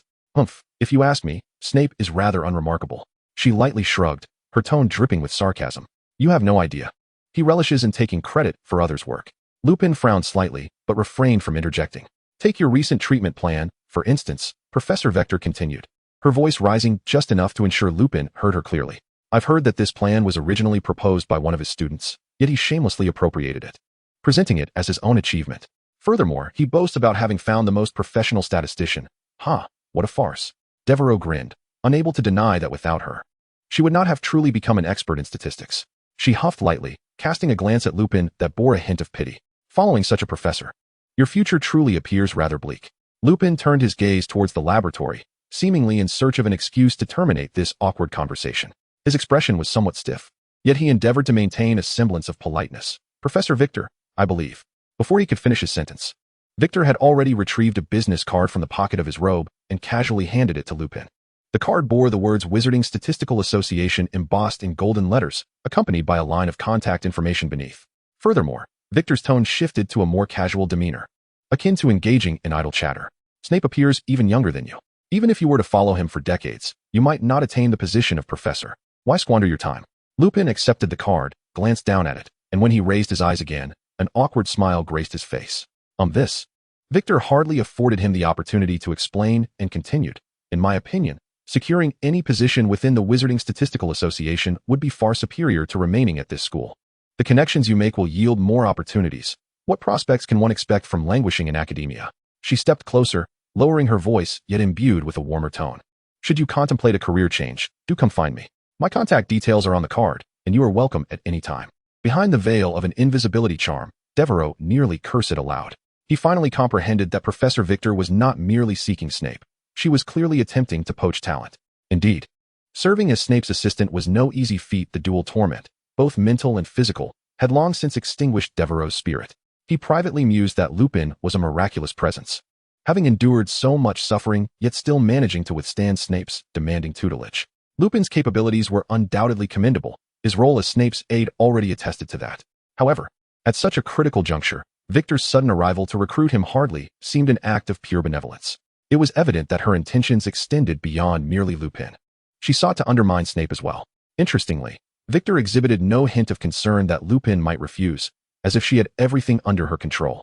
In any case, Victor's voice elongated with a hint of triumph. This weekend, you shall witness the numerous flaws in Snape's data report, which will ultimately be dismantled by our association's members. She articulated this with a lightness, as though she had already envisioned the scene of victory. At that point, you will likely be eager to part ways with him. Oh, and do remember to relay this to Snape, urging him to prepare fervently before the weekend, though I suspect no amount of effort will alter the outcome. As she spoke, Victor's lips curled into a sardonic smile, followed by a sharp laugh that echoed like the completion of a ritual, before she turned and exited the classroom. Devero harbored no desire for Lupin to be lured away. After all, Lupin is remarkably efficient and diligent in his work. With such a conscientious colleague, indulging in leisure feels utterly delightful. Of course, he holds faith in Lupin's character, but more importantly, even if Lupin were to change jobs, returning to Hogwarts to teach in the future would pose no conflict. After all, according to Hogwarts' long-standing tradition of high-risk positions, by this time next year, there will inevitably be a vacant professorship within the school. As for Lupin, as a key member of Snape's project team, whether he takes over the potions class or the defense against the dark arts, it seems entirely appropriate. Thus, Devero lifted the disillusionment charm, casually raising his head, and in a nonchalant tone, inquired, "Well, Mr. Teaching Assistant, what are your thoughts?" Lupin scratched his head, his expression unusually grave. He gazed at Devero and said solemnly, "Devero, I believe this is a question worth serious contemplation. I would like to hear your opinion. Can you answer me truthfully?" Upon hearing this, Devero immediately straightened up, his demeanor shifting to one of seriousness. He quickly pondered how best to respond, as Lupin's usual treatment, in his eyes, resembled the taming of a black slave for Snape. "Go ahead and ask," Devero replied, his tone becoming formal as if he were a serious adjudicator. Lupin nodded, taking a deep breath as if preparing to broach an important topic. Then he spoke, "Do I truly appear older than Snape? I think work is not something that can be generalized." Chapter 255, Data Inspection? The eve of the grand event. "I believe it cannot be universally assessed." Devero elongated his tone, feigning seriousness as he scanned Lupin's hair before breaking into a confident smile. "But one thing I can assure you, your hair is far more manageable than Snape's. I can guarantee that." Upon hearing this, Lupin's mouth twitched involuntarily. "So, you mean to say I indeed look a bit older, don't you?" Devero shrugged innocently. "I never said that. You are the one overthinking it." Lupin sighed, shaking his head, but suddenly burst into laughter. "Haha, just joking. Devero, you are far too easily flustered." He paused, his tone softening. "In truth, how could I simply walk away?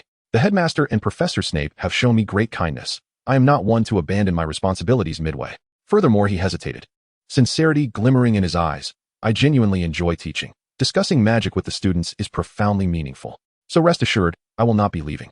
Hearing this, Devero finally exhaled in relief. He patted Lupin on the shoulder, though it was actually his elbow, and smiled. "That's good to hear. After all, colleagues like you are a rare resource. My leisurely days rely entirely upon your support." Lupin looked at him with a mixture of amusement and exasperation, shaking his head in disbelief. "You, my friend, truly lack seriousness." The smile that had graced Lupin's face vanished without a trace as he pulled a hefty tome from the drawer, its cover adorned with magical lettering that shimmered with the words "Research Data on the Treatment of Lycanthropy." The moment Devero spotted the volume, his expression froze. "Lupin, what are you planning to do?" Lupin's demeanor shifted to one of grave seriousness. "Devero, we must promptly review the data and formatting once more. We cannot afford to be caught with any discrepancies." With that, he slammed the tome onto the workbench, flipping to the first page and scrutinizing it intently. Devero, exasperated, placed a hand on his forehead and sighed. "Assistant, you can't possibly believe the nonsense spouted by Professor Victor, can you? This is a vital project personally endorsed by Sir Granger. Those individuals wouldn't dare to trouble us, no matter how they flail about." Without raising his gaze, Lupin spoke with unwavering conviction. "That is precisely the issue. Their audacity to approach us indicates they are well prepared. We must ensure that our data is flawless, leaving them no room for criticism." Devero was nearly driven to laughter by frustration. "Lupin, that data was mailed to the Extraordinary Apothecaries Association on Monday. It's too late to make alterations now. Besides, I am solely responsible for this entire project. Are you not confident in my capabilities?" Only then did Lupin pause, lifting his head to meet Devero's gaze with a meaningful look. It is precisely because you are in charge that I harbor concerns. Devero was momentarily taken aback, at a loss for words as he gestured between himself and Lu Ping, ultimately collapsing into a chair with a resigned sigh. Very well, do as you please. But remember, I am a student, not a laborer. A faint smile graced Lu Ping's lips as he resumed his examination of the tome. Rest assured, I shall not let your efforts go unrewarded. I will treat you to butterbeer as compensation. Devero rolled his eyes. You think a single butterbeer will suffice to sway me? How miserly. Did you not receive your salary yesterday? Why so stingy? Lu Ping chuckled. Then let it be 2 cups. Is that agreeable? Devero muttered about Lu Ping's frugality but complied, moving beside him to assist in reviewing the data. The following day, in London, at the Leaky Cauldron, the atmosphere was more vibrant than ever. With the imminent International Exchange Conference, wizards from all corners of the globe flocked to London. And the Leaky Cauldron, serving as a crucial link between the Muggle world and the wizarding realm, became a hub of activity. This event was unprecedented, as it was touted to have definitively resolved lycanthropy, prompting the Ministry of Magic to launch a significant promotional campaign. The resolution of such a critical ailment immediately captured the attention of wizards worldwide, and despite the recent turmoil in Britain, many foreign visitors were still eager to attend. The bar was bustling, the air thick with the aromas of butterbeer and dragon liver spirits. A group of wizards clad in colorful robes sat around a round table in the corner, fervently debating the latest strategies for Quidditch matches. A tall German wizard was engaging in fluent English with a wizard who appeared to be of Slavic descent, discussing a newly unveiled potion. In my opinion, this event is likely to be more show than substance. The British have a history of such antics, particularly when it comes to remedies for lycanthropy. However, Durmstrang genuinely has something noteworthy to offer. Karkaroff's transformation potion, for instance, would have flown off the shelves a month ago had it not been for this event. Indeed, if it weren't for Sir Granger, this grand gathering might have taken place in Norway. When has Hogwarts ever produced such innovative transformation potions?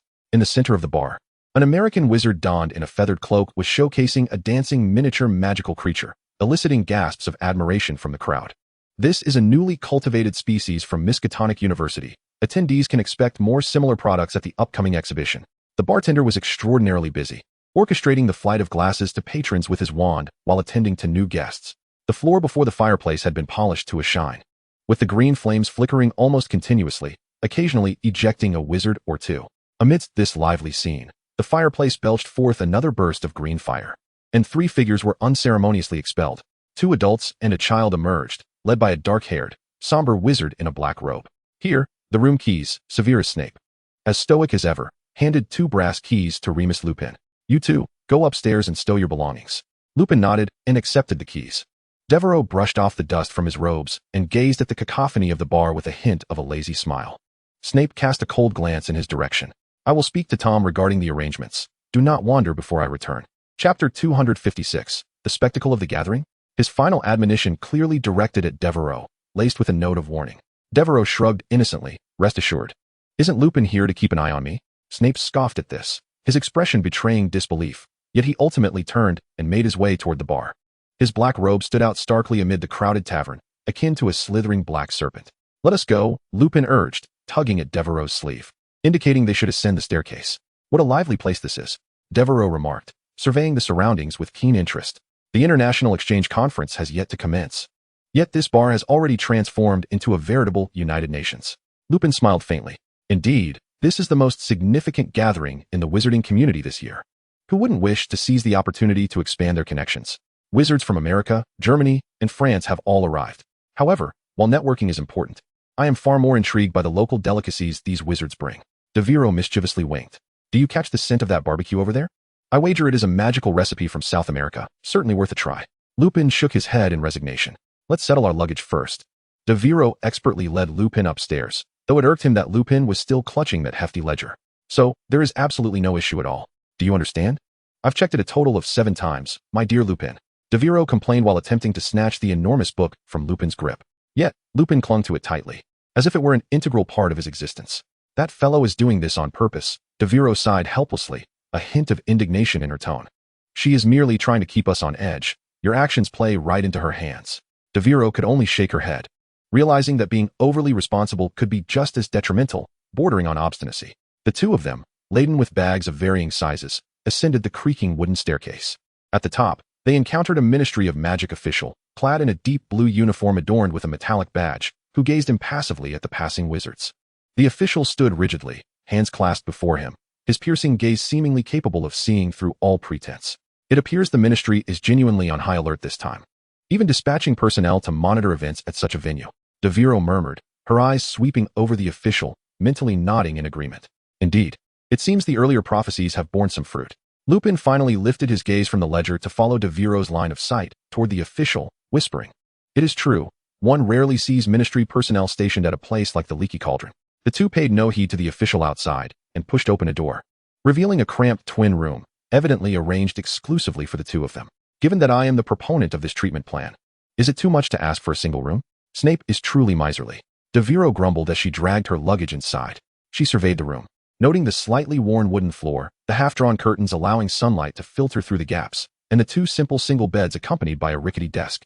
Devero pursed her lips, her tone betraying a hint of reluctant satisfaction. Well, it is better than last time. At least the window can close.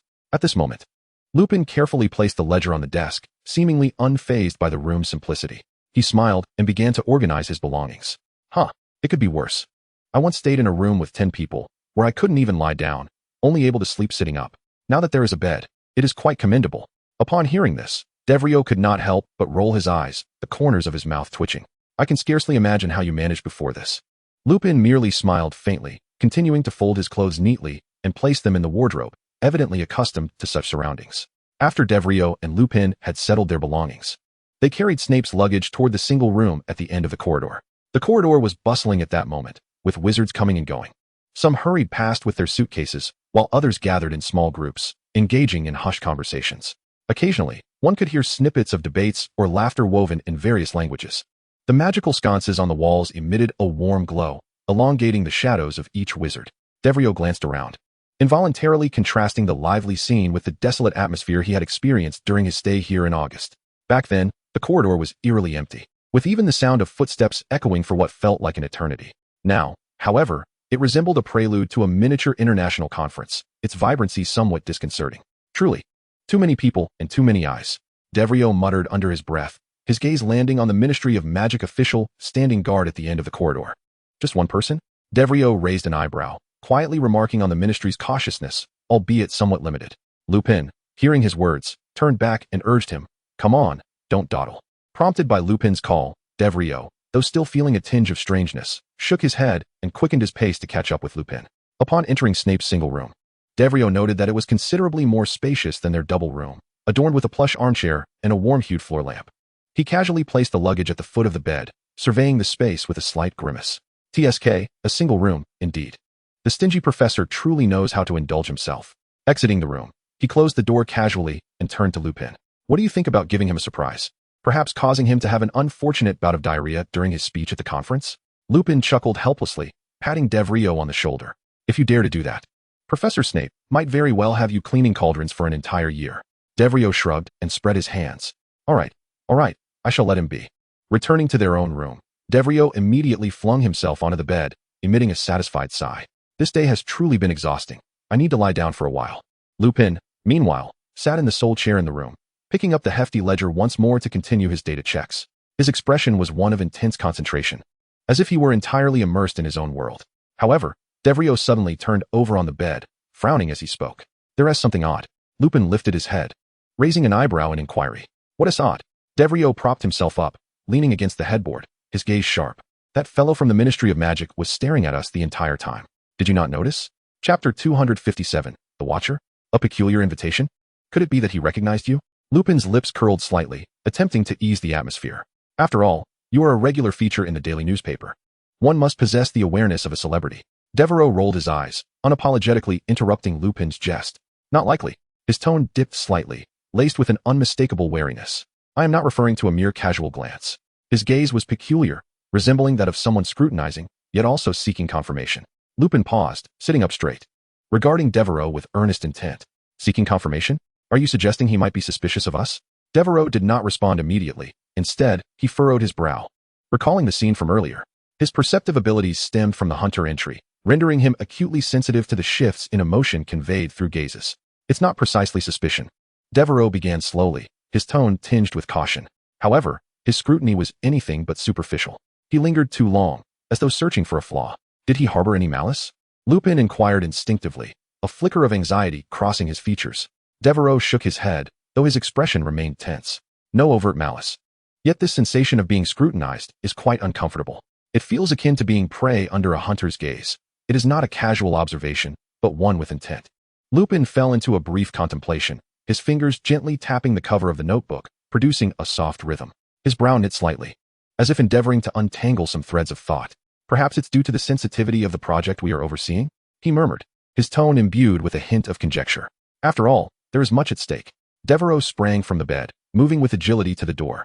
He leaned close to the doorframe, closing his eyes as his perception extended like unseen tendrils through the crack, enveloping the entire corridor within his watchful domain.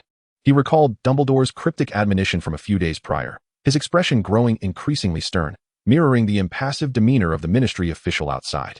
Perhaps, Devero intoned softly, a note of uncertainty coloring his voice, though his gaze betrayed a certain resolve. However, it is reasonable to deduce that they are after the professor. Upon hearing this, Lupin ceased his actions, closing the notebook with purpose. He lifted his gaze, a glimmer of vigilance flashing within his eyes. Why do you say that? Devero turned to face him, leaning against the doorframe, arms crossed, his eyes piercing as they locked onto Lupin. The moment we mentioned Snape, his expression shifted. Prior to that, he was merely an observer, but in that instant, his attention was distinctly fixated upon us. Lupin fell silent, his brow furrowed, clearly pondering Devereau's words. The room fell into stillness, the only sounds being the faint echoes of footsteps and conversation drifting from the corridor outside. Devero gently rested his chin on his hand, his expression contemplative as if he had caught a glimpse of some elusive clue. Observing this, Lupin could not help but inquire, "Have you come upon something?" Devero lifted his gaze slightly, his demeanor turning unusually serious. Perhaps Snape owes him money? Lupin was taken aback, swiftly rolling his eyes with a tone rife with exasperation. "Can you please speak clearly?" In response, a playful smile crept onto Devero's lips as he reclined on the bed, hands clasped behind his head, leisurely proclaiming, "Honestly, if someone owed me money, I would regard them with the same look." He chuckled lightly, adding, "But do not be alarmed. Even if they had ulterior motives, it is of little consequence. I have been watching them closely." Raising an eyebrow, Lupin asked, half convinced, "How do you keep an eye on them?" Devero maintained his relaxed posture, gesturing to his own eyes. With these, Lupin scrutinized his gesture, frowning slightly, evidently not fully grasping his meaning. Devero's perceptive abilities were one of his greatest secrets, never having been mentioned by him before, and Lupin merely assumed Devero was speaking nonsensically. "Never mind. I shall wait for the professor to return before discussing this further." With a resigned sigh, Lupin rose, closing the notebook and placing it back on the table. At the leaky cauldron, on the ground floor, Snape navigated through the throng with difficulty, his expression composed yet tinged with impatience. The bar bustled with lively chatter as wizards engaged in boisterous conversations. Figures clad in various robes filled the cramped space, and the air was thick with the aroma of butterbeer and tobacco. Finally reaching the bar counter, Snape looked up to find the bartender overwhelmed with tasks. One hand balanced a tray while the other handed a drink, all the while wiping down the tables, utterly preoccupied with the demands of patrons. Standing at the bar, Snape crossed his arms, his gaze darkly fixed on the bartender, as if willing him to hasten his movements. Surely, these tasks could be accomplished with a wand? Tom's training leaves much to be desired. After a considerable wait, the bartender still showed no sign of attending to him. At last, seizing a moment, Snape interjected, his tone cold and direct. "Excuse me, I am looking for Tom. I previously arranged for 2 rooms. Please convey my message." The bartender paused, clearly taken aback by the abrupt interruption, yet courteously halted his activities to regard Snape. "Certainly, sir. May I have your name?" Snape's reply was as succinct as ever. "Severus Snape, 2 rooms, 202 and 207. That will suffice. Do remember to pass it on." The moment he finished speaking, he turned and strode away, affording the bartender no further opportunity for inquiry. The bartender stood momentarily stunned, then his expression shifted, as if suddenly recalling something. He leaned over the bar and called out to Snape's retreating figure, "Wait, Mr. Snape." However, Snape had already taken several steps forward, showing no intention of halting. The bartender, suddenly anxious, nimbly vaulted over the bar, his movements betraying the agility of someone far from an ordinary server, drawing the attention of surrounding patrons. "Mr. Snape, please, wait," he called out, hastening after him, entirely disregarding the commotion his actions had incited among the onlookers. A flurry of urgent shouts echoed from behind, prompting Snape to pause, his brow furrowing in displeasure. He turned to see the bartender, breathless and perspiring, rushing to his side, his tone fragmented and urgent. "Our boss insists he must discuss something with you immediately." Snape's frown deepened.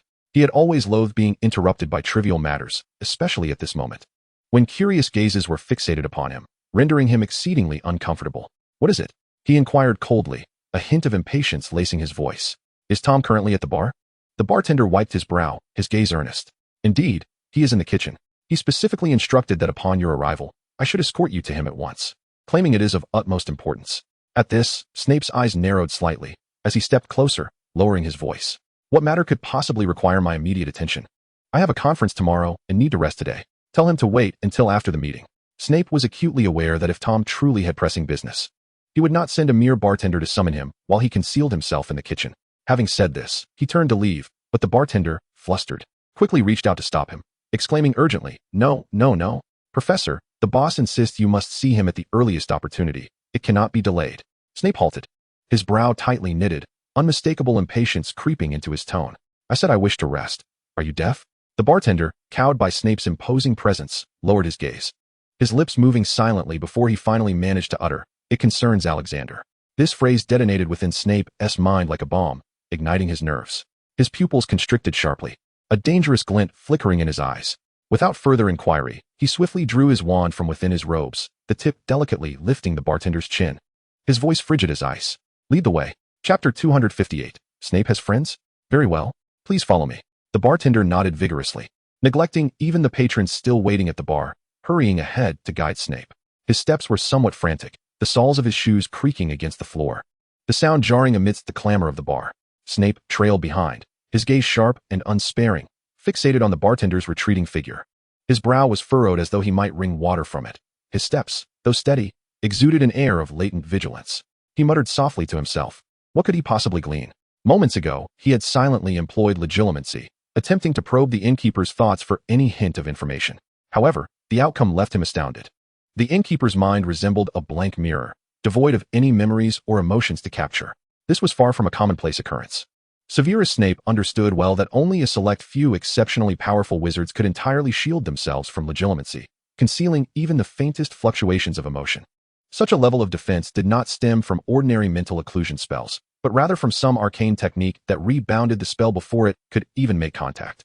Yet, as his gaze fell upon the innkeeper's hands, his suspicions deepened. Those hands clumsily grasped a cloth, diligently wiping the table that had just been doused with spilled drinks. He did not even utilize a wand, but rather, like a muggle, painstakingly dried the surface with the cloth. Something was amiss. Snape's expression grew increasingly stern. His instincts indicated that this innkeeper was far from the ordinary individual he appeared to be. A person who refrained from employing even the most basic of magic yet could effectively shield himself from Snape's legilimency was a disquieting contradiction. The air around Snape grew thick with a sense of impending danger. He surveyed the surrounding patrons. The majority seemed to have resumed their activities, no longer focusing on him or the innkeeper. However, a few individuals cast furtive glances in his direction. Though their gazes quickly averted, they bore an air of deliberate concealment, as if fearful of being discovered. Snape narrowed his eyes slightly, coldly committing their faces to memory. He turned, casting his gaze once more around the room, scrutinizing each unfamiliar visage. It was then that he recognized the clientele of the bar was predominantly composed of foreign wizards, their attire, accents, and the languages they conversed in all betraying their exotic origins. Where were the local British wizards? There seemed to be none at all. This peculiar situation heightened Snape's alertness. He instinctively tightened his grip on his wand, murmuring under his breath. Odd, he needed to remain vigilant. He discreetly flicked his wand, causing a small piece of parchment to slip from his sleeve, silently transforming into a fine thread that swiftly ascended the staircase, heading towards the second floor. Meanwhile, Snape followed the innkeeper, who waited a moment, his face earnest, leading him towards the kitchen. They arrived at a heavy wooden door, which the innkeeper opened with practiced ease, ushering Snape inside. The room was shrouded in dim light, almost obscuring the surrounding details. The kitchen, which should have been a bustling hub, was eerily silent. The sole source of illumination was a muggle desk lamp perched on a small table, casting a faint yellow glow that illuminated the surface with stark clarity. On the table rested two objects, a gold galleon and an exquisitely crafted hourglass, its surface etched with the form of a fierce wolf, filled with blood-red grains of sand. A slender figure sat at the table, his head bald and his skin pale as if it had long been deprived of sunlight. His eyes were deeply sunken, glimmering with a cold, eerie light. In his hands, he toyed with a golden bracelet, his fingers moving with delicate precision. Tom, the owner of the Broken Cauldron pub, paused at the doorway, his gaze icy as it fixed upon Tom, his wand instinctively tightening in his grip. His deep voice shattered the silence. Tom, what is it that you seek from me? Tom lifted his head at the sound, a smile curving his lips, yet devoid of warmth. His gaze sliced through Severus like a blade. Then he slowly raised a hand, making a subtle gesture to the bartender. The bartender, as if commanded, immediately bowed respectfully, turning to exit, closing the door with utmost care, as if fearing to disturb something. Severus abruptly raised his hand to block the kitchen door, watching the bartender leave. "No need," he stated. The bartender kept his head bowed, uttering not a word, and exited. This left only Severus and Tom, with Severus standing firmly outside the threshold. His eyes locked onto the man before him. "Severus, how long has it been since we last met?" Tom's voice was deep and languid, tinged with a barely perceptible mockery. He carelessly set the golden bracelet upon a small table beside him. Then, raising a hand, he pointed to an empty chair beside the table. "Come, sit, let us reminisce. Has it been 10 years? Severus' expression darkened like a storm cloud, remaining motionless in his place. His gaze cut sharply towards Tom, his voice frigid and direct. "We met just this summer, Tom." Tom raised his head slightly, his smile brightening just a bit, yet carrying an unsettling undertone. He shook his head, chuckling lightly. No, you are mistaken. We have not seen each other for a decade. Haha. Your hair remains as perpetually greasy as ever." Severus disregarded the provocation, his tone growing even colder. "What do you know about Alexander? What is it that you wish to discuss?" Upon hearing the name Alexander, Tom's smile faltered, his gaze deepening. Slowly, he lowered his eyelids, his tone laced with an ambiguous chuckle. "Alexander? Haha, nearly everything, I would say. This time, I merely wish to converse about the remaining part." His hand reached slowly for the hourglass on the table, turning it upside down. The crimson grains of sand began to flow, producing a faint whispering sound, akin to a foreboding overture. "I wish to discuss how Annabelle Alexander truly met her demise." The name Annabelle pierced through Severus like a dagger, causing his pupils to constrict sharply, a barely concealed fury flashing in his eyes. Realizing the gravity of the situation, his voice turned low and menacing. "Who are you?" Tom lifted his gaze, locking eyes with Snape, refusing to yield. His smile had transformed from warmth to a chilling demeanor. "You relish delving into others' thoughts, do you not? Some possess nothing for you to uncover, while others—" He paused, a glint of cruelty flickering in his eyes. "What you wish to see, you cannot." Snape's wand was suddenly raised, its tip aimed at Tom. Yet, before the incantation could escape his lips, Tom leaned back against the chair, seemingly unfazed by the imminent threat. At this juncture, "Severus, why the haste? Sit, and let us converse at leisure." Snape remained motionless, the coldness in his gaze intensifying. He swung his wand violently, casting a silent spell directed at Tom. In the next heartbeat, Tom's expression remained impassive as he clenched his fist. Bang! A resounding noise erupted from the kitchen entrance. The tavern fell into an instant hush, all eyes drawn towards the source. The wooden door of the kitchen had been slammed shut, producing a deafening sound, yet behind it lay an empty void. Oh dear! What force was used to close that door? But soon, the clamor resumed as if the earlier disturbance had merely been a figment of the imagination. The bartender stood behind the counter, his face devoid of emotion, seemingly oblivious to the commotion that had just unfolded. He lowered his head, continuing his tasks with mechanical indifference. Oh dear. Lupin was startled by the sudden exclamation, nearly dropping the notebook he held. Frowning, he turned to face Devero, who was clutching his rear end in exaggerated agony, as if he had just been stung by a venomous needle. Grimacing, he rolled over, his voice tinged with grievance. "Something just pricked me, it hurts terribly." Lupin sighed in resignation, approaching the bedside to observe Devero groping the sheets. After a moment, Devero retrieved a small piece of paper from beneath his pillow, furrowing his brow as he unfolded it. "What is this?" Lupin leaned in for a closer look. The handwriting was bold and robust, yet the message was cryptically succinct. "You two rest for now. A friend is seeking me." After reading, Devereau's mouth twitched as he held the note before Lupin. Why would Snape choose such a method for communication? Could he not have sent a waiter? Meanwhile, Lupin's brow furrowed as he regarded Devero. "So, Professor, does he have a friend?" Chapter 259. Looking again? I shall have your eyes extracted. Outside the door, Ministry officials fixated intently on room 202. They raised their wrists in unison, entirely unaware that Snape had yet to emerge. "What is the situation on the first floor?"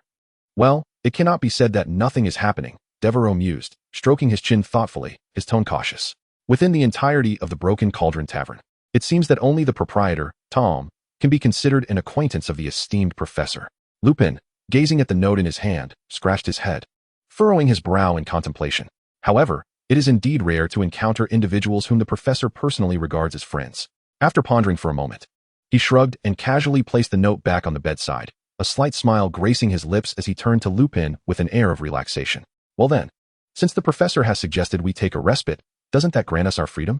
Lupin, I have a plethora of destinations I wish to explore." Lupin lifted his gaze, immediately furrowing his brow in confusion. "What locations? Haven't you already mentioned that you have resided in Diagon Alley for a full month?" What more is there to see? Devero, counting on his fingers with utmost seriousness, replied, strictly speaking, there are still 399 places I have yet to visit. He gestured towards Lupin with a sense of precision. Today is the perfect opportunity to explore the remaining locales. Lupin's face was a canvas of bewilderment as he questioned, 399? What nonsense are you spouting? What peculiar arithmetic is this? As Devero adjusted his attire, he leisurely stretched his neck. No worries, Lupin. You should focus on your data here. I, on the other hand, am preparing to meet a few acquaintances. Lupin immediately sensed something amiss, his gaze fixated on Devero. What acquaintances? Where? Devero wore a knowing smile, his lips curling slightly. In Nocturne Alley. Upon hearing the name of Nocturne Alley, Lupin's expression shifted dramatically, his tone laced with unease. Devero, you, a mere child, venturing to such a place. It could spell trouble. Devero paused, then burst into laughter, tinged with a hint of mockery. No, Lupin. Are you truly certain that I should be the one you are concerned about? Yet Lupin's demeanor remained resolute, his tone growing more serious. Devero, dark wizards are not the kind of adversaries you perceive them to be. No matter how adept you are in dueling, their malevolence and cunning far exceed your comprehension. Trust me. Devero regarded him with an expression that was difficult to decipher, as if he had just heard an absurd jest. He understands dark wizards better than I do. Is he serious? He shook his head in exasperation, waving his hand dismissively. Lupin, in truth, my ritual magic and abilities in other domains are quite formidable. So you need not worry. He paused momentarily. Never mind. Focus on your data. I assure you, I will not encounter any peril. With that, Devero turned on his heel, flinging open the door, and strode purposefully out. Lupin observed his retreating figure, his expression one of helplessness, and hastily seized his wand, hastening after him. Devero, wait.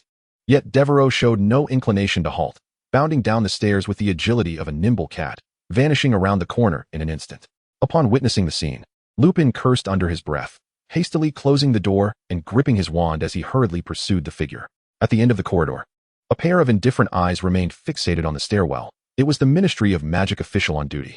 His demeanor was calm and serious, yet a flicker of covert vigilance lurked within his gaze. Once he confirmed that the silhouettes of Devero and Lupin had completely vanished around the stairway's corner, he slowly raised his arm and softly uttered words as if reporting to an unseen presence. The experimental team for the treatment of lycanthropy has vacated the room, and the counter-surveillance awareness is feeble. May I inquire about the next directive? His words were abruptly cut off, accompanied by a muffled thud, as a pair of robust stone arms inexplicably emerged from the wall behind him, ensnaring his waist with an iron grip.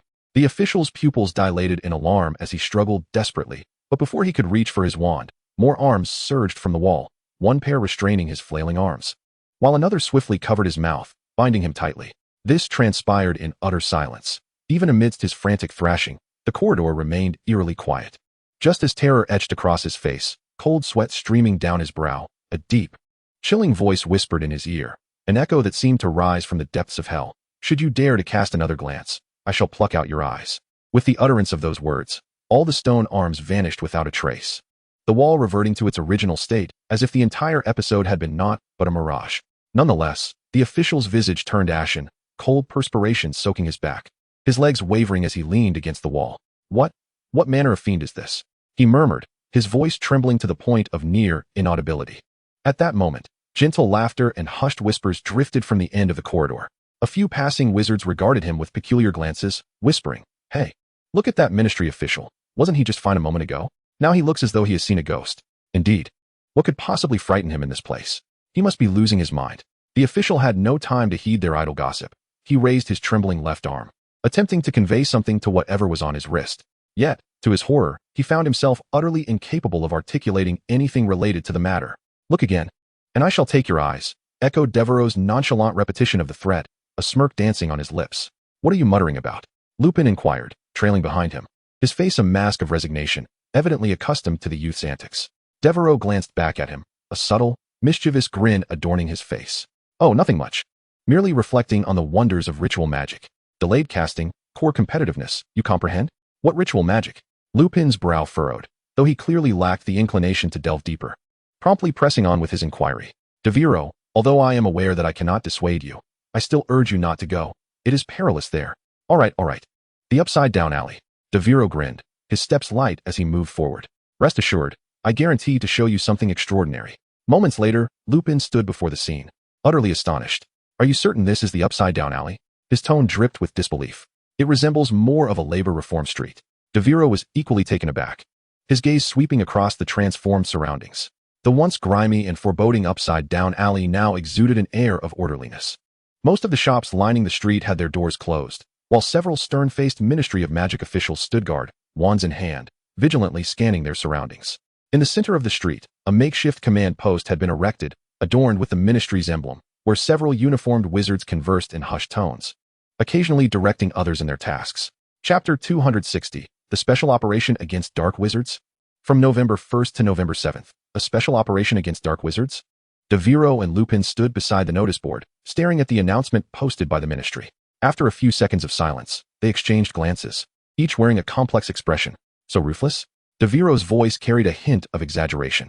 Has the Ministry truly changed its ways, engaging in such a crackdown on dark forces?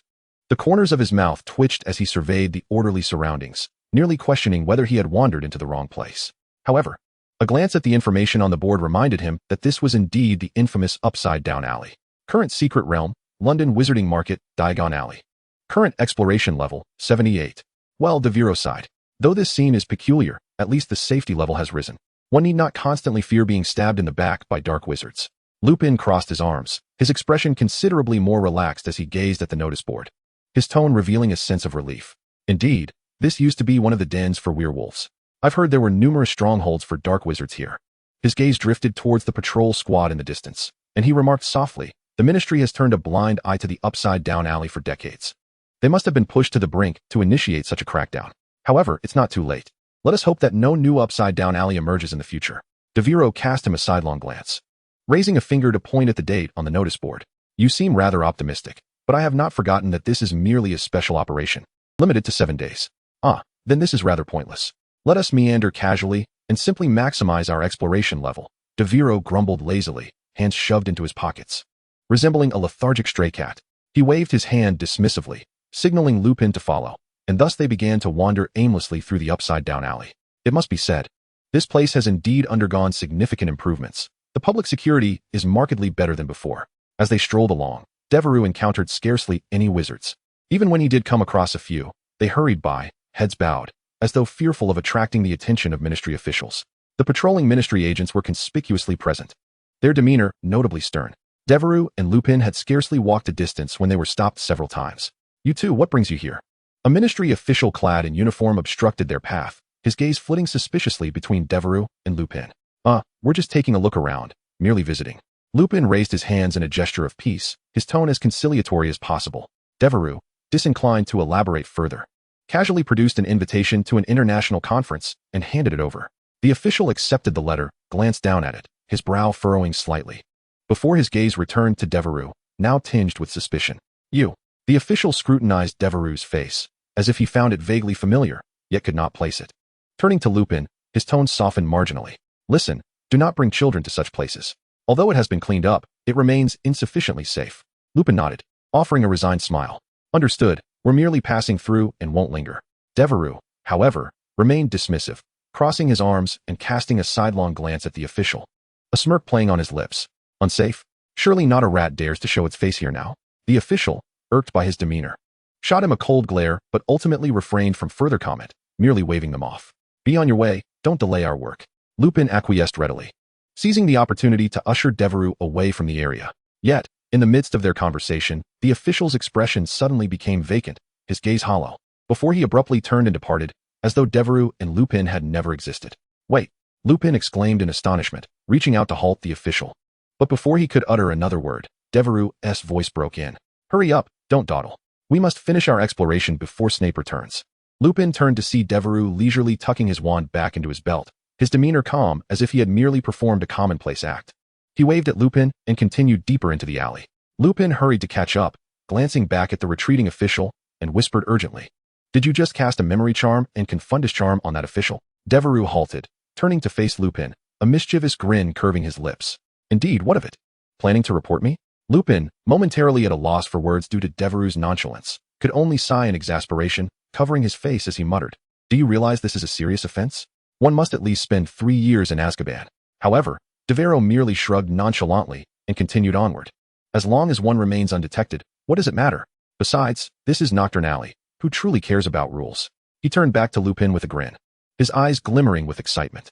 Let us proceed. I have a hunch that there are still some stragglers in this place. Lupin, utterly exasperated, felt a mix of concern and helplessness. He was uneasy about Devero wandering about alone, yet he knew he could not restrain the boy. With a resigned sigh, he shook his head and followed silently. The two ventured deeper into Nocturne Alley. Current exploration level, 85. Current exploration level, 90. Current exploration level, 95. Current exploration level, 98. Under the exploration of Devero and Lupin, Nocturne Alley had been nearly thoroughly traversed. Along the way, Devero casually cast the Oblivion Charm on 4 or 5 ministry officials, dispatching them with remarkable efficiency. Lupin observed this with a complex mix of emotions, unable to suppress his doubts regarding the ministry's professionalism. It was absurd that such officials could be so easily bewitched by a mere child. How could this place be so utterly devoid of life? As if it had been completely emptied? Devero murmured while examining the ministry's map affixed to the side of the road. He glanced at the locations of the marked shops, then surveyed the eerily silent streets, his lips twitching slightly. The exploration level of the entire Nocturne Alley was nearly maxed out. Yet every shop along the way was either shuttered or abandoned, with not a single respectable stall in sight. Now, only one establishment remained before them, the sole shop still open on the entire street. Borgin and Burke's? Lupin furrowed his brow at the sign. This was one of the most notorious black market outlets for dark artifacts. How could the ministry have chosen to leave this shop intact? Devero drew his wand from his waist, his eyes shining with excitement. He grinned widely, his tone laced with anticipation. Finally, something intriguing. Let me see what this shop has in store. Before he could finish his sentence, the shop door creaked open, and a familiar figure emerged. It was a pale boy with neatly combed golden hair, dressed in a finely tailored black wizarding robe. Upon seeing Devero and Lupin, he paused, momentarily taken aback, and a flicker of surprise crossed his gaze. Malfoy. Chapter 261. Expert in Dark Arts Appraisal? Undoubtedly guided by a master behind the scenes. Alexander, what are you doing here? Malfoy's face turned ashen, his voice filled with astonishment. He instinctively stepped back a few paces, his footsteps hurried, nearly colliding with the doorframe behind him, clearly wishing to retreat into the shop. Devero observed Malfoy's demeanor, momentarily taken aback before a teasing smile spread across his face. With his hands languidly tucked into his pockets, he raised an eyebrow at Malfoy. Well, I was wondering why I hadn't seen you around school lately. I thought you had transferred to Durmstrang. It seems you've hidden yourself away in Nocturne Alley instead. By the way, Goyle and Crabbe have been fretting over your absence, nearly pulling their hair out without your homework to copy. As he spoke, he sauntered a few steps closer to Malfoy, his gaze flitting between him and the boogie box shop behind. So, Devero narrowed his eyes slightly, a knowing smile curling at the corners of his mouth. You're here to work part-time, are you? I must say, I'm quite impressed. Our Malfoy has taken to earning his keep through labor? He deliberately elongated his tone, though it was merely a job at a dark magic shop. A flicker of anger crossed Malfoy's face, yet it was overshadowed by a palpable sense of panic. He glared at Devero, as if wishing to retort, but no words escaped his lips. You, Malfoy finally managed to utter, his voice trembling. Suddenly, he let out a short, strange cry and swiftly turned, darting back into the shop, the bell above the door jingling in response to his hurried movements. Devero wore a smile, his gaze contemplative as he fixated on the direction in which Malfoy had vanished. Behind him, Lupin approached briskly, his face a mask of confusion. I didn't expect to find a child of your age in Nocturne Alley. Do you know him? Lupin inquired, a note of surprise in his tone. Devero glanced back slightly, his tongue grazing his upper lip, a glimmer of mischief in his eyes. Of course, I know him, he replied, feigning nonchalance. He is my classmate and a dear friend. Lupin raised an eyebrow, evidently skeptical of this assertion. Yet Devero continued unabated. He was also a student at Hogwarts. Though it's understandable you haven't seen him, he stopped attending classes about a month ago, just before you arrived. He shrugged, a hint of mockery lacing his voice. I never expected to run into him here today. Come on, let us go take a look. Lupin stood by, frowning at the scene, a sense of unease creeping into his heart. After a moment's hesitation, he quietly cautioned Devero, be careful, Devero. This is Borgin and Burke's, not just an ordinary shop. Devero cast him a brief glance before striding towards the door of Borgin and Burke's, offering no further explanation. Lupin hurried to keep pace, but felt a sudden surge of powerful magical energy as they neared the entrance, causing him to halt abruptly. He looked up closely at the ancient wooden door. Devero, wait. Lupin lowered his voice to caution. There was a protective magic on the door, seemingly a highly sophisticated spell, likely cast by Bojan himself. Before he could finish his sentence, he saw Devero draw his wand from his waist, and with a casual flick, the ominous lock of the door instantly lost all magical resonance and swung open with a quiet ease. The protective enchantment dissipated like a whisper in the wind, utterly defenseless. A slight smirk graced Devereau's lips as he prepared to push the door open and step inside, his movements fluid and effortless, as if he had merely unlocked an ordinary door. Lupin stood behind Devero, astounded by the unfolding scene. He reached out a hand, intending to stop Devero, but instead scratched his head in resignation and let out a weary sigh. As Devero was about to fully enter the shop, he caught a glimpse of the interior of Bojan Burke's through the ajar door. Contrary to the dark and sinister rumors circulating outside, the sight before him was utterly astonishing. The shop's layout was immaculate and orderly, with wooden shelves polished to a shine, exuding a faint scent of pine. On the shelves were what appeared to be ordinary magical items: feather quills, spell-casting candles, basic potion ingredients, and even several rows of textbooks. All the official editions prescribed by Hogwarts. A few paintings depicting the history of magic adorned the walls, their subjects moving gently, with amiable and welcoming expressions. Behind the counter, a display case held a neat row of wand boxes, arranged much like those in Ollivander's shop, leading one to almost believe they had wandered into the wrong establishment. "Oh, this is quite theatrical. I almost thought I had arrived at Ollivander's," he mused. However, just as he took a step to enter, a figure suddenly emerged from behind the door, a bony hand thrusting firmly against the door frame, obstructing his path. "Little one, this is no place for you," the figure warned, his voice low and gravelly, tinged with impatience. Devero raised his gaze, confronting a stooped wizard standing before him. The man's hair was slick and shiny, meticulously combed back as if every strand had been carefully tended to. His cold blue eyes scrutinized Devero with an air of vigilance and appraisal. "Best be on your way," the wizard insisted, his tone firmer, yet his hand remained steadfast on the door frame. Devero promptly activated the individual's panel. Name: Quigley Bojan. Age: 64. Spell repository: Dark Magic Activation Spell, Expert. Traits: Curse Specialist, Purple. Alchemy Expert, Purple. Dark Magic Appraisal Specialist, Purple. Magical Potential, Blue. Curse Specialist, Purple. You excel in casting or dispelling various types of curses, particularly those placed upon objects. The Alchemical Expert, Purple. As a specialist with decades of experience in the crafting of dark magical artifacts, you may not have undergone formal training in alchemy, yet you possess unique insights into such items.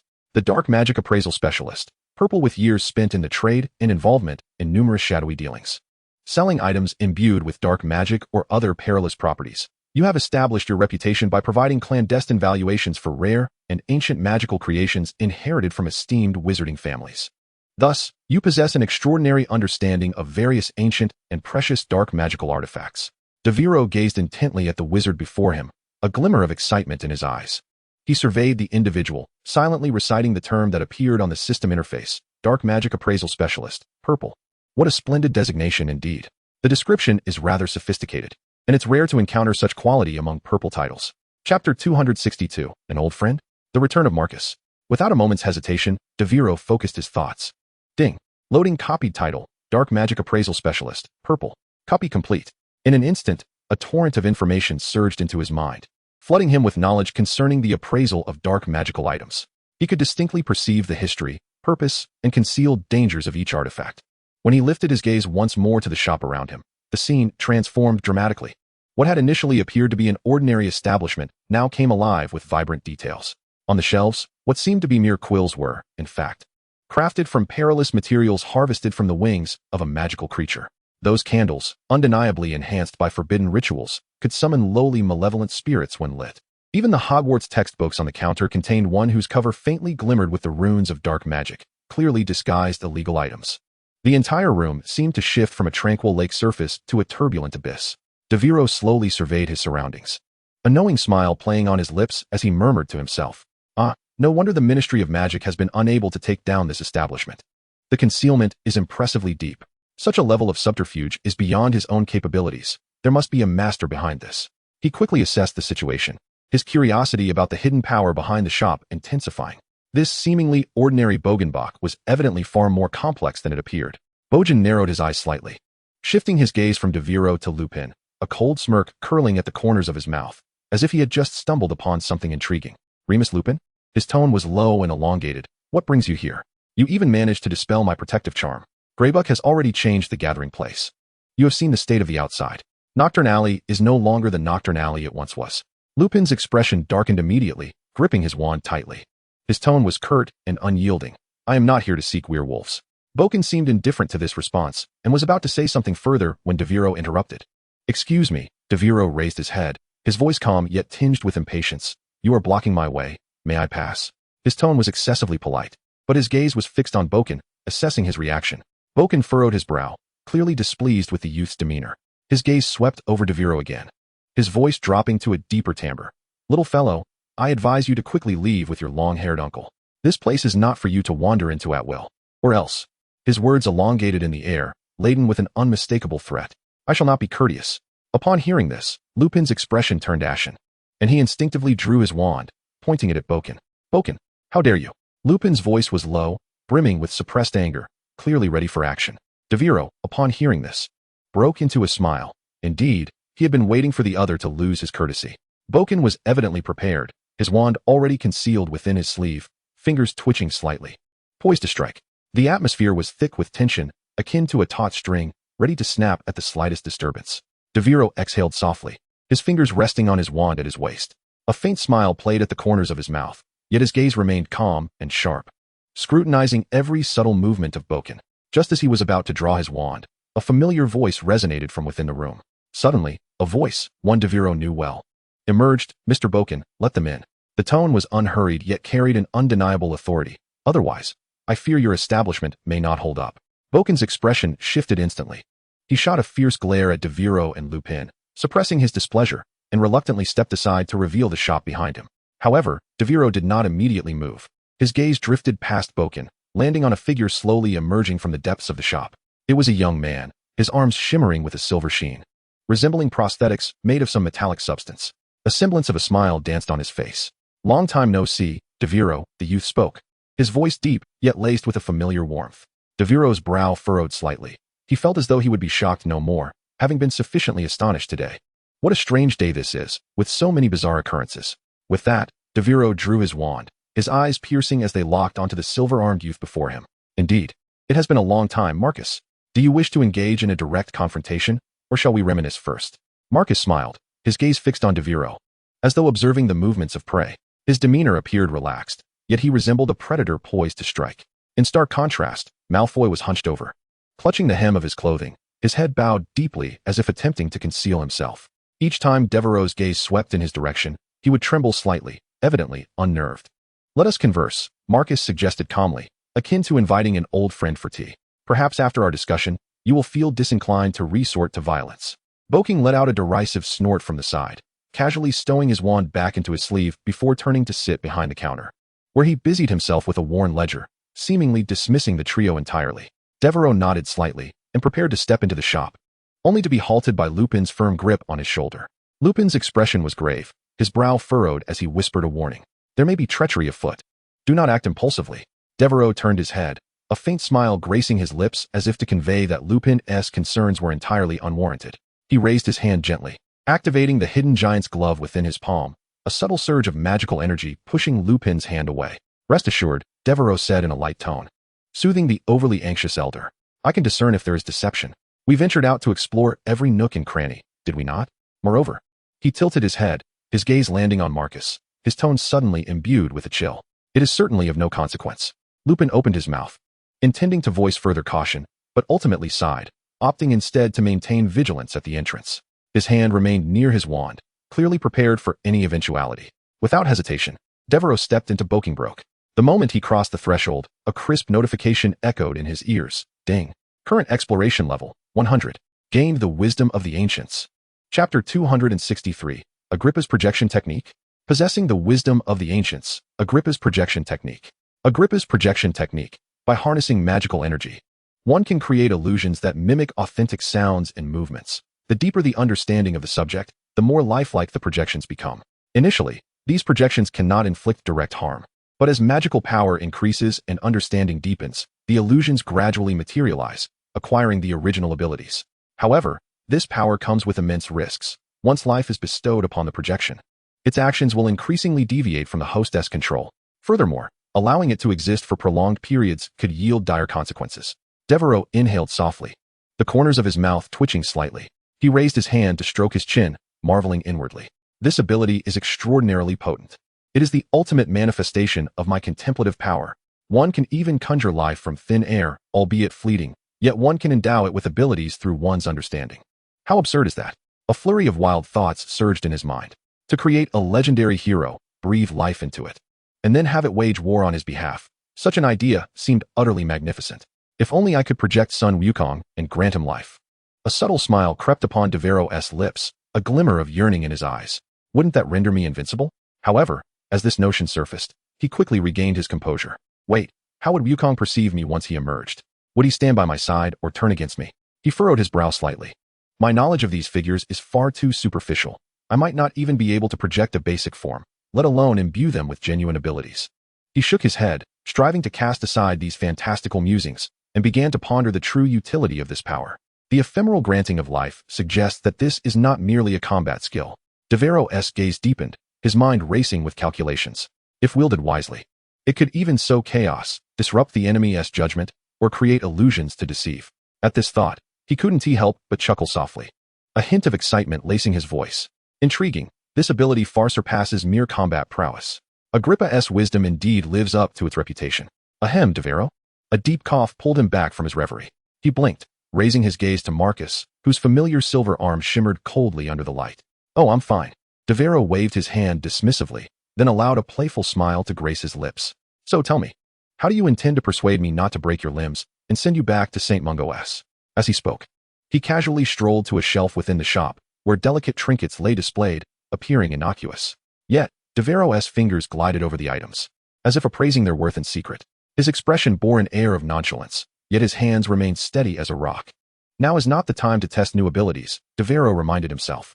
First, resolve the matter at hand. Marcus observed his actions, a brow slightly raised. Yet he refrained from interrupting. His gaze held a hint of scrutiny, as if awaiting Devero's next move. You're likely curious about how I escaped from Street Mungo's, aren't you? Marcus initiated, his tone calm. Devero snorted, his eyes sweeping over Marcus's silver arm, a smirk of disdain curling his lips. What else could it be? Isn't it simply that your master retrieved you from there? What other reason could there be? His voice dripped with scorn, akin to a sharp blade that pierced Marcus's vulnerabilities. Yet, Marcus remained unfazed, even allowing a faint smile to grace his lips. It seems you are already aware of my master's bodily resurrection, he remarked with a slight nod, his tone imbued with confidence and pride. Thus, you must also comprehend that we are, in fact, on the same side now, are we not? Devero narrowed his eyes, casting a sidelong glance at Marcus, a cold smirk playing at the corners of his mouth. How amusing it is that you would claim camaraderie with someone who peddles dark artifacts, he scoffed. Upon hearing this, Marcus exhibited a wry smile, shrugging his shoulders. Alas, engaging in clandestine activities necessitates financial backing. Not everyone is fortunate enough to have your advantageous position. Supported by the entirety of Hogwarts School of Witchcraft and Wizardry, with resources that would make anyone envious. Devero was about to interject when Bojan, seated nearby, let out a derisive snort and finally lifted his head. His tone was laced with disdain and wariness. Such childish prattle. We don't possess a single dark artifact here. Are you attempting to slander us? Not a chance. With that, he returned to his ledger, feigning engrossment, as if Devero were beneath his notice. However, the slight squint of his eyes betrayed a simmering tension as they occasionally flicked towards Devero. Devero cast a cold glance at Bojan, his gaze as frigid as a dagger. He chose not to respond directly, redirecting his focus back to Marcus. Indeed, Marcus replied in a leisurely manner, his tone almost nonchalant. The Ministry of Magic is utterly incapable of discerning the concealment charms set by my master. Thus, we have become the only operational establishment in the entire Nocturne Alley. However, he paused, surveying the desolate shop interior. Under the current circumstances, business is rather stagnant. Lupin furrowed his brow, surveying the shop. Honestly, he felt there were no dark artifacts present at all. Could it be that he was entirely unable to see through their machinations? To what extent must their master be powerful? His grip on his wand tightened as he remained vigilant, wary of the potent master potentially emerging unexpectedly. Marcus's calm demeanor raised an eyebrow from Devero, while Bojan, standing beside him, became increasingly agitated. He abruptly looked up, glaring at Marcus, his tone tinged with panic and dissatisfaction. But, my lord Marcus, why divulge this information to him? If this little brat were to leak news to the ministry, although we are not afraid of investigation, it would certainly cause us considerable trouble. Or do you have other plans? As he spoke, Bojan's gaze darted anxiously between Devero and Lupin, his tone beginning to carry a hint of menace. Chapter 264. What use is an apology to the Ministry of Magic? The atmosphere abruptly shifted, growing somewhat tense. Malfoy crouched tighter behind Marcus, his pallid face betraying his anxiety as his hands clutched Marcus's garment with a desperation that seemed to offer him a semblance of security. Devero, disregarding Bojan entirely, allowed a smirk to play upon his lips, his gaze laced with a hint of mockery as it shifted towards Marcus. Pray tell, what repercussions would befall you if this establishment were to vanish? Marcus furrowed his brow, clearly taken aback by Devero's inquiry. After a brief hesitation, he replied, well, the impact would not be particularly severe. After all, the business here has struggled to sustain itself since the ministry initiated this event. But why do you ask? Devero refrained from offering a direct response, instead revealing a knowing smile. He slowly raised his wand, directing it towards the ceiling of the shop. His movements graceful, as if selecting a piece of fine art. What am I to do? Merely eliminate these unsightly obstructions. No sooner had he spoken than he flicked his wand with a decisive flourish, as if he had long anticipated this moment. In an instant, the shop's concealment enchantments were torn away like a ripped curtain, collapsing in a dramatic cascade. A dark, malevolent energy surged forth from all directions, akin to a slumbering beast awakening from its slumber. The once unremarkable shelves and counters revealed their true nature, laden with dark artifacts, glimmering antiques imbued with ominous energies, and several magical instruments radiating a palpable sense of danger, all laid bare before the astonished onlookers. Bloodstained playing cards, glass eyes that seemed to follow one's gaze, and an assortment of human bones were among the grotesque discoveries. Lupin stood frozen, his eyes wide with disbelief as they flitted among the dark artifacts. His voice tinged with unmistakable shock. Good heavens, this place harbors such an abundance of dark artifacts. How could the ministry have been oblivious? On the opposite side, Marcus and Boken wore expressions of utter incredulity. They exchanged glances, their eyes brimming with astonishment and confusion. This is impossible, Boken exclaimed, his complexion ashen as if he had swallowed a live rat. He abruptly rose, his finger trembling as it pointed at Devero. How did you accomplish this? While Marcus did not exhibit Boken's overt panic, his expression darkened considerably. He fixed his steely gaze upon Devero, his voice low and unyielding. This concealment charm was personally cast by the master. Only a wizard with complete mastery of its core can unravel it. Where did you acquire such knowledge? Devero, seemingly unfazed by their words, leisurely returned his wand to its place. He spoke softly. Well, it appears this place has transformed into a haven for dark wizards. In an instant, Boken's face drained of color, as if all the blood had been siphoned from his being. He could not help but comprehend Devereaux's implication. He intended to report him. He rose stiffly, his gaze flitting between Marcus and Devero, desperately seeking a glimmer of hope. Yet, when he turned to Marcus, the latter deliberately averted his face, as if oblivious to his pleading eyes. In that moment, Boken's heart plummeted into despair. He inhaled sharply, cold sweat beading on his forehead. What does this mean? Has Marcus completely abandoned me? Turning to Devero, he found the latter observing him with a sardonic smile, an air of condescension in his gaze, as if he were scrutinizing a helpless insect. Devero inclined his head slightly, his tone laced with casual mockery, suggesting that even a dog sent by the Ministry of Magic could apprehend him with ease. Boken's body shuddered violently, as though struck by a blade. He stumbled forward a few steps, beads of cold sweat trickling down his nose, his lips quivering, rendering him almost speechless. While Marcus and the others could easily walk away with their other enterprises, Boken had no such luxury. This legacy was passed down through generations, and he could not allow it to be destroyed by his own hands. My lord, no, I beg your pardon. I was blind before and failed to see your formidable power. I. He stammered, struggling to form a coherent sentence, ultimately bowing deeply, his voice trembling like leaves in an autumn breeze. I am sorry. I am truly sorry. I was blind and have offended you. His form shrank further, appearing as though he might collapse at any moment. His tone brimmed with obsequiousness and dread, as if he only wished for Devero to spare him. Yet, Devero merely smiled faintly, a smile that sent shivers down Boken's spine. An apology?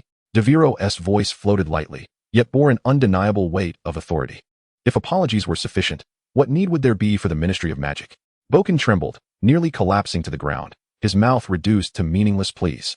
My lord, spare my life, do tidy up, Devero said nonchalantly, his tone casual yet imbued with an unyielding pressure. When the Ministry of Magic arrives to apprehend you, at least you shall appear somewhat dignified. This statement struck Boken like a heavy hammer, causing his face to drain of all color. His legs buckled, and he fell to his knees before Devero, his voice tinged with a sob. My lord, I implore you, truly I beg you, from now on, whenever you visit my shop, all expenses will be halved. No, reduced by 80%. Boken's appearance was both pitiful and desperate, sweat streaming down his cheeks, soaking his collar. His voice carried an abject plea, as if he were willing to pay any price to preserve his establishment. However, Devero remained unmoved.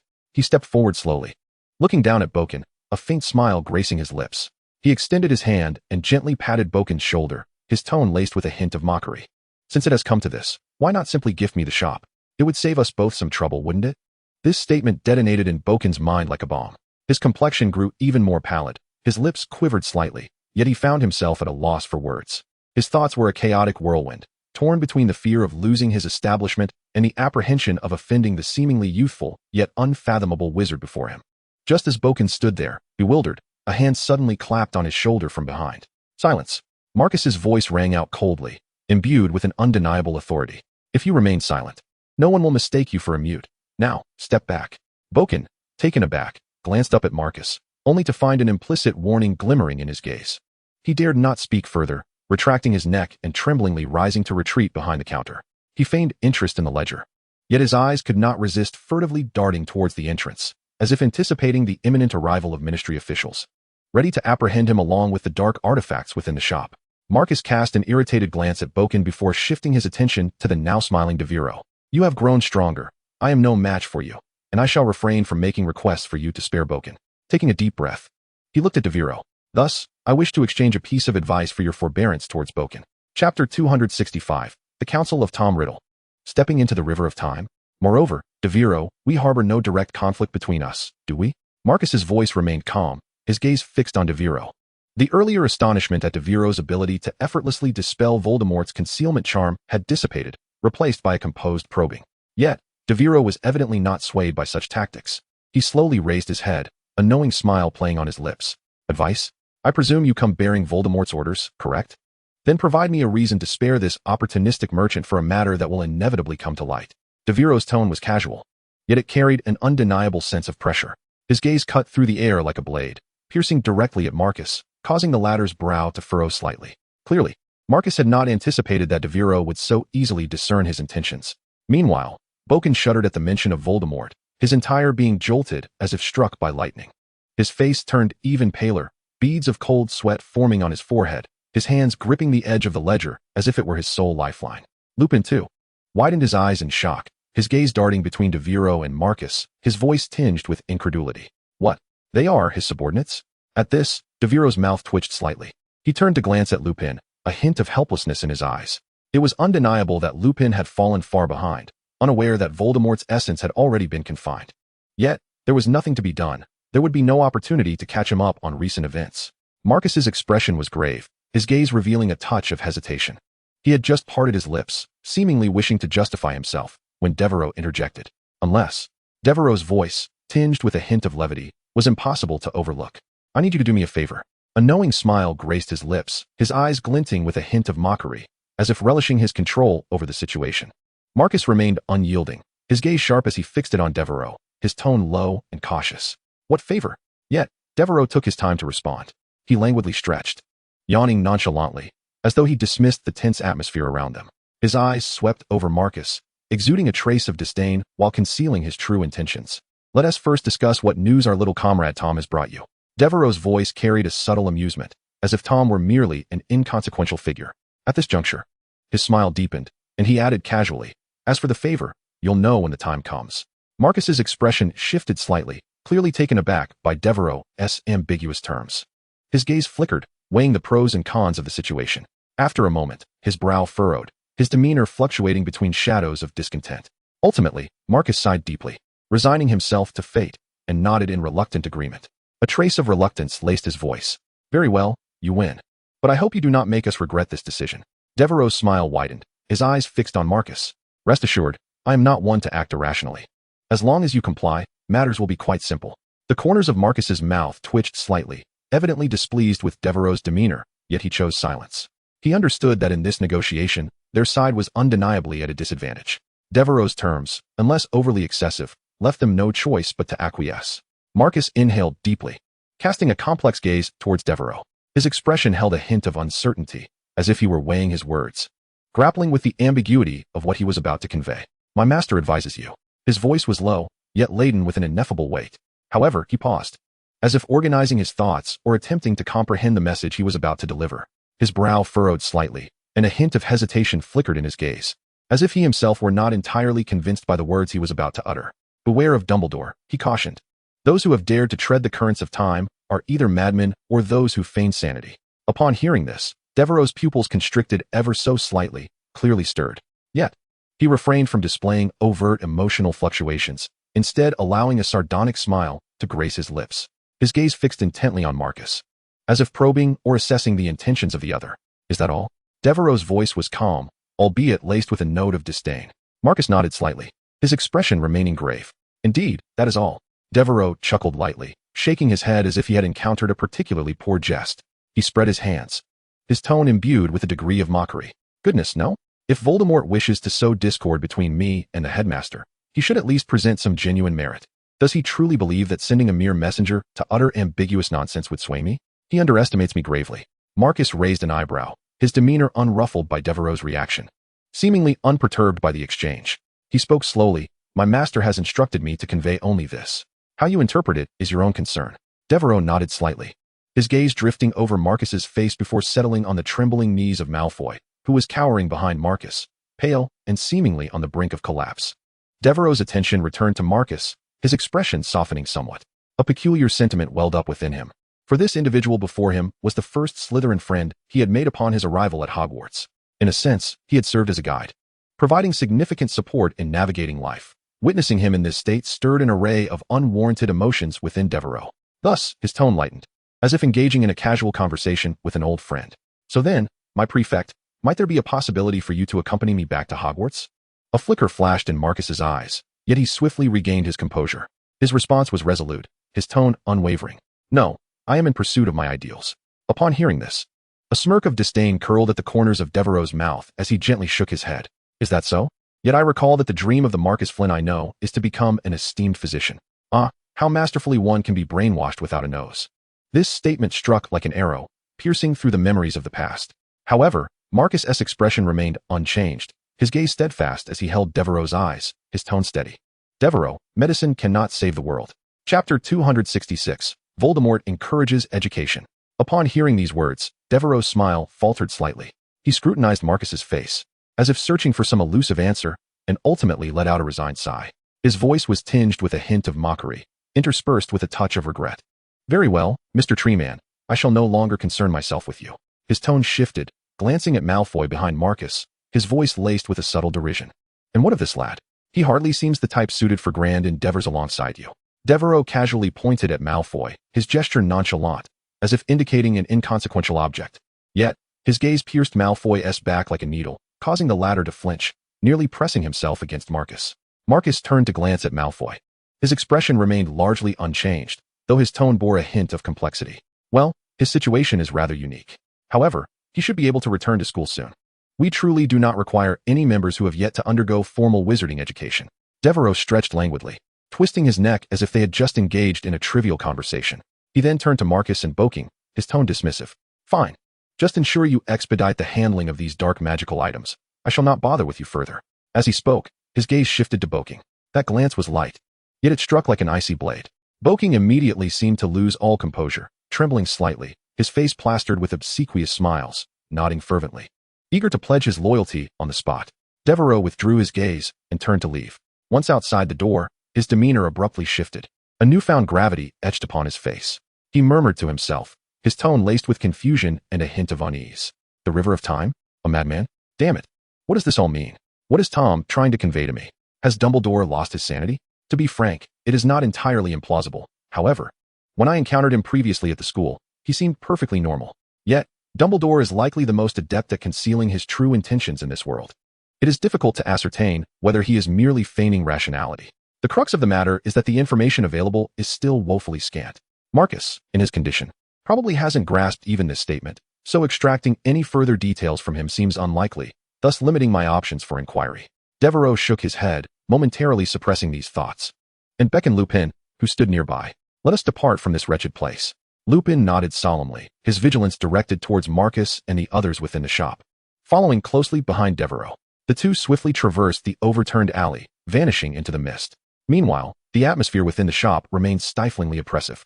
Marcus finally exhaled deeply, as if the immense weight that had pressed upon his chest had been lifted. He turned to Boking, the chill in his expression unmistakable. Hasten to restore the concealment charm. Do not allow the ministry personnel to witness these items, and from now on, remain silent unless addressed. Boking nodded frantically, beads of cold sweat forming on his brow. He hastily drew his wand, trembling as he cast the concealment spell on the dark artifacts within the shop. Meanwhile, Marcus crouched down, gently patting Draco Malfoy's shoulder. At that moment, Draco was curled up in the corner, his face as pale as parchment, his eyes still reflecting terror. He gripped his knees tightly, his knuckles whitening from the strain. Draco, do not fret. Marcus's voice softened, a rarity for him. You shall soon be reunited with your parents. They are diligently striving to fulfill our master's commands. All will be well. Upon hearing these words, Draco's eyes glistened with unshed tears, his lips moved soundlessly, and he lowered his head, nodding slightly, as if acknowledging Marcus's comfort in this manner. However, at that instant, a chilling gust of wind swept silently through the entrance, carrying an eerie coldness, as if it had emerged from the depths of hell itself. Marcus's nerves tensed instantaneously as he spun around, his gaze fixated warily on the shop's entrance. From the shadows loomed a figure, slowly materializing. Dressed in a long black robe, the figure's face was as pale as wax, his bald head gleaming ominously, with a visage as serpentine as it was menacing, and his blood-red eyes exuding an oppressive aura that was suffocating. Marcus's pupils constricted sharply, his body trembling involuntarily, as a name surged forth in his mind. Voldemort. The true Voldemort, the one who instilled terror in the hearts of many, the very master he once served. Before the three could fully comprehend the gravity of the situation, the snake-faced man spoke, his voice low and frigid, as if it were echoing from the depths of the abyss, imbued with an undeniable authority. O foolish servants, how could you have succumbed to such ludicrous slander? Have you forgotten your loyalty to me? Forgotten my directives? His voice crescendoed, each word striking like a hammer upon the hearts of the three. Now, I have returned. This proclamation was akin to a thunderclap, shattering the psychological defenses of all present. Malfoy's eyes widened in horror, and without uttering a sound, he collapsed to the ground, curling into a ball. Boking, utterly terrified, dropped his wand with a clatter, collapsing to his knees before Voldemort, trembling uncontrollably, mumbling incoherently, "Master, spare me, spare me." Marcus, though managing to remain upright, felt his legs quaking uncontrollably, cold sweat seeping from his palms. He inhaled deeply, attempting to articulate something.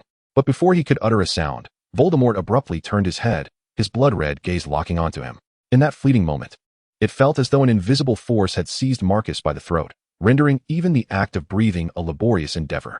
Just as Voldemort turned his head, a long-buried memory surged forth from the recesses of his mind, a scene where a blood-red owl first alighted before him.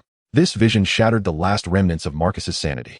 His knees buckled, and he collapsed to the ground, trembling hands propping him up as his voice quavered, nearly indecipherable. "Master, I did not know you had returned. I. Voldemort took a slow step forward, his dark robes trailing on the ground, emitting a faint rustling sound. He gazed down upon the kneeling Marcus, his voice resonating like a blade scraping against steel. "I am truly disappointed, Marcus. My loyal servant, how could you engage in such actions? Have you forgotten my commands?"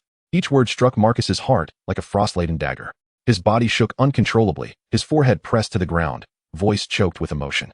"Master, I have not forgotten. It's just that you thought I wouldn't return?" Voldemort's cold laugh echoed, laced with mockery and menace.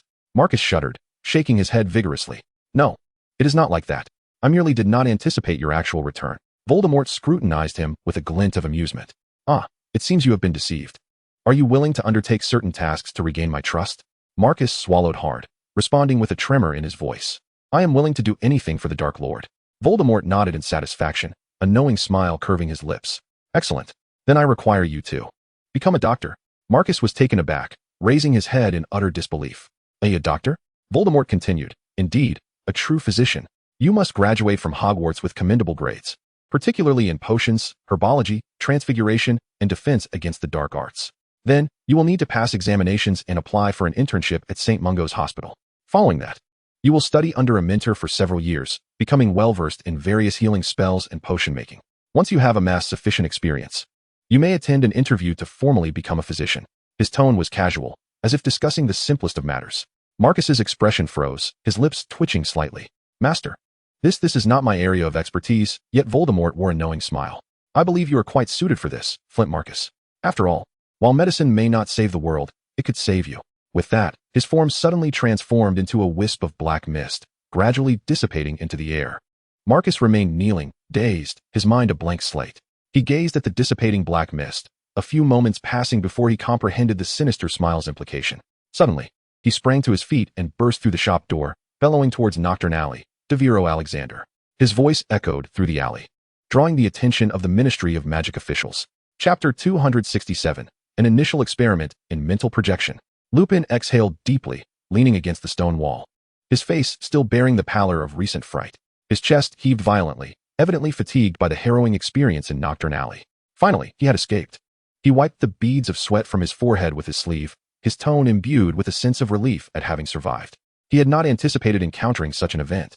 He glanced at Devero beside him, who was chuckling softly as he studied his palm. A faint remnant of black mist swirling within. Indeed, the figure that had emerged was not the real Voldemort, but rather a creation of Devero.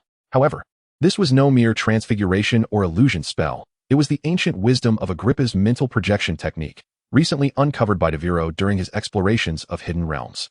This ancient art diverged significantly from conventional magic, as it did not rely on wands or incantations. Instead, it harnessed the wizard's own mental faculties, infusing profound understanding of a particular image into the projection, thus conjuring a lifelike illusion. When Devero utilized it, he did not merely replicate Voldemort's appearance. He imbued the projection with his own deep impressions of the Dark Lord, the chilling ruthlessness, the oppressive aura, and the frigid glare emanating from those blood-red eyes. It was these nuances that rendered his projection so strikingly authentic. Even Voldemort's notorious menacing presence was flawlessly recreated. Earlier, Malfoy had merely cast a glance at the projection before fainting. Vulcan had immediately knelt, discarding his wand in fear. Even the typically composed Marcus had succumbed under the gaze of those crimson eyes. Such an effect was beyond the reach of ordinary magic. Devero considered this ability to be remarkably practical. Although he currently lacked any figures to manifest physically, the sheer impact of this aura on adversaries should not be underestimated. Lupin tentatively inquired, Devero, do you think we should report this to the Ministry? While I do not fully grasp what Marcus meant by you being in the same camp, I feel. His words faltered as the black mist in Devero's hand dissipated, his expression shifting from mild amusement to an unusual seriousness. His brow furrowed, eyes deep with contemplation, as if ensnared in a perplexing thought. Devero? Lupin called out uneasily. Only then did Devero lift his head, his tone somber. It is nothing. Let us first return to the broken cauldron, and we shall converse with the professor thereafter. His voice resonated with a certain heaviness, as if burdened by some significant matter. Indeed, he harbored several pressing inquiries, the answers to which could only be provided by one, Severus Snape. Among these questions were the mysteries surrounding the River of Time and the current state of Dumbledore. Though Lupin was filled with curiosity, he refrained from probing further. Merely nodding in acknowledgement, the two proceeded along Diagon Alley, where the bustling atmosphere starkly contrasted with the stringent management of Nocturne Alley. Here, the cacophony of voices thrived, with shopfronts adorned with a plethora of colorful signs, as wizards traversed the thoroughfare, each with their own purpose. The sounds of haggling could still be heard from certain stalls. Lupin noted an increase in foreign wizards, seemingly here to procure unique artifacts. However, Devero appeared distracted, his gaze wandering, and his steps noticeably heavier than usual. At that moment, a bright voice rang out from the crowd. Hey, Devero, long time no see. Devero turned abruptly to find a girl with violet hair standing amidst the throng. Clad in Ministry of Magic robes, her beaming smile directed at him. Tonks. Chapter 268. Old Dung. What are you thinking? Tonks's mission? Tonks. Devero halted in surprise, glancing back at the girl rushing towards him. Tonks maintained her trademark sunny disposition, her violet locks shimmering in the sunlight. A radiant smile gracing her face as she approached with quickened steps, her breath slightly hurried yet unable to mask her excitement. Devero, are you here for the International Potioneers Conference? She inquired cheerfully, her tone imbued with an air of certainty. Haha, I knew you would come. As she spoke, her hand reached out, seemingly intent on tousling Devereau's hair. However, Devero, quick of reflex, raised his wand to gently deflect her hand, his tone tinged with exasperation. Indeed, Tonks, have you been dispatched by the Ministry to maintain order? Tonks paused momentarily, then shook her head, her smile unwavering. No, I'm here accompanying my teacher. No. As she began to explain, she suddenly seemed to realize something, quickly covering her mouth in alarm, her eyes darting around as if fearful that someone might overhear her slip. Once she confirmed that no one was paying attention, she relaxed slightly, removing her hand from her lips, a hint of apology gracing her features. I'm sorry, Devero. My assignment is confidential. I cannot disclose it. Her voice carried a trace of regret, but predominantly an air of embarrassment. Observing her reaction, Devero shook his head, a smile curling at the corners of his mouth, his tone calm. No worries, I understand. Tonks's gaze shifted to Lupin, who stood beside Devero, her eyes shimmering with curiosity as she appraised the seemingly seasoned man. Lupin appeared somewhat uneasy, scratching his head and deliberately diverting his gaze to the side, as if wishing to avoid being scrutinized for too long. Tonks leaned closer to Devero, lowering her voice as she spoke. Devero, why isn't Professor Snape accompanying you this time? To be honest, had it not been for the absence of Snape by your side, I would have hesitated to approach you. Upon hearing this, a slight twitch betrayed Devereau's lips. He was acutely aware that Snape's formidable presence and icy demeanor had left an indelible impression, even a shadow, on the students of Hogwarts. Clearing his throat, he made a brief introduction. This is Professor Snape's assistant, Professor Lupin. He has contributed significantly to our project for this exchange conference. Turning to Tonks, he added with a smile, this is Tonks from the Department of Magical Law Enforcement. Tonks, have you completed your exam? Tonks, upon hearing this, shyly scratched her head, her face illuminated by a radiant smile. I passed. Thanks to your previous guidance, I finally achieved the passing mark. I am now a trainee Auror. Upon hearing this, Lupin's expression turned serious. He had initially assumed Tonks was merely a newcomer at the Ministry, not realizing she had already become a bona fide trainee Auror. Congratulations, Lupin said with a smile, extending his hand, his tone imbued with newfound respect. Being an Auror is no easy task. It seems you have exerted considerable effort. Tonks shook Lupin's hand, her smile growing even brighter. Thank you. However, the training is indeed exhausting, especially the simulated exercises against dark wizards. They leave me utterly drained. Devero observed their interaction with a subtle smile. Tonks's optimistic demeanor always had a way of lightening the mood. However, she soon glanced at the time, a hint of apology crossing her face. I'm sorry, but I have tasks to attend to and can't chat for long. Devero, let us meet again when we have the chance.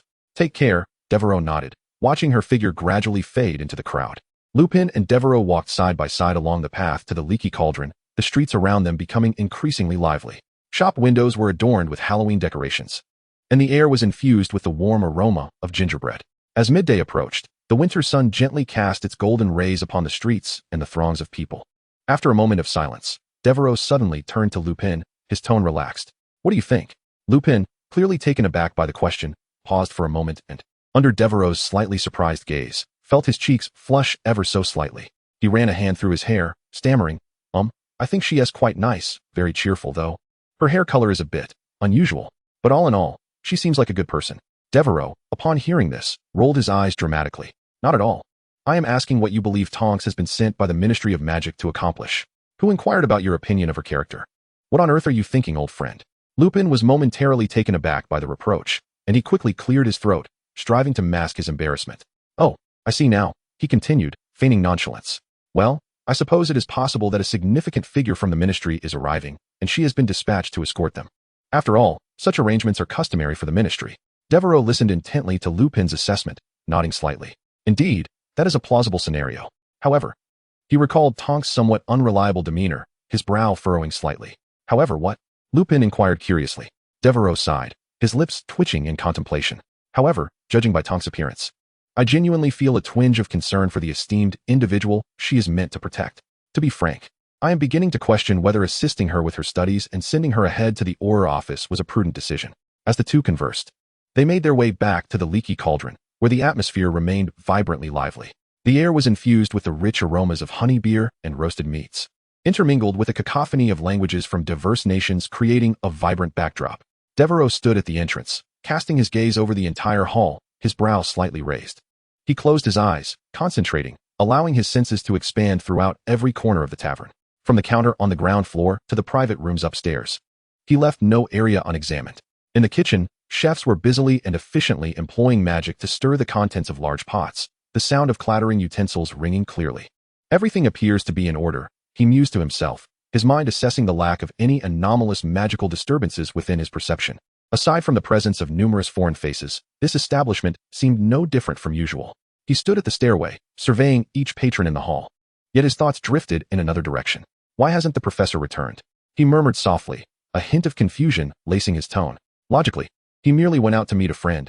It should not take this long. His gaze wandered past the serving staff, suddenly fixating on the empty counter. Where is Tom? A sudden heaviness settled in Devereau's chest. As the proprietor of the leaky cauldron, Tom was almost always stationed behind the counter, warmly pouring drinks or engaging in conversation with guests. Yet, at that moment, the counter was devoid of any presence, save for a solitary open bottle of butterbeer, its liquid trickling down the side, forming a sticky trail that was soon wiped away by the bartender. Professor Snape had initially mentioned seeking Tom to arrange accommodations, then stated he would find a friend. Now, even Tom was nowhere to be found. In Devereau's mind, these details began to crystallize, and the clouds of doubt thickened within. Could there be a connection between these two events? As he pondered these uncertainties, he followed Lupin up the staircase to the second floor. The stairs creaked beneath their weight, seemingly resonating with the fervent atmosphere of the bar. Upon reaching the second floor, Devero spotted the ministry official who had previously been stationed there. The man remained in place. Yet his demeanor was markedly more tense than before. He anxiously fidgeted with the fabric of his robes, casting furtive glances at the wall behind him. His eyes brimming with wariness and dread, as if danger might strike from the shadows at any moment. I cannot speak, he murmured under his breath, as if engaged in a silent argument with himself, his tone reflecting a peculiar contradiction. His lips trembled slightly, clearly wrestling with an inner turmoil. Observing this, a hint of amusement flickered across Devereau's lips. He lingered his gaze on the official's face for a moment before carelessly shifting it away. The official, evidently aware of Devero and Lupin's presence, suddenly stiffened, as though caught in a compromising situation, his gaze darting in frantic avoidance, unable to meet theirs. His movements were comically rigid, as if Devero were an untouchable taboo. Lupin noticed this peculiar behavior, his brow furrowing slightly. He glanced at the official, then at Devero.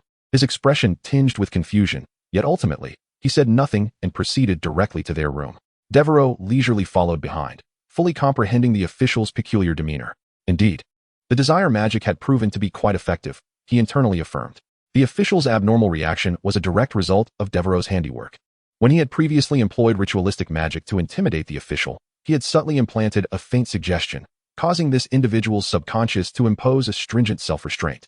At this moment, the official found himself ensnared in an invisible bind due to Devereau's suggestion. His subconscious warned him that certain things must never be uttered, even suppressing the thought of reporting to superiors. Naturally, this magic bore limitations. If the individual's willpower was sufficiently strong, or if he sensed something amiss, the effects would be significantly diminished. Furthermore, as this magic was not yet entirely stable for Devero, he had no intention of toying with the official any longer. Once they returned to their room, Lupin exhaled deeply, as though finally shedding an invisible weight.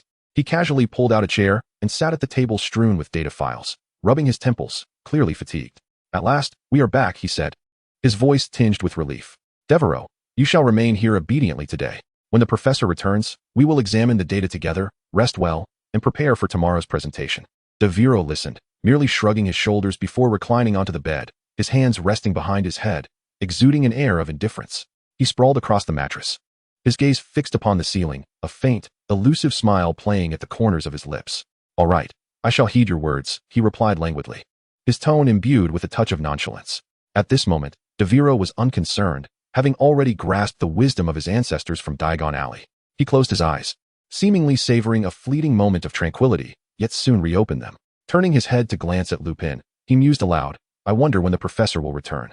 After a brief pause, he suddenly inquired, by the way, Lupin, what is your impression of Dumbledore? Lupin, engrossed in perusing the ledger on the table, momentarily halted his actions upon hearing the question, lifting his gaze with a look of mild surprise. He blinked, clearly taken aback by Devero's unexpected query. Well, to be honest, Lupin pondered, choosing his words carefully. I've known of Dumbledore since childhood, from the chocolate frog cards, after all. He is the headmaster of Hogwarts and a legendary figure within the Wizarding World. However, in terms of genuine interaction, opportunities for a deeper understanding have been rather scant. He paused, casting a somewhat perplexed glance at Devero. But, Devero, do you truly believe what Marcus has said about Dumbledore? Devero did not respond immediately. His gaze remained fixed on Lupin, his brow slightly furrowed, his expression somewhat inscrutable. He neither affirmed nor negated, simply observing in silence, as if contemplating something profound. Just then, a sudden knock at the door disrupted the stillness of the room, the sharp sound reverberating unnaturally in the quiet space. Lupin turned, a look of relief spreading across his face. Ah, the professor has finally returned, he remarked, rising to approach the door, evidently assuming it was Snape. Meanwhile, Devero sat upright, his expression instantly sobering. His instincts alerted him that the figure beyond the door was not Snape. Although the visitor's magical aura bore no signs of threat, the identity of the newcomer piqued Devero's curiosity. Yet he refrained from stopping Lupin. His gaze fixed intently on the door. Unaware of the tension, Lupin cheerfully pulled the door open. Standing outside was a tall, middle-aged wizard, clad in a well-tailored dark robe that subtly shimmered with a silken sheen, clearly of considerable value. His short hair was meticulously styled, and the slight gray in his locks lent him an air of gravitas. You are Professor Snape's assistant, Mr. Lupin, are you not? The middle-aged wizard inquired. Offering a slight nod, his face adorned with a professional smile, his tone gentle yet measured. I am Arthur Blackwood, a receptionist for the Extraordinary Potion Makers Association. Having just met with your professor, he requested that I deliver this small item to Mr. Alexander. With that, he produced a small metallic cage from behind him and handed it to Lupin. Chapter 270, The Pet Cage? Use with caution? Devero abruptly rolled off the bed and hurried to the door in 3 swift strides, leaning beside Lupin, his gaze fixed on the cage held by Blackwood. The cage appeared to be an ordinary item one might acquire from a pet store, its metallic bars gleaming faintly. The design was intricate, yet nothing remarkable. Devero raised an eyebrow slightly, turning his attention to Blackwood, his tone laced with curiosity. So, sir, when the professor mentioned seeking a friend, was it you he referred to? Upon hearing this, Blackwood paused momentarily before revealing an expression of mild surprise. His smile became gentler, even tinged with a hint of delight. Oh, is that so? To be regarded as a friend by Professor Snape is indeed a tremendous honor, he remarked, his voice imbued with a modest tone. Haha, yes. The professor did indeed come to find me just now. He mentioned that there was something important that needed to be conveyed to you. As he spoke, he extended the cage towards Devero. Devero instinctively reached out to accept the cage, feeling a chill as his fingers brushed against the metal. He lowered his gaze to scrutinize the cage, his brow slightly furrowed. His perceptive abilities detected no anomalies. Devero frowned, a hint of confusion in his voice. Just a cage? Did the professor not say anything else? Blackwood lowered his chin contemplatively, seemingly lost in thought. After a moment, he lifted his gaze to Devero, his tone tinged with hesitation. Well, indeed, there was more. He instructed me to advise you to exercise utmost caution and to refrain from using it lightly. Devero raised an eyebrow, his gaze returning to the cage. Are you referring to this cage? To be honest, it appeared somewhat familiar. Vaguely reminiscent of the one he had seen when he first encountered EL. While the designs were not identical, an indescribable essence tightened his chest. Blackwood shrugged, an air of helplessness on his face. Frankly, I do not quite grasp the professor's meaning either. Those were his exact words. I did not inquire further. At this juncture, Lupin interjected, his tone unmistakably laced with concern. Wait a moment, sir, but where is the professor himself? Where has he gone? Upon hearing this, Blackwood looked up at Lupin. His expression adorned with a professional smile, yet his voice revealed a trace of confusion. Well, I am not entirely sure either. He was in quite a rush, coming directly to the association to hand me this cage. We were preoccupied with event preparations at the time. He appeared quite anxious, merely uttering those words before hastily departing. Upon hearing this, Devero felt a sudden tightening in his chest. He instinctively exchanged a glance with Lupin, both perceiving the same unease reflected in each other's eyes. If Snape could personally seek out Blackwood at the association, why not directly visit the Leaky Cauldron to hand over the cage? Clearly, the Leaky Cauldron was more accessible and convenient. A myriad of possibilities flickered through Devereaux's mind. Was the professor unable to come in person for some reason? Well, my task is complete, Blackwood remarked with a slight smile, his tone buoyant. Tomorrow morning at 10 o'clock, our event will commence punctually. As one of the main attractions of the roadshow, you are reminded to arrive an hour early to prepare. He paused, revealing a knowing smile. Rest assured, we shall reserve the best positions for you. Devereux glanced down at the cage in his hands, his expression complex. Yet he soon raised his gaze to offer Blackwood a confident smile. Fear not, wherever we are at the exchange, that shall be the prime location. I suspect others would eagerly wish to crowd beside us to see what we have brought. Blackwood chuckled lightly, a glint of appreciation in his eyes. Indeed, after all, your research represents a groundbreaking discovery. Who wouldn't he wish to witness it firsthand? After adjusting his robe, he nodded toward Devereux and Lupin. Well then, do rest early. Tomorrow promises to be a challenging endeavor. I shall not intrude further. Thank you, Mr. Blackwood, Lupin replied courteously, gently pushing the door ajar to allow him passage. Blackwood waved to the two, turning to descend the staircase with measured steps. Devereux stood at the door, watching until Blackwood's figure vanished into the throng below, the sound of his footsteps fading away. Lupin closed the door and turned to observe the cage in Devereux's hands, his face etched with confusion. Devereux, can you decipher the professor's intent? Devereux frowned, fixating on the cage as if lost in thought. After a moment of hesitation, he shook his head. To be honest, I am not entirely certain.